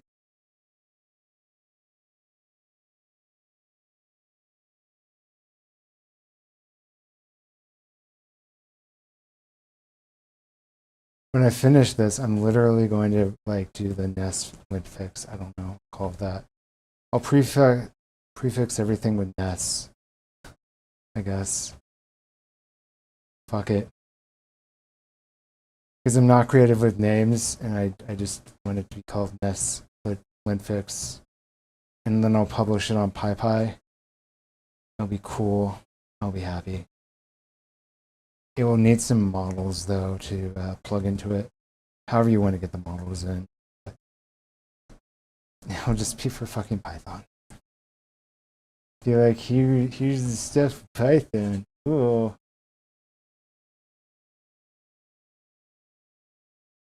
I need like a private artifactory or something rather than public. Because it's not super like... It can be more robust, for sure. It can be more configurable. It would have to be more configurable and more customizable from the project side in order to... This would be highly opinionated too.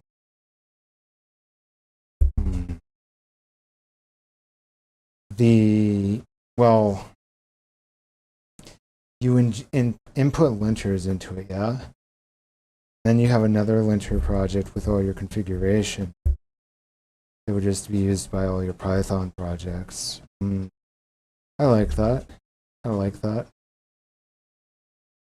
And then it wouldn't have necessarily a file filtering. That would be per project, but it would have your edit enabled rules for sure. Do I want it all in pyproject.toml or not is the next question. And I probably want to put all my linter shit in like a .linter folder. Probably. Just clean up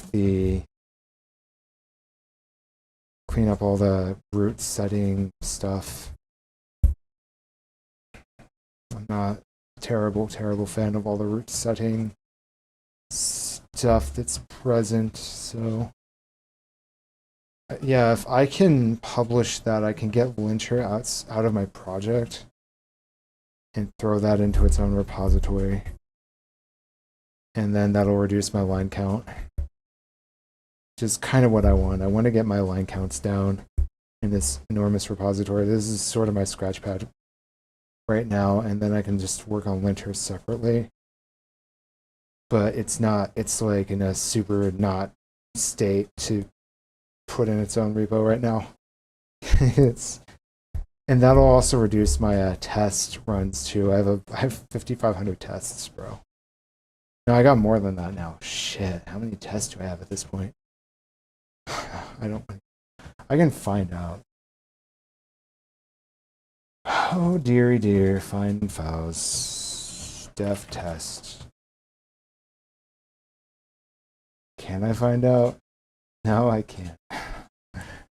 I'd have to run like a grep or something. I have so many tests. I know it's around 5,700. I know it's more than 50. Maybe I didn't pass. No, I had to have passed 5,700 because it was like 5,670 around there last I saw, which was a few days ago. So I've got to be pushing 6,000 at least. I haven't been spamming tests though lately, so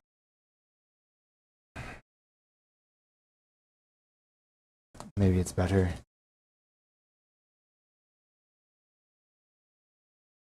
Enter algorithm feedback. Yeah, this is taking a hot minute.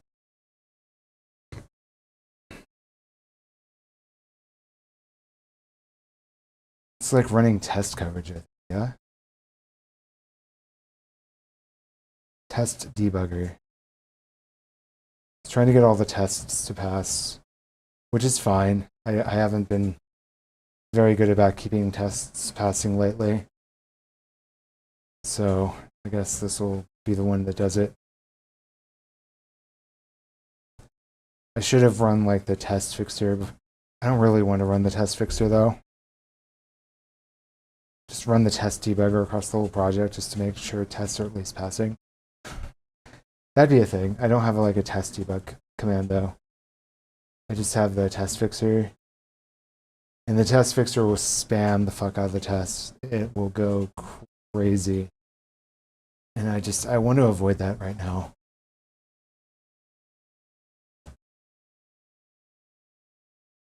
That's how I have like 6,000 tests. It's not ideal. I'm going to have to like go through and yeah. Because many of the tests I don't think the tests are valuable. For planning purposes, they are valuable. They enforce invariance. But the tests that don't enforce invariance are not valuable, if that makes sense. Oh, shit. So your test coverage should be based on the invariance from the planning, not based on your branch or line coverage, or even use cases. They're based on the invariance from planning. And then that'll get me out of this testing bullshit that I'm currently in. And then I'll only have valuable tests. How about that? Scripts. Okay, so we need to go into tasks, plans, parallel linter, purity planner, implementation plan, file, feedback.md. The generated tests, we do not do test coverage by branch/line/use case. Do test coverage by invariance. That's how we do it.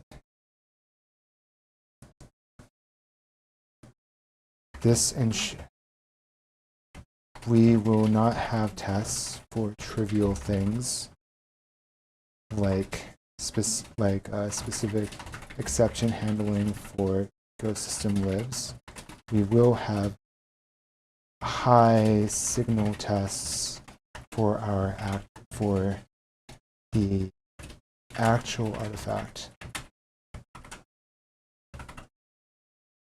This prevents test spam, keeps test runs faster.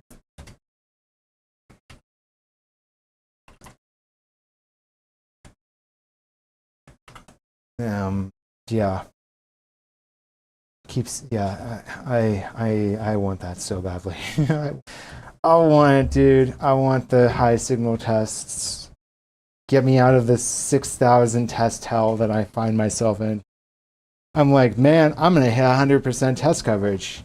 100% test coverage. Man, this fucking sucks. 80% test coverage also sucks. Use case tests also suck. This is what you need to do right here.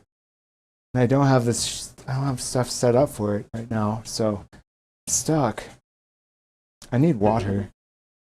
I've got like 3 very long-running processes going at the moment.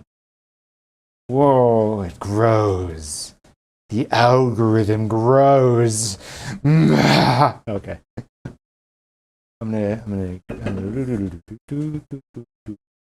what am I doing? Be right back. Okay, be right back. I'm going to refill my water bottle. Only 9 hours. I think we're going to just burn our Claude Code tokens to get Nest 123 and Nest 119 merged in. Like, I've got, how many hours do I have before reset? I've got, it's at 3 a.m. or 9 a.m. or 4 a.m. I think it's at 4 a.m., right? So that's 8.5 hours. That should be enough time to get these 2 PRs merged in. Just brute forcing the fuck out of them. And that's what I plan to do. I plan to brute force them so much. All right, be right back.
I'm back to great fanfare.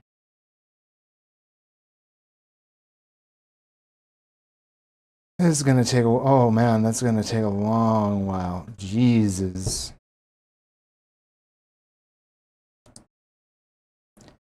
That one finished. That's good. Parallel linter.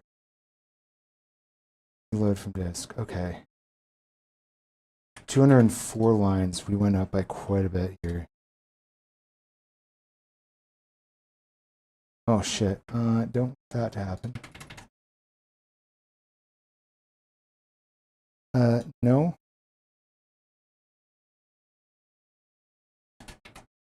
Update 1/no.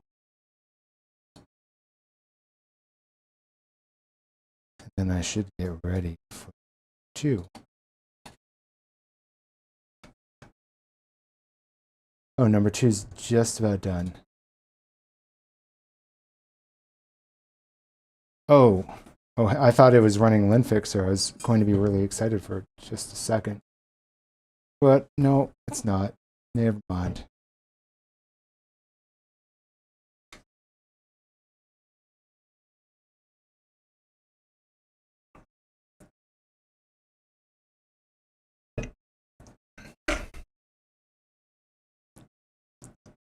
Okay. Load from disk. 281. Fuck me. It's getting so big. Update.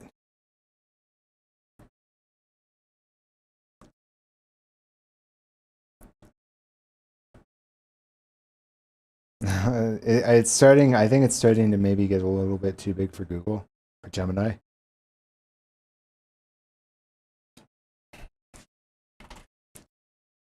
As long as I don't have any crazy bugs left, I think it's good enough.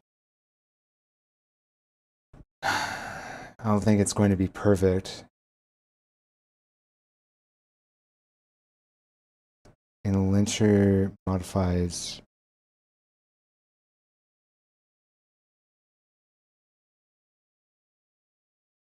is unnecessary because it remains the same or line in the initial file list, and to remove paths that were deleted during execution. Switch to process pull execute. Okay. File recovery, output buffering. Linter feedback. Fair. It is getting shorter and shorter.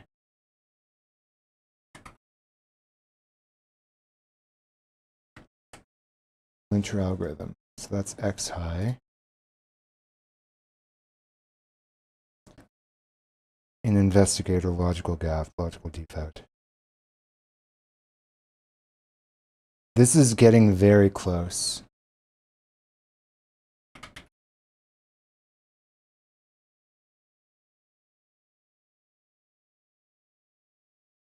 Past.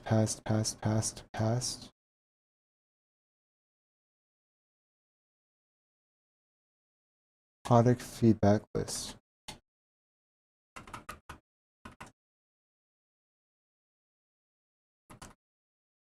Okay.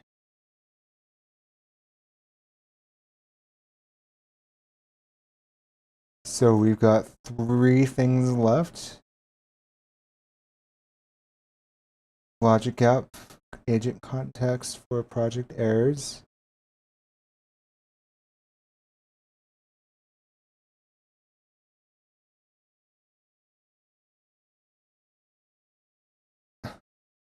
Gemini is so good at logic, dude. It's so good. There's one thing Gemini is good at, it's this. Like, this is how you should, I keep saying that. This is how you need to use Gemini.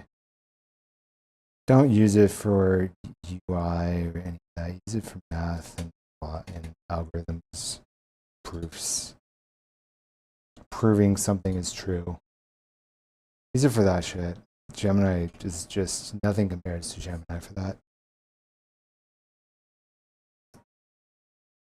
There's a startup that's like doing extraction processes and reasoning processes and whatnot. And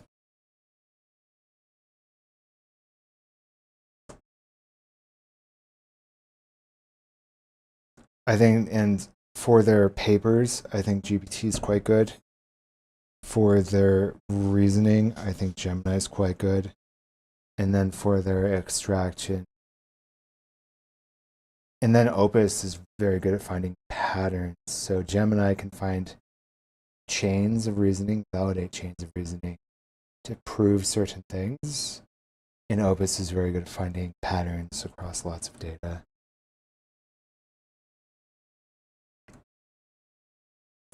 So they each excel at certain things, and that allows them to stand their own ground. They all 3 do different things, if that makes sense. Like, none of them are Opus is not the master of synthesis, far from it, and Gemini is not the master of pattern recognition across many different patterns. It can classify like one specific thing, but it can't find relationships very well. It can find relationships through reasoning, but Opus can just find relationships, period. Doesn't need to like rely on reasoning or synthesis. That through its relationships, it can do reasoning. Like a Gemini, through its logic, can do synthesis and reasoning, or synthesis and patterns. GPT, through its detail, can do reasoning and patterns, and then Opus, through its patterns, can do reasoning and synthesis. But Opus synthesis tends to like try to optimize and summarize things because it goes through patterns, right? So it can do the other thing through the first thing that's especially strong at, but it's not going to be as good as GPT that's just like every detail in the world, every grain of Gemini. GPT counts every grain of sand. Every grain of sand, GPT goes over every single grain. But that means GPT is a lot slower than Gemini and Opus. But I wouldn't want it to be faster. Like, that's not why I'd use GPT. I use it because it's slow. Like, that's the entire purpose. I want it to count every grain of sand. I want it to be exhaustive.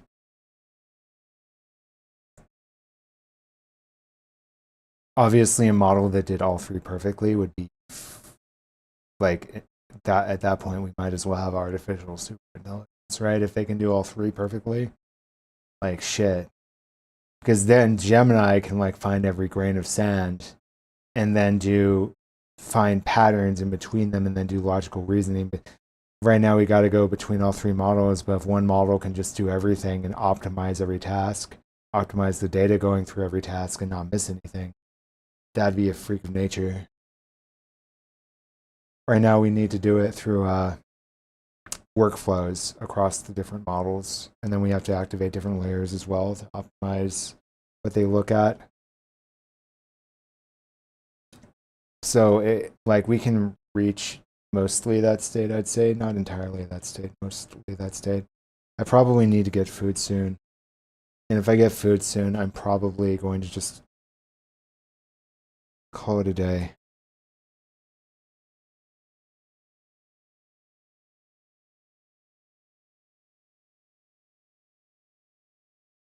That's unfortunate.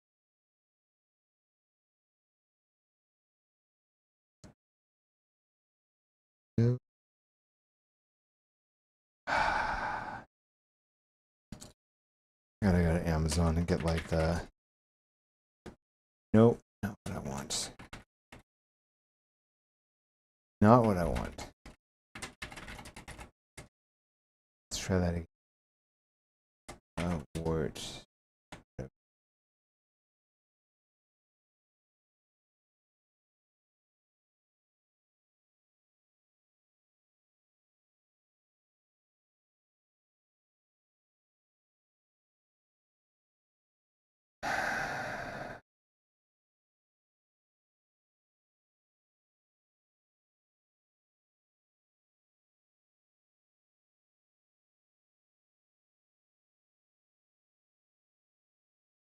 Okay.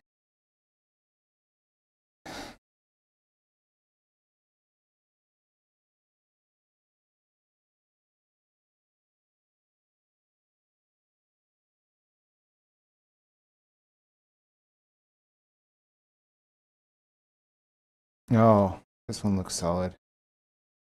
This one looks fancy.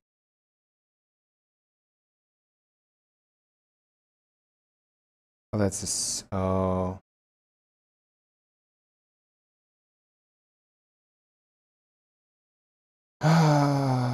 Gotta.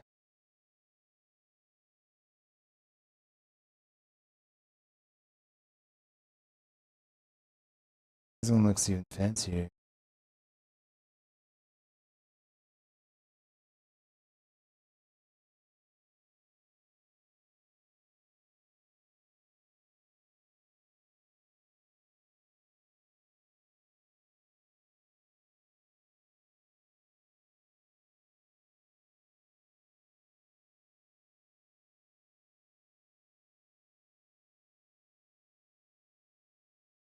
Oh, shit. Okay.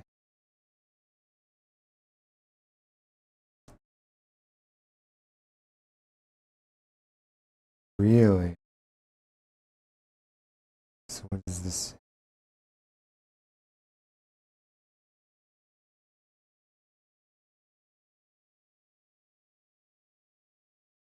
Feels very precise.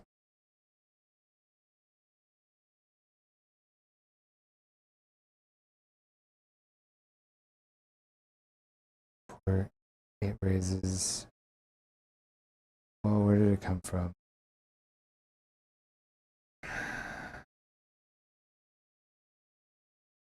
Came from GK. Oh, that's not good. This is hell if I'm trying. Well,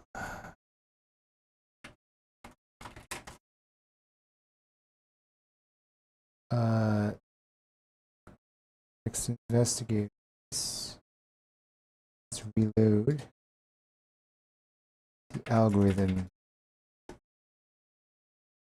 update. Slash. This is still going. Holy shit, 43 minutes.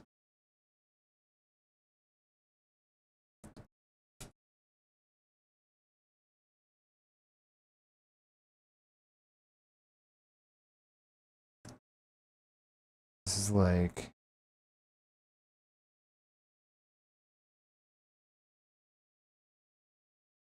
real. Oh, you know what?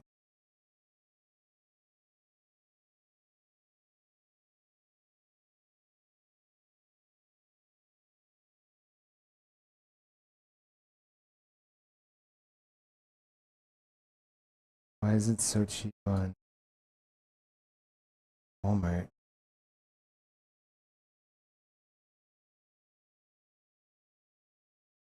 Like 25, and then $10. The fuck? Okay. Savings $9.61. I mean, it's still cheaper. Continue to check out. Arrives by Saturday.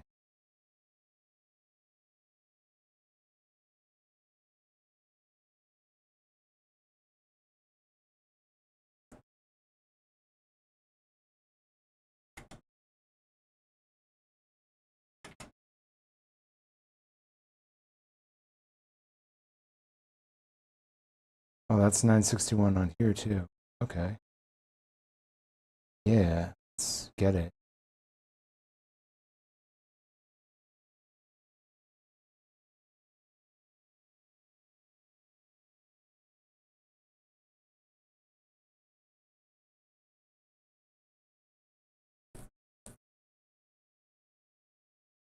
As few as one treat.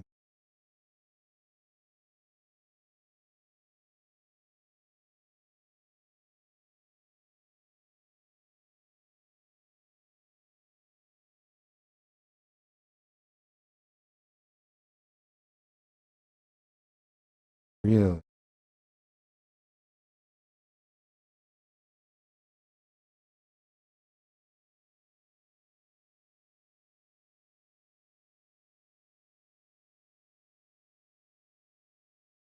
So like easy to apply.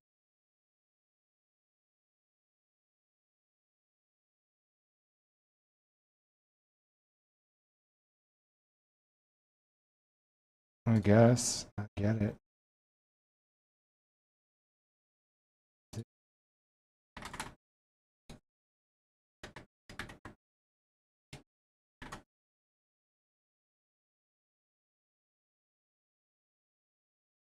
That's gonna take a hot minute. Monday, January 5th. Order placed. Cool.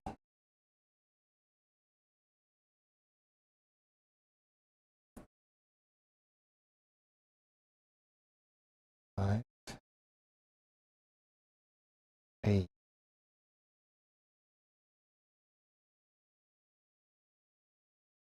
Sure.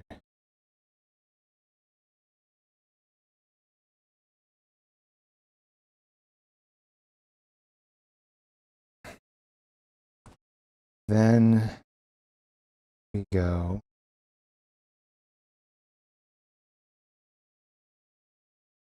we've put 800 hours in Claude code. So like, what are you spending 800 hours on for Claude code exactly? Okay, so this is done.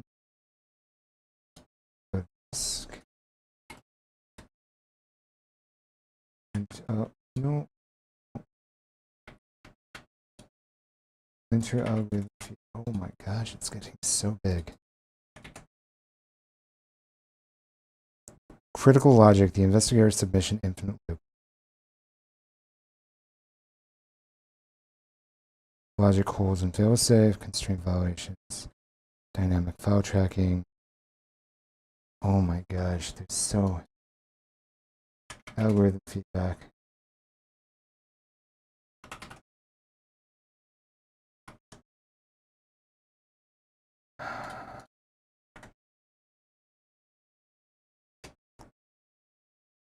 There you go.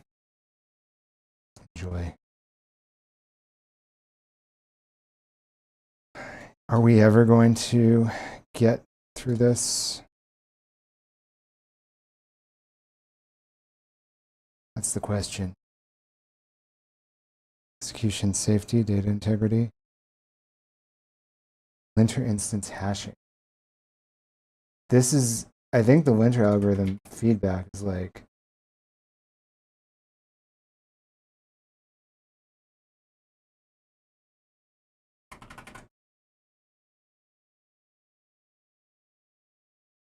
getting there.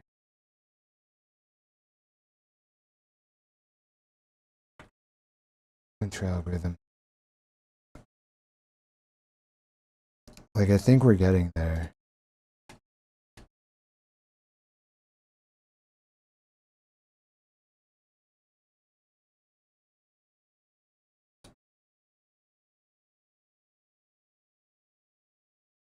But this is a long way away, huh? Wait, why are there like 3 background tasks now? Do you run PyTest?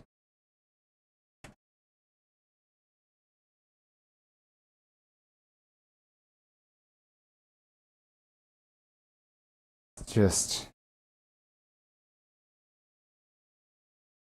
why is the test debugger?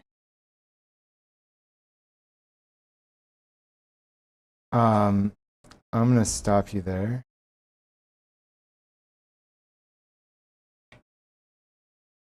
Kill, kill, kill.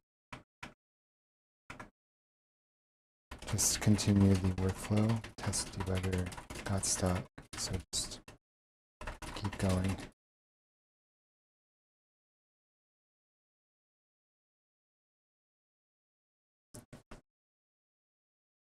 Running lint fixer. There we go.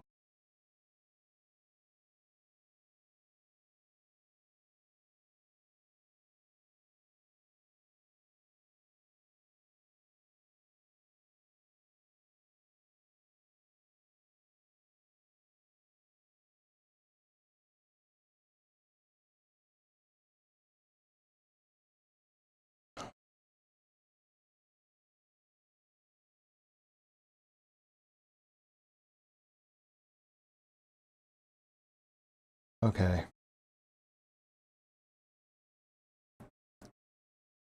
And then I can merge this in. No, then I got to do the /update PR. Even though there are no comments, then I do a squash.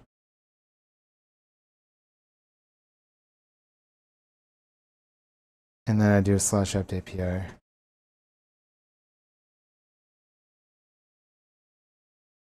Rebase integrity, okay. That's 2589.66.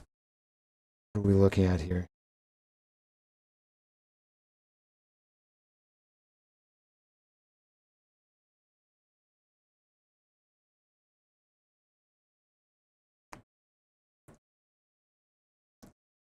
main repo null base, and then do a diff.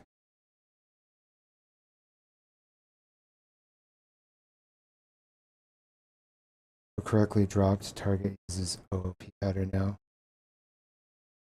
Test files updated to use new patch matching factored. Now let me create the 2 commit structure.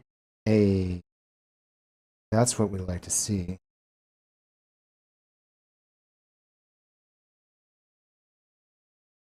AI 1 commit 2.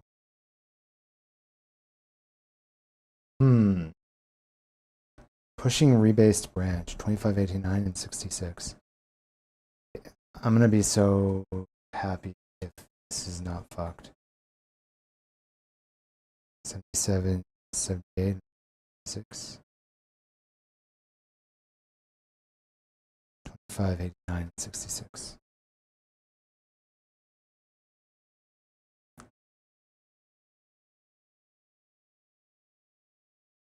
These 2 are still going, and this guy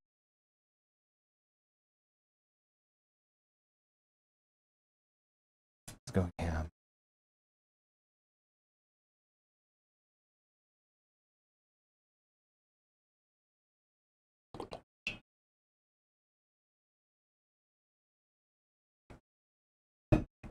Okay, let's see what we got here. So 2589 66 should be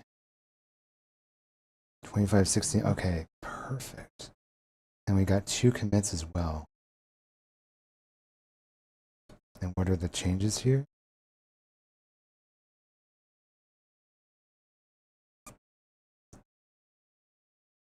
Okay, so this is like the baseline. And then this is the new.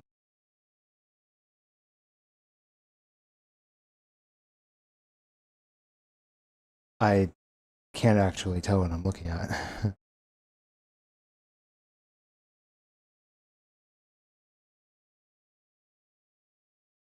Macroscope correctness check. Okay. I'm gonna let it do its thing for a moment. I think I'm happy with this. Holy crap. My hands are like, I got dandruff on my hands. There's no way. Well, I don't have it's not dandruff, but my hands are so dry that they're just flaking at this point. I'm out of hand lotion. I've used so much hand lotion. Let's see what this guy does.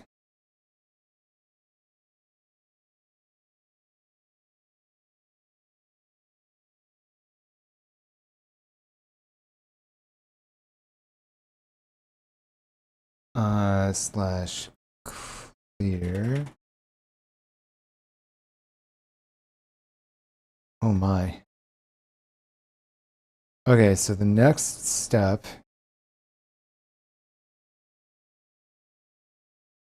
is, I think we're going to squash NES 123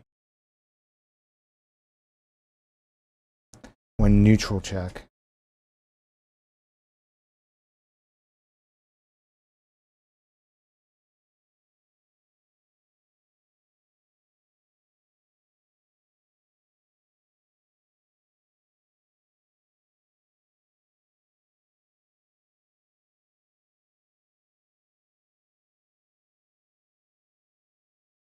No.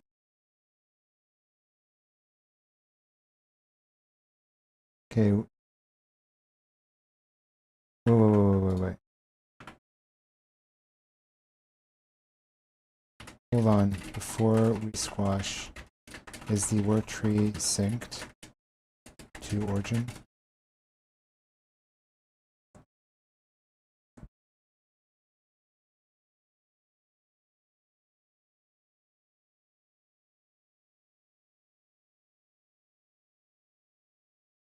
Yes.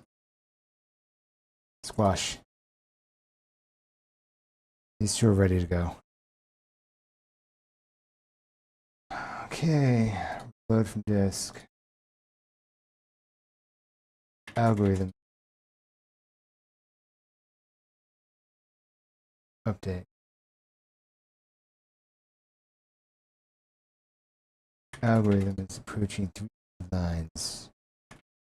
Update. Squash complete. So that's in this one.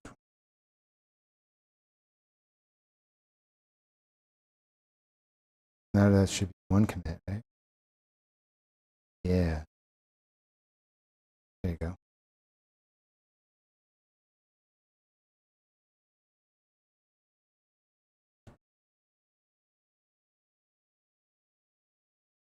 And then we're going to do a loop-de-loop. That's done. Okay. /clear.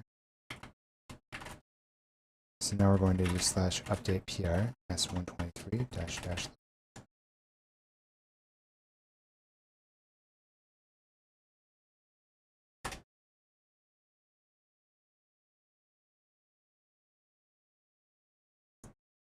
Getting there. Oh, I forgot to yeah, I'll fix rebase here.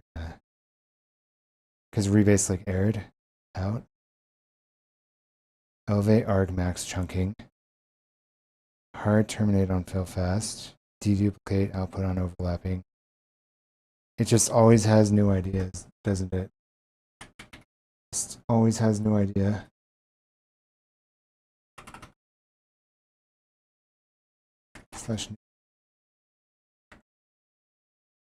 /linter algorithm.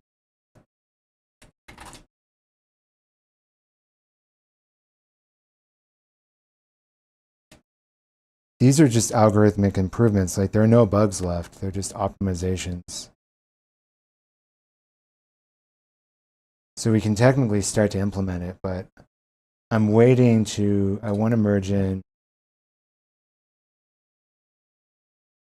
123 before I start on the WinFix shit.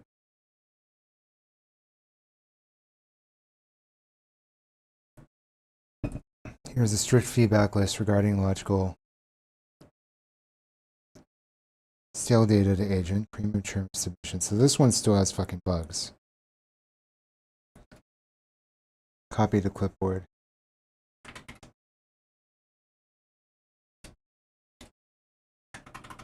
This one still has hella bugs.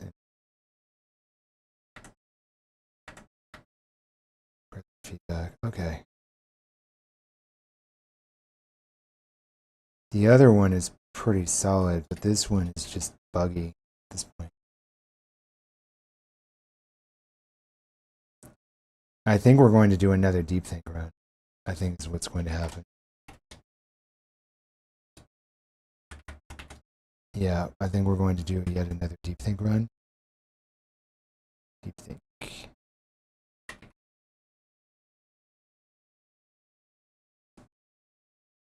On the first algorithm.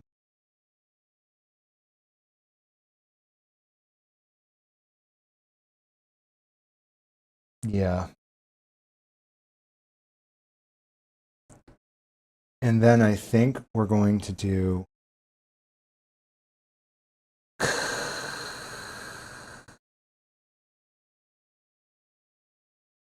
GPT 5.2 Pro planning is what I think we're going to do for the algorithm. I think we're going to do that because it's very, very, very, very dense. So, and GPT 5.2 Pro is a better plan. It's just a very expensive. It's a much better planner than Tracer. I don't think Tracer can handle this stuff. Like, we're going to go into a long. I think GPT 5.2 Pro on the first pass is going to give us a lot.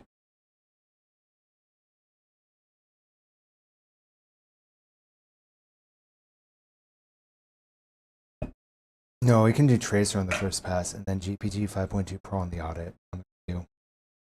I think that'll be better. I can even just run Tracer again. Second pass. No.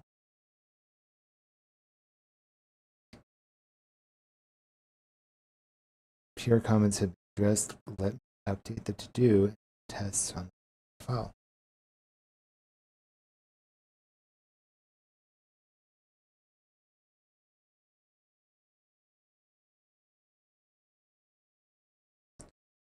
Test language tool.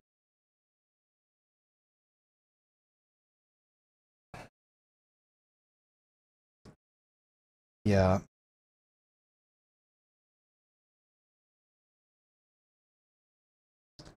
Done. 11 tool uses. Ubuntu. /Claude. True. CD. /Claude. /usage. 42%. I think we're going to go until 8 a.m. to use as many tokens as we can. I think that's what's going to happen. While this is going, I can now rebase Nest 119.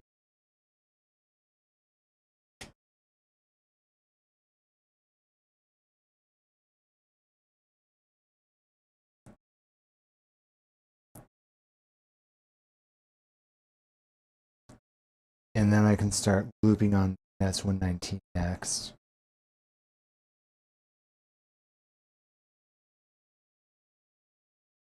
Yeah, we're just going to use up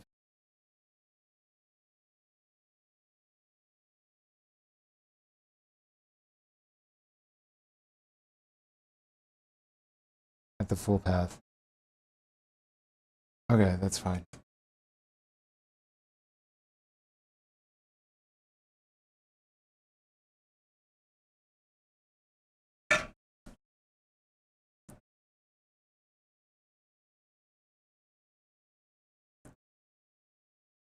Let me use the absolute path.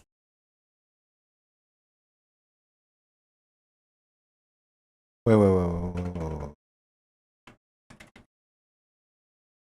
It's using the old rebase, is what I just realized.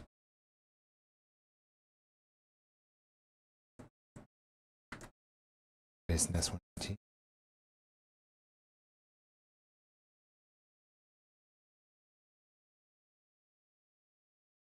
Yeah.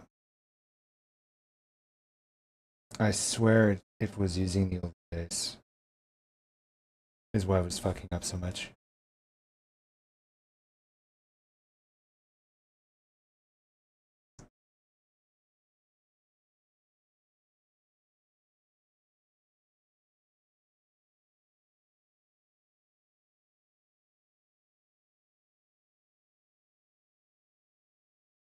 I need to check and see if Codex finds any issues.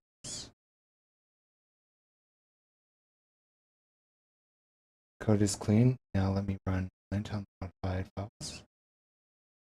Perfect.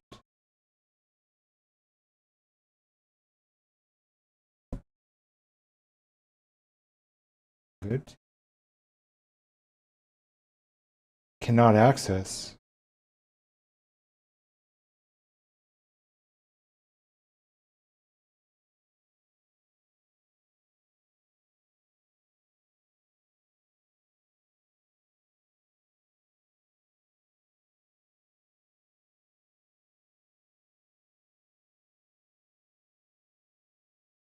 Run lint.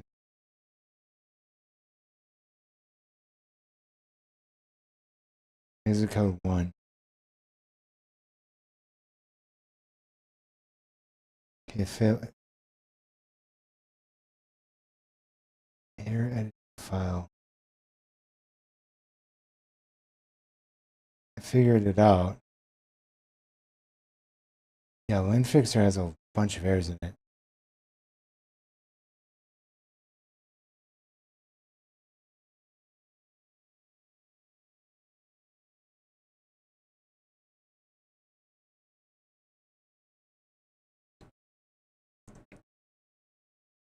Rebase was clean. No conflicts. Let me verify the trees match.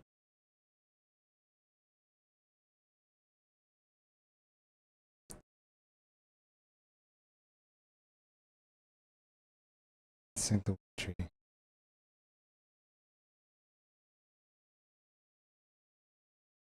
Okay, so I need to check 77, 78, and 48, 56. 77, 78, and 48, 56.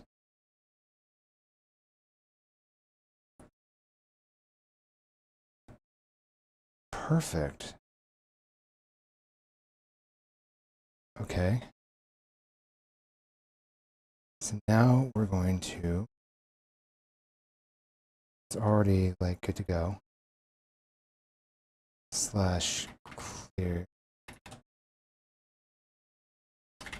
Claude. Why is it like using an old version? It's so weird. Slash update PR NES1T dash dash.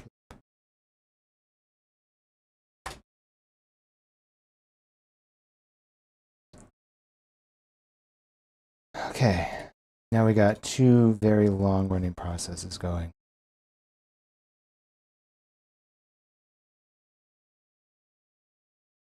Four very long running process. I mean, these two are very long. Oh, this one's done. S120 T3 is done.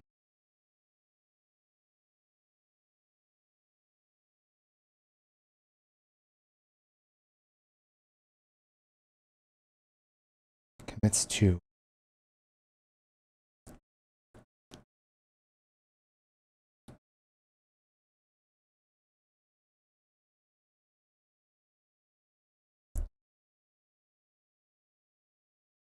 Language tool, okay. Nice. So it's all very happy now.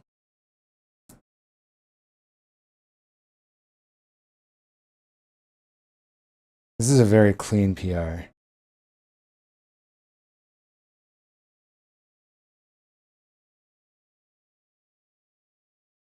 And then we're going to squash it. And then we're going to merge it.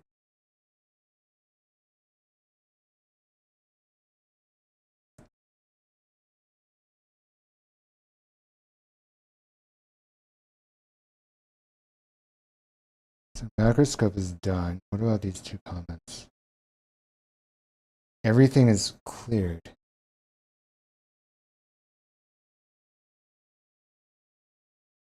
Slash clear. Okay, the merge, I think it does a squash, right? The merge and squash.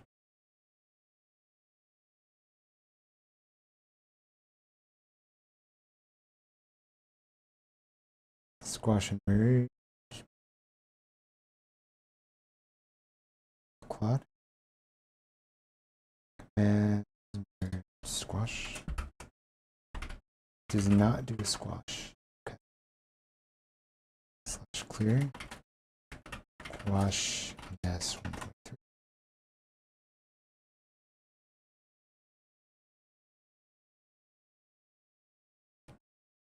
And then we're going to merge NES 123. Done. That one. No, wow, NES 119. Go fucking crazy.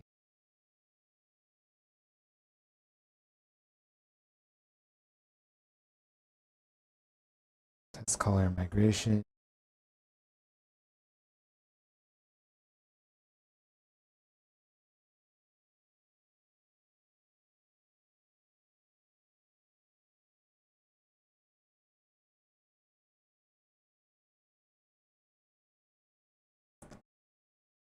I mean, squash works. It has a few errors, but it at least works. Local and remote, it wastes a few tokens. And let me squash and force push. Perfect. And then we go slash clear.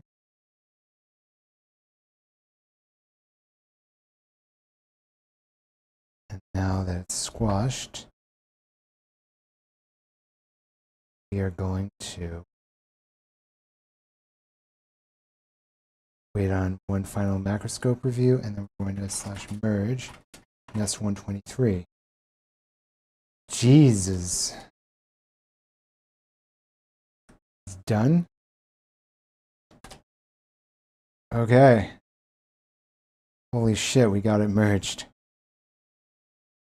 That's 119 is the next big bad boy. And then we're going to run a full lint fix on the entire repository.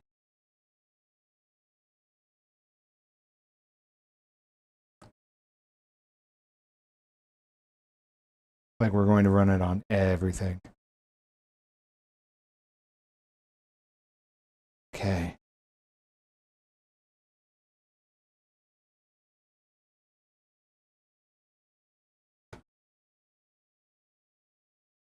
Cool.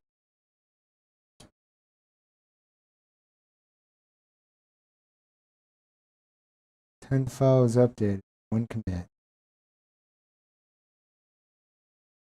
And now I need to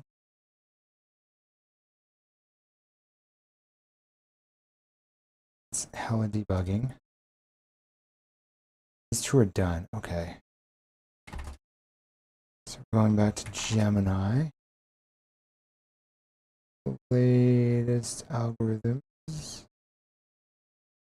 processes, tasks, plans, reload.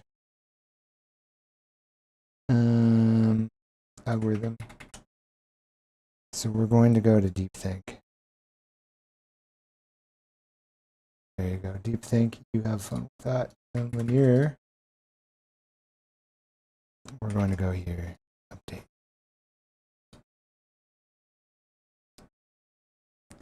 It should be fairly fast.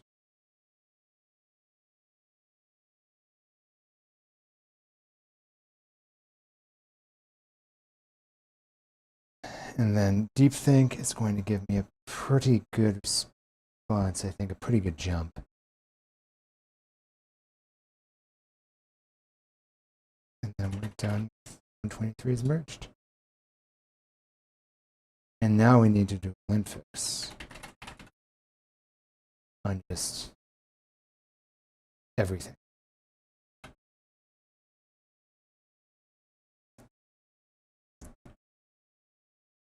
Then next we need to do a test fix on just everything probably. Now let me commit the change. Wait, it's done. Oh no, it's not done. 76 insertions, 65 deletions.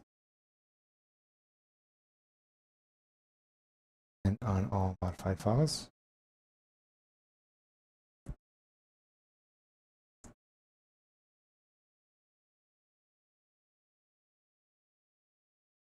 Look at that linting. Isn't that cool?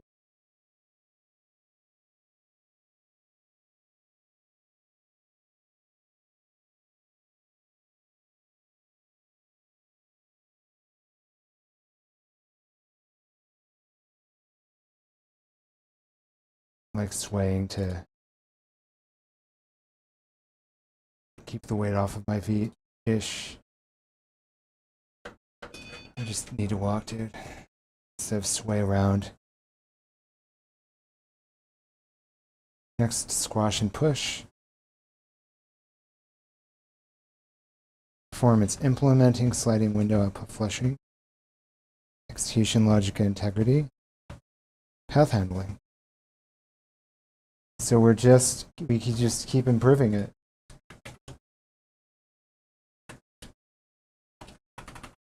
Linter algorithm, okay. Next update. What's this guy saying? Nothing yet. That's going to take a minute.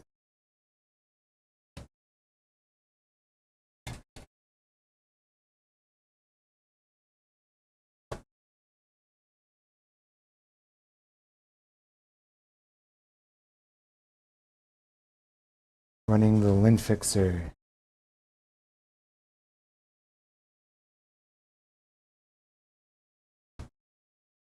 So lint all the files, that is correct. Lint every single file.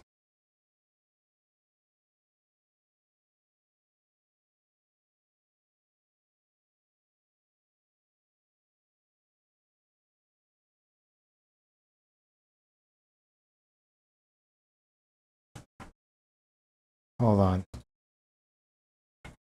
there's something terribly wrong going on here. We run lint less than detect secrets.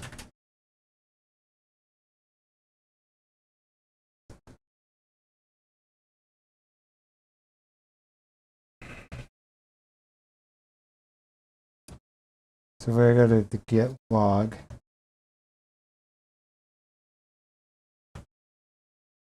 right, okay, so my language tool,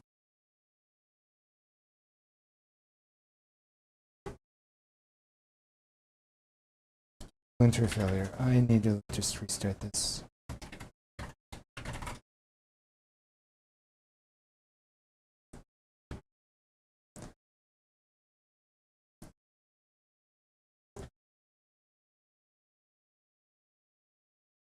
Why was the lint fixer failing?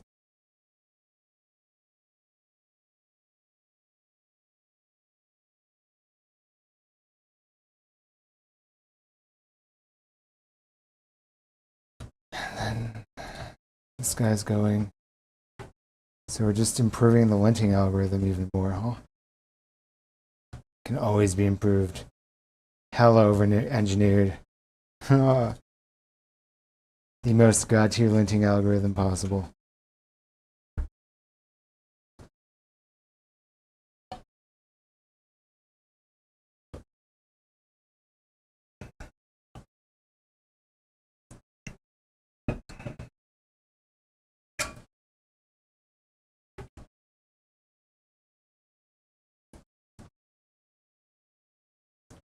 Did less than text secrets, then I'll do great. I don't need to do greater than did.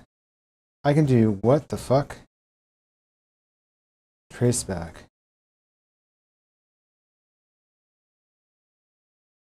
Oh shit, what the fuck? Hold on.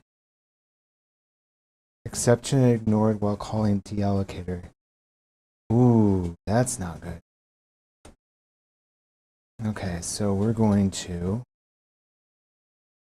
I ran UV run lint language tool.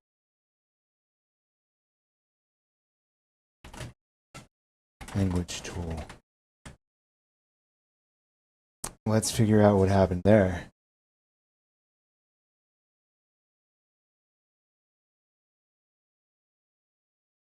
That's being used in FindFX for this cleanup issue. A, based on critical constraint violation, anti-loop, no max retries, even though the file, this cycle between two valid states.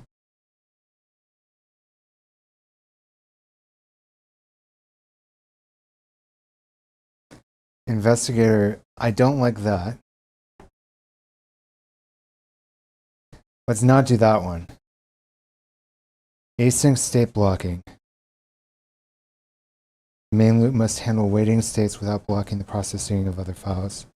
If defers all stalled into pending, this means a lock on the project linter causes fixed change to be granular, iterate through stalled targets ready, and only defer targets whose specific required linter is currently in stale linter submit all other targets immediately. Okay, that one's fine. Location, this node instructs until the future size decreases. Decrease the lint sizes if the flow never returns fixed weight 2 to non-blind. It should logic defect, premature success declaration, logic defect, false invariant violation if is empty, but this state is valid and reachable if stale linters exist. Targets may be deferred depending. Fixed before Q4 check. Logic defects, cross-file state desynchronization. For all files returned by the linter, not just those. Data integrity defect, context loss, and deferral, race condition. Okay. This is why I do deepthink. Now the number 1 modifies the file. The workflow must accept the change and retry regardless of whether the hash has been seen before. Correct, actually. It modifies the file, then keep going. So you got 65. And algorithm.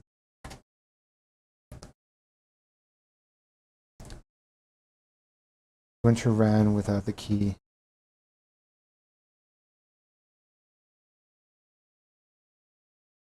It's caused by...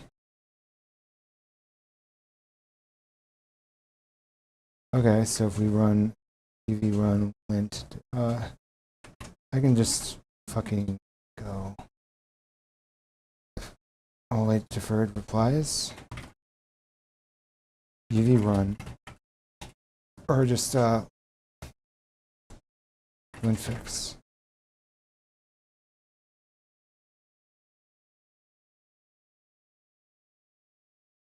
Health check partial read.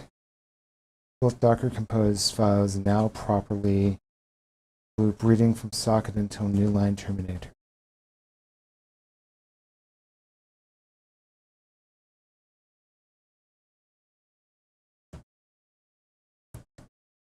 Okay, we're not doing deepthink again. Probably not doing deepthink again. But maybe we will. So Nest 119.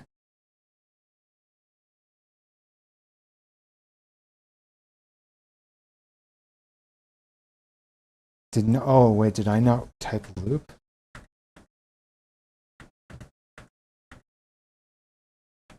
Update PS, why didn't you loop? Did you call...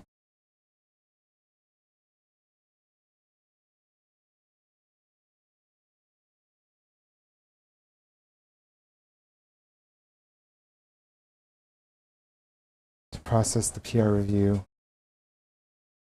Okay, so you did that.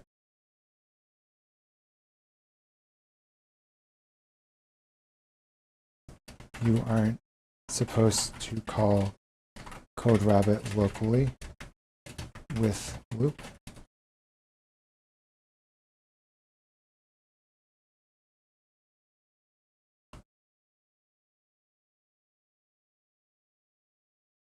You are supposed to, it fucked it up.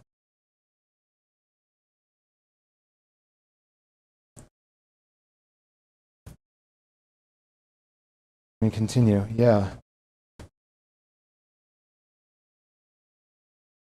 You gigafucked that.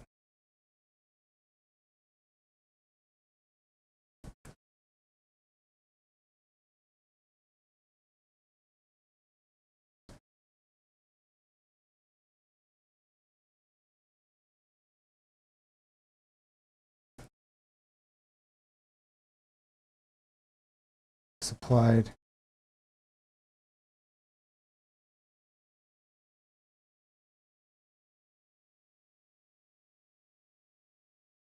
That doesn't seem right.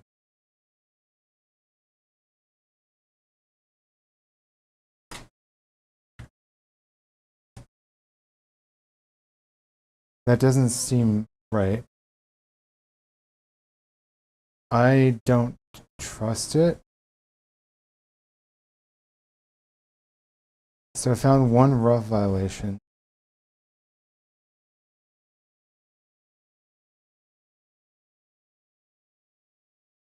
Yeah, at this point the algorithm it's fixed all the bugs, it's just optimizing it. No, just optimizing it endlessly. It just continues to optimize until no optimizations exist. And then you break down the algorithm and you start optimizing the individual pieces. And yeah, you can just optimize it endlessly. Yeah, I see what Google is doing here. They've got an agent that focuses on optimization, which kind of puts it ahead of GPT because they can use that to optimize Gemini. Yeah, that's kind of crazy. That's their focus. Claude Code has one that's focused on structural pattern recognition, or Anthropic has one. GPT has one that's focused on just very high detail. So GPT is very much focused on its users, and Gemini is just focused on a self-improving AI. Mm-hmm. Yeah, I think Google's going to win this, actually, because they can pretty much run a recursive descent algorithm on their own AI at this point and keep going. But can they? They sort of can. Not quite. Because they've only got one piece of the puzzle. But they can make a workflow with the other two models for a recursive descent algorithm on software solutions. That's interesting. So you can technically find the very best possible solution. Now we don't have one for UI. We don't have one for UI. Because none of these models are like good at UI. They don't know. Yeah, they're. But we do have one for like math proofs. So definitely not art. But I think if you put in art theory, I think there might be a way. Also, I'm getting quite hungry here. I'm feeling it.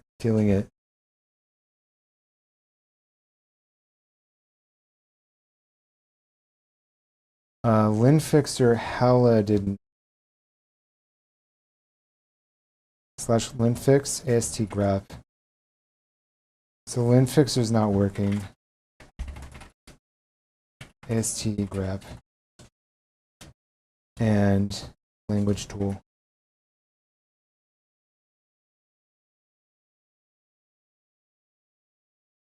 Agents.md. Line 22. What? Line 22.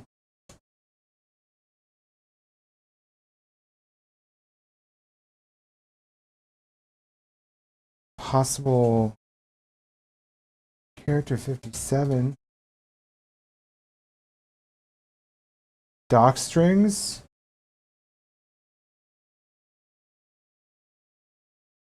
You know what? The language tool can shove it. Let's disable the language tool. I do not like the language tool. Fuck the language tool. Linfixer, no to the language tool. In fact, hell no to the language tool. I don't need that. That's just a waste of everybody's time.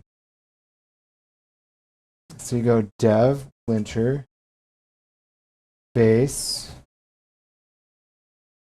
and then you're going to go language.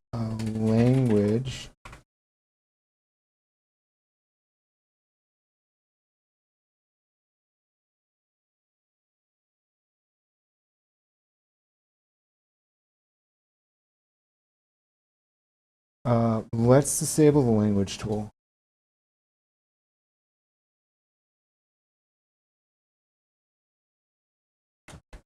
Let's disable.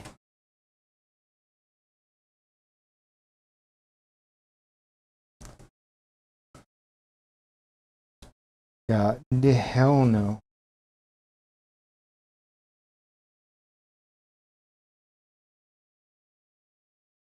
Oh my gosh. There's so many.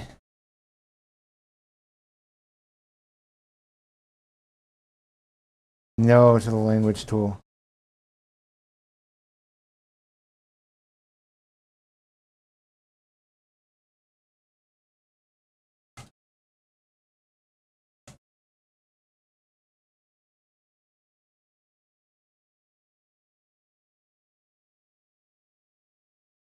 I'm removing it from all. Okay.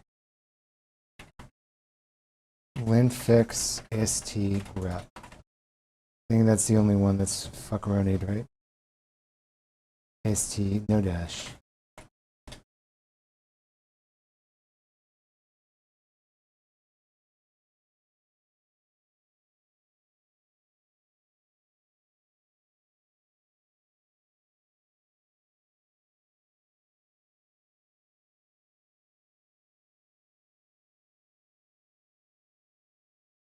So it ran like a skill name.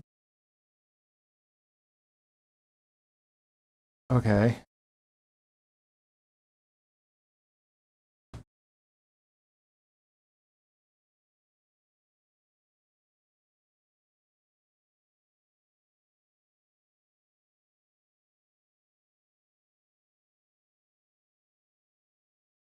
Done.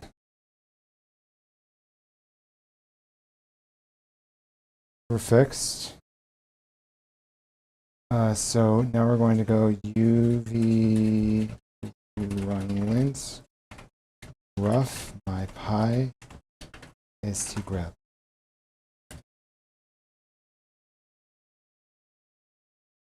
These are like the dangerous ones, right?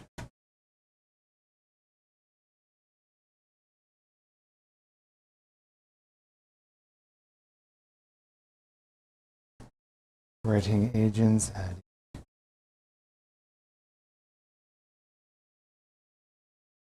testing, running two linters in parallel, my pi and st grep.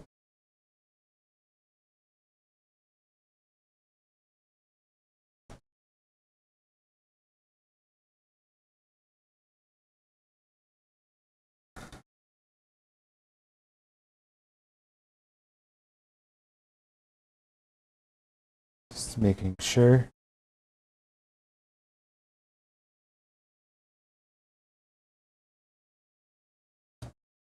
This one is going crazy.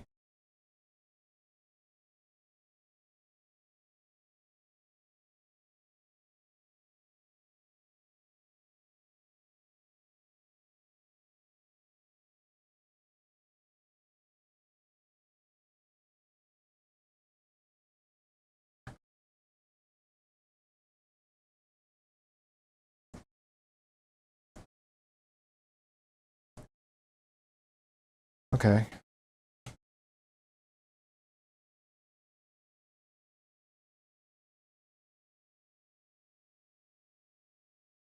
This one's done.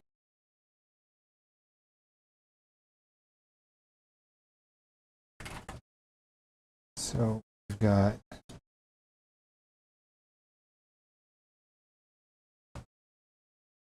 purity structure.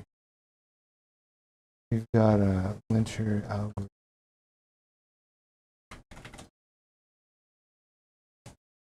Update.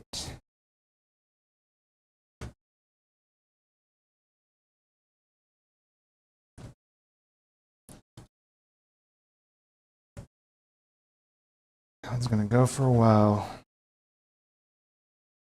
And this can go push. Now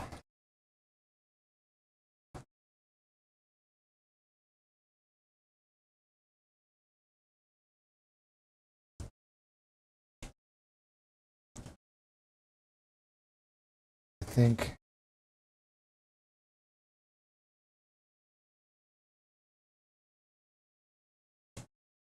parse one review comments, so this is almost done.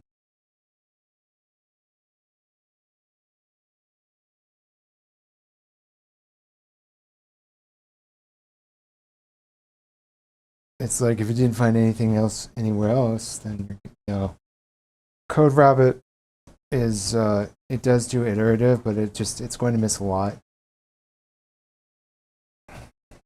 Otherwise, it goes into a practically infinite loop. Right? I've had to go 30 times on something.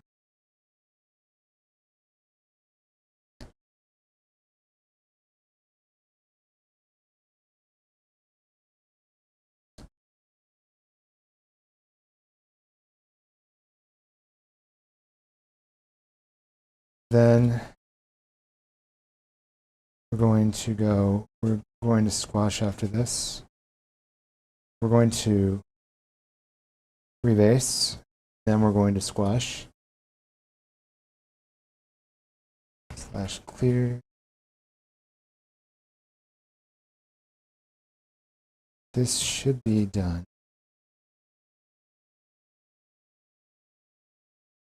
Just keeps going.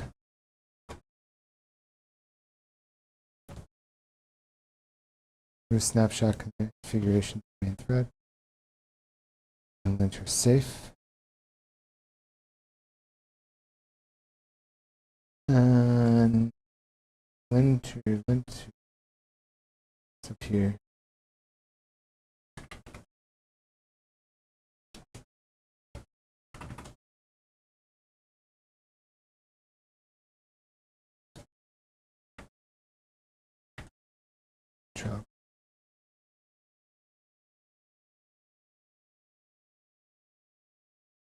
This is just the algorithm. Like, this is no structure or anything. This is just pure logic.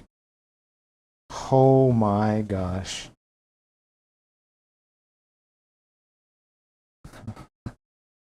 Just pure fucking logic.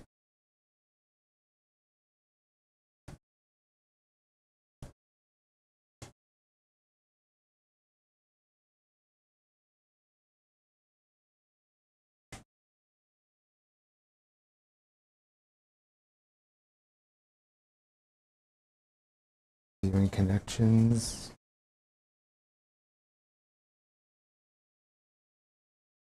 And then this is going to run. And then, yeah, I want to get nest 119 merged in next. So that'll close out I'll close out my final PR here. I have a lot of tickets left. I have so many tickets left. But I need to get the core functionality stuff working again and optimized again. Optimized for sure. /usage 43%.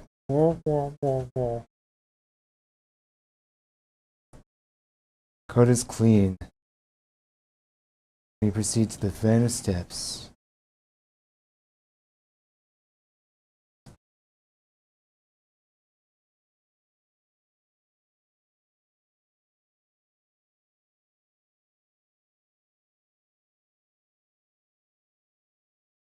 And I'm wondering if maybe Gemini is running into its reasoning limits on this algorithm.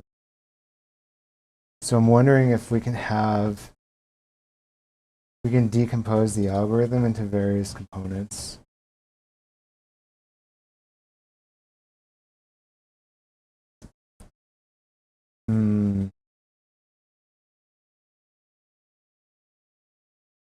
Agent phase. This is very interconnected right now. So we need to split it up. I think there are 3 components here. We have the investigator algorithm. We have the... yeah, I think we can split it up into a few components here to make things simpler.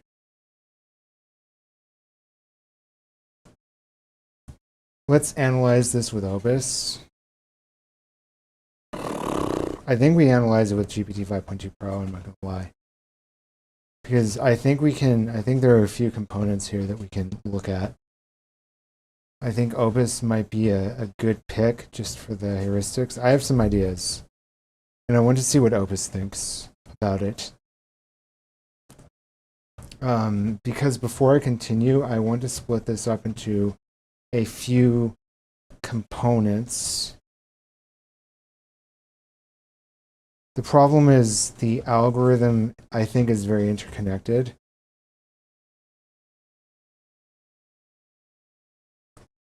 And I want to try and break up how interconnected it is.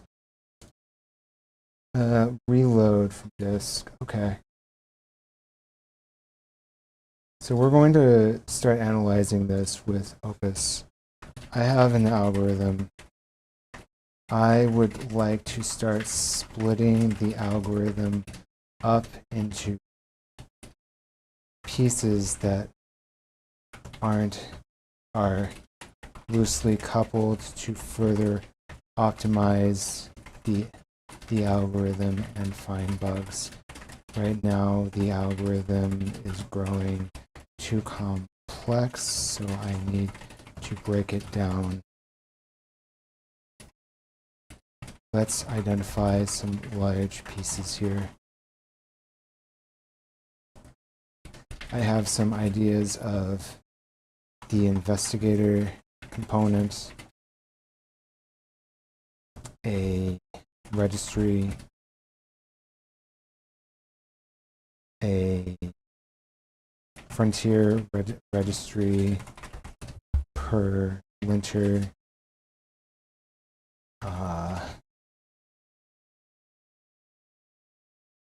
I have some ideas, like potentially a frontier search registry per linter.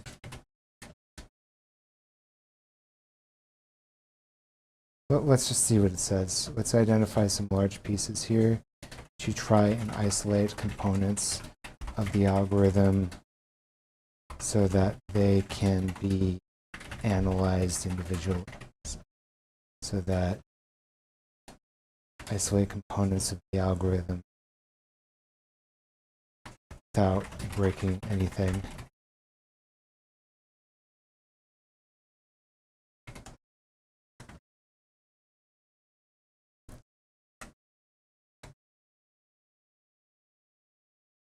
There is a particular algorithm you can use to search solution spaces.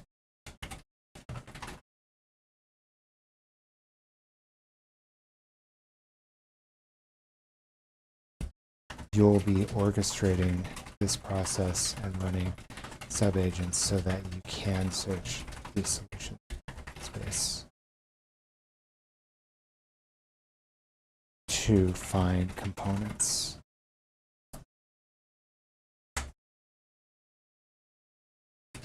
We're not looking for the smallest building blocks because the algorithm is going to keep mutating.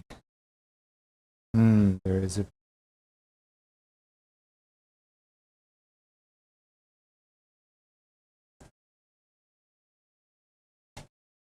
you're going to try various candidate large bucket solutions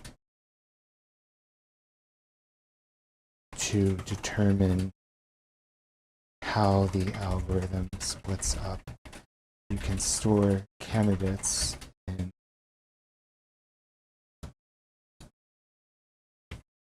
/algorithm candidates.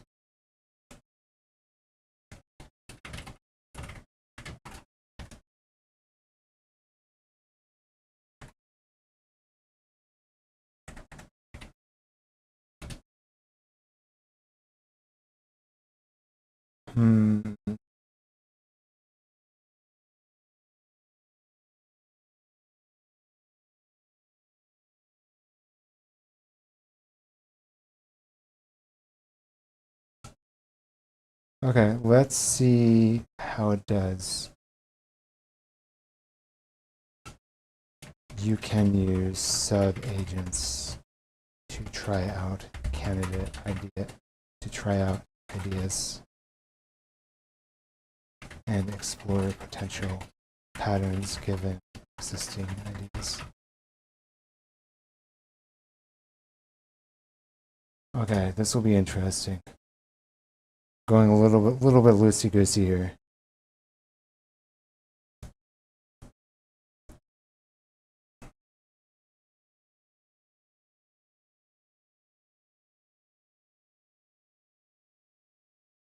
So we are going to /clear /rebase S119.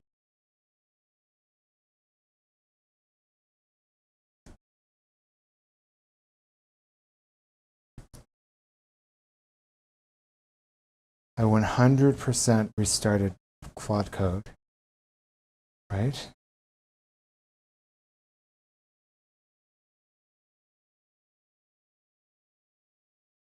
Oh, this is the playing the picture game. Oh no, they're playing fireworks. Oh.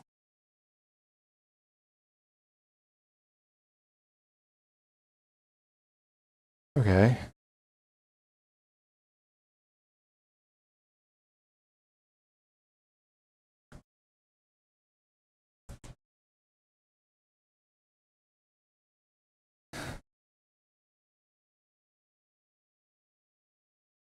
Wow.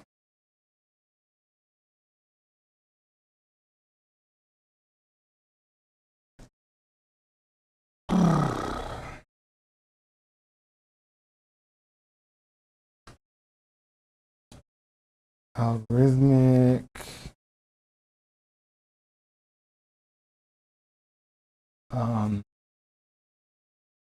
Discovery install translation.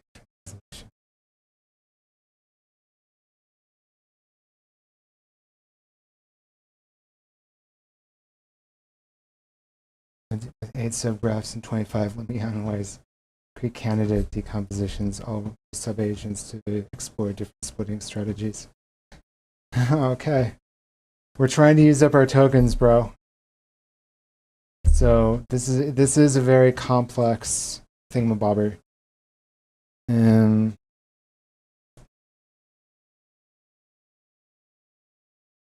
Adjusting node details.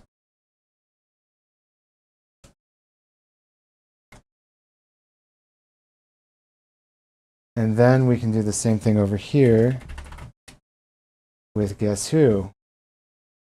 The other algorithm, Lyncher algorithm. Then we're going to have Lyncher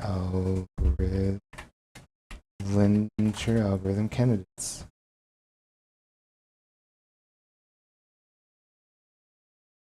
There we go.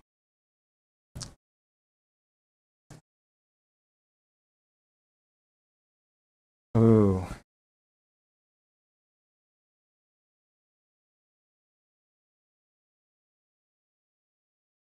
You're creating candidates, huh? Got all sorts of ideas for me. Okay. Lyncher algorithm candidates.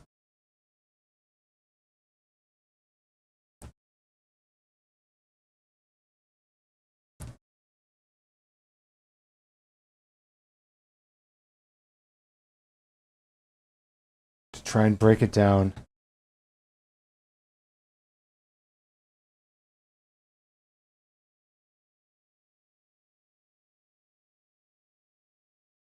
Yeah, I'm kind of running into a roadblock here. With the algorithm, it's getting too big. I have to simplify it at this point.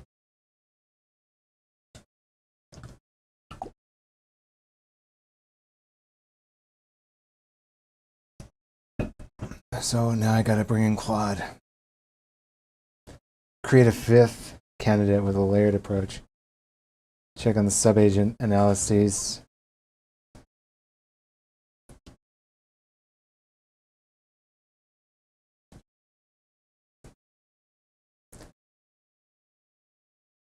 Continue the rebase. Let's see if S119. Nothing from macroscope. Good. Okay.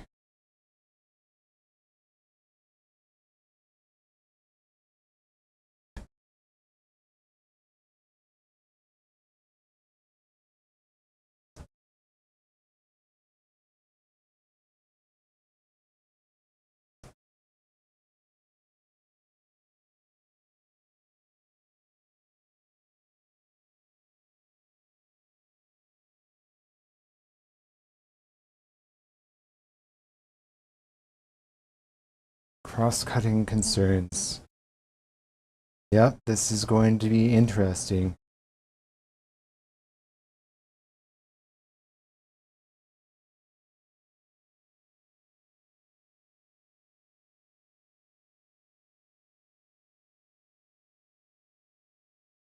And I'm going to do the same thing for the linter algorithm. Try and break it up. And then the various algorithms will be checked for a variety of bugs, individual components.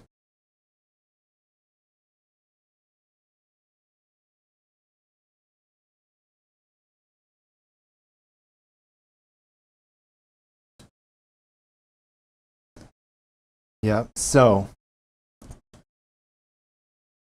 I think how this is going to work out is Opus is going to define the buckets, and GPT 5.2 Pro is going to fill them in. So I'm going to pass to GPT 5.2 Pro the buckets along with the algorithm, and it's going to piece everything together without losing anything. This is going to be a very brute force process. That's how I think it's going to happen. Yeah, now we're getting into like real, if you want to learn about how to use the various models and like do engineering with AI, this is your chance. Yeah, this is the chance to learn something. It's not that much, I guess. Just various techniques here. Because we're like, we're kind of running into the limits of what Gemini can do for us. The algorithm is getting a little bit too complicated, a little bit too big.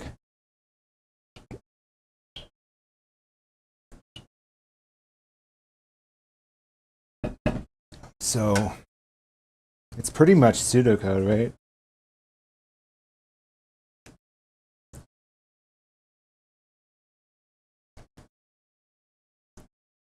What's a flowchart?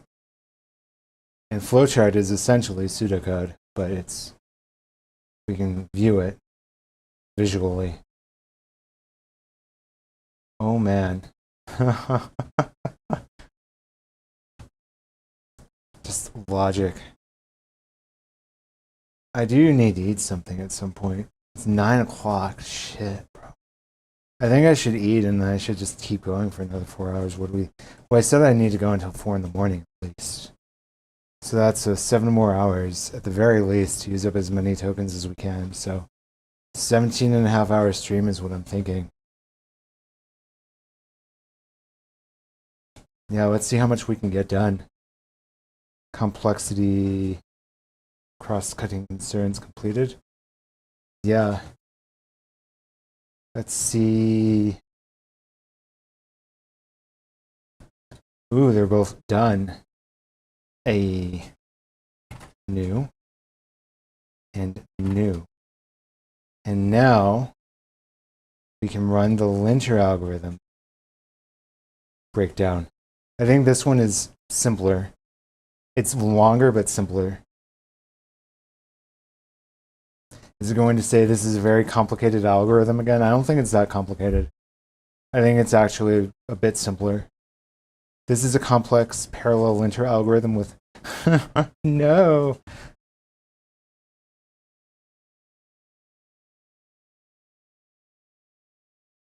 Let me update the to-dos and create a summary.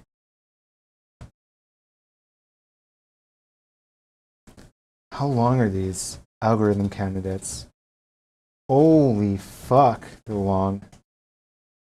Air check 5 and cross-cutting. This would address multiple concerns through a unified event pipeline. Investigating. Designed. Holy shit. Strong engineering principles, defensive stalemate. What the fuck? analysis. I think I need to just pass all these to GPT 5.2 Pro. Candidate 1 state. Oh, these are analysis. Candidate 2 life cycle.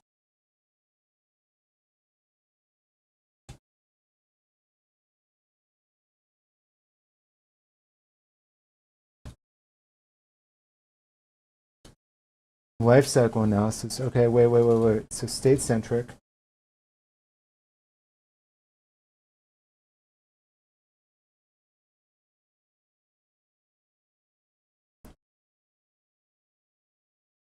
Algorithmic candidates summary. Critical bugs discovered. What? Really?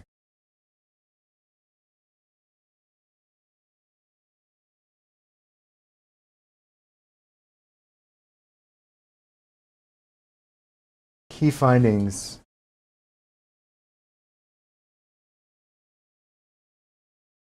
From multiple winters. To recommend an optimal splitting strategy. Circular dependencies. Recommended split points. Investigation management. Candidate comparison matrix. Medium, high. Coupling reduction.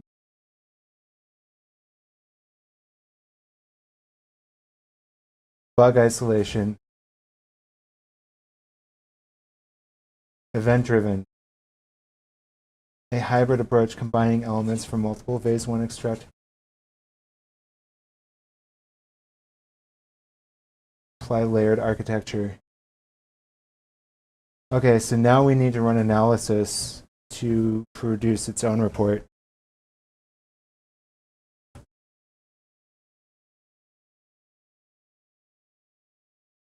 Identifies coupling patterns.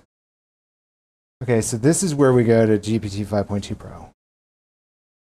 We're ready. You're ready.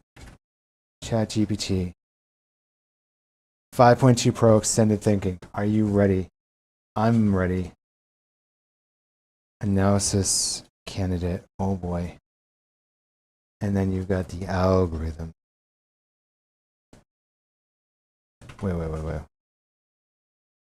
Hold on.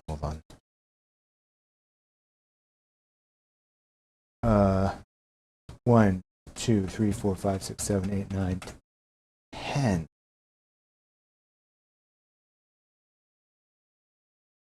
Okay. We got 10. Open in Explorer. So I'm going to compress this. 7. Compress to algorithm candidate ZZ. Open and explore. Open and explore again. Then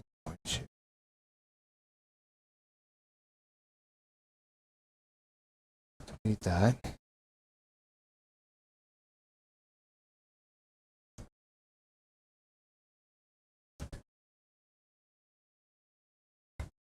I will be passing this to an analyzer to determine risks and select a final solution from your summary and analysis.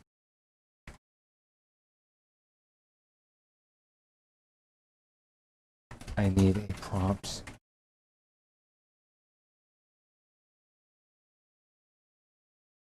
for it to output its solution and understand the candidate's summary, etc.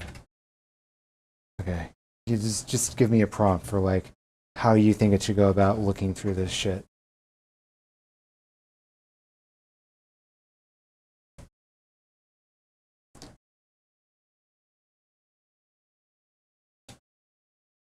Let me check on candidates 5 and what was written for candidate 4. domain-driven data flow pipeline.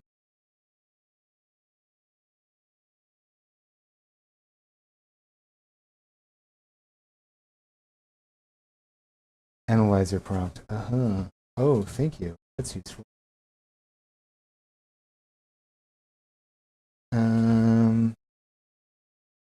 Yeah, about that. Algorithm.md.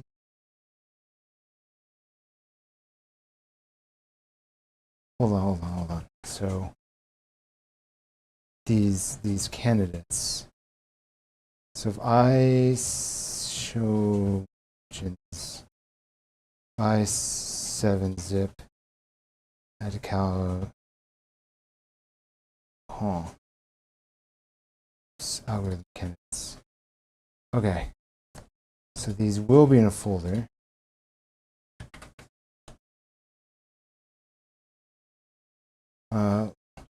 Let's update the prompts. I'll be passing a zip with the algorithm candidates folder in it along with the algorithm.md file. 2 files. Zip with folder, algorithm.md. They will all be at root.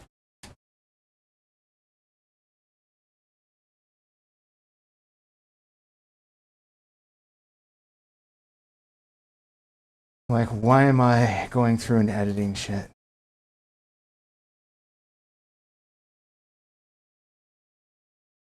Summary, read me.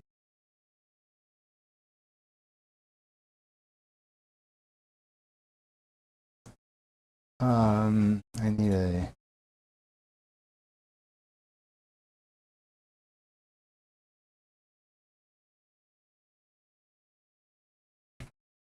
Whoops.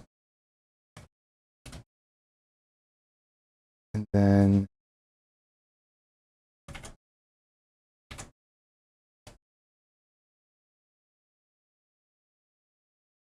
Analyzer prompt.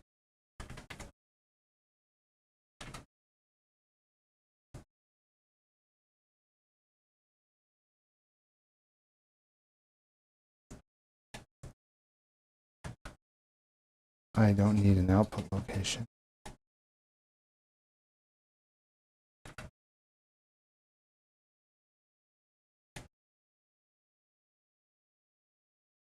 Instead of thinking.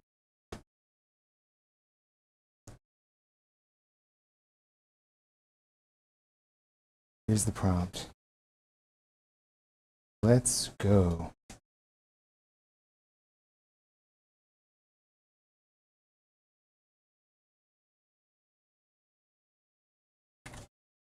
Linter algorithm.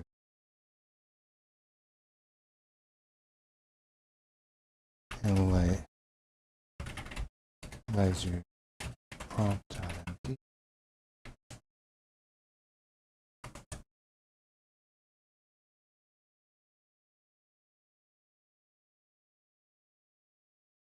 Success criteria.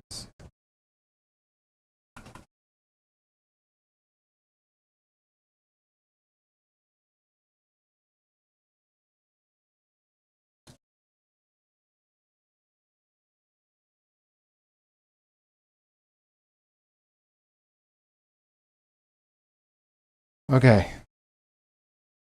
Identifying relevant sections, hotspots, I need to look. Okay, we've got fucking ChatGPT 5.2 Pro on the case. I think I'm going to run a second instance of ChatGPT 5.2 Pro. I'm going to run it twice. Because why not? Open in Explorer.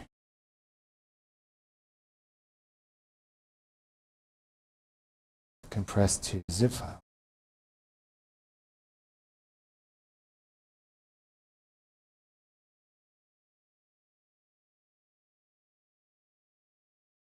Yeah. Can I just delete the analyzer prompt? I can. Okay. Zip. And then we're going to do linter algorithm. Then we're going to do analyzer prompt.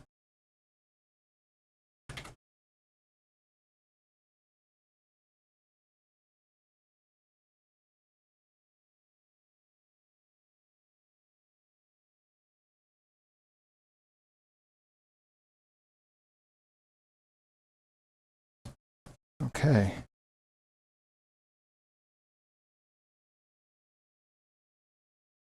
Now, while that's all running, now I got the test debugger running. Got two very expensive GPT 5.2 Pro tasks running.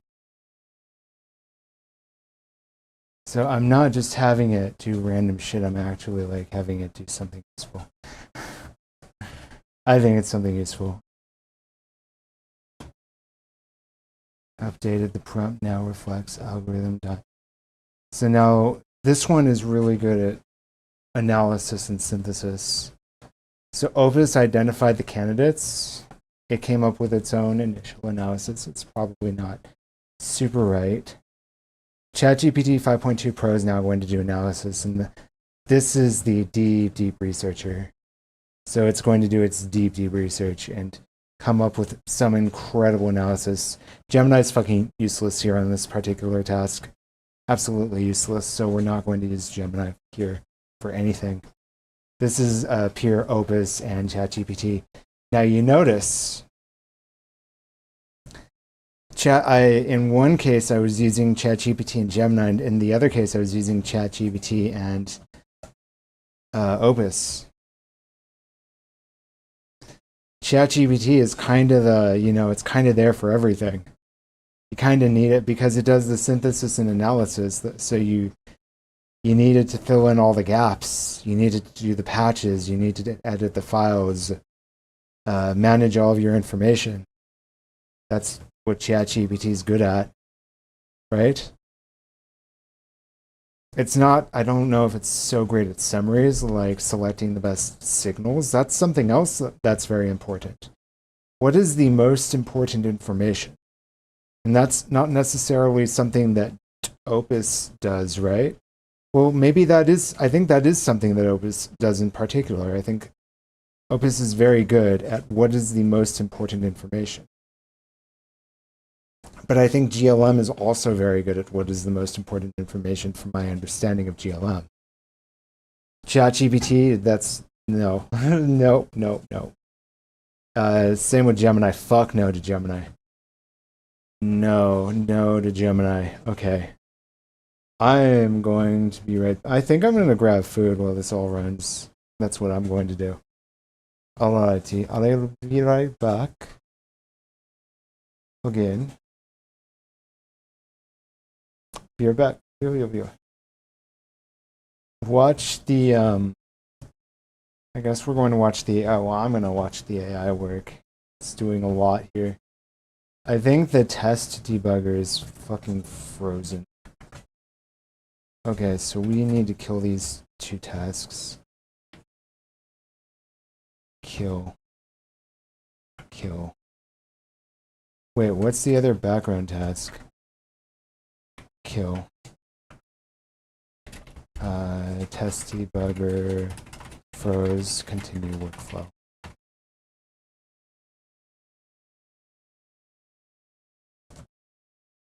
And I'm just going to run like the test fixer.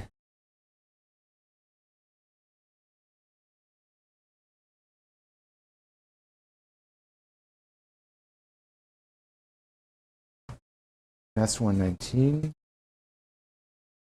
So we got the rebase.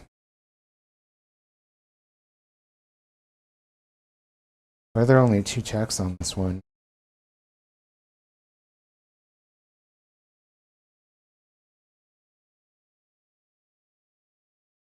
All right, be right back.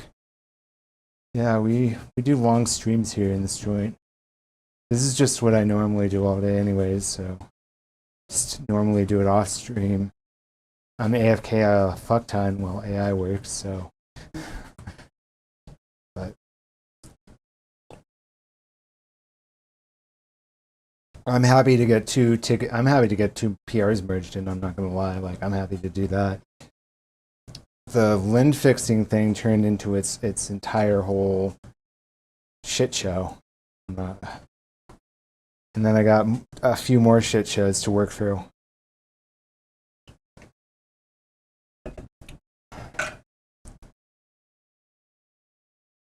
All right, be right back.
Boy, I'm back. Doing? What am I doing?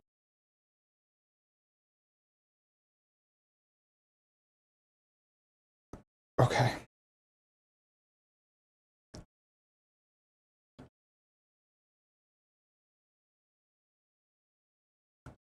So now we gotta go.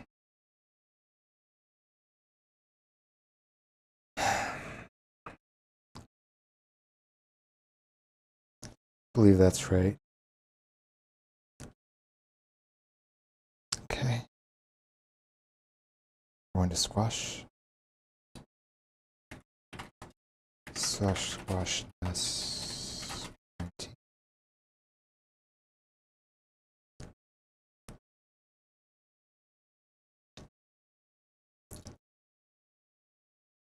Oh shit. Okay. Event driven. Event ordering can introduce subtle regressions.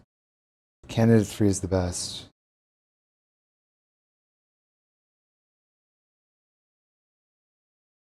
Using candidate 1's explicit state ownership and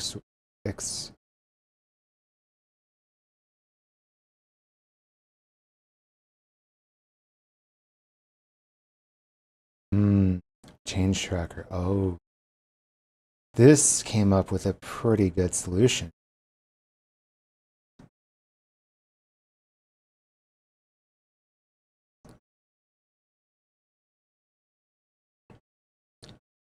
Okay. Copy. And then you have the solution.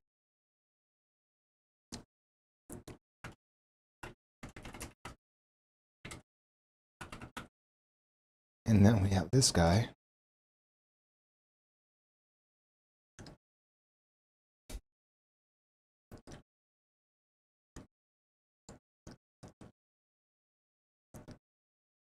As the primary with selective extractions inside.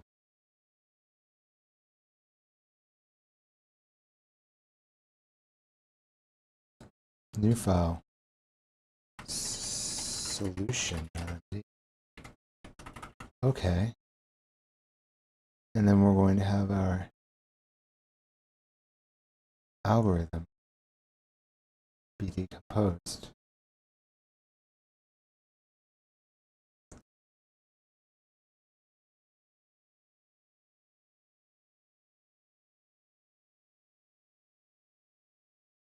Okay.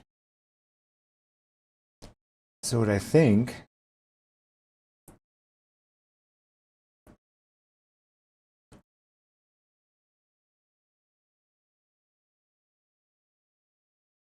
API service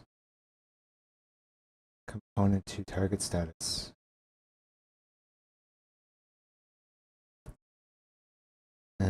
Agent workflow. Okay. So I'm looking for the composition.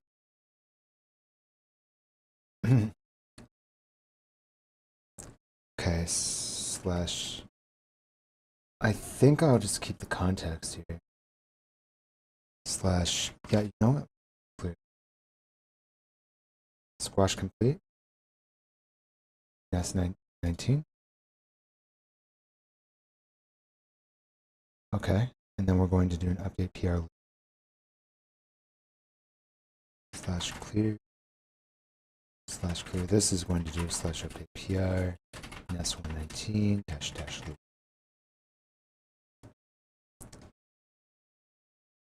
Good shit.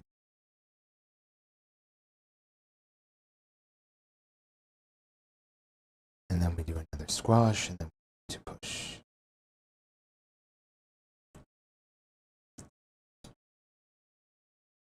And then this will also do a lint fix on everything.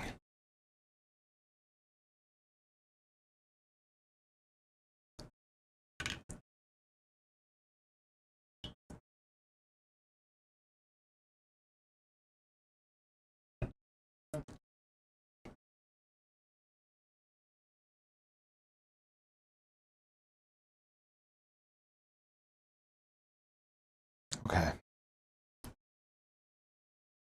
So now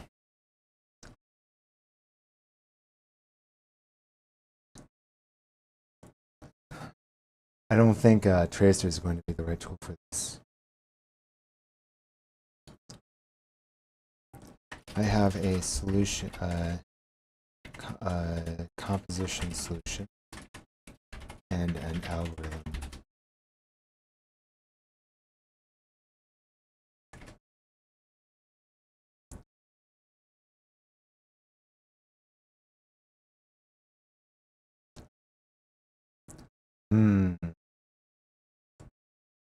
Identify the components to place the algorithm into,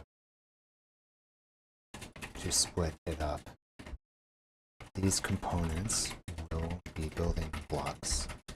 Then identify the algorithm across.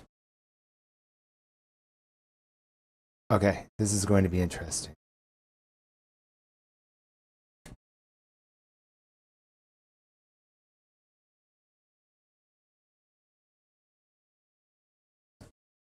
First, identify the components to split parts of the algorithm into.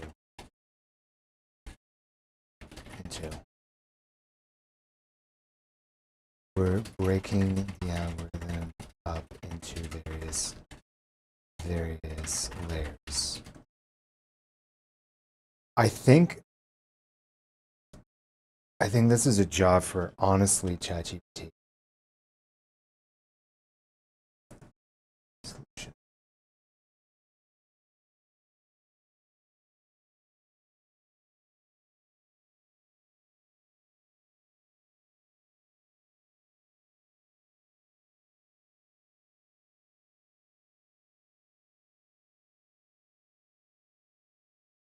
Okay, I think this is a job for ChatGPT. I'm going to go new chat.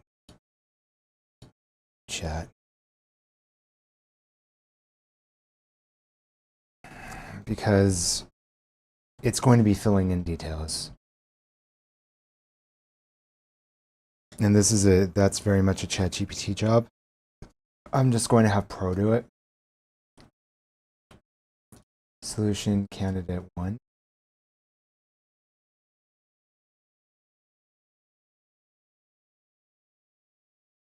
Solution. And then we're going to have the algorithm.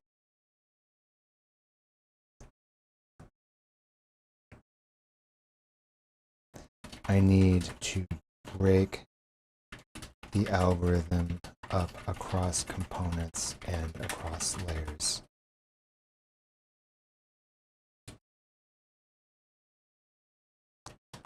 We're not detailing out. We're detailing out isolated pieces of the algorithm and then compositional algorithms of those pieces. Ultimately, we are only going to have algorithms. We're detailing out isolated pieces of the algorithm and then compositional algorithms of those pieces. The solution,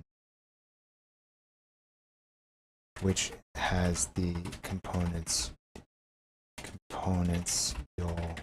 which has the design you'll be working with, is in solution.md. You'll be outputting algorithms as mermaid, just flowcharts organized by algorithms as mermaid.js flowcharts and state holders and state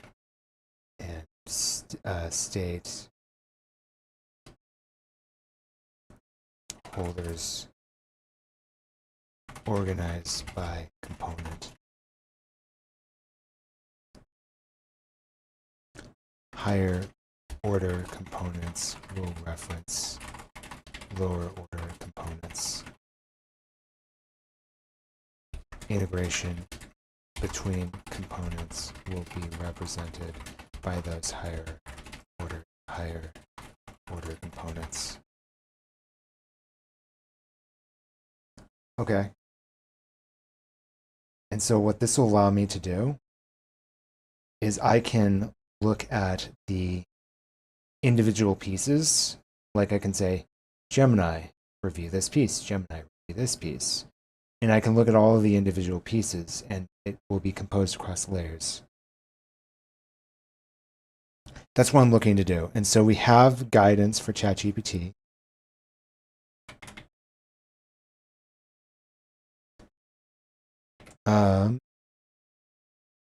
And then this one, candidate,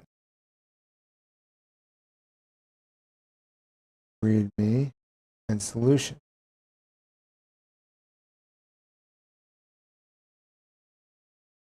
We don't need the. And then the lincher algorithm.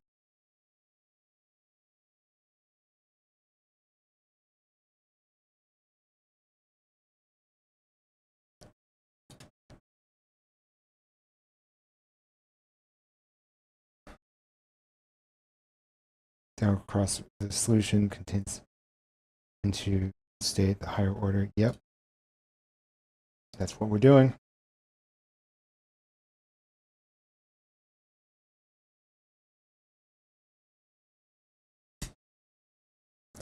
And I'm very much brute forcing this, but I think I can handle it. Ooh, we got lots of comments.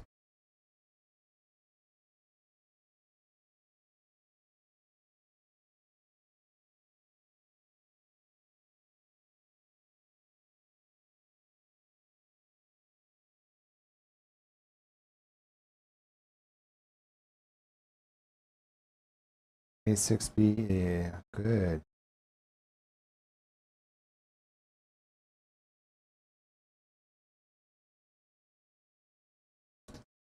Okay, so this is another thing that ChatGPT is good at.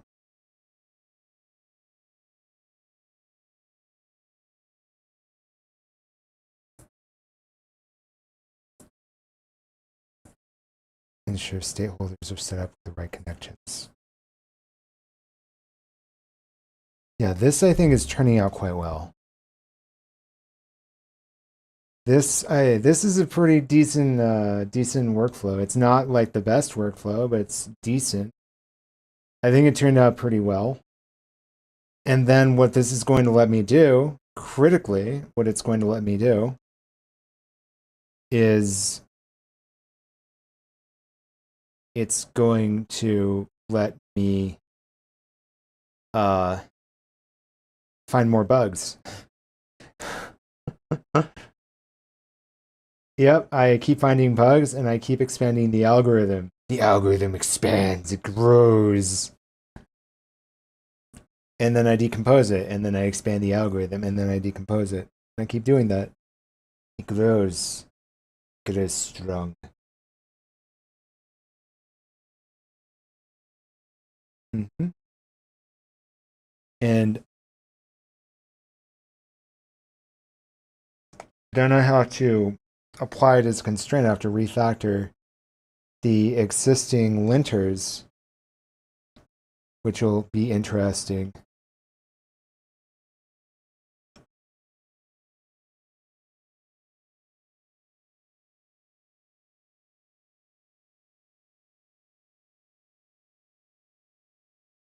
And to check the constraints of the existing linters, thankfully there aren't a lot of files to validate. But yeah, this is going crazy. Most agents let me wait for the one remaining agent.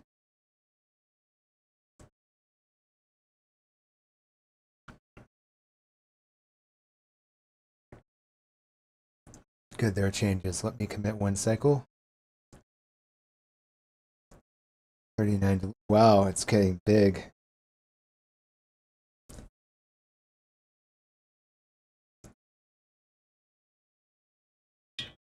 Now starting cycle 2.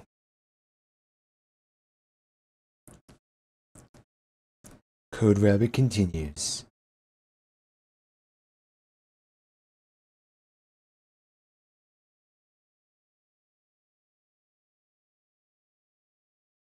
It's like these are the files that are the important ones.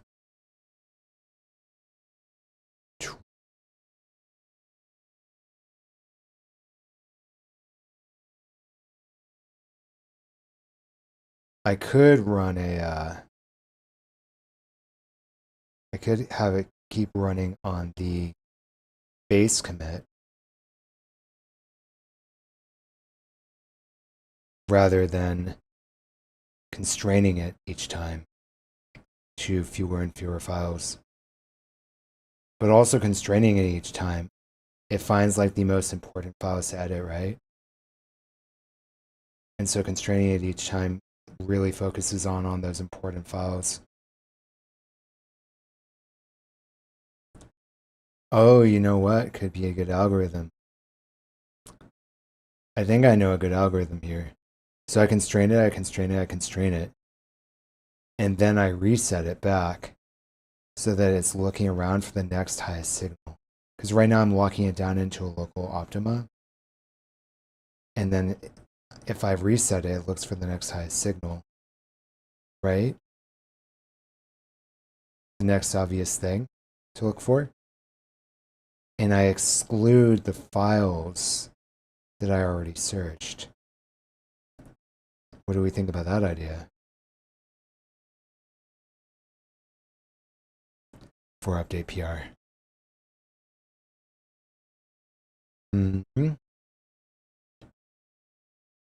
I think that's a pretty decent idea.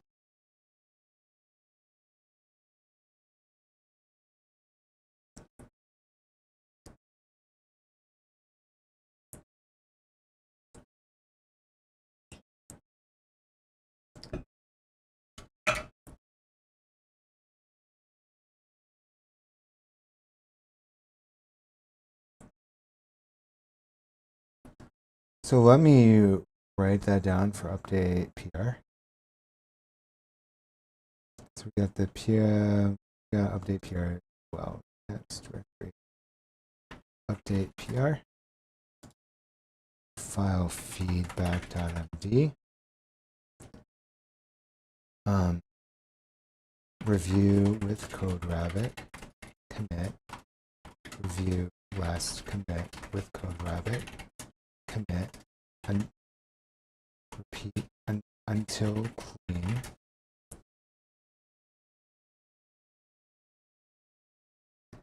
Okay. Then do we unravel it? Hmm.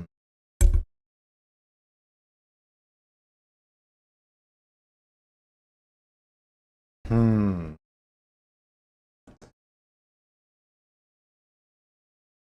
Hmm.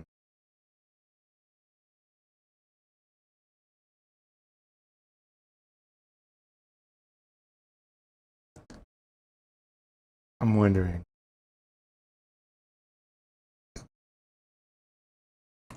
Okay. Squash to second commit after first CodeRabbit review. Review with CodeRabbit. Commit. Repeat until clean. Squash to second commit after first CodeRabbit review. Keep doing this until clean. Squash to first commit. Exclude files from second commit. These will never be looked at again.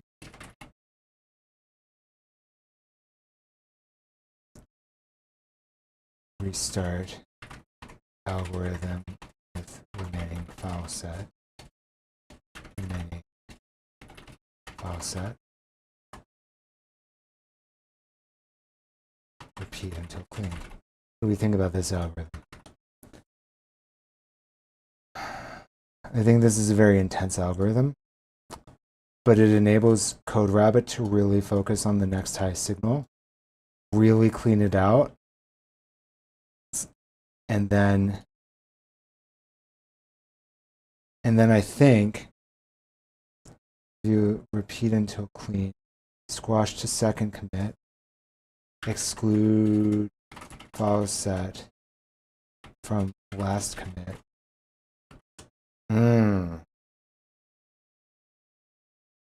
Exclude file set from last commit. Never looked at again. View with code. Commit repeat until clean. Okay.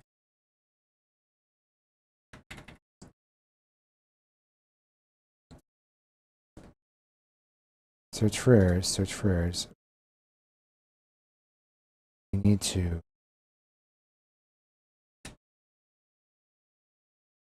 do another Gemini.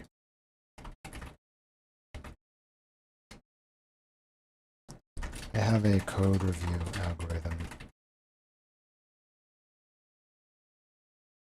Look for ways to improve it. Couldn't I run 2 CodeRabbit reviews in parallel? I think I can run multiple. I think I can run 2 CodeRabbit reviews in parallel, split as I go down a particular branch of a tree, rather than going up and down. I can just do recursive descent downwards.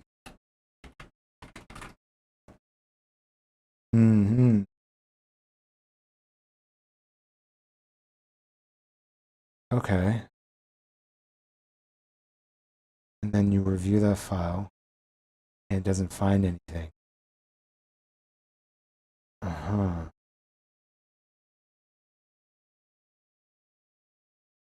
But it finds things in other files.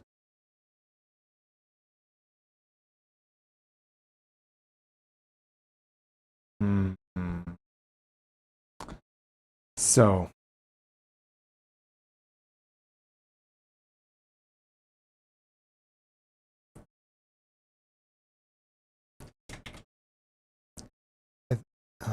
I think Gemini will figure this out.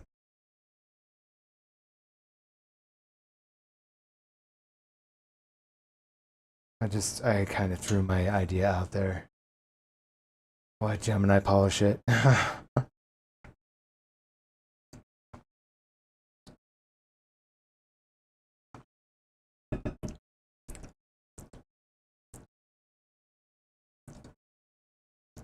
Recursive descent applies processing independent. Here's the partition 1 split. Group files into N independent. That won't work. We're grouping by what code, by strong signals from CodeRabbit, not component.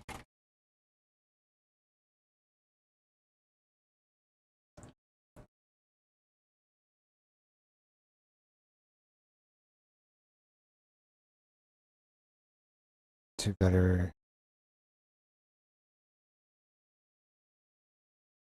for concurrent reviews.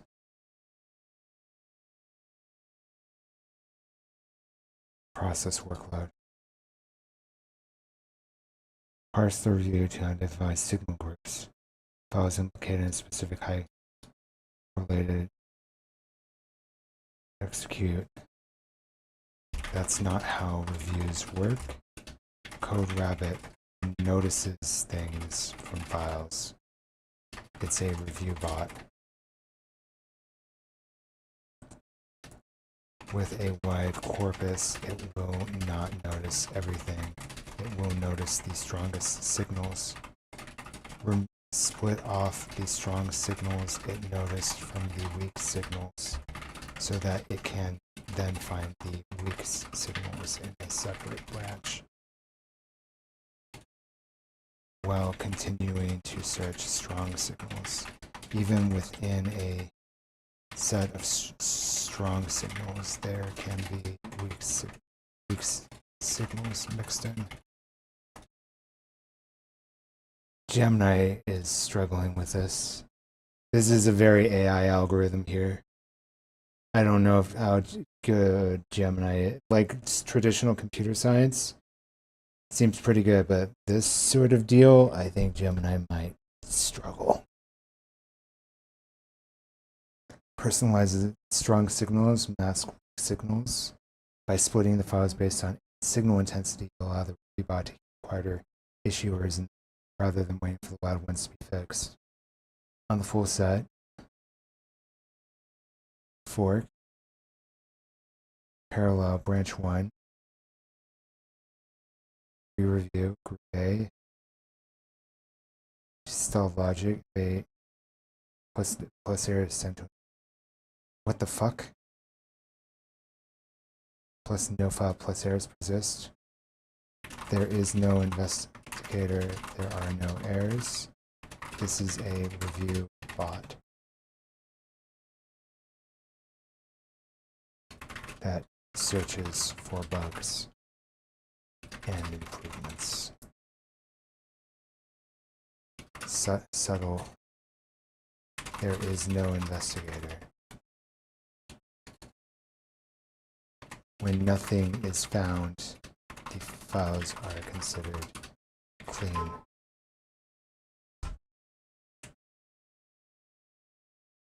Okay. It's really struggling with this, and it's like pulling in memories from elsewhere. I don't know where it came up with investigator. That's like fucking up. Layer and composition map. State ownership map. State layer components.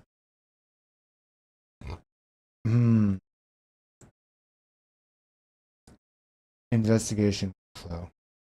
Component external, okay.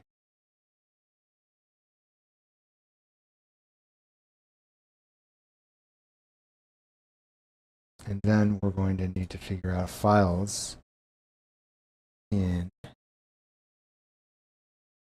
we're going to say parallel algorithm. What is this? Orchestrator. File.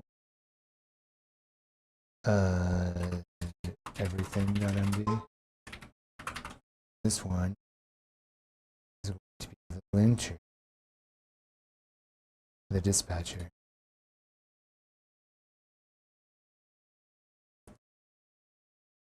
And this one will be lint dispatcher.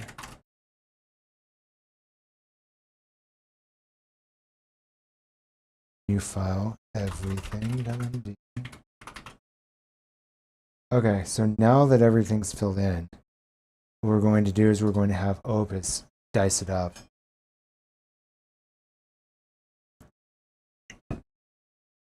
Copy path, contribute.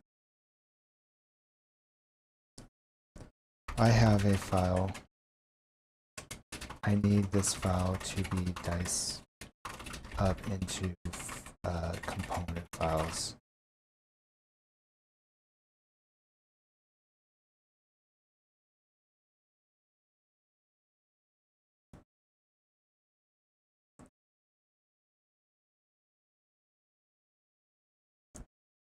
Add chunk.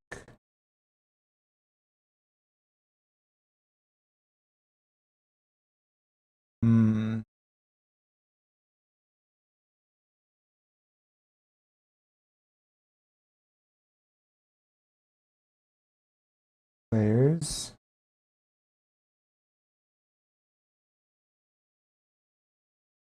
And the central component files. Potentially. It's so long. Component signal.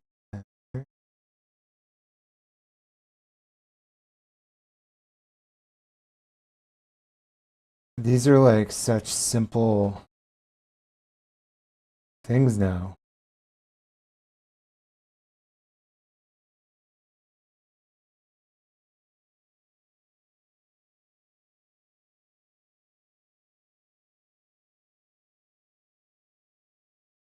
Spend linter specs isolated.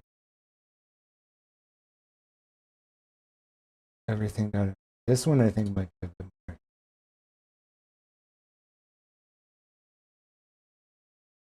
State ownership map. State components.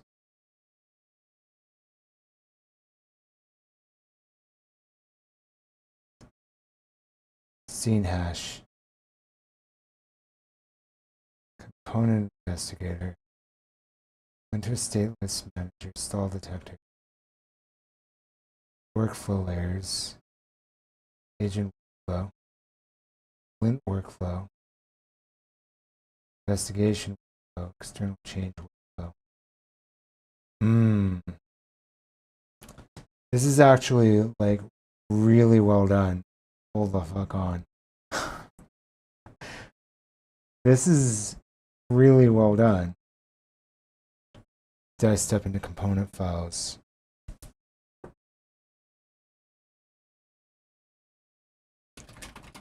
Then we need a plan organized by dependencies. Which component files to implement and when.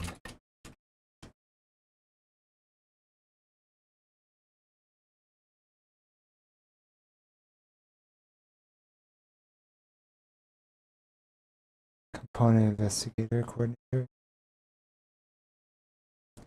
Agent workflow, lint workflow, investigation workflow, external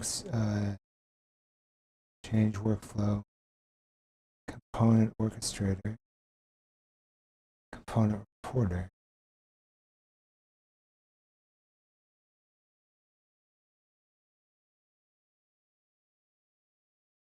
Component files.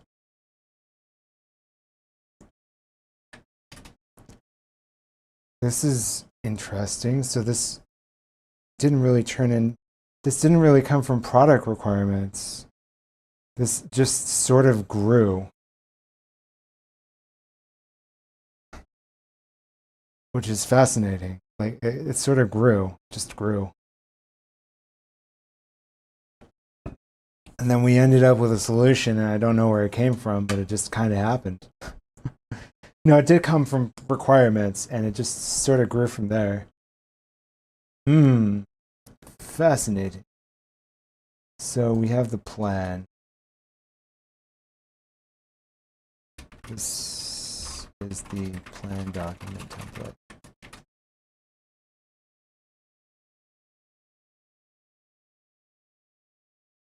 This one.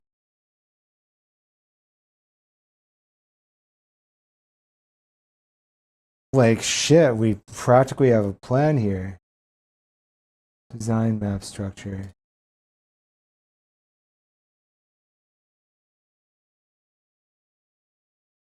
Internal artifact boundary template.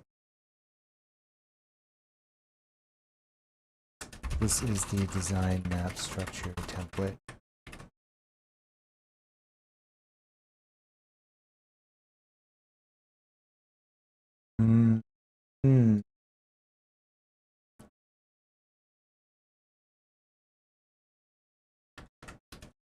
We are currently missing contracts. Ooh. Diced up into component files and organized by dependencies.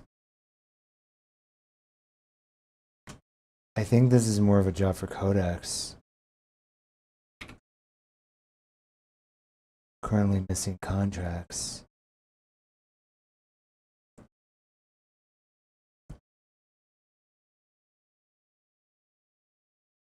And then the requirements, the variance on each algorithm.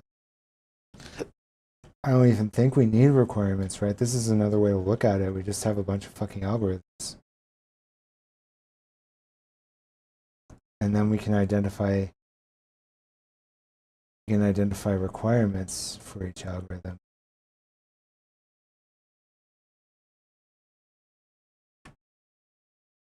This is the PRD template. Requirements imposed on each algorithm. requirements imposed on each algorithm.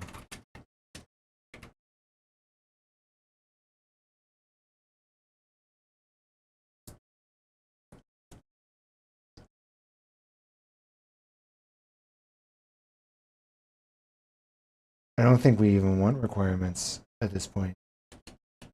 I have to think about that.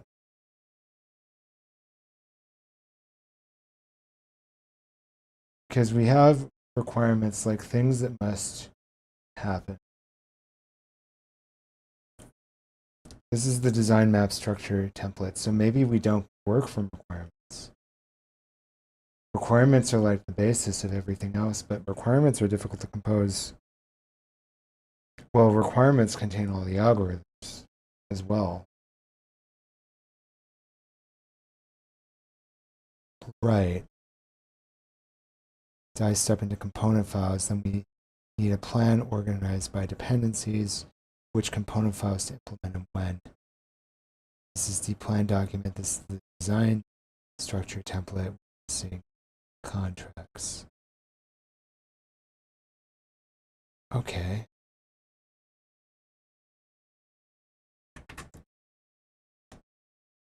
And then we can work on the individual components. Plan document, this is the design map document, okay?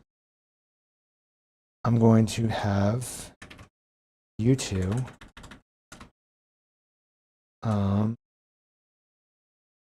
and you're going to work on orchestrator under parallel linter. You're going to work on orchestrator. Okay.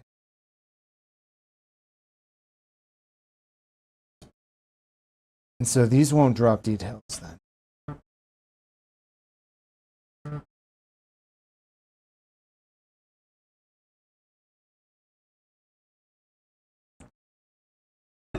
All of that work, and we ended up with actually having something pretty useful. Pretty useful.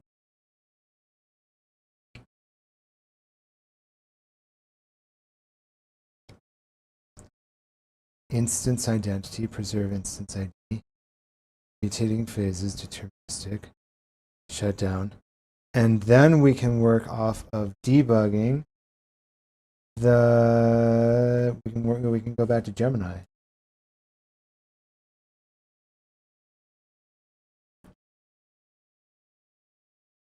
Isn't that interesting?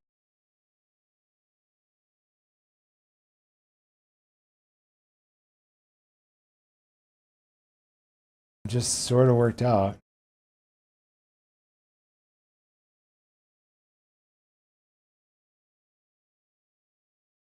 And we can decompose further, obviously. Like, we only decomposed the highest layer, like the system in general, like how the system is organized.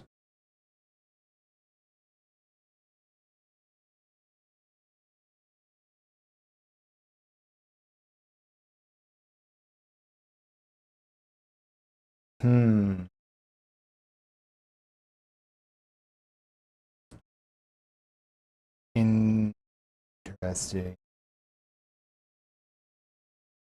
So, yeah, if you're just looking at that crazy bullshit, you can do like a pipeline, you can do all sorts of different ideas. And just sort of turned out to work out and ended up with a pretty powerful hybrid idea. And then you fill it in with GPT. And this is actually a much easier algorithm. This is very doable.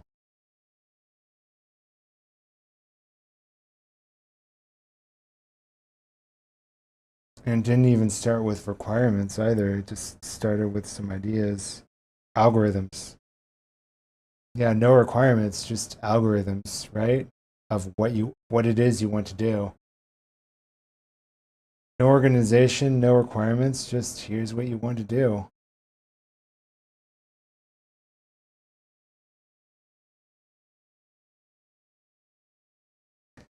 And I think it starts with requirements of just in general what you want to accomplish, and then you get algorithms, and then you translate those. Okay, so the PRD shouldn't have any algorithms. You should first just decide what it is you want to do, kind of user experience you want to have, things of that nature. Think about it from a very product perspective. Oh,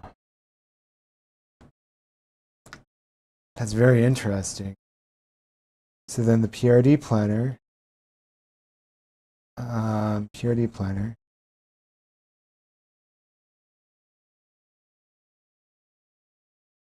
PRD structure processes, new file feedback.md.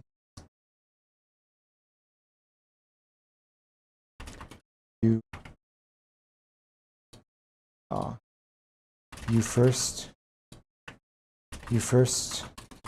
start with your requirements. What is it precisely that you want to do? What do you want to achieve?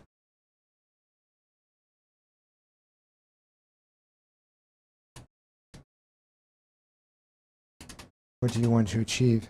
Then you go, this is your requirements document. Then you go into algorithms.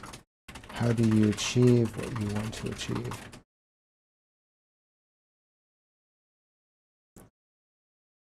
You don't. You just have a list of algorithms. Well, I think you don't even just have a list of algorithms. You just have parallel linter processes algorithm.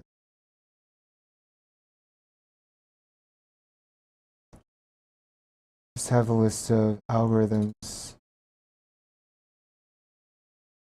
that are essentially functions.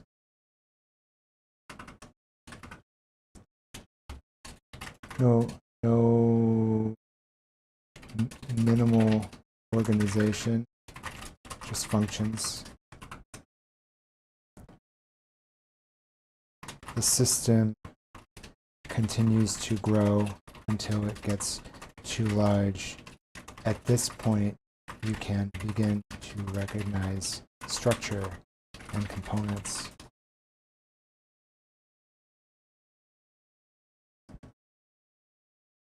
Okay.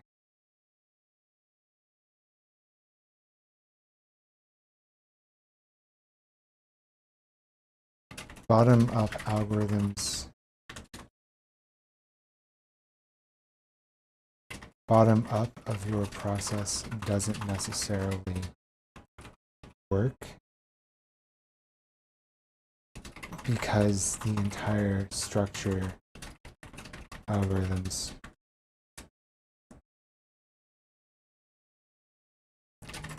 up of your process doesn't necessarily work because your algorithms can be spliced by your design paradigm. You work from top. You define your design paradigm.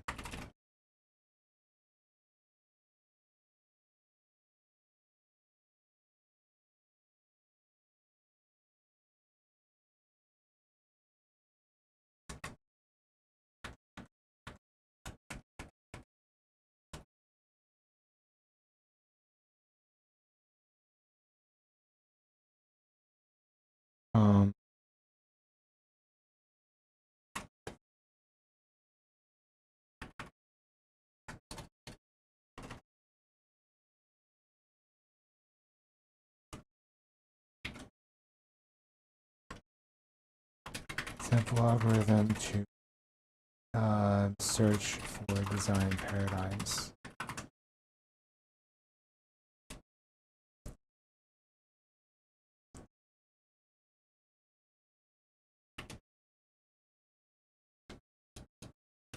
You use Opus for this. Next you use ChatGPT to analyze and select design paradigms for a final paradigm.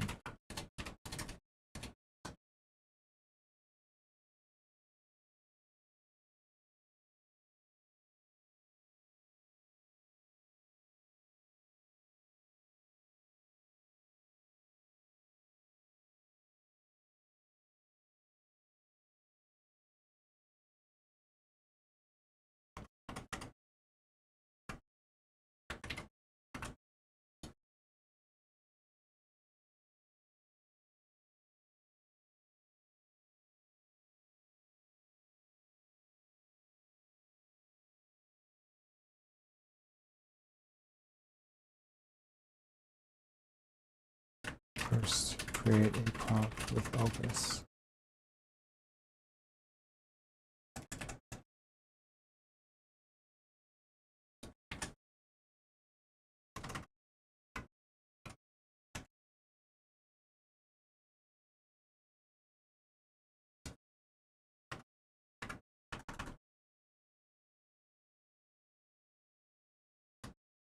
Then pass it to ChatGPT XI.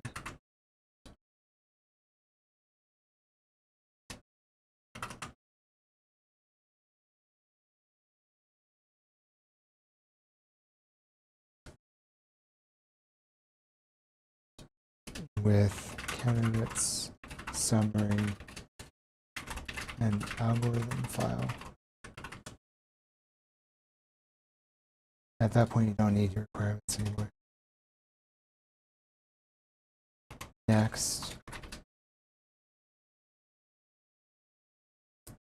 pass selected paradigm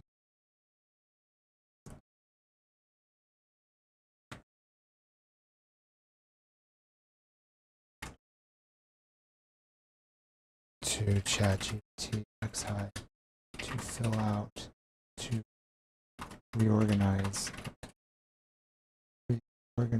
algorithm to fill out paradigm.